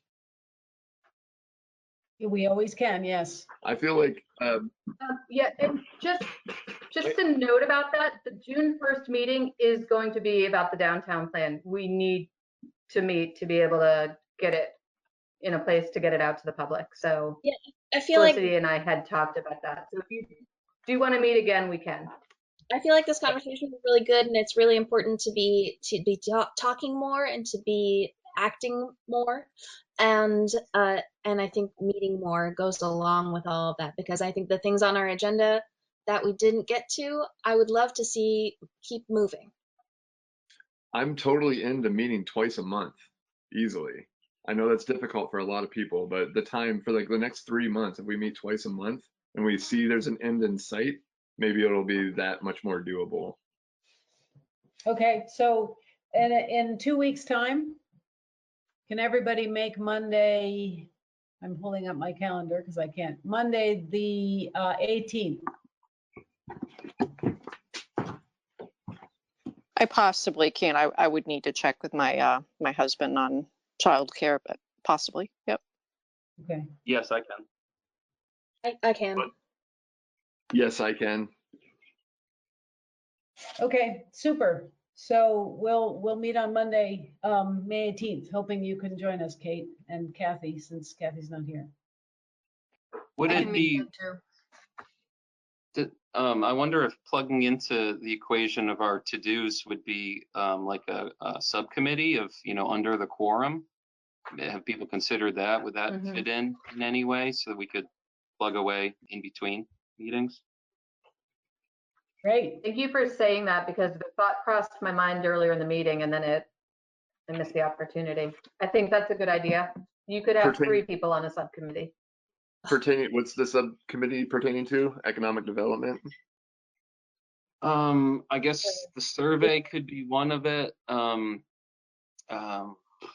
Prioritizing the of all the ideas we talked about, the ones that we feel are the most important. Doing research into the land use regs for what we actually tangibly have a effect on. I don't know. 3 ideas. That's 3 different subcommittees. Yeah, I think at the We next need more meeting commissioners. we can decide what those are, especially if we've heard back from the select board by then. Will we? Do they have a meeting next week? They have a meeting this week. We have a meeting tomorrow night and then 2 weeks later, so no, the night after. We wouldn't hear probably till after the meeting on the 19th.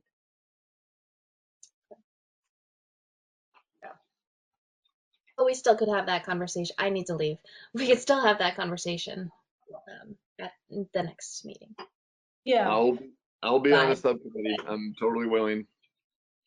Okay. I need a motion to adjourn the meeting before everybody leaves. I make that motion. Is there a second? I'm just Second gonna that. I'm gonna take a thumbs up vote as to say that everybody agrees with adjournment. All right.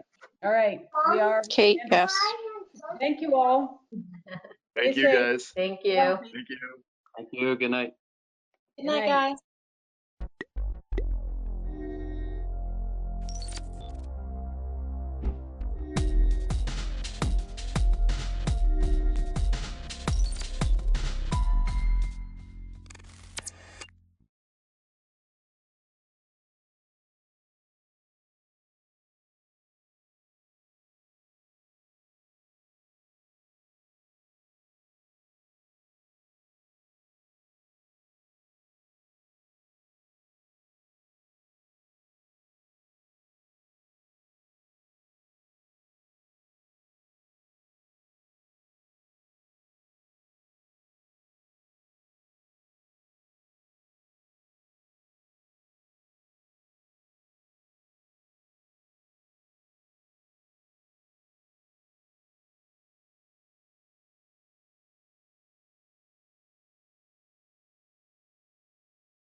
We are calling the Putney Select Board meeting to order at 5:36. Are there any adjustments to the agenda? Yeah, I just want to add one item under select board items. And it's allocation of sewer and water for Mockingbird Tavern. Where's that going to go, Karen? It can just go in, in the last item under select board. Okay. So we have an item G. Okay. Yeah. Thank you. And we need approval of minutes from April 22nd, 2020 and April 29th, 2020. Do I hear a motion? So moved. Hang on, David. Okay, go ahead, David. And seconded. Before we move on to public comment on items not on the agenda, I just want to give a little spiel as to how this goes. All mics will stay muted. You got to do that vote for the minutes. Oh, I'm sorry. Thank you, Josh. Is there any discussion? Yes. So you don't have April 29th because I'm not quite done with them yet. Oh, well, that's helpful, Karen. I was working on them this afternoon and I have to confirm something and I have to go to the video. Okay. Okay, so you're voting on April 22nd only. Okay. Do you want to amend the motion?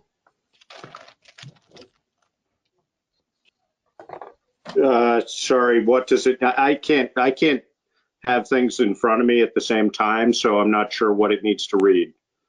If you ask for a motion. We're just gonna, yeah, just a motion for April 22nd. So I striking April 29th. I move to accept the minutes of April 22nd as presented. And I second that. Okay, it's been moved and seconded. Is there any further discussion?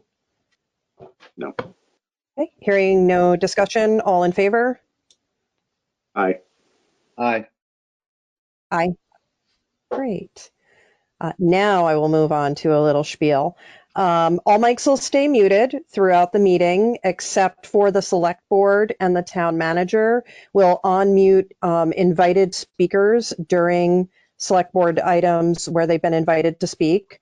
We ask that you send a message in the chat if you would like to speak at any point, and just to understand that the select board and town manager and invited speakers will speak first.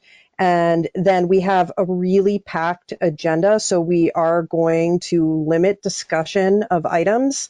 And we'll do that as we go, depending on how many people want to talk at a time. So, all right, is there any public comment on items not on the agenda?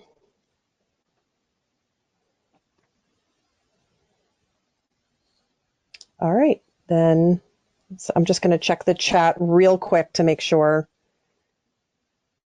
I'm not seeing any public comment on items not on the agenda. We're going to move on to the select board items. And the first item on our agenda is the Forest for Learning. And Larry, our town attorney, was invited to speak on this. So I think we'd like to hear from him first. And then maybe Karen, if you have anything further to say. Sure. Let me unmute Larry. Okay, Larry. Can you hear me? Yes. All right, thank you. Where to begin here? First, Lionel, this is the first time that we've met, although we've corresponded several times, and I appreciate your patience, although I can imagine it might be wearing a little thin by now. So I thank you, for all the correspondence you've sent me. And let me see if I can just explain how I got to where I am, and then see if we can come to an agreement on how to go forward. There's there's no question in my mind that everybody has proceeded with the school forest property with. Oh, no.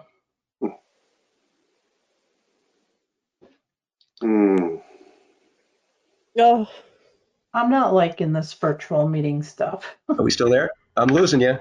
yeah. Oh, there you are. You're back. Yeah. Okay, Maybe I he don't can see it. call That's in. right. You can hear me. Okay, We can hear you now. All right. So you don't have to look at me anyway.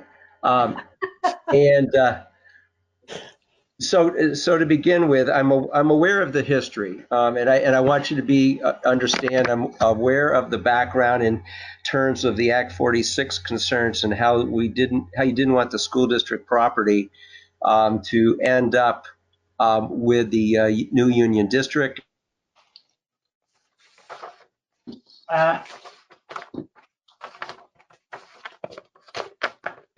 To the town of Putney. Town of Putney would hold it. You all look frozen. Hello, can you hear me? Yes, we can hear you. All right, fine. Again, my screen is totally frozen, so I have no idea what's going on. And so as I say, I understand the background, and let's see where we can go forward so that the town and the residents of Putney are protected. With no town school district in place at this time, the town of Putney is the only entity legally responsible to protect that property at this time for future public use. And I know you folks worked very hard on organizing a 501c3 company, the Forest for Learning, as a legal entity to take title to the property. And then I believe it's your intentions to negotiate restrictive covenants with the land trust. Here are some of my concerns. A conveyance to a 501c3 entity is a wonderful thing, but it's no guarantee that the property will be permanently protected and preserved for public use. Even though the 501c. Oh, come on. Karen, can we ask him to call in? Yeah, we got to get this. This is important. I know. They come. Let me, if he Can you calls hear me or not? Oh, there you're back. Larry. Where is? Can you hear me? We can, but you're going in and out. Yeah. And so it's sometimes helpful if you shut your video off, and it's sometimes helpful if you call in instead of using the computer to come in. I will do whatever you suggest I do, Laura. All right, hang on. I'm going to I'll turn off my camera. Okay, the camera's off. Is that any better? Yeah, you're clear now for the moment. Exactly. All right. If you lose me again, give me your number and I'll call it directly. I'm going to give you a number right now. Hang on a minute. Is it the one in your agenda? Yes. That long one? Yes. Wow, it's got like 10 numbers in it. You have to dial the 1571 and then the access code too. All right, is that what you want me to do right now? Please. The sound seems all right for the moment, but. All right. If you lose me again, we'll try I'll try to make a call. All right. So where I left off was the 501c3 entity. It's, as I say, it's a laudable goal to transfer the property to a 501c3, but a 501c3 entity in itself does not have a perpetual existence. In fact, in my legal career, I've had to deal with other 501c3 entities which have dissolved or for whatever reason did not continue in existence. And I have to think of the town, at least while this issue is on my plate, and while I say it's on my watch, so to speak, I'm thinking of the town 50 to 100 years down the road, and what guarantees can we provide to the town right now that this property will be forever protected for future public use. Now, when property is transferred to an ordinary land trust, even the land trust doesn't rely on its 501c3 status. there are always specific covenants and restrictive, land restrictions and restrictive covenants in the deed, as well as rights of first refusal, restrictions on rights of transfer, those sorts of things. Can you still hear me? Yes. Yeah. Right. So even though some of those provisions are included in a 501c3 organizational document, that organization, those documents can be amended, they can be revised, they can be rescinded. The best and only way to ensure that land is encumbered for future use is to make sure that the restrictions appear in the deed of transfer so that it runs with the land, and that all subsequent owners of the property are aware of the deed restrictions, both for its public purposes and its use. So that's just to kind of set the table and see how we get there. If it is the intention of Forest and Learning to negotiate land restrictions with the land trust, then I recommended to the select board that the select board have some input and involvement what those restrictions are to make sure that it is indeed protected for permanent and perpetual public use. I also think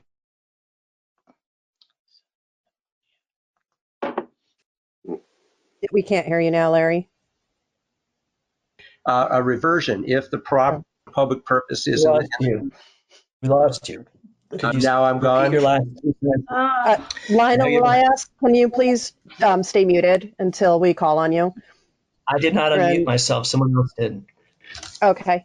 Oh. Larry, we couldn't hear you on that. All right. If you can hear me now. Yes, just somebody say yes. Yes. Yeah, okay. And it says, and it says poor network connection is what's coming up. I'm going to call you. Sounds good. Thank you. That's probably for the best. Thank you.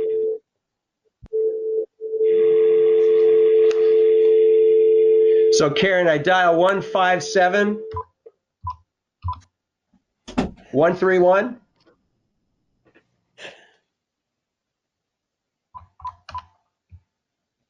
Karen, are you hearing him?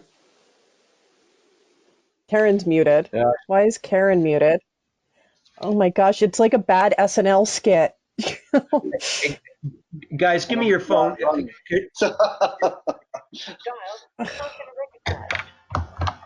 I'm dying. She sent me a private number.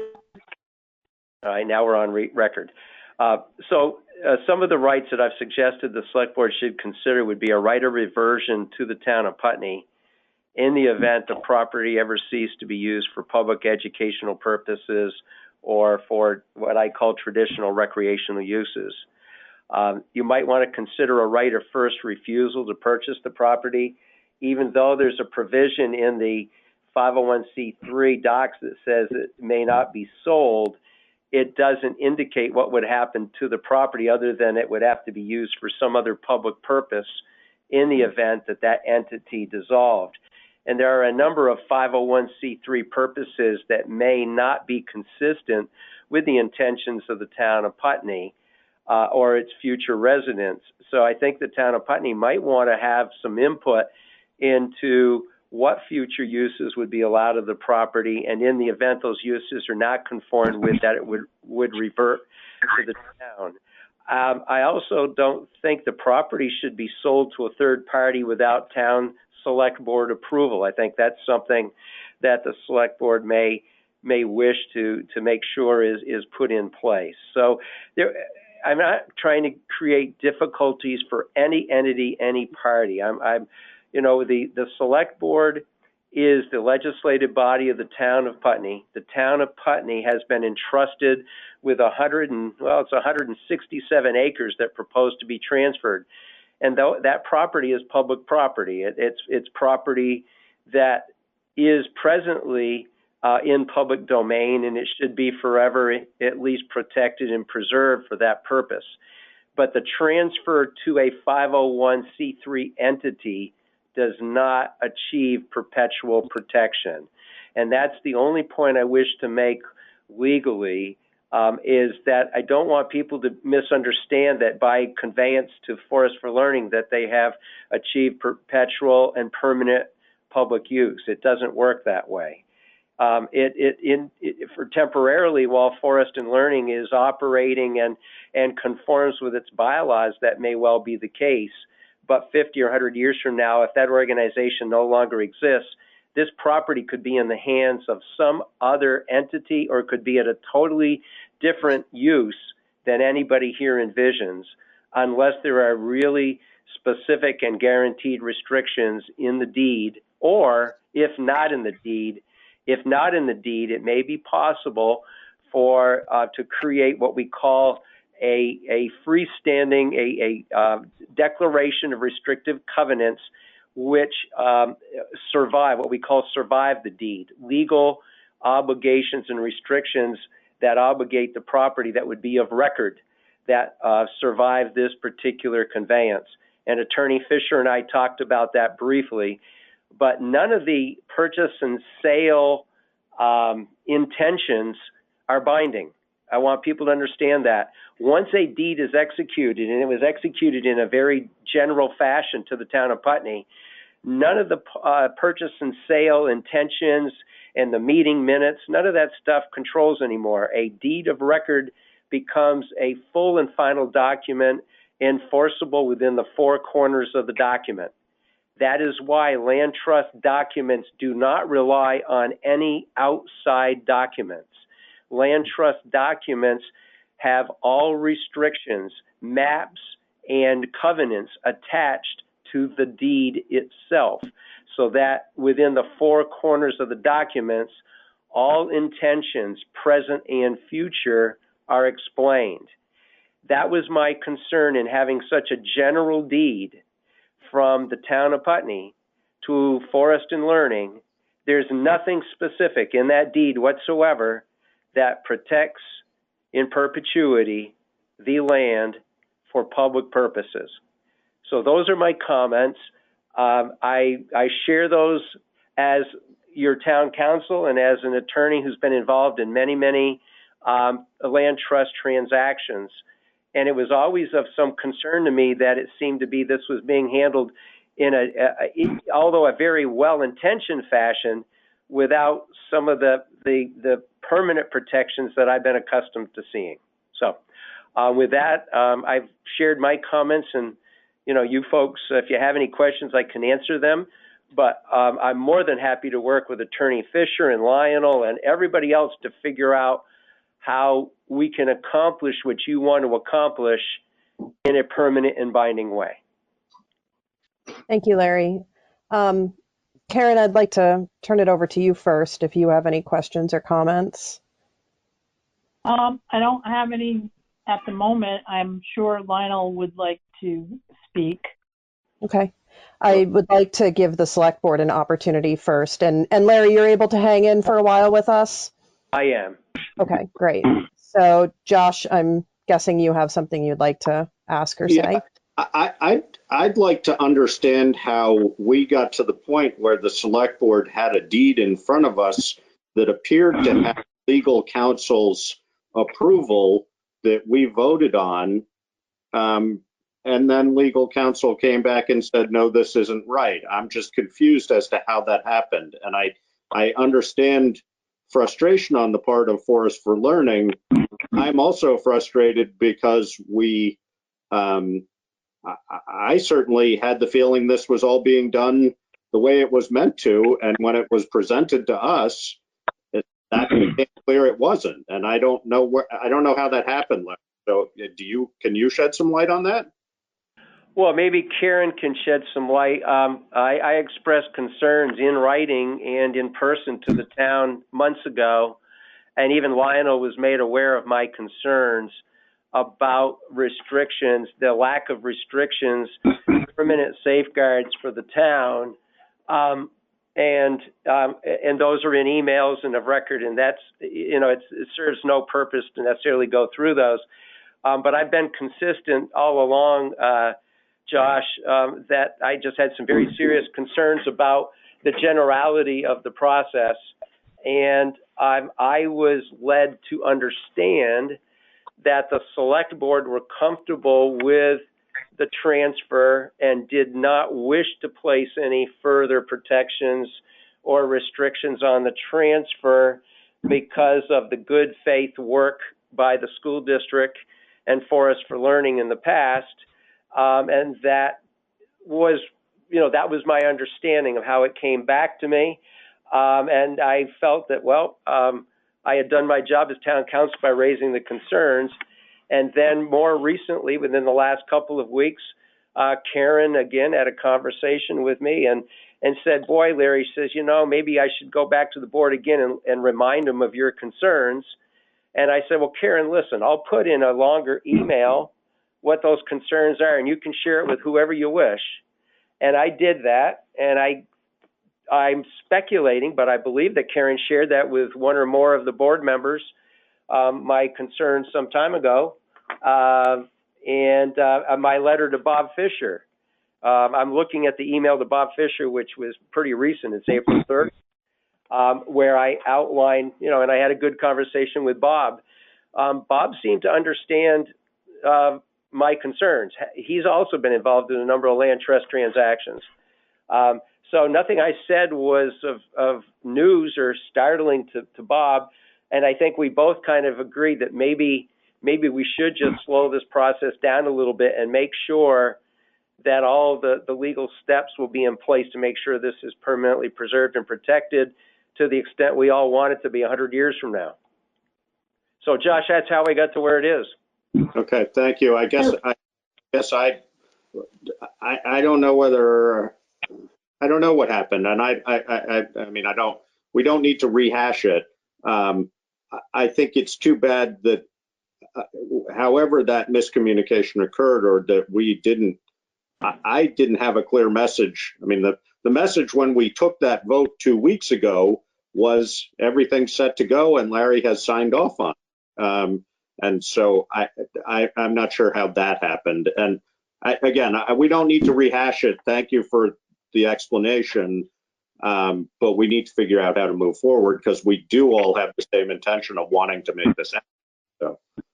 So Josh, if I may, just one comment. Josh, the deed you have in front of you is lawful and it would convey the property, but the deed you have in front of you does not achieve the kind of protections that I've articulated in email correspondence for a couple of months now. Okay. Thank you. Josh, do you have any more questions or comments? Not at the moment, no. Okay. David. I have a question to Lionel, actually. Okay. The time for that.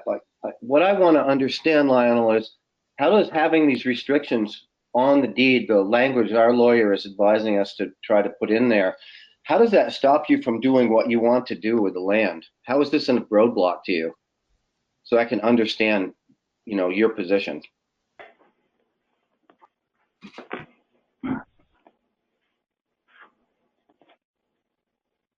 Lionel, is Lionel still muted? No. Okay. There. Can you hear us, Lionel? Can you hear me? Oh, there you are. Yes. Yes. Can you hear me? Yes. I have a lot of things I'd like to share with the group, but I'll be glad to answer your question first, David. The process of land protection is complex. There's always less money available than people would like. And are you able to hear me? I'm hearing you so far. Thank you. Okay, there's some feedback here, so I'm not sure why that is. So there are two basic ways that one can convey a conservation easement. One is for free. Actually, there are three ways. If you're really unlucky, you end up paying to have a conservation easement done on land. And that is unfortunately something that started happening in the 80s as a result of costs associated with appraisals and legal fees and so on that land trusts became aware would break their banks if they didn't somehow get those costs covered. And so some folks actually pay land trusts in order to take their land.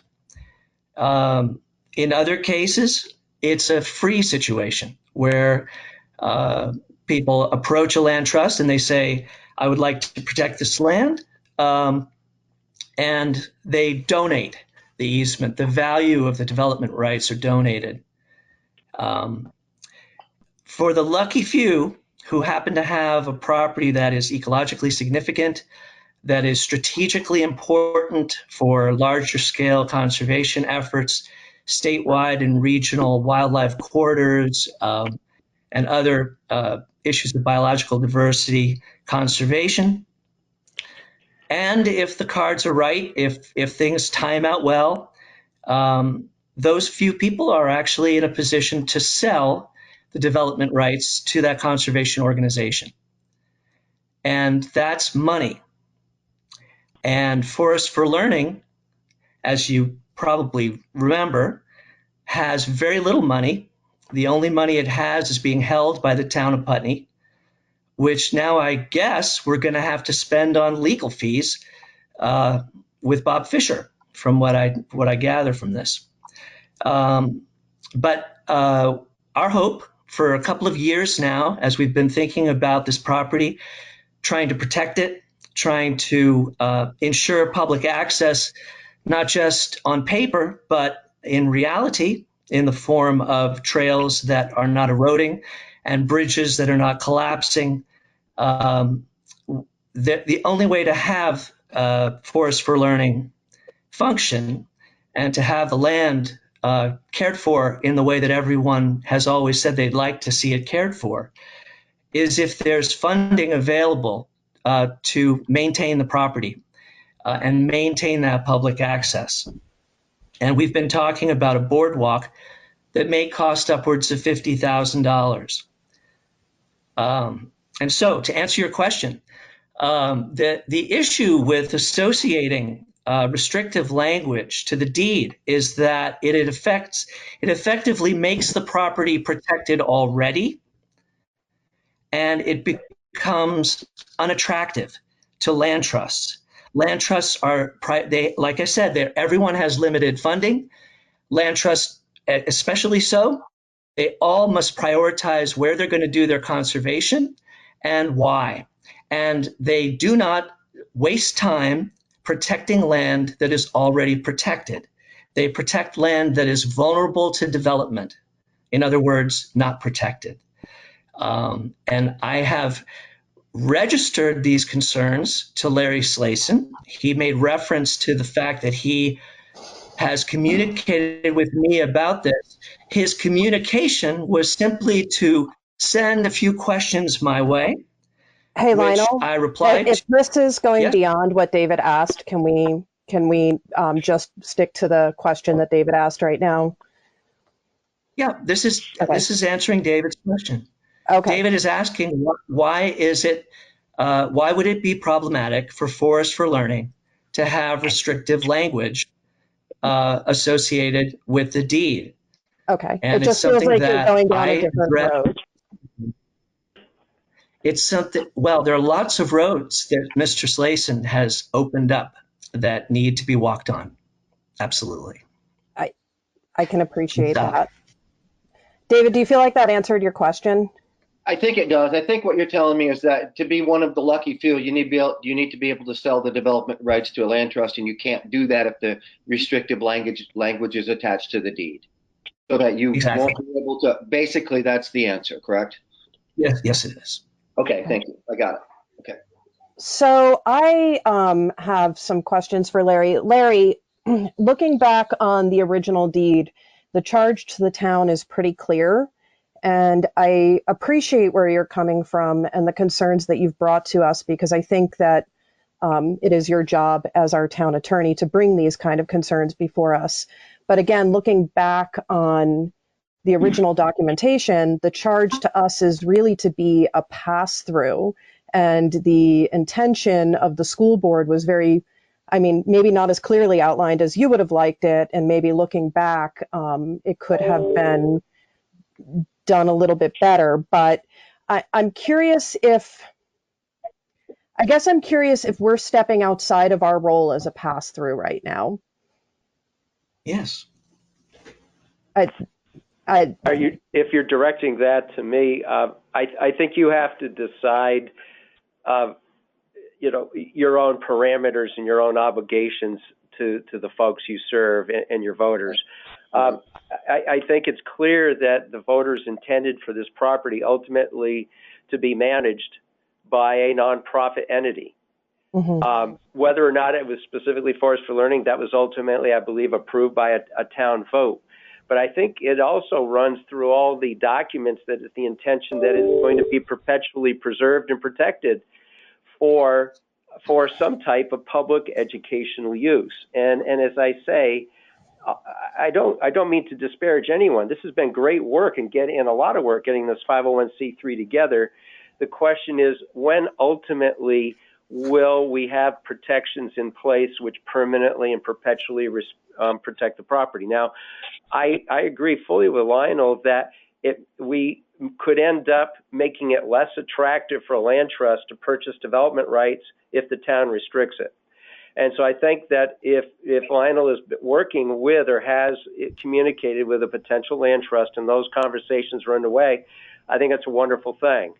I would hope that the Forest for Learning would allow or encourage maybe some select board input as to what some of those restrictions and restrictive covenants would look like and what those public uses would consist of, so that the town, that the select board can feel comfortable that those uses are protected. Also, I'm not aware that the land trust would object if the town had a right of reverter. I mean, I guess it's something I would like to ask Vermont Land Trust or otherwise. If the town of Putney, for example, says in the event the property were not used for public purposes and public educational purposes, it shall revert to the town of Putney, or that the town of Putney would have the right of first refusal to buy this property for $1 before it were ever transferred to a third party. It would not be my intention to inhibit a land trust from restricting this property and paying Forest for Learning for those restrictive covenants. But I think town of Putney should be the ultimate repository of the land. If the uses are not complied with, or if organizations dissolve in the future, I don't like it going through IRS 501c3 legalese and then having a battle of what will be the future use of the property and who ends up with it. That's happened before with 501c3 entities. And that's why, again, land trust doesn't deal with that. They put it right in the deed what the restrictive covenants are, and who gets the property and who gets rights of reversion and who has rights of first refusal. All I'm asking is that Lionel and Forest for Learning include the select board in their process when they negotiate, and that the ultimate rights come back to the town of Putney, not some other entity, in the event of breach or dissolution. That, in my opinion, would be what the select board is vested and charged to do. And I think the town has made it clear that they want the select board to cooperate with Forest and Learning to the extent possible to do that. And I'll make one further statement. To the extent that Bob Fisher works with Forest for Learning and negotiations occur with the land trust, I will represent the town of Putney at no cost in protecting the town of Putney interest on behalf of the select board in this endeavor. It's for a public purpose, and I would contribute my legal time to that, representing the town of Putney. Well, thank you for that. So let me ask you, if they put the right of reversion in to the deed, that's enough to make you feel, would that at a minimum be enough to make you feel comfortable?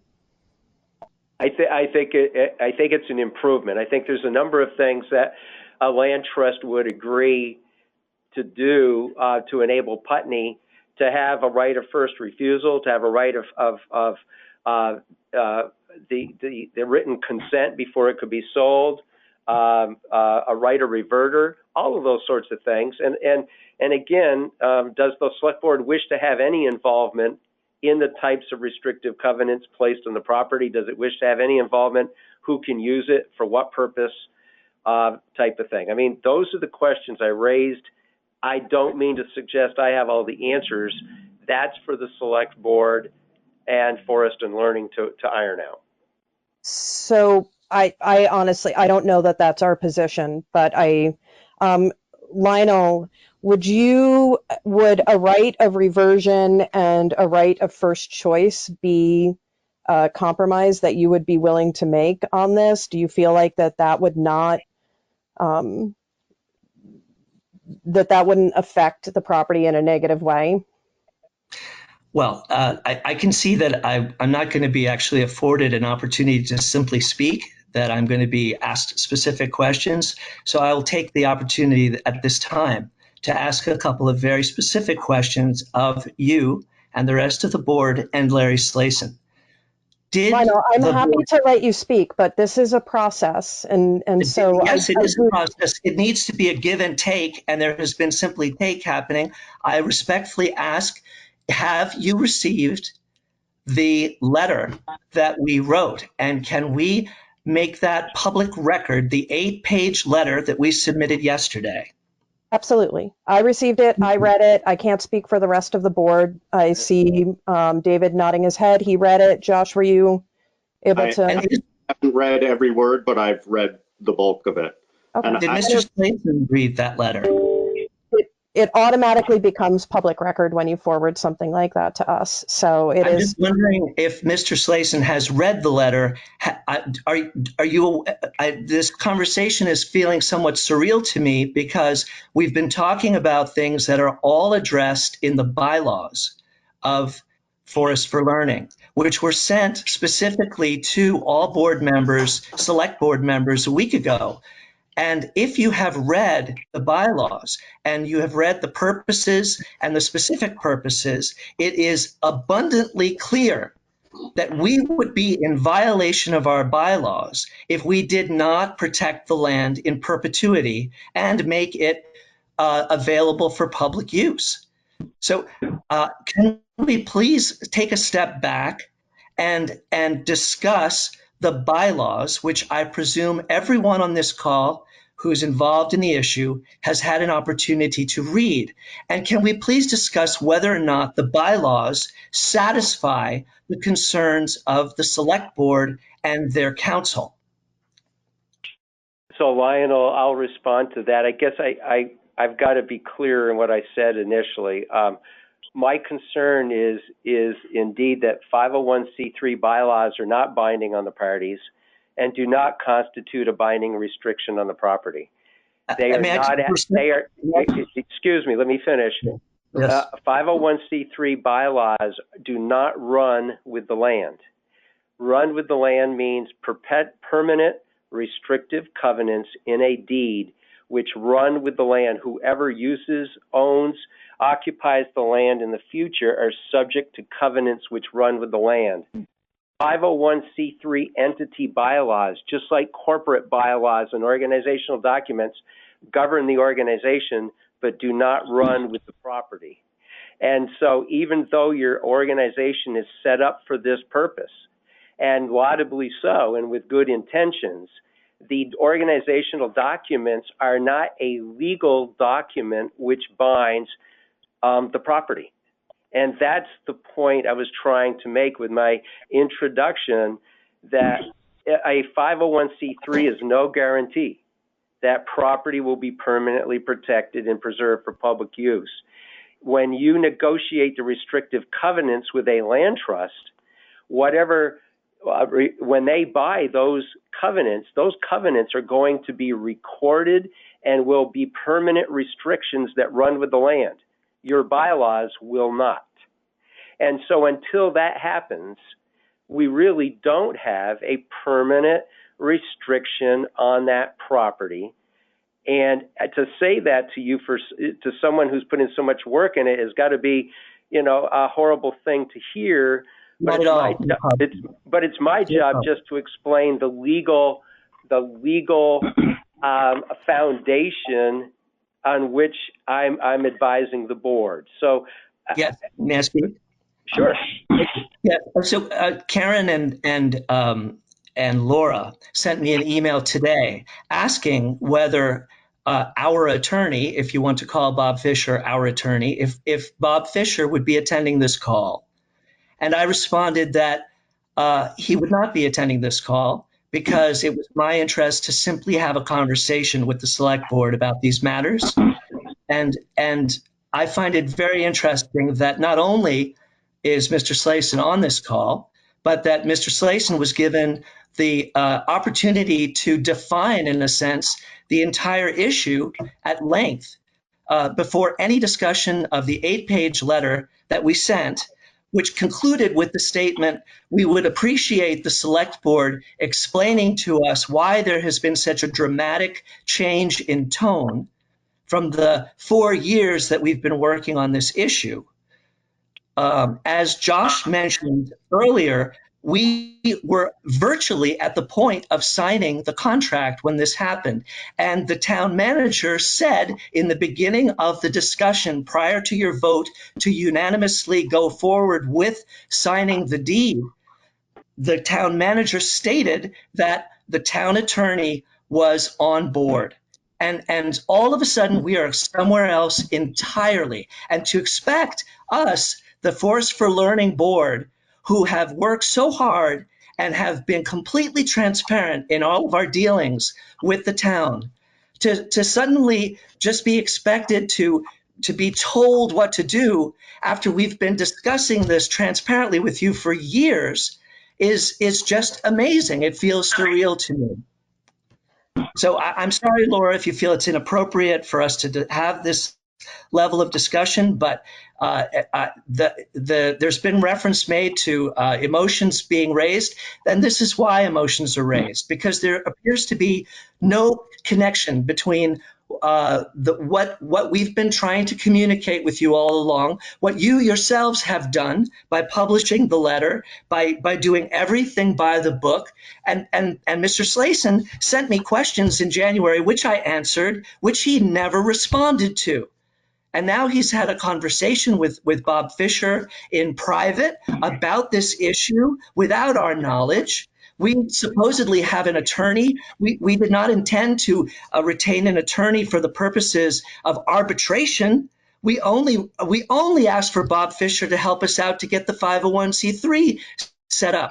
Well, Mr. Slayson has offered to donate his services to the town of Putney, but because Mr. Fisher is not on the call, we have no idea if Bob Fisher will also follow suit and kindly enter into a bona fide situation of donating his services so that the two lawyers can have free discussions for months on end. Forgive me. Lionel, I have to stop you. I'm sorry. Yeah. So Don Swag has a question. Don, would you like to ask your question? Yeah, I'm just trying to wrap my brain right now around, we've had all these board meetings as Forest for Learning and talked about so much of this over the past couple of years. And I'm wondering, my understanding was that a lot of this, not just like our bylaws as a 501c3, but that the conservation easement would include a lot of these same legal things in it, where it goes back to the town. And in fact, it's in our bylaws that like if Forest for Learning at some point dissolves, that it goes back to the town. And so I'm trying to figure out why we can't accomplish this with the conservation easement. Like, does the town trust us to, and I'm happy to work with select board members, like as we go through this. I don't want to speak for the entire board, but why can we not include some of these legal protections for the in perpetuity, like 100 years from now, in the conservation easement? Don, I want to, like, we definitely want to work with you on this. It's not, when our attorney raises issues to us, we do have a duty to respond to them. And that's all that's happening here. No, I and my concern, and honestly, I see what Larry is saying in your documentation, is that if for some reason something were to go really wrong and you weren't able to get a conservation easement, this document actually can put it back to the state or the federal government. It doesn't automatically put it back to the town. And that's really concerning to me. Yeah, no, I hear that. I get that. But so it's just so the question is like, do we chance not getting protection through a conservation easement because we're putting more stipulations in a deed transfer? I don't know. I just wanted to ask that question.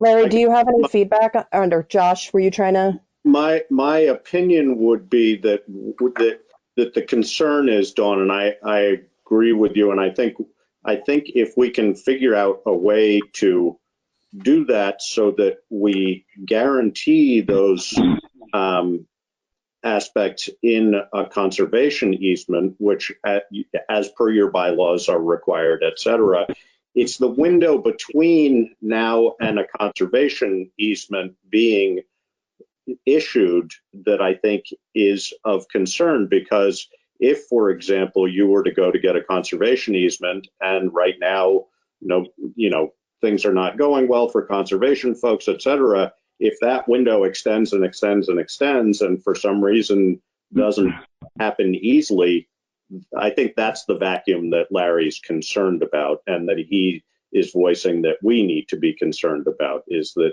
once we transfer this land, and I want to ask a follow-up question to Larry, but once we transfer this land to you, it's in that no man's land between being protected and not. And we all totally understand that the best of intentions are there. Larry, can you answer for me, if we voted to approve this, are we bound to, we all want to approve this. And we all want to make this, we all want to expedite it in the best way possible, but we also are charged as the select board with protecting the best interests of the town. And that's where it suddenly flared up, was when there was this sense that we had gone and we had signed this, and then there was further question from Larry, and I don't know how that miscommunication. But Larry, are we at a point where we have, for all practical purposes, already signed that document by voting unanimously to do so? No, no transfer is effective until the deed is executed and delivered. And you voted to transfer it, but the circumstances under which the transfer occur still haven't been articulated with finality. There's a couple of ways to approach this, I think, in terms of meeting the concerns. One would be to have the deed include some of the reversionary language or the restrictions on transfer that we've talked about in terms of concerns. But it may be possible, if indeed Forest and Learning does have counsel, but it may be possible to prepare a document which survives closing. In other words, a document that would be binding on both parties that survives the closing on the sale, that allows the town or requires, if you will, Forest and Learning, when it negotiates the restrictive covenant, to ensure that the restricted covenants include a right of reverter to the town of Putney and a right of first refusal and those sorts of things, so that the Forest and Learning would have, those obligations in negotiating, and maybe that's practical, maybe it isn't. The other thing that could be done to further help would be to amend the bylaws of Forest for Learning to make it clear and provide specifically that in the event of dissolution of the organization and in the event that it ever ceases to be used for public educational purposes, that the land would revert to the town of Putney specifically. So there's multiple things that could be done, I think, to further address the concerns that have been raised. And I don't want to sit here and suggest that there's only one avenue. I think, frankly, a multiple prong approach would be the best result for everyone. And there may even be other ideas out there by Attorney Fisher or others, in addition to the two or three that I've just suggested. So again, we got to come back to the premise that a 501c3 bylaw does not run with the land. It's not whether it's binding or anything else or legal. It does not run with the land. We need a document of record that runs with the land in perpetuity, that guarantees public use, and provides for a reverter to the town of Putney in the event that public use is not fulfilled. That's the ultimate objective, and how we achieve that. I think if we all focus on that, we should be able to achieve that in a multiple of ways. Is that something that you could work on with Bob, and the Forest for Learning could approve, and we could get back to very quickly, like within a week? Well, I don't know about a week. It's going to take a little bit of thought, both in terms of the amendment of the bylaws and the document that survives closing. I mean, what we'd have to hear from Forest and Learning is their feeling. Have they started conversations with the land trust, and how would the land trust that they're negotiating with feel about a right of reverter, a right of first refusal to the town of Putney? I just don't know how that would affect their negotiations. And I think we would need some further input from Forest and Learning so that we don't undermine the good work that they're trying to do. So there's going to be multiple layers of input here. I wouldn't want to force it to occur within a week or two. I think this is something that needs to be resolved, over a couple of more weeks with some careful thought. And I really come back to I reading number 6 in the purchase and sale contract. I come back to, like, is this our conversation to even be having? It was very clear from the school board what they intended. It was to be deeded over to a nonprofit, and they didn't build those protections in to this. And so while I feel it's important for us to have this conversation, I think that the select board has to consider if we are overstepping in this conversation. The only thing I'd say to that, remember, a purchase and sale agreement does not run with the land and does not survive a closing. A purchase and sale agreement serves as a tool to illustrate the types of protections that should appear in the deed. And that's why you're the attorney. So, Yeah, the other thing I would say, Laura, is, it was clearly, I mean, it's everybody's intention, including the school board who initially transferred this, that this should be protected in perpetuity. And I think that's what Larry is, that's this, again, this sort of window of possibility where that we lose that. I think that would be a failing on the select board's part if that was brought to our attention as a possibility. Just because it was overlooked by those who came before us doesn't mean, and it's clearly not being overlooked by Forest for Learning, but if it doesn't have the legal teeth that our council tells us it needs, then we wouldn't be doing justice. But okay. So, I don't know what our willingness is to, I mean, Larry has generously offered to do this free of charge on his part. I don't know whether Bob would be willing to do that. My guess is that Bob and Larry could figure this out pretty quickly, that there wouldn't have to be a huge number of hours.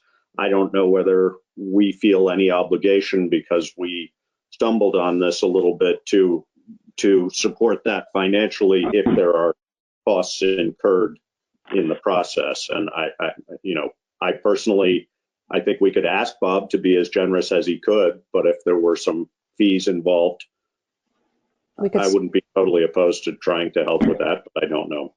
I wouldn't either. Emily has asked Lionel, would putting any right of refusal, etc., in the deed reduce conservation value? And that was one of my questions as well. A right of reversion, a right of refusal.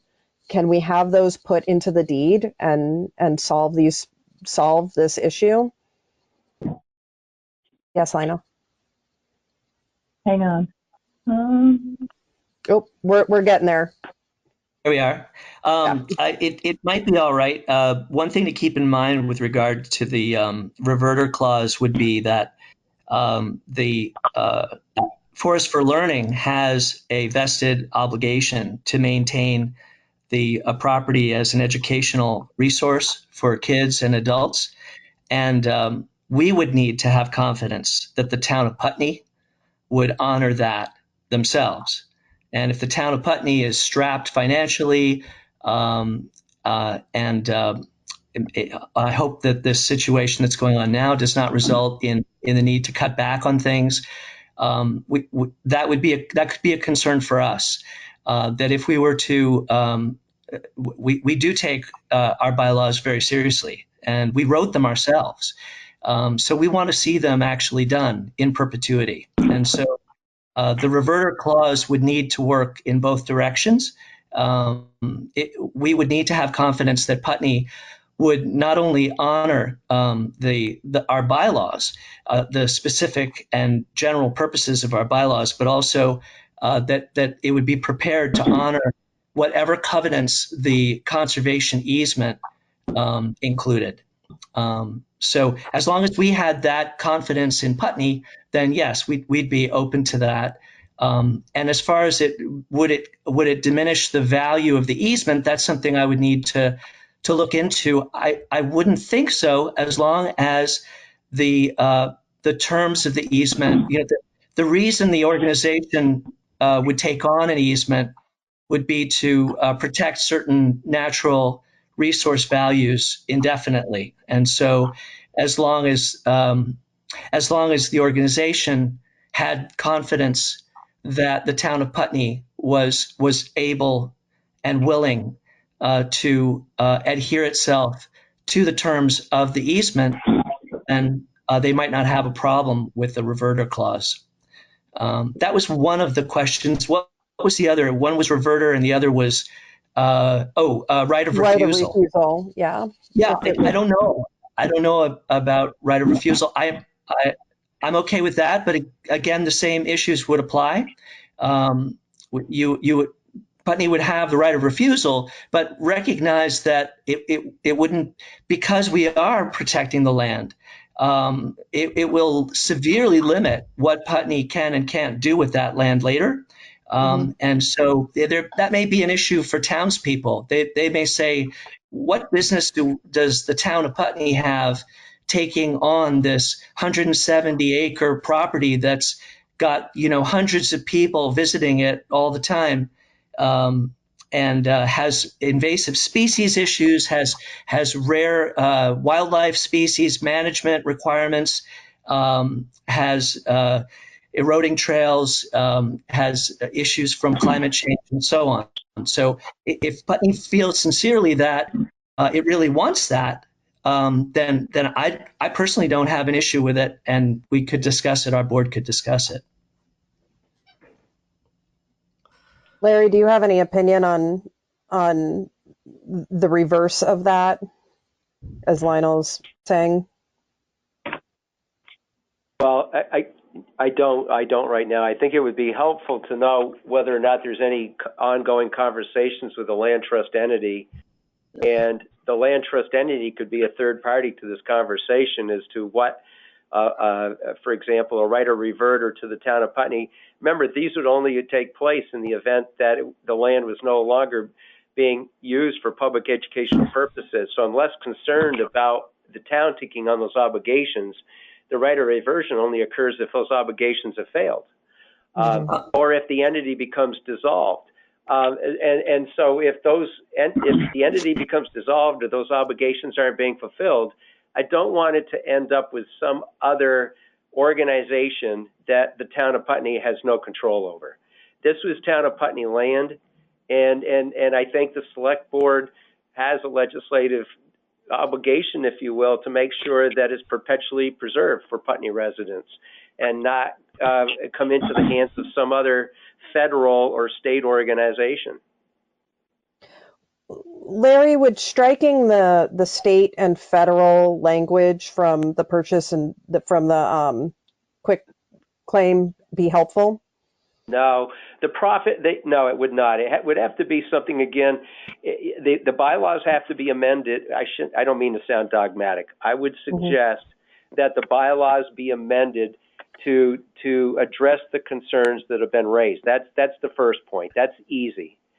Secondly, I would feel much better as town council if some of those restrictions at least appear in the deed, or with some language stating that in the event the property is further subject to restrictive covenants, that if those covenants are not, for educational purposes, in the event that those covenants are not fulfilled, the property shall revert to the town of Putney. I mean, we could create some fairly succinct language that would address our concerns.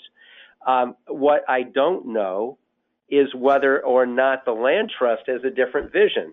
In some of the deals I've negotiated with the Vermont Land Trust is the repository. If the owner and user of the property violates it, in some cases there's enforcement provisions and the property goes to the land trust.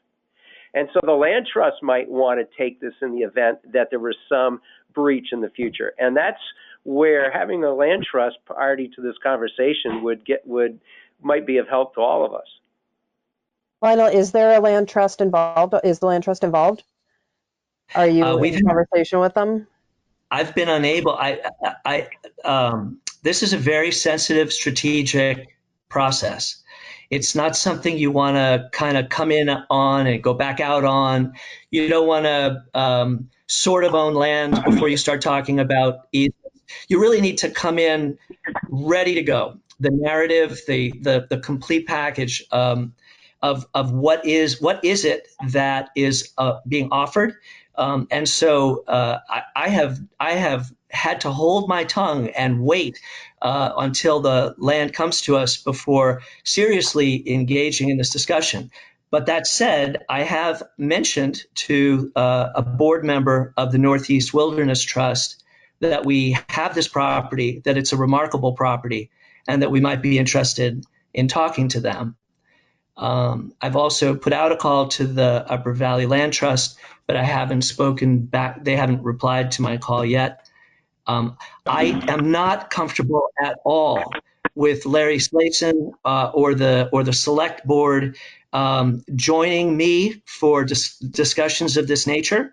I'm not interested in that. I don't think I would like to do that. What I would be comfortable to do would be to do the work that I've intended to do and come back and report on a very regular basis to the select board. I'd be more than happy to share status updates every 2 weeks, every week, or even more often via email, if that would be of interest, so that the select board is fully informed as to what's going on. And if the select board's council then has follow-up questions based on the reports that I'm sharing, those questions could be brought to me by the select board, and I would be more than happy to answer those questions. But I do not want some sort of a group exercise at this point when it comes to trying to find the best easement possible for this land. And if there are any doubts or questions about my qualifications in this work, I would be more than happy to share my resume. I can even produce references if that's of interest to the select board. I assure you at this time that I'm fully qualified for this work. And Lionel, I believe my board would say yeah. as well. I think it's relevant, Laura. I think it's relevant. I'm not suggesting that I'm taking this personally or that this is an emotional thing. I'm simply trying to remind the board that it has the best forest for learning it could possibly imagine having. We have an incredible board of trustees that are remarkably qualified and fired up. We are fired up to do our work, and our first order of business is to get the conservation easement. It's why we made it number one of our purposes. So that's exactly what we're going to do. And if there's any doubt, then I must say there's been talk from Mr. Slayson about the PSNA not having any legal basis. Well, holy cow. Was Alice Laughlin aware of that when she wrote the PSNA on behalf of the school board? What was the school board? Emily, you're here on the call. You were on the school board at the time. Were you aware that that had no legal standing? Did you know that the town could simply ignore that part? Lionel, I'm sorry, I have to stop you again. I can see your passion and I greatly appreciate it. And I don't believe that anybody on the select board is questioning your qualifications. I believe that we all have an enormous amount of confidence in your qualifications, in the qualifications of the many experienced people on your board, and in the passion and commitment you have to protecting this land. I think our concern is if anything goes wrong in this process, what protects this land down the road, and would it come back to the town? And so how do we navigate that? You seem to have time constraints here and time concerns. Can you tell us what they are so that as we're going forward through this, we can hopefully support and respect them? Yes, I'd be glad to. First of all, we have developed a logo for Forest for Learning, which is connected to a website, which we have ready to go. We've been in touch with Chris Nitch, who wrote Learning on the Land. He wrote that 150-page dissertation on the property. We have permission from him to reprint his work on our website. So we are eager to get going with our website. We have an issue with invasive species that is ongoing, particularly wild parsnip, which requires mechanical work, and it may have costs associated with it as well. We have the kiosk, which is at the pool, which currently says school forest and is completely confusing to the public. The public is unaware who owns the land now. Through the coronavirus, we've been unsure what to do as far as whether or not to ask people not to use the trails. And so we have the public use is ongoing. We're in negotiation with an insurance company regarding the liability insurance. I have a 30-day quote from the insurance company that will give us a volunteer liability protection as well as general public liability protection. That will expire in 2 weeks. And we have, am I missing anything else, folks? Could you please share? If anybody has anything else, would you add it to the chat or raise your hand? Okay.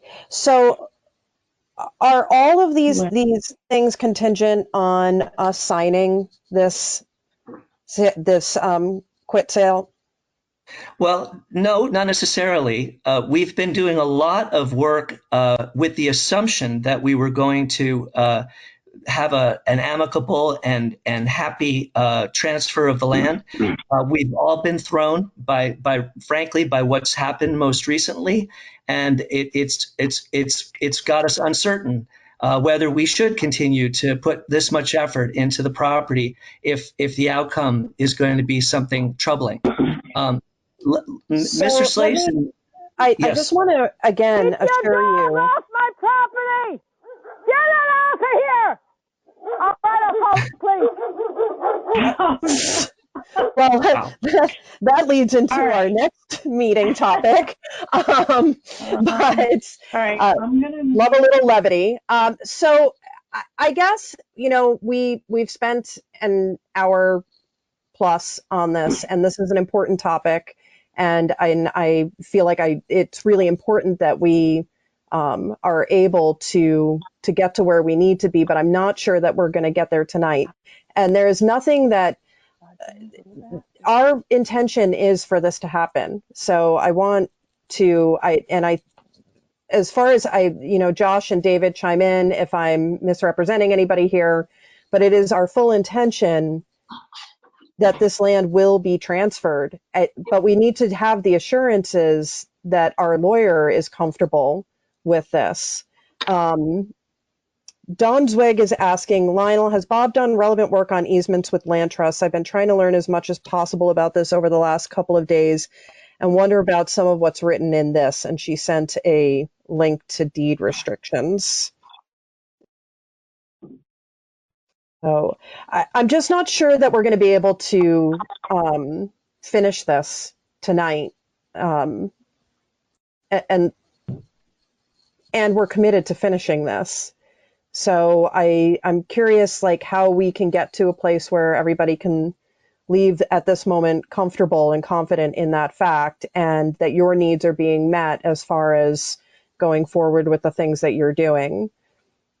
Can I suggest that perhaps we ask Larry to be in touch with Bob Fisher as soon as possible? And Lionel, I don't, if you're not comfortable with Larry and Bob talking about this amongst themselves, then that's that's a problem. But if everybody on the call is comfortable with Larry and Bob having a conversation in order to try and come to as simple and clean a resolution to this as possible at as low a cost as possible, that would be my feeling. I've seen Bob and Larry work together before. They work really well together. They're very capable. They both have a lot of experience in this realm. And I would think they could come up with a good solution for us pretty quickly and effectively. But if you all aren't interested in that, then we won't ask them to do. Am I muted right now? No, please. I Go ahead. can't tell. I don't understand. I'm deeply concerned. Larry Slayson has brought up a great many issues. He mentioned the email that he sent to Bob, which he did not include me on. He communicated with Bob privately, and Bob chose to share that email with me, which I have shared with my board for information purposes.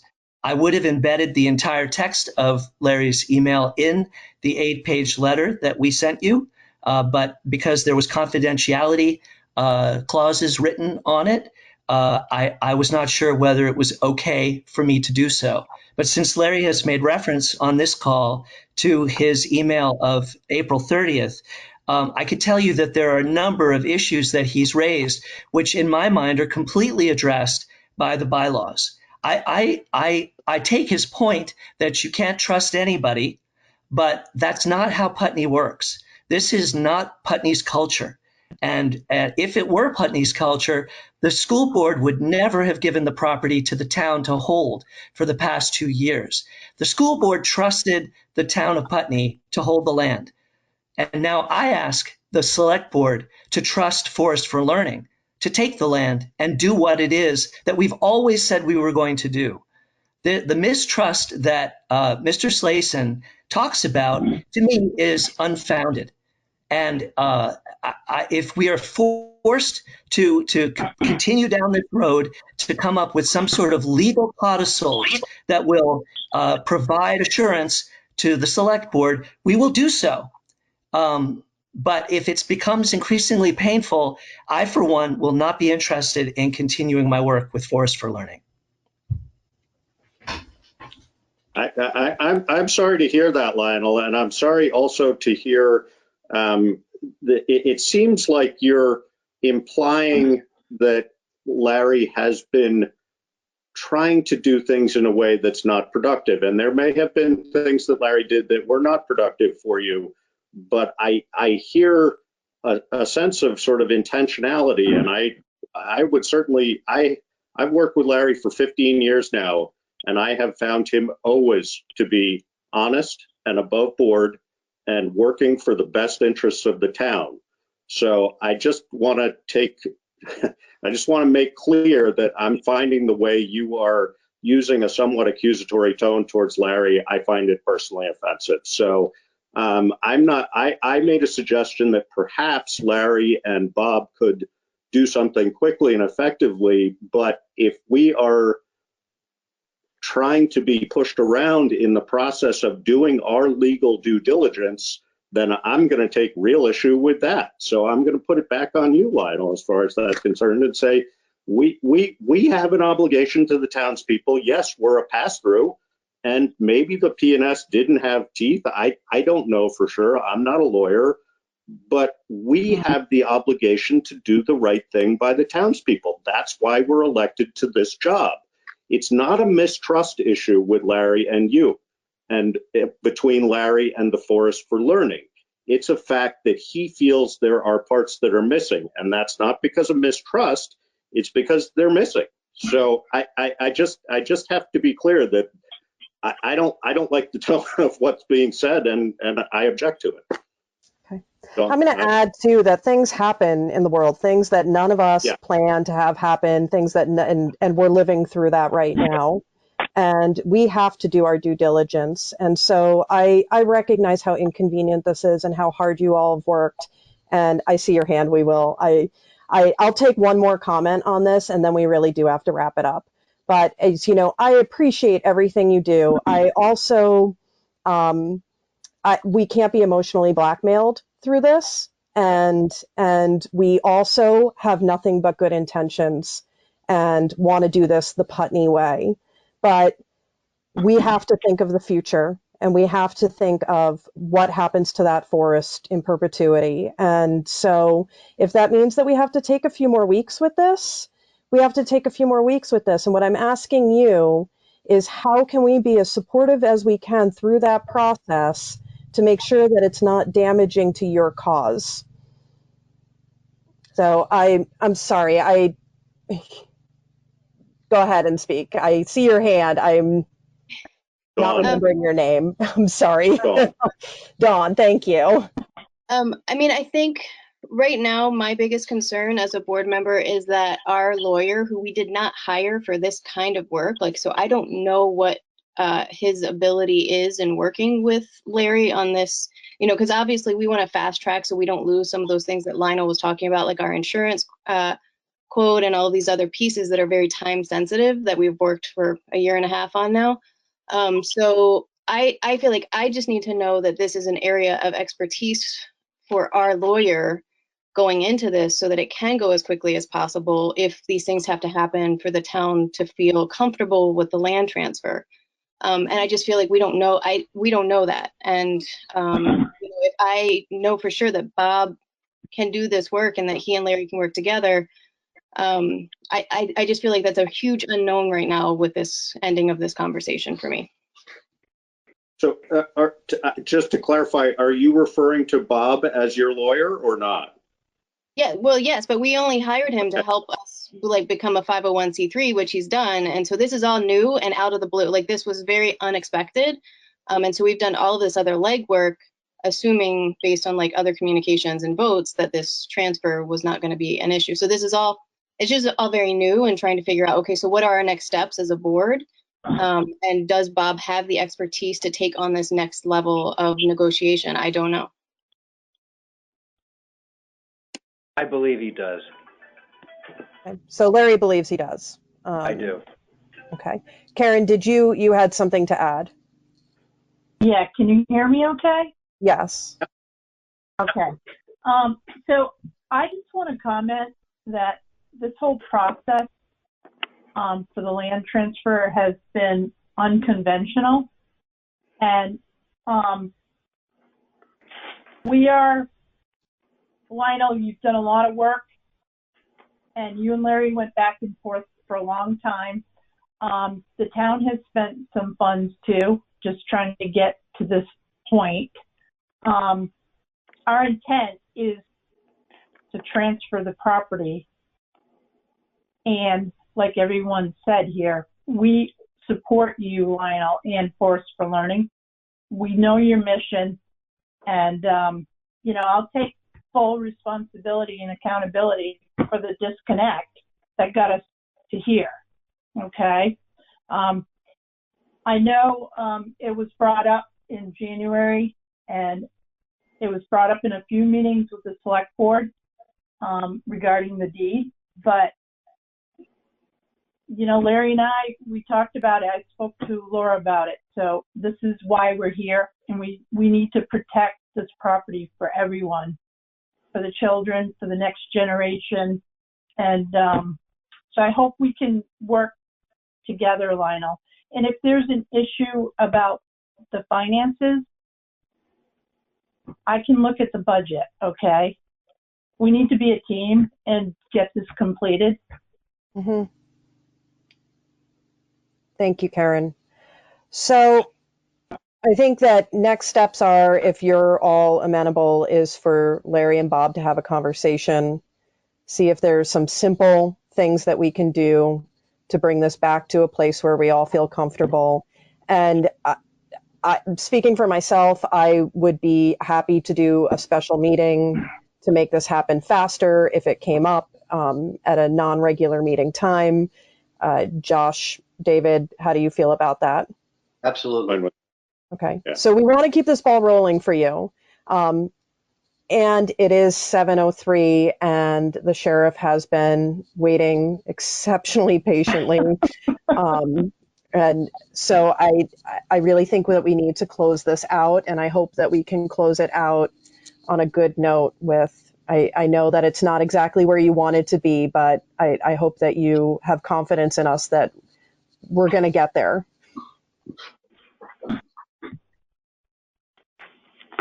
Oh, sorry, Lionel, hang on a minute.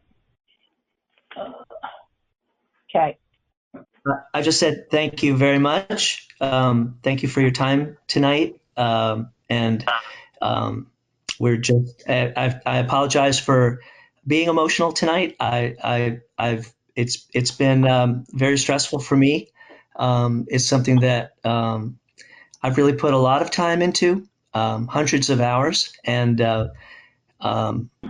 I was feeling so good about everything, and I thought we were done. And it's just taking me a little time to get used to the fact that we're not quite done yet. So thank you for all your, thank you for this good conversation, and we'll continue.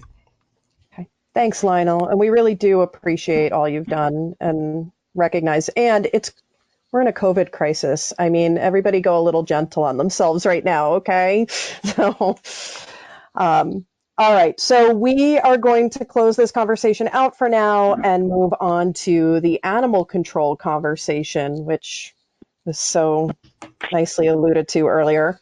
So, thank you all. Thank you. Okay. Is caller 5 a ghost? Potentially. I don't know. Things are moving really fast right now. I know, because we had somebody else on the phone, Luann Wilson.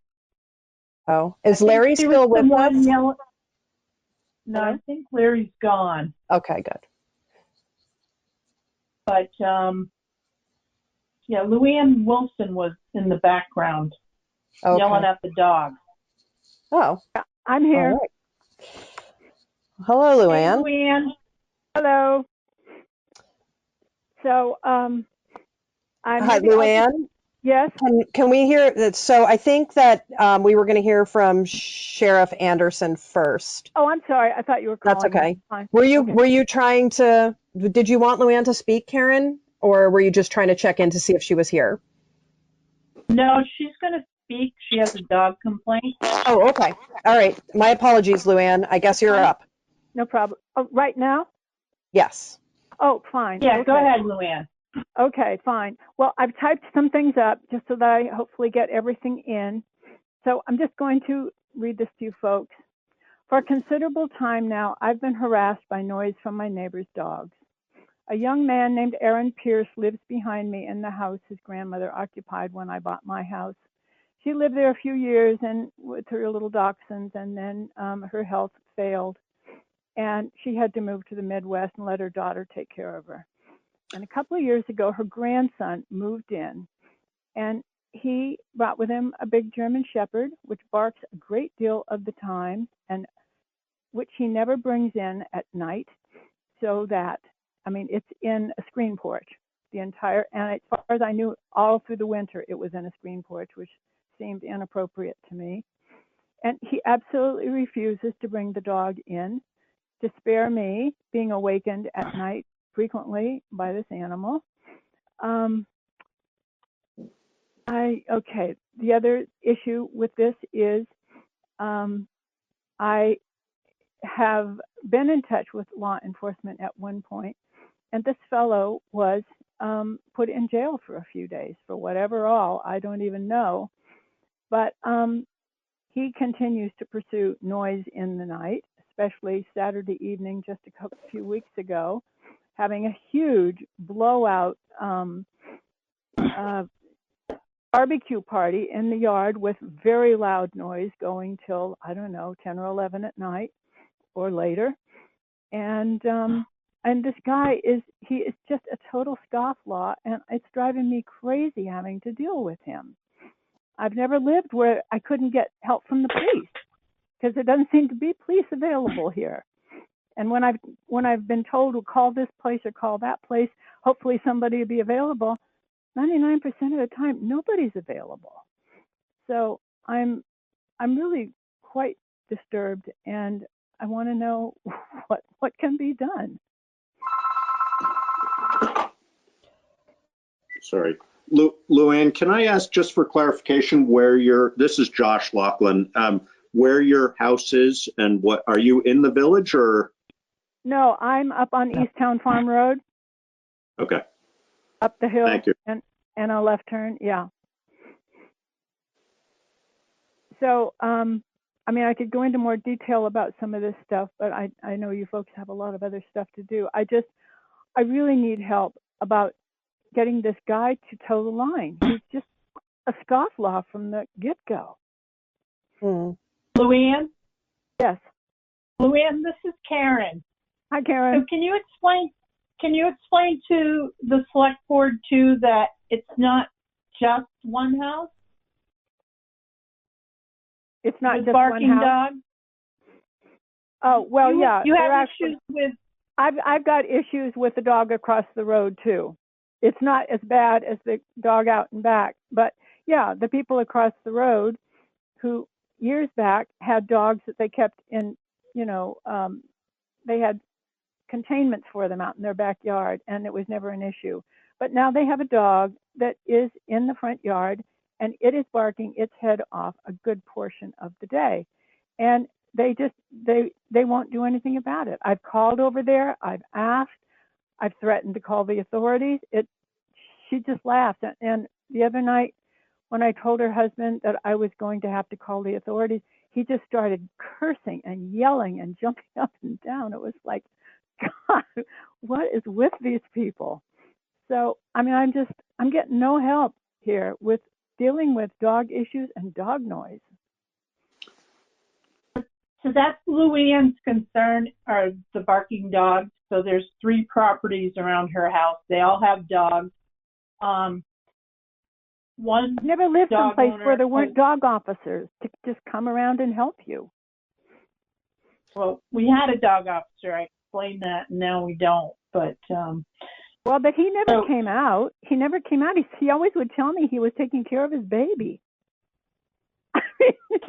It's a perpetual problem in this area, Luann. We have tried for years to have a successful animal control officer, and we have been in conversation with the sheriff's department about that for a long time, and we hope that might help over time, but it's a remarkably hard position to fill for a whole bunch of different reasons. Karen, do you know whether these dogs are all registered? They're not all registered, Josh. So Aaron Pierce, who Luann mentioned, his dog is licensed. There's Kennett, their dogs are not licensed. And then is it Vasquez? I don't know the last name of the folks across the road, but it's Aaron and Rhiannon. Yeah. So their dogs are not licensed Josh. Oh, I'm sure they're not. So what is our recourse without a dog officer at this time and Well, we unregistered have dogs that are, Sheriff Anderson on the line with us, so, that's, yes. you know, unless somebody is up there physically sitting there timing the dogs barking for 15 minutes, there's really nothing we can do. I've asked Luann to make a journal and start writing, you know, when the dogs start barking, when they stop. We have to have the burden of proof. So we don't have an animal control officer or a constable that can do that. The thing is, if I did not remember you telling me to keep a journal, but even if I kept a journal, I mean, they're just gonna say I'm lying. So Luann, I'm gonna ask that you wait to speak until I call sorry. on you. Thank you. No, it's okay. I totally understand. It's harder over this medium too. Sheriff Anderson, is a journal enough to support what you need in order to follow up? Is a recording better? Like what do you need in order to be able to follow up on this? I'm not sure I can answer that question without setting a couple foundational pieces to this. So with some latitude, I would like to explain the laws and the relationship my department has with the town, things that we've considered, and how we can, in the future, try to work to help resolve this. But I echo what the town manager has said. So first off, and I apologize if it looks like I'm looking off screen. I have another monitor over here where I'm referencing the law. I can't see you. Don't worry about it. First off, which I believe was mentioned by Luann, was noise in the nighttime. The problem with noise in the nighttime, and certainly I would have to defer to my state's attorney for a legal opinion, but the problem with it is the first words are a person who. Dogs aren't people, so I'm not entirely sure, given the owner relationship of a dog, that this law applies. And so the noise in the nighttime essentially says between the hours of 10 p.m. and 6 a.m., people need to be quiet. I'm oversimplifying, but from a law enforcement standpoint, that would be the main thing that would really apply here. So the next section of law is actually the entire chapter, Chapter 8, which is the humane and proper treatment of animals. That's found in Title 13 of the Vermont statutes. And that goes on to talk about animal abuse, neglect, and issues of those nature. I won't go into the entirety of it, but this is where we handle our cruelty to animals. It's where we handle animals not having access to water. So by the very nature of an animal being left outside, we don't necessarily have a neglect issue, though there's a potential for one, and those are things that we do look into. But access to food and water, an appropriate length tether, those are often sufficient enough. And specific to the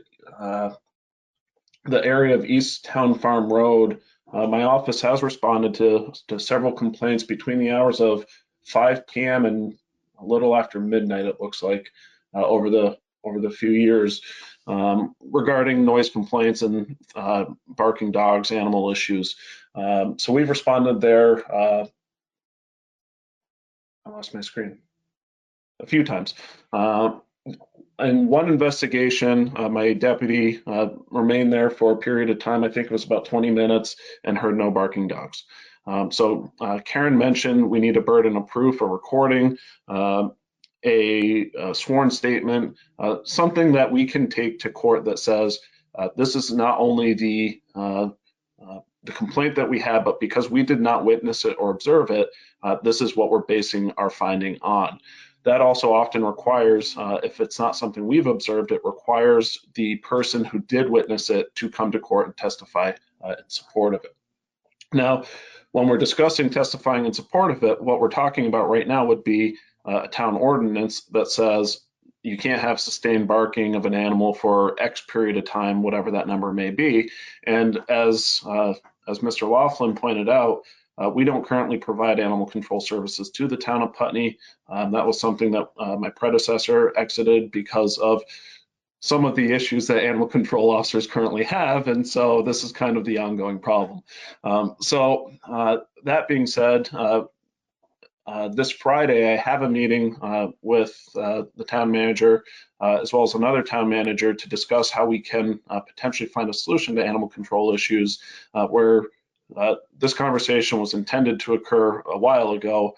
COVID-19 had other plans for us. There has been a delay. It's a delay because honestly, I haven't even had time. I can't speak for Karen or anyone else, but I haven't had time to even consider animal control until I think it was Monday that we just picked this torch back up. Now, when we talk about sustained barking, one of the issues that we have with that is that sustained barking then becomes a subjective matter. And this was an issue that I believe we mentioned to the Animal Control Committee, is barking nonstop versus barking for nonstop for 30 seconds, followed by a period of a minute where they're not barking, followed by another minute of barking, followed by 10 seconds of not barking. At what point have we crossed that threshold? I'm not sure that the Vermont statutes are clear. It's been a while since we've handled animal control, and I would like to, were we to take on animal control for the town, certainly that would be a question that we would want town legal counsel to give an opinion on, because ultimately it's the town's ordinance, it's the town's legal counsel who's going to have to make the defense for the town, saying that it was in fact a legal ordinance. Karen, I mean, our animal control ordinance is in a little bit of limbo at the moment, but even in the old ordinance, there was language about dogs barking. But we also have a noise ordinance. Is there a reference to dogs in the noise ordinance? Do you know offhand? And if I'm remembering correctly, there is, but you're I on could mute. be. Karen, we don't have audio for Karen again. I'll send her a message. So if I remember correctly, and I can try and look it up real quick, it does reference dog barking. I think it do, but you know, it's the same conversation we always have. Enforcement is the problem, and I'm not, Mark. Yeah. I'm not trying to give you a hard time. It's just amazing how frustrating it is to have all these things sort of circle around, and we have no ability to do them. And I'm not pointing a finger at you by any stretch, but that's what we need to work on. Karen, yeah.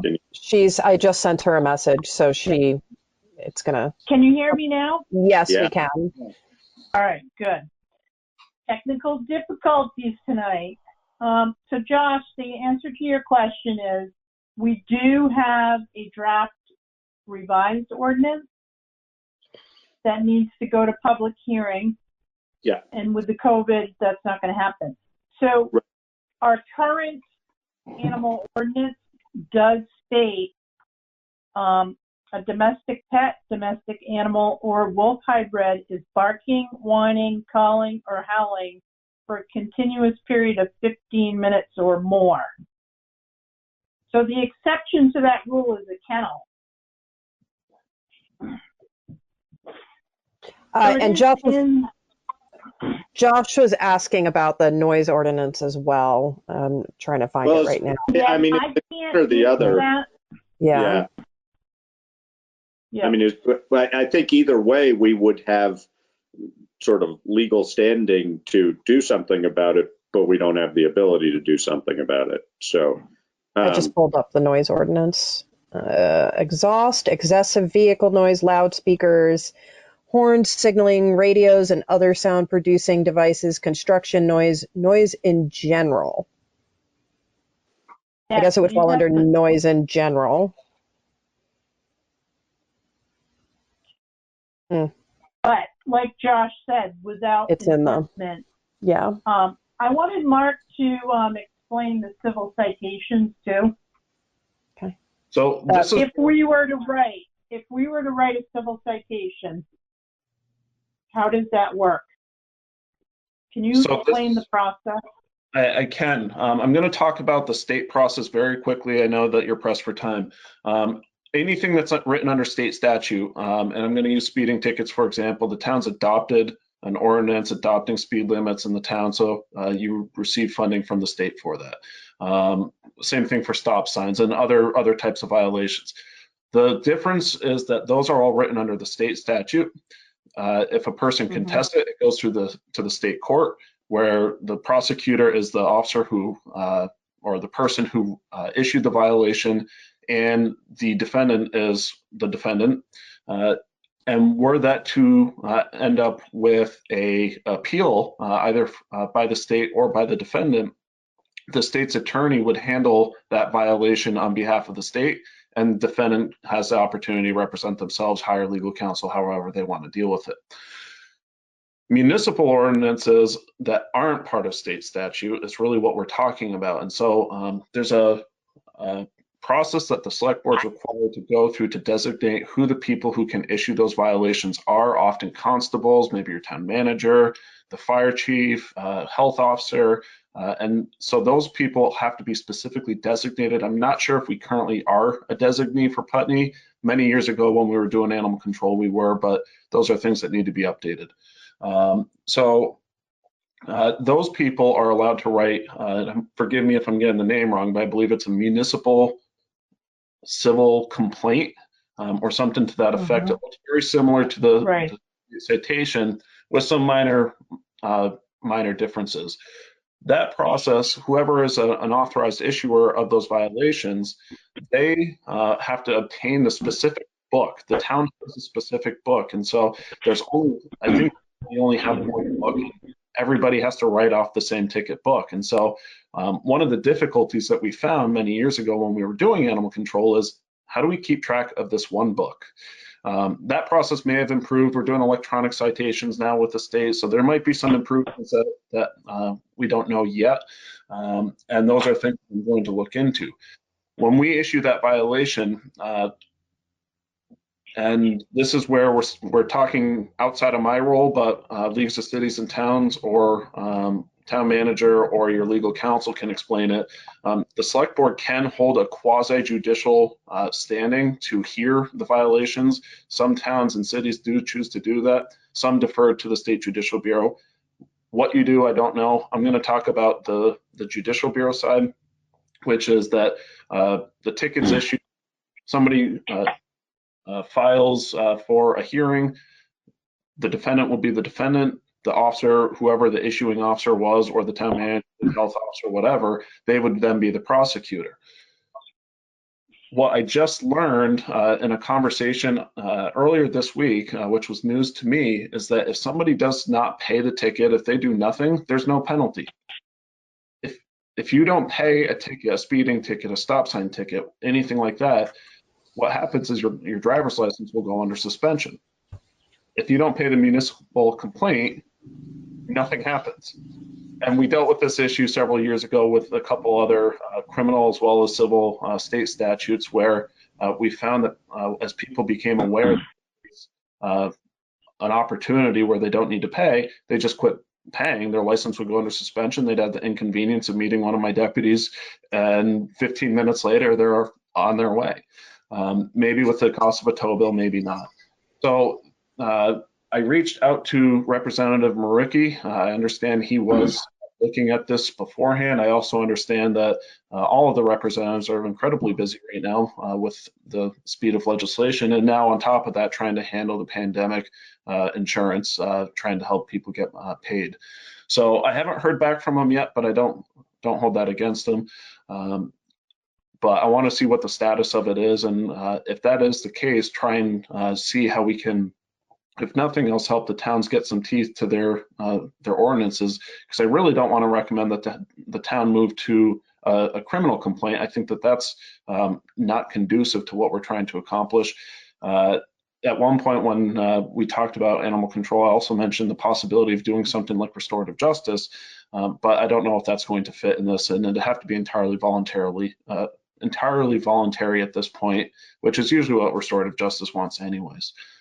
So I'm happy to get information for either the Greater Falls Restorative Justice Group or the Brattleboro, I forget if it's the Brattleboro Justice Center or if there's another restorative justice group in Brattleboro. They work under youth services. It's the Brattleboro Restorative Justice, I believe. And try and gain voluntary compliance. I'm not sure if the parties in this instance are interested in participating, and writing those civil violations also becomes problematic in enforcement when, I'll say it simply, if you're not a police officer, following up on these things and dealing with the ongoing prosecutions. We receive annual training on legal updates. We submit our staff to training for testifying. It's not something you just walk in off the street and you're ready to go. And so to put other people, elected officials and or town health officers who often deal with that type of thing in that position, it's often overwhelming for them. And for us, it's Tuesday. So it makes sense for us to be able to try and help with this, but at this point, I do not believe we were designated, and that would need to be an action that the board would make to designate us.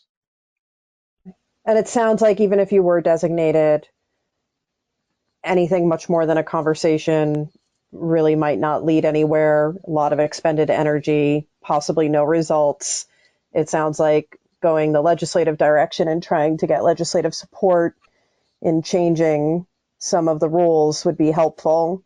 Would you be willing to, since you're meeting with another town manager this week, would the three of you be willing to draft some kind of letter to our senators and representatives asking for support in this? I mean, I realize obviously, as you said, they have their hands full right now and the session is moving along really quickly, but this is an important and ongoing issue, and it's been unresolved for many communities for a long time. So before committing to writing a letter, I think it's important to talk to Representative Maricki to find out what's happening. There might be something that's on the way already. There might be, so I don't know the status. I'm also, the information on the lack of teeth is based on conversations I've had with other town managers and with Karen as well. I have no experience with it because we just haven't had to issue the municipal violations since we left animal control back in, I think, 2012. So I'm happy to look into it. There might be things that we know about that are simply because we're used to getting these types of legal updates. There's a few people I can call, and so I'd like to collect more information to be able to know what we're actually trying to commit to before we write a letter without an idea of what the language would be. But I mean, personally, if we could get a state statute for animal control type issues, which the town could then adopt, then you can take advantage of the teeth of the Judicial Bureau system, which comes with the license suspension should you not comply with it. So that system operates very well. There's been a lot of leniency committed as well to ensure that people who are just so far deep into they can't pay the ticket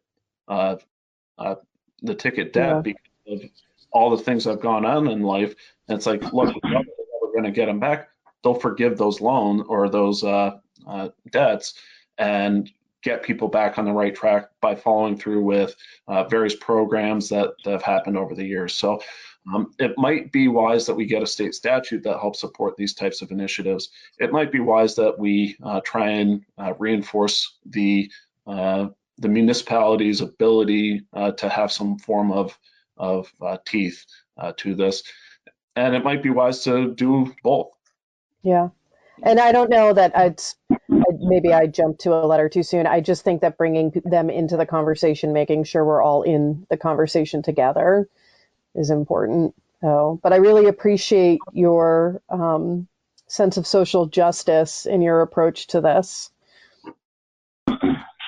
Mark, can you elaborate any more on, you said you're meeting with Karen and another manager. Do you have a sense that they're beyond those two? There's a wider appetite for animal. I mean, I know a bunch of towns need it. Are you getting people? Are people interested in working with you on it, or? Tentatively, yes, but so there's one of the hard things in building up what I'm going to refer to as a county animal control officer or a regionalized animal control officer. Pick your words. Is right now it's going to be the cost and the geography, and so there's some towns that are in different valleys that have a desire for it.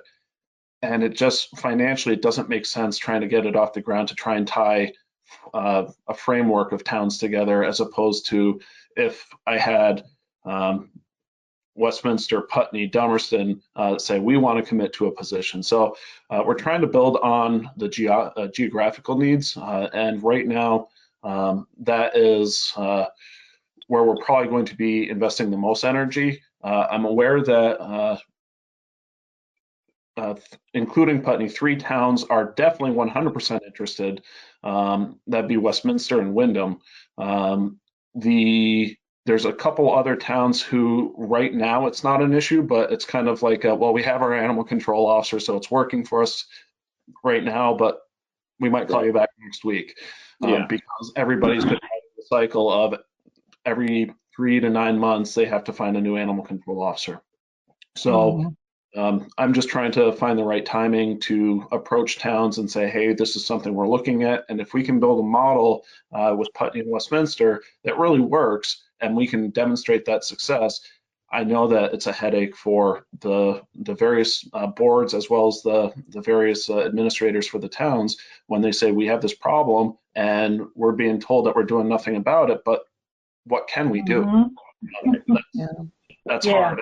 I feel for Luann because she has a problem that she needs solved, which is why I'm also saying we need resources in Windham County. I mean, we have public safety has been severely undermanned forever in Windham County, and that's not the fault. It's a very realistic fact that there's a cost that's associated with public safety.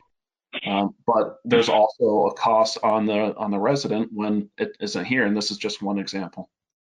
Mm-hmm. Is there anything aside from asking Luann to document or record that we can do to be supportive of her at this time?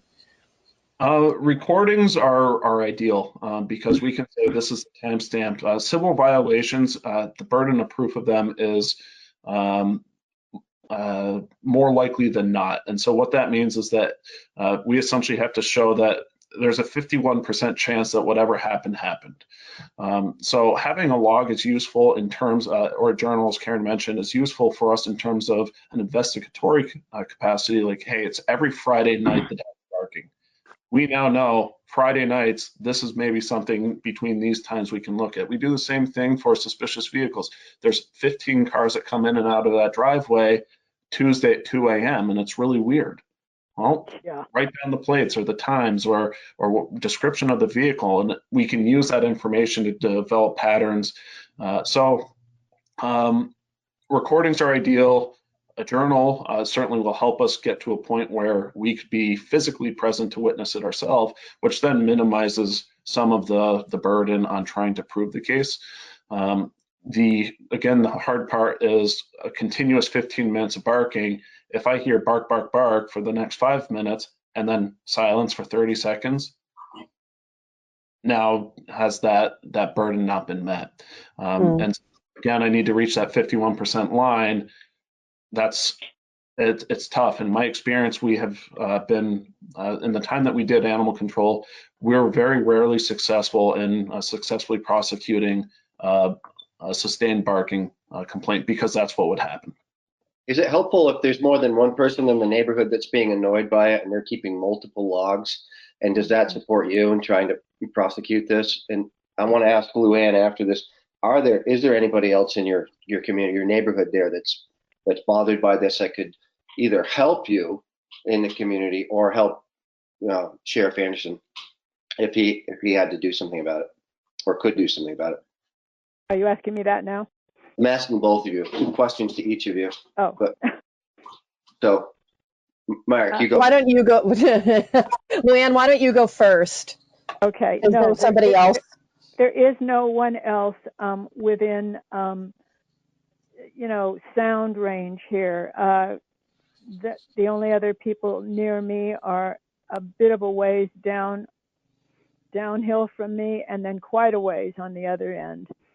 Okay. And so that, yeah, I'm kind of stuck here with somebody behind me and across the street, and it's very frustrating. I mean, I was planning on selling the house anyway, but I was hoping maybe there was some kind of help while I have to, get the place ready to put on the market. So I guess there isn't. So it seems like it's a moot point for Luann, but would it help, Mark, Sheriff Anderson? So potentially, having 6 people say the dog's been barking for 15 minutes is far better than me saying, well, I have the testimony of one person who says the dog's barking for 15 minutes and have the testimony of the defendant saying, no, it barked like twice, and then 10 minutes later it saw a squirrel, and that's how they're calling 15 minutes. So sometimes having people, multiple people support with what I'll refer to as a similar narrative, doesn't have to be the exact same experience, but a similar narrative of like, this is the pattern that they're seeing is useful. The other problem, very specific to the context of Luann's case, is that if there's, I think she said 3 houses where there's a barking dog, well, now we have to identify which dog is barking, and it might be the dueling banjos effect, so to speak, that dog 1 barks, that causes dog 2 to bark, that causes dog 3 to bark, and we don't have sustained barking from the animal. It's round robin. Now, I don't know that that's the case. I personally haven't heard it.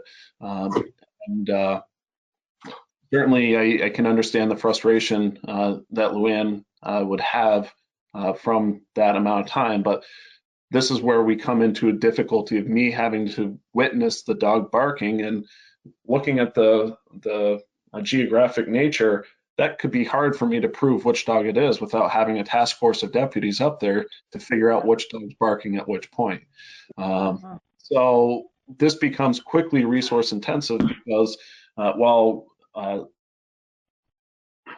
sound is considered witnessing of an act, we have to be able to affirm that it was dog A or dog B or dog C that was in fact the one that was barking. And we don't even know if it could be dog A and dog B at house 1 that are. I mean, I can tell the difference between the dog that's behind me and the one that's across the street. It's quite dear. I mean, they sound very different. And the one across the street is brought in at night, whereas the one behind me is not brought in at night, which is when I have the majority of my problem with it. So it's the way I explain this is that what we know and what we can prove. And so while we can know that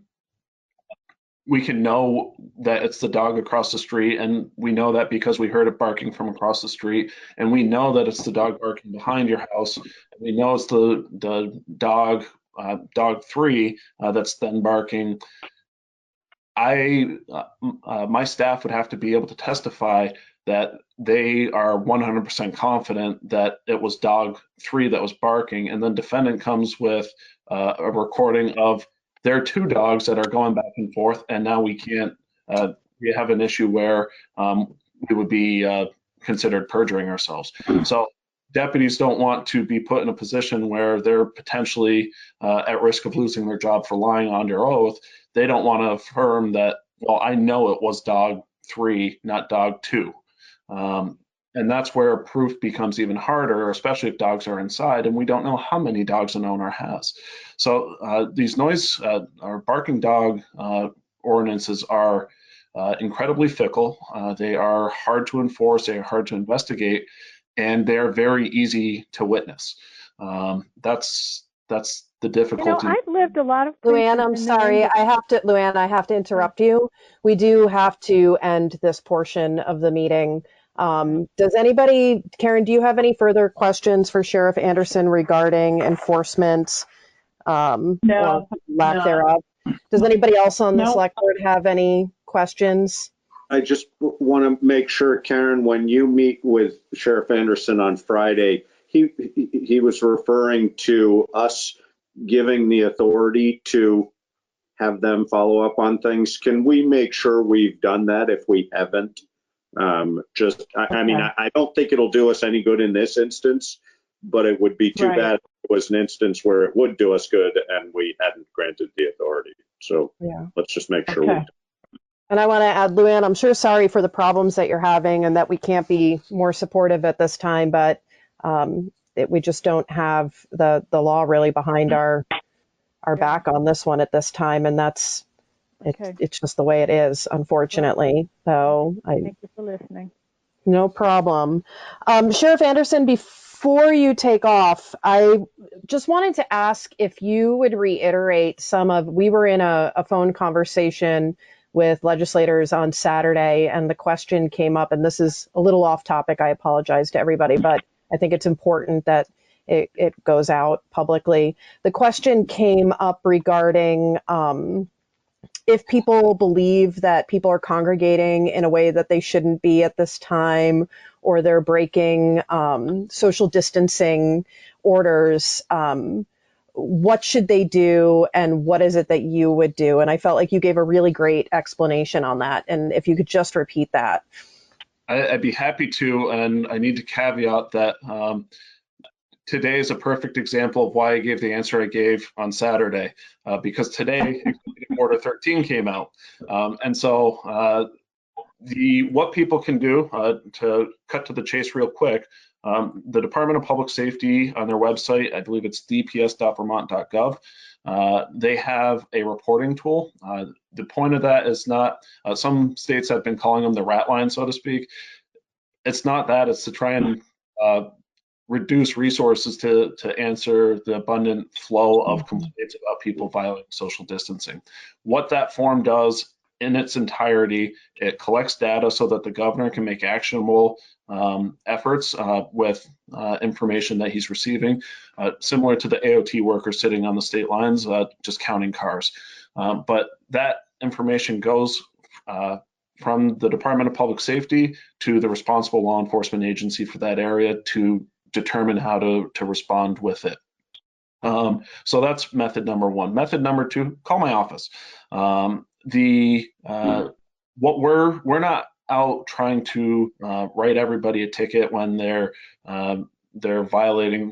inadvertently violating an executive order. It's an incredibly fluid situation, and so what our goal is to try and educate and gain voluntary compliance with the executive orders as they come out. It's hard for people to stay on top of it if they're not employed to stay on top of it. And some people don't even know where to look. So our goal is to try and educate people. Our experience has been that a majority of Vermonters are law-abiding. They are trying to follow the executive orders. There's confusion, there's misinformation.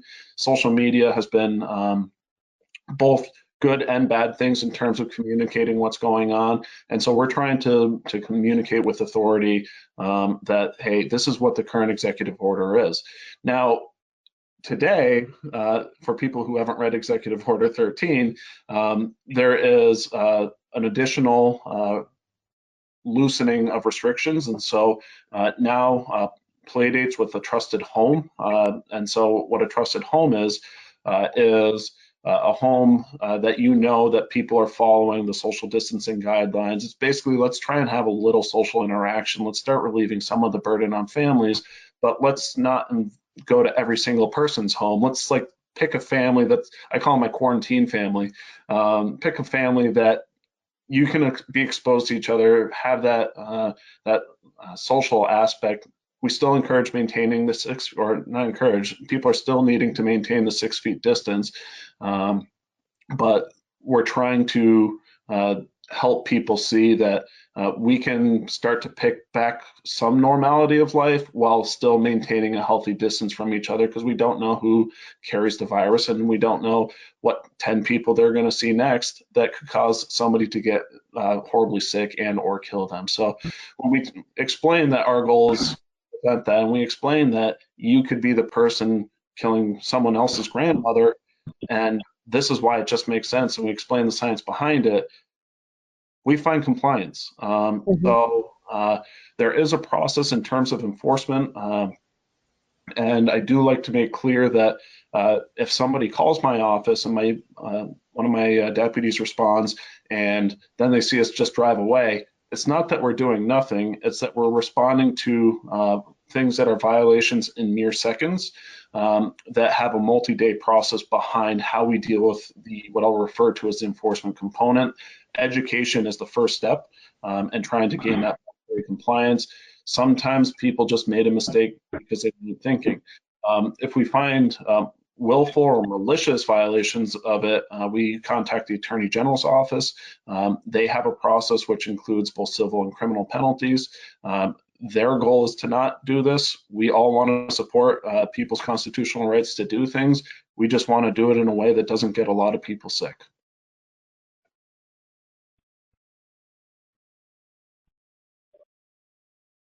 Uh-oh, Laura.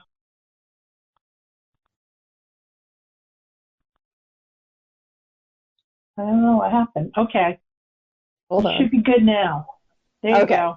The one, the one that keeps coming up for me is Airbnbs. I mean, and I have any authority, but folks keep reaching out to me to let me know that like I saw a Massachusetts plate at an Airbnb, and then I try to walk them through, well, so that could be a essential personnel coming in from another state. Like there are reasons that Airbnbs can be occupied right now. And so let's not jump to conclusions. And if you have concerns, reach out to local law enforcement. But another thing on Airbnbs, the DPS reporting link specifically has an area that deals with reporting those things. So I would encourage you to focus people towards those.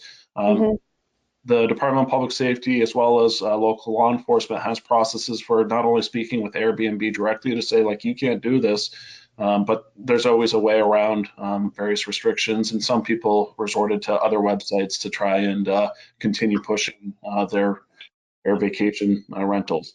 So we are investigating those. We are dealing with those. And the other thing with those, with Airbnbs and VRBOs and whatnot, is I'm not sure if this has actually been effectuated yet.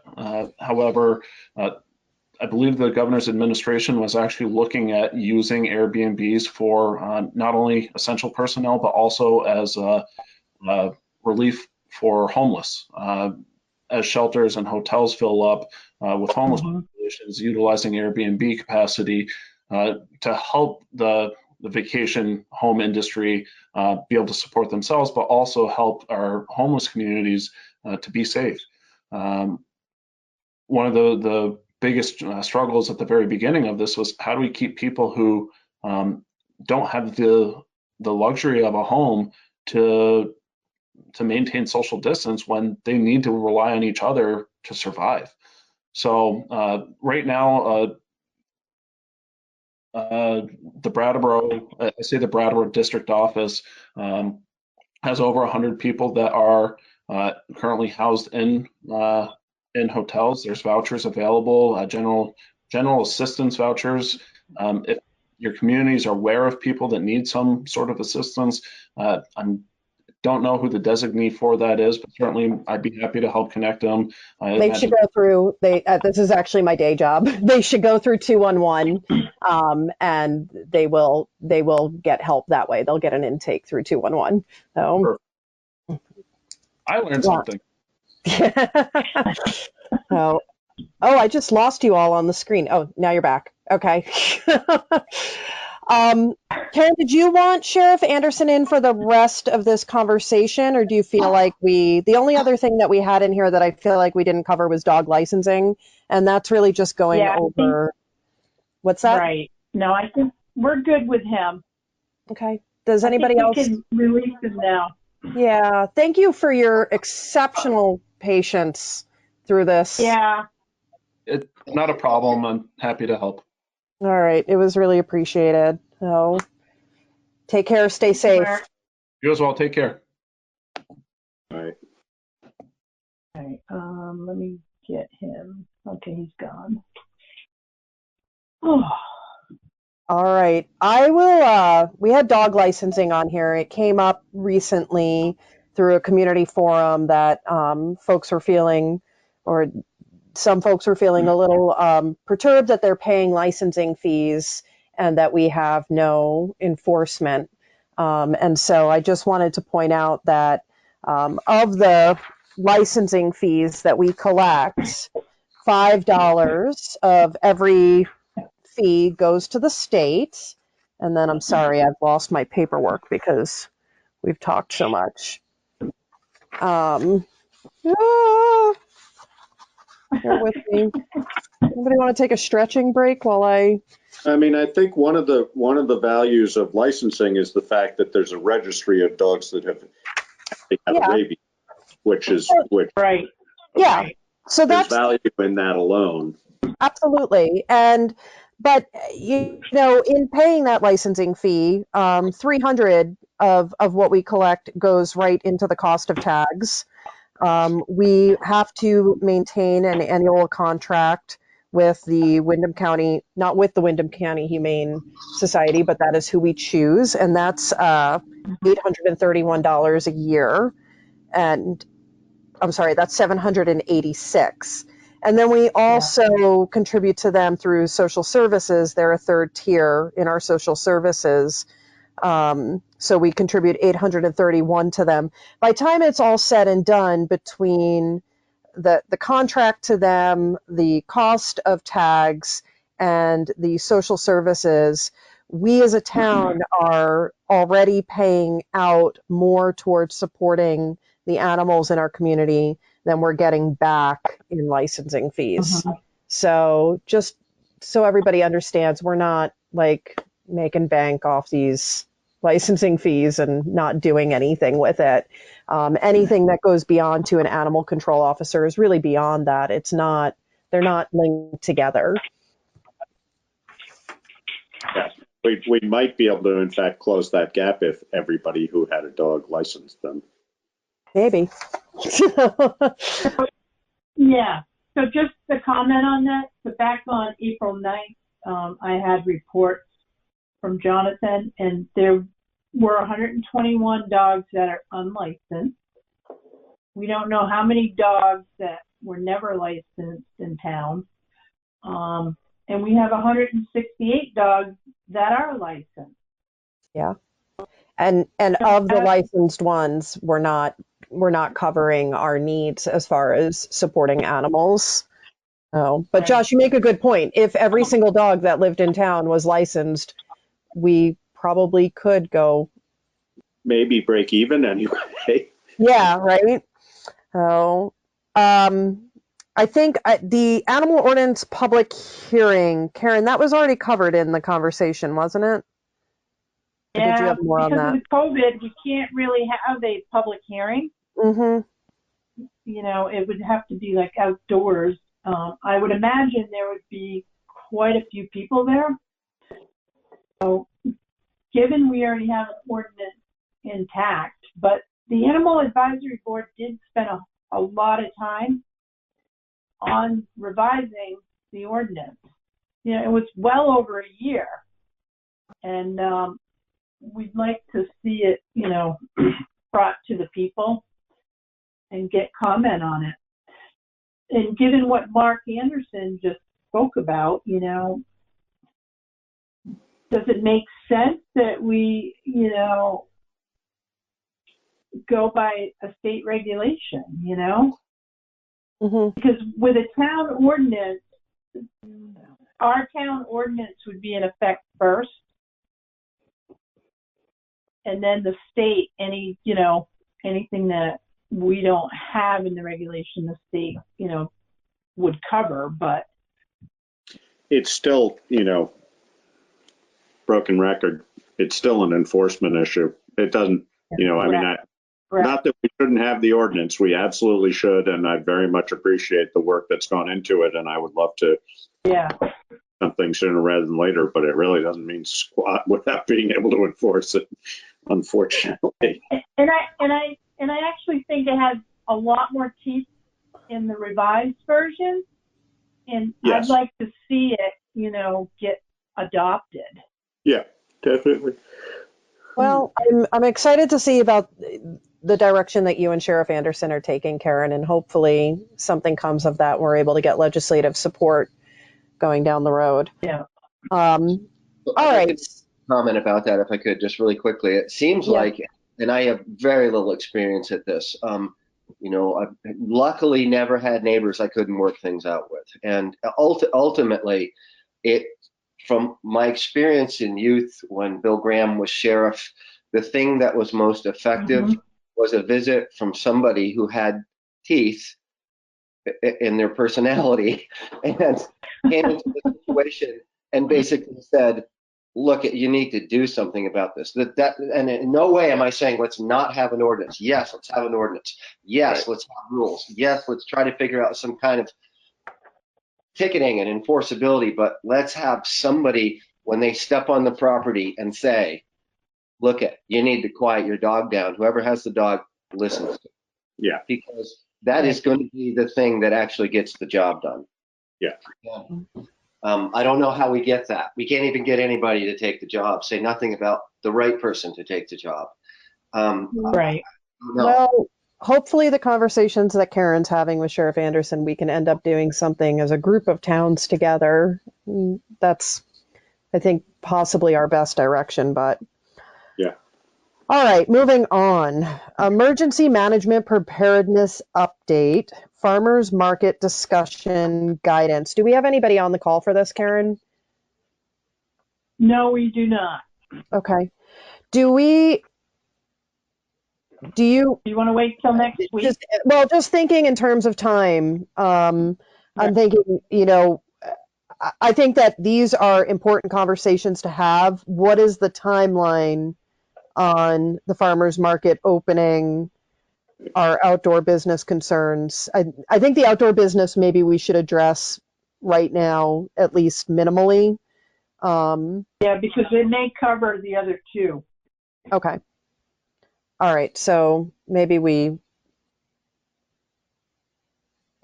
let's talk about the outdoor business. It was brought up this week that, as businesses are reopening and starting to serve the public, that people are traveling to Putney again to partake, and that's wonderful. We want that on so many levels, and at the same time, we want to be sure that it's done safely, and that people are educated when they're coming into our town as to how to do that safely. So Karen and I were talking about how do we help support safest practices within the community and support our businesses at the same time. And is that a matter of some signage that reminds people of what safe practices are, and what is needed when you're coming into the town of Putney? What does that look like for us? Do we do some kind of town educational campaign to both support our businesses in functioning and ensure that folks coming into town and folks coming out of their homes that already live in town are encouraged to practice best precautions? Do we need to buy a bunch of sandwich boards? All the sandwich boards, David. I think I said this at another meeting. We need all the sandwich boards. I wonder. I mean, I think we need to be doing this as much as we can. As I've expressed before, with things along these lines, our ability to message significant numbers of people is limited. And I wonder actually whether Putney Mutual Aid might be almost better equipped for this than we are. It's at least why the conversation's coming up. Yeah. I saw somewhere the other day, and this may be cliche at this point, I don't know, but I really like the image of staying one cow's length apart. Yeah. And I don't know whose image that is and who's using it and whether we can, but a creative sign with a cow's length, is humorous and friendly, and might be worth doing. Exactly. Yeah, So, it is all over Vermont right now. I believe it's a Vermont thing. I So, I don't know where its origin was, but I think we could adopt it. yeah. So, and in thinking about that, I agree that Putney Mutual Aid maybe are working with them to try and implement something that is around different areas in the town, like different entrances. So, thinking in terms of like at the community garden and coming south on Route 5, and maybe Harlow's would be willing to work with us to put something up there. So it was just a conversation that Karen and I felt was important to have. As regulations are loosening and spring is really springing, and yeah. So I like the idea of cow signs. Josh, do you have plywood, and are you artistic? He's a builder. Yes. Time. No, you don't have time. Do your kids have time? Would they? I wouldn't mind. I'm trying to think. I wonder. Putney School might have some cow things around. I can explore that a little bit. Okay, cool. Do you want to cover the farmers market discussion? I think it's important too to have the farmers market in on this. I would love to hear what they're doing before we dive into like what our concerns are. I agree with you, and given that, I think they need to be in the conversation as well. And I may be off, but it's my assumption that there isn't a farmer's market scheduled for probably at least several weeks. Is there? Yeah. I don't believe so. I think we can safely put this conversation off and ask for them to be a part of it. Yeah. Okay. So let's table that. I mean, the state has come up with clear guidelines, so I don't know whether we would just adopt those or how we would work it. I also, just from hearing farmer friends talking about it, they are definitely working on protocols. It's just going to really change the nature of a farmer's market. So yeah, I have faith in them to. I do too, definitely. But Karen, I thought you brought it to me that we actually have to approve something. Was that correct, or am I mistaken? No, it just states that in the governor's executive order addendum 11 regarding farmers market, it states effective May 1st, 2020, farmers markets may open using limited in-person operations to ensure consumer access to quality, healthy food. Farmers markets must adhere to all municipal ordinances and regulatory and permitting requirements prior to opening. So we do not have an ordinance on farmers market, but Josh, being that it's private property, would the landowner be responsible? I don't know. It's a good question. Give guidance? I'll find out. I don't know. They carry insurance, but I'm given pandemic, who knows? Yeah, it's a good question. I don't know. I would also guess, and I don't think we in any way want to go down this route, but I would guess that if we chose as a municipality to not allow a farmer's market this year, we probably could do that. I don't think we should do that, but I do think we encourage it to be as sort of well organized as it can be. Yeah, and I think because we have a platform and having that conversation with them would be helpful for them as well, because we have a platform, so it would get the word out on what they're doing. So David, I'm sorry, you were going to say. Totally fine. It strikes me that these are the kind of people that will be so good at being compliant. Yeah. that this is, I'm sure they've already thought of this. Yeah. You know, because of the risk of not being able and the financial detriment of not being able to have the farmers market, I guarantee you they've thought about it. Yeah. I haven't talked to Marissa. I haven't talked to Howie. I haven't talked to, Linda, in a week, so I don't know, but they were talking about this 2 weeks ago. Yeah. So I'm sure they've worked really hard to do as much order and pickup as possible and Yeah. as much PSA as possible. So if it isn't people coming in from out of town, chances are good it's going to be pretty orderly and not too much to worry about. And I'm not saying don't have the conversation, of course, have the conversation. Yeah. Maybe they'd want to help with the cow signs. So Maybe. I'm really loving those cow signs. I think so. I think the governor's guidelines for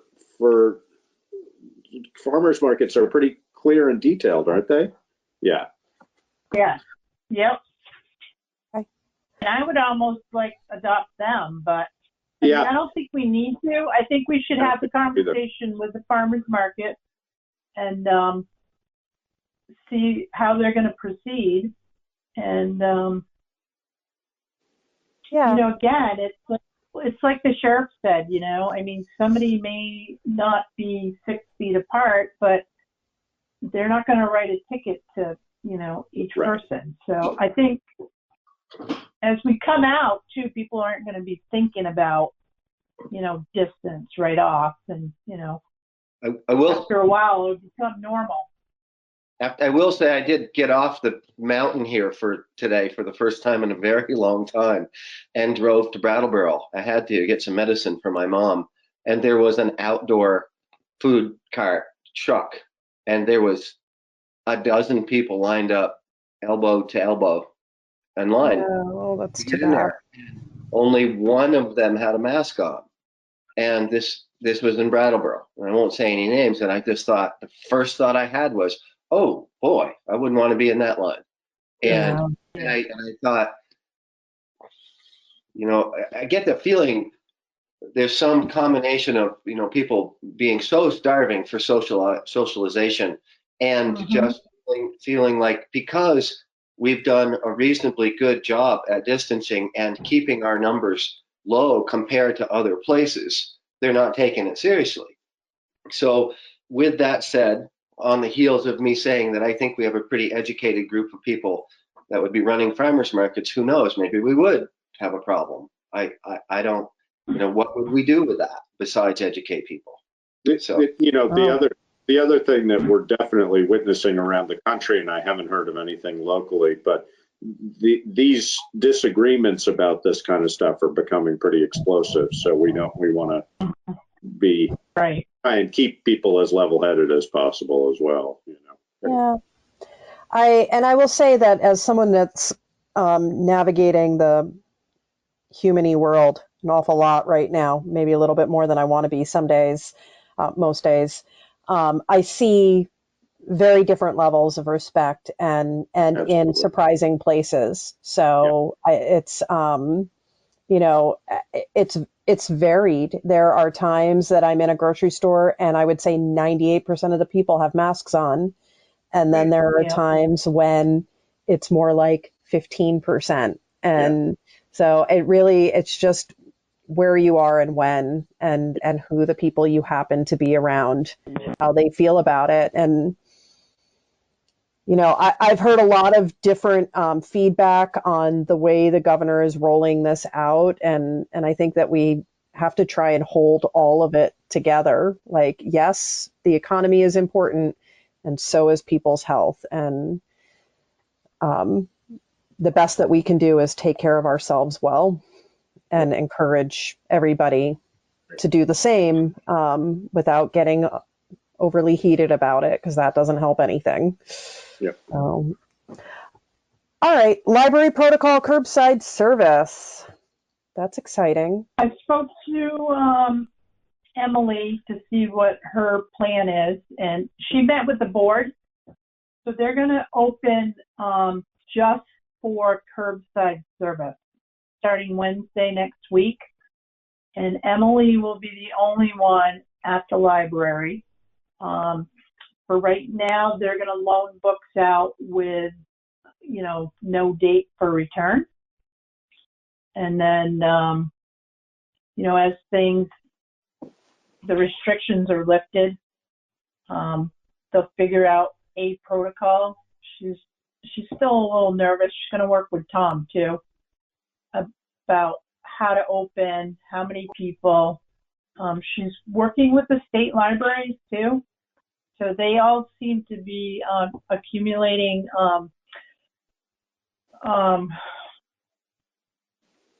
steps to put in place so they can,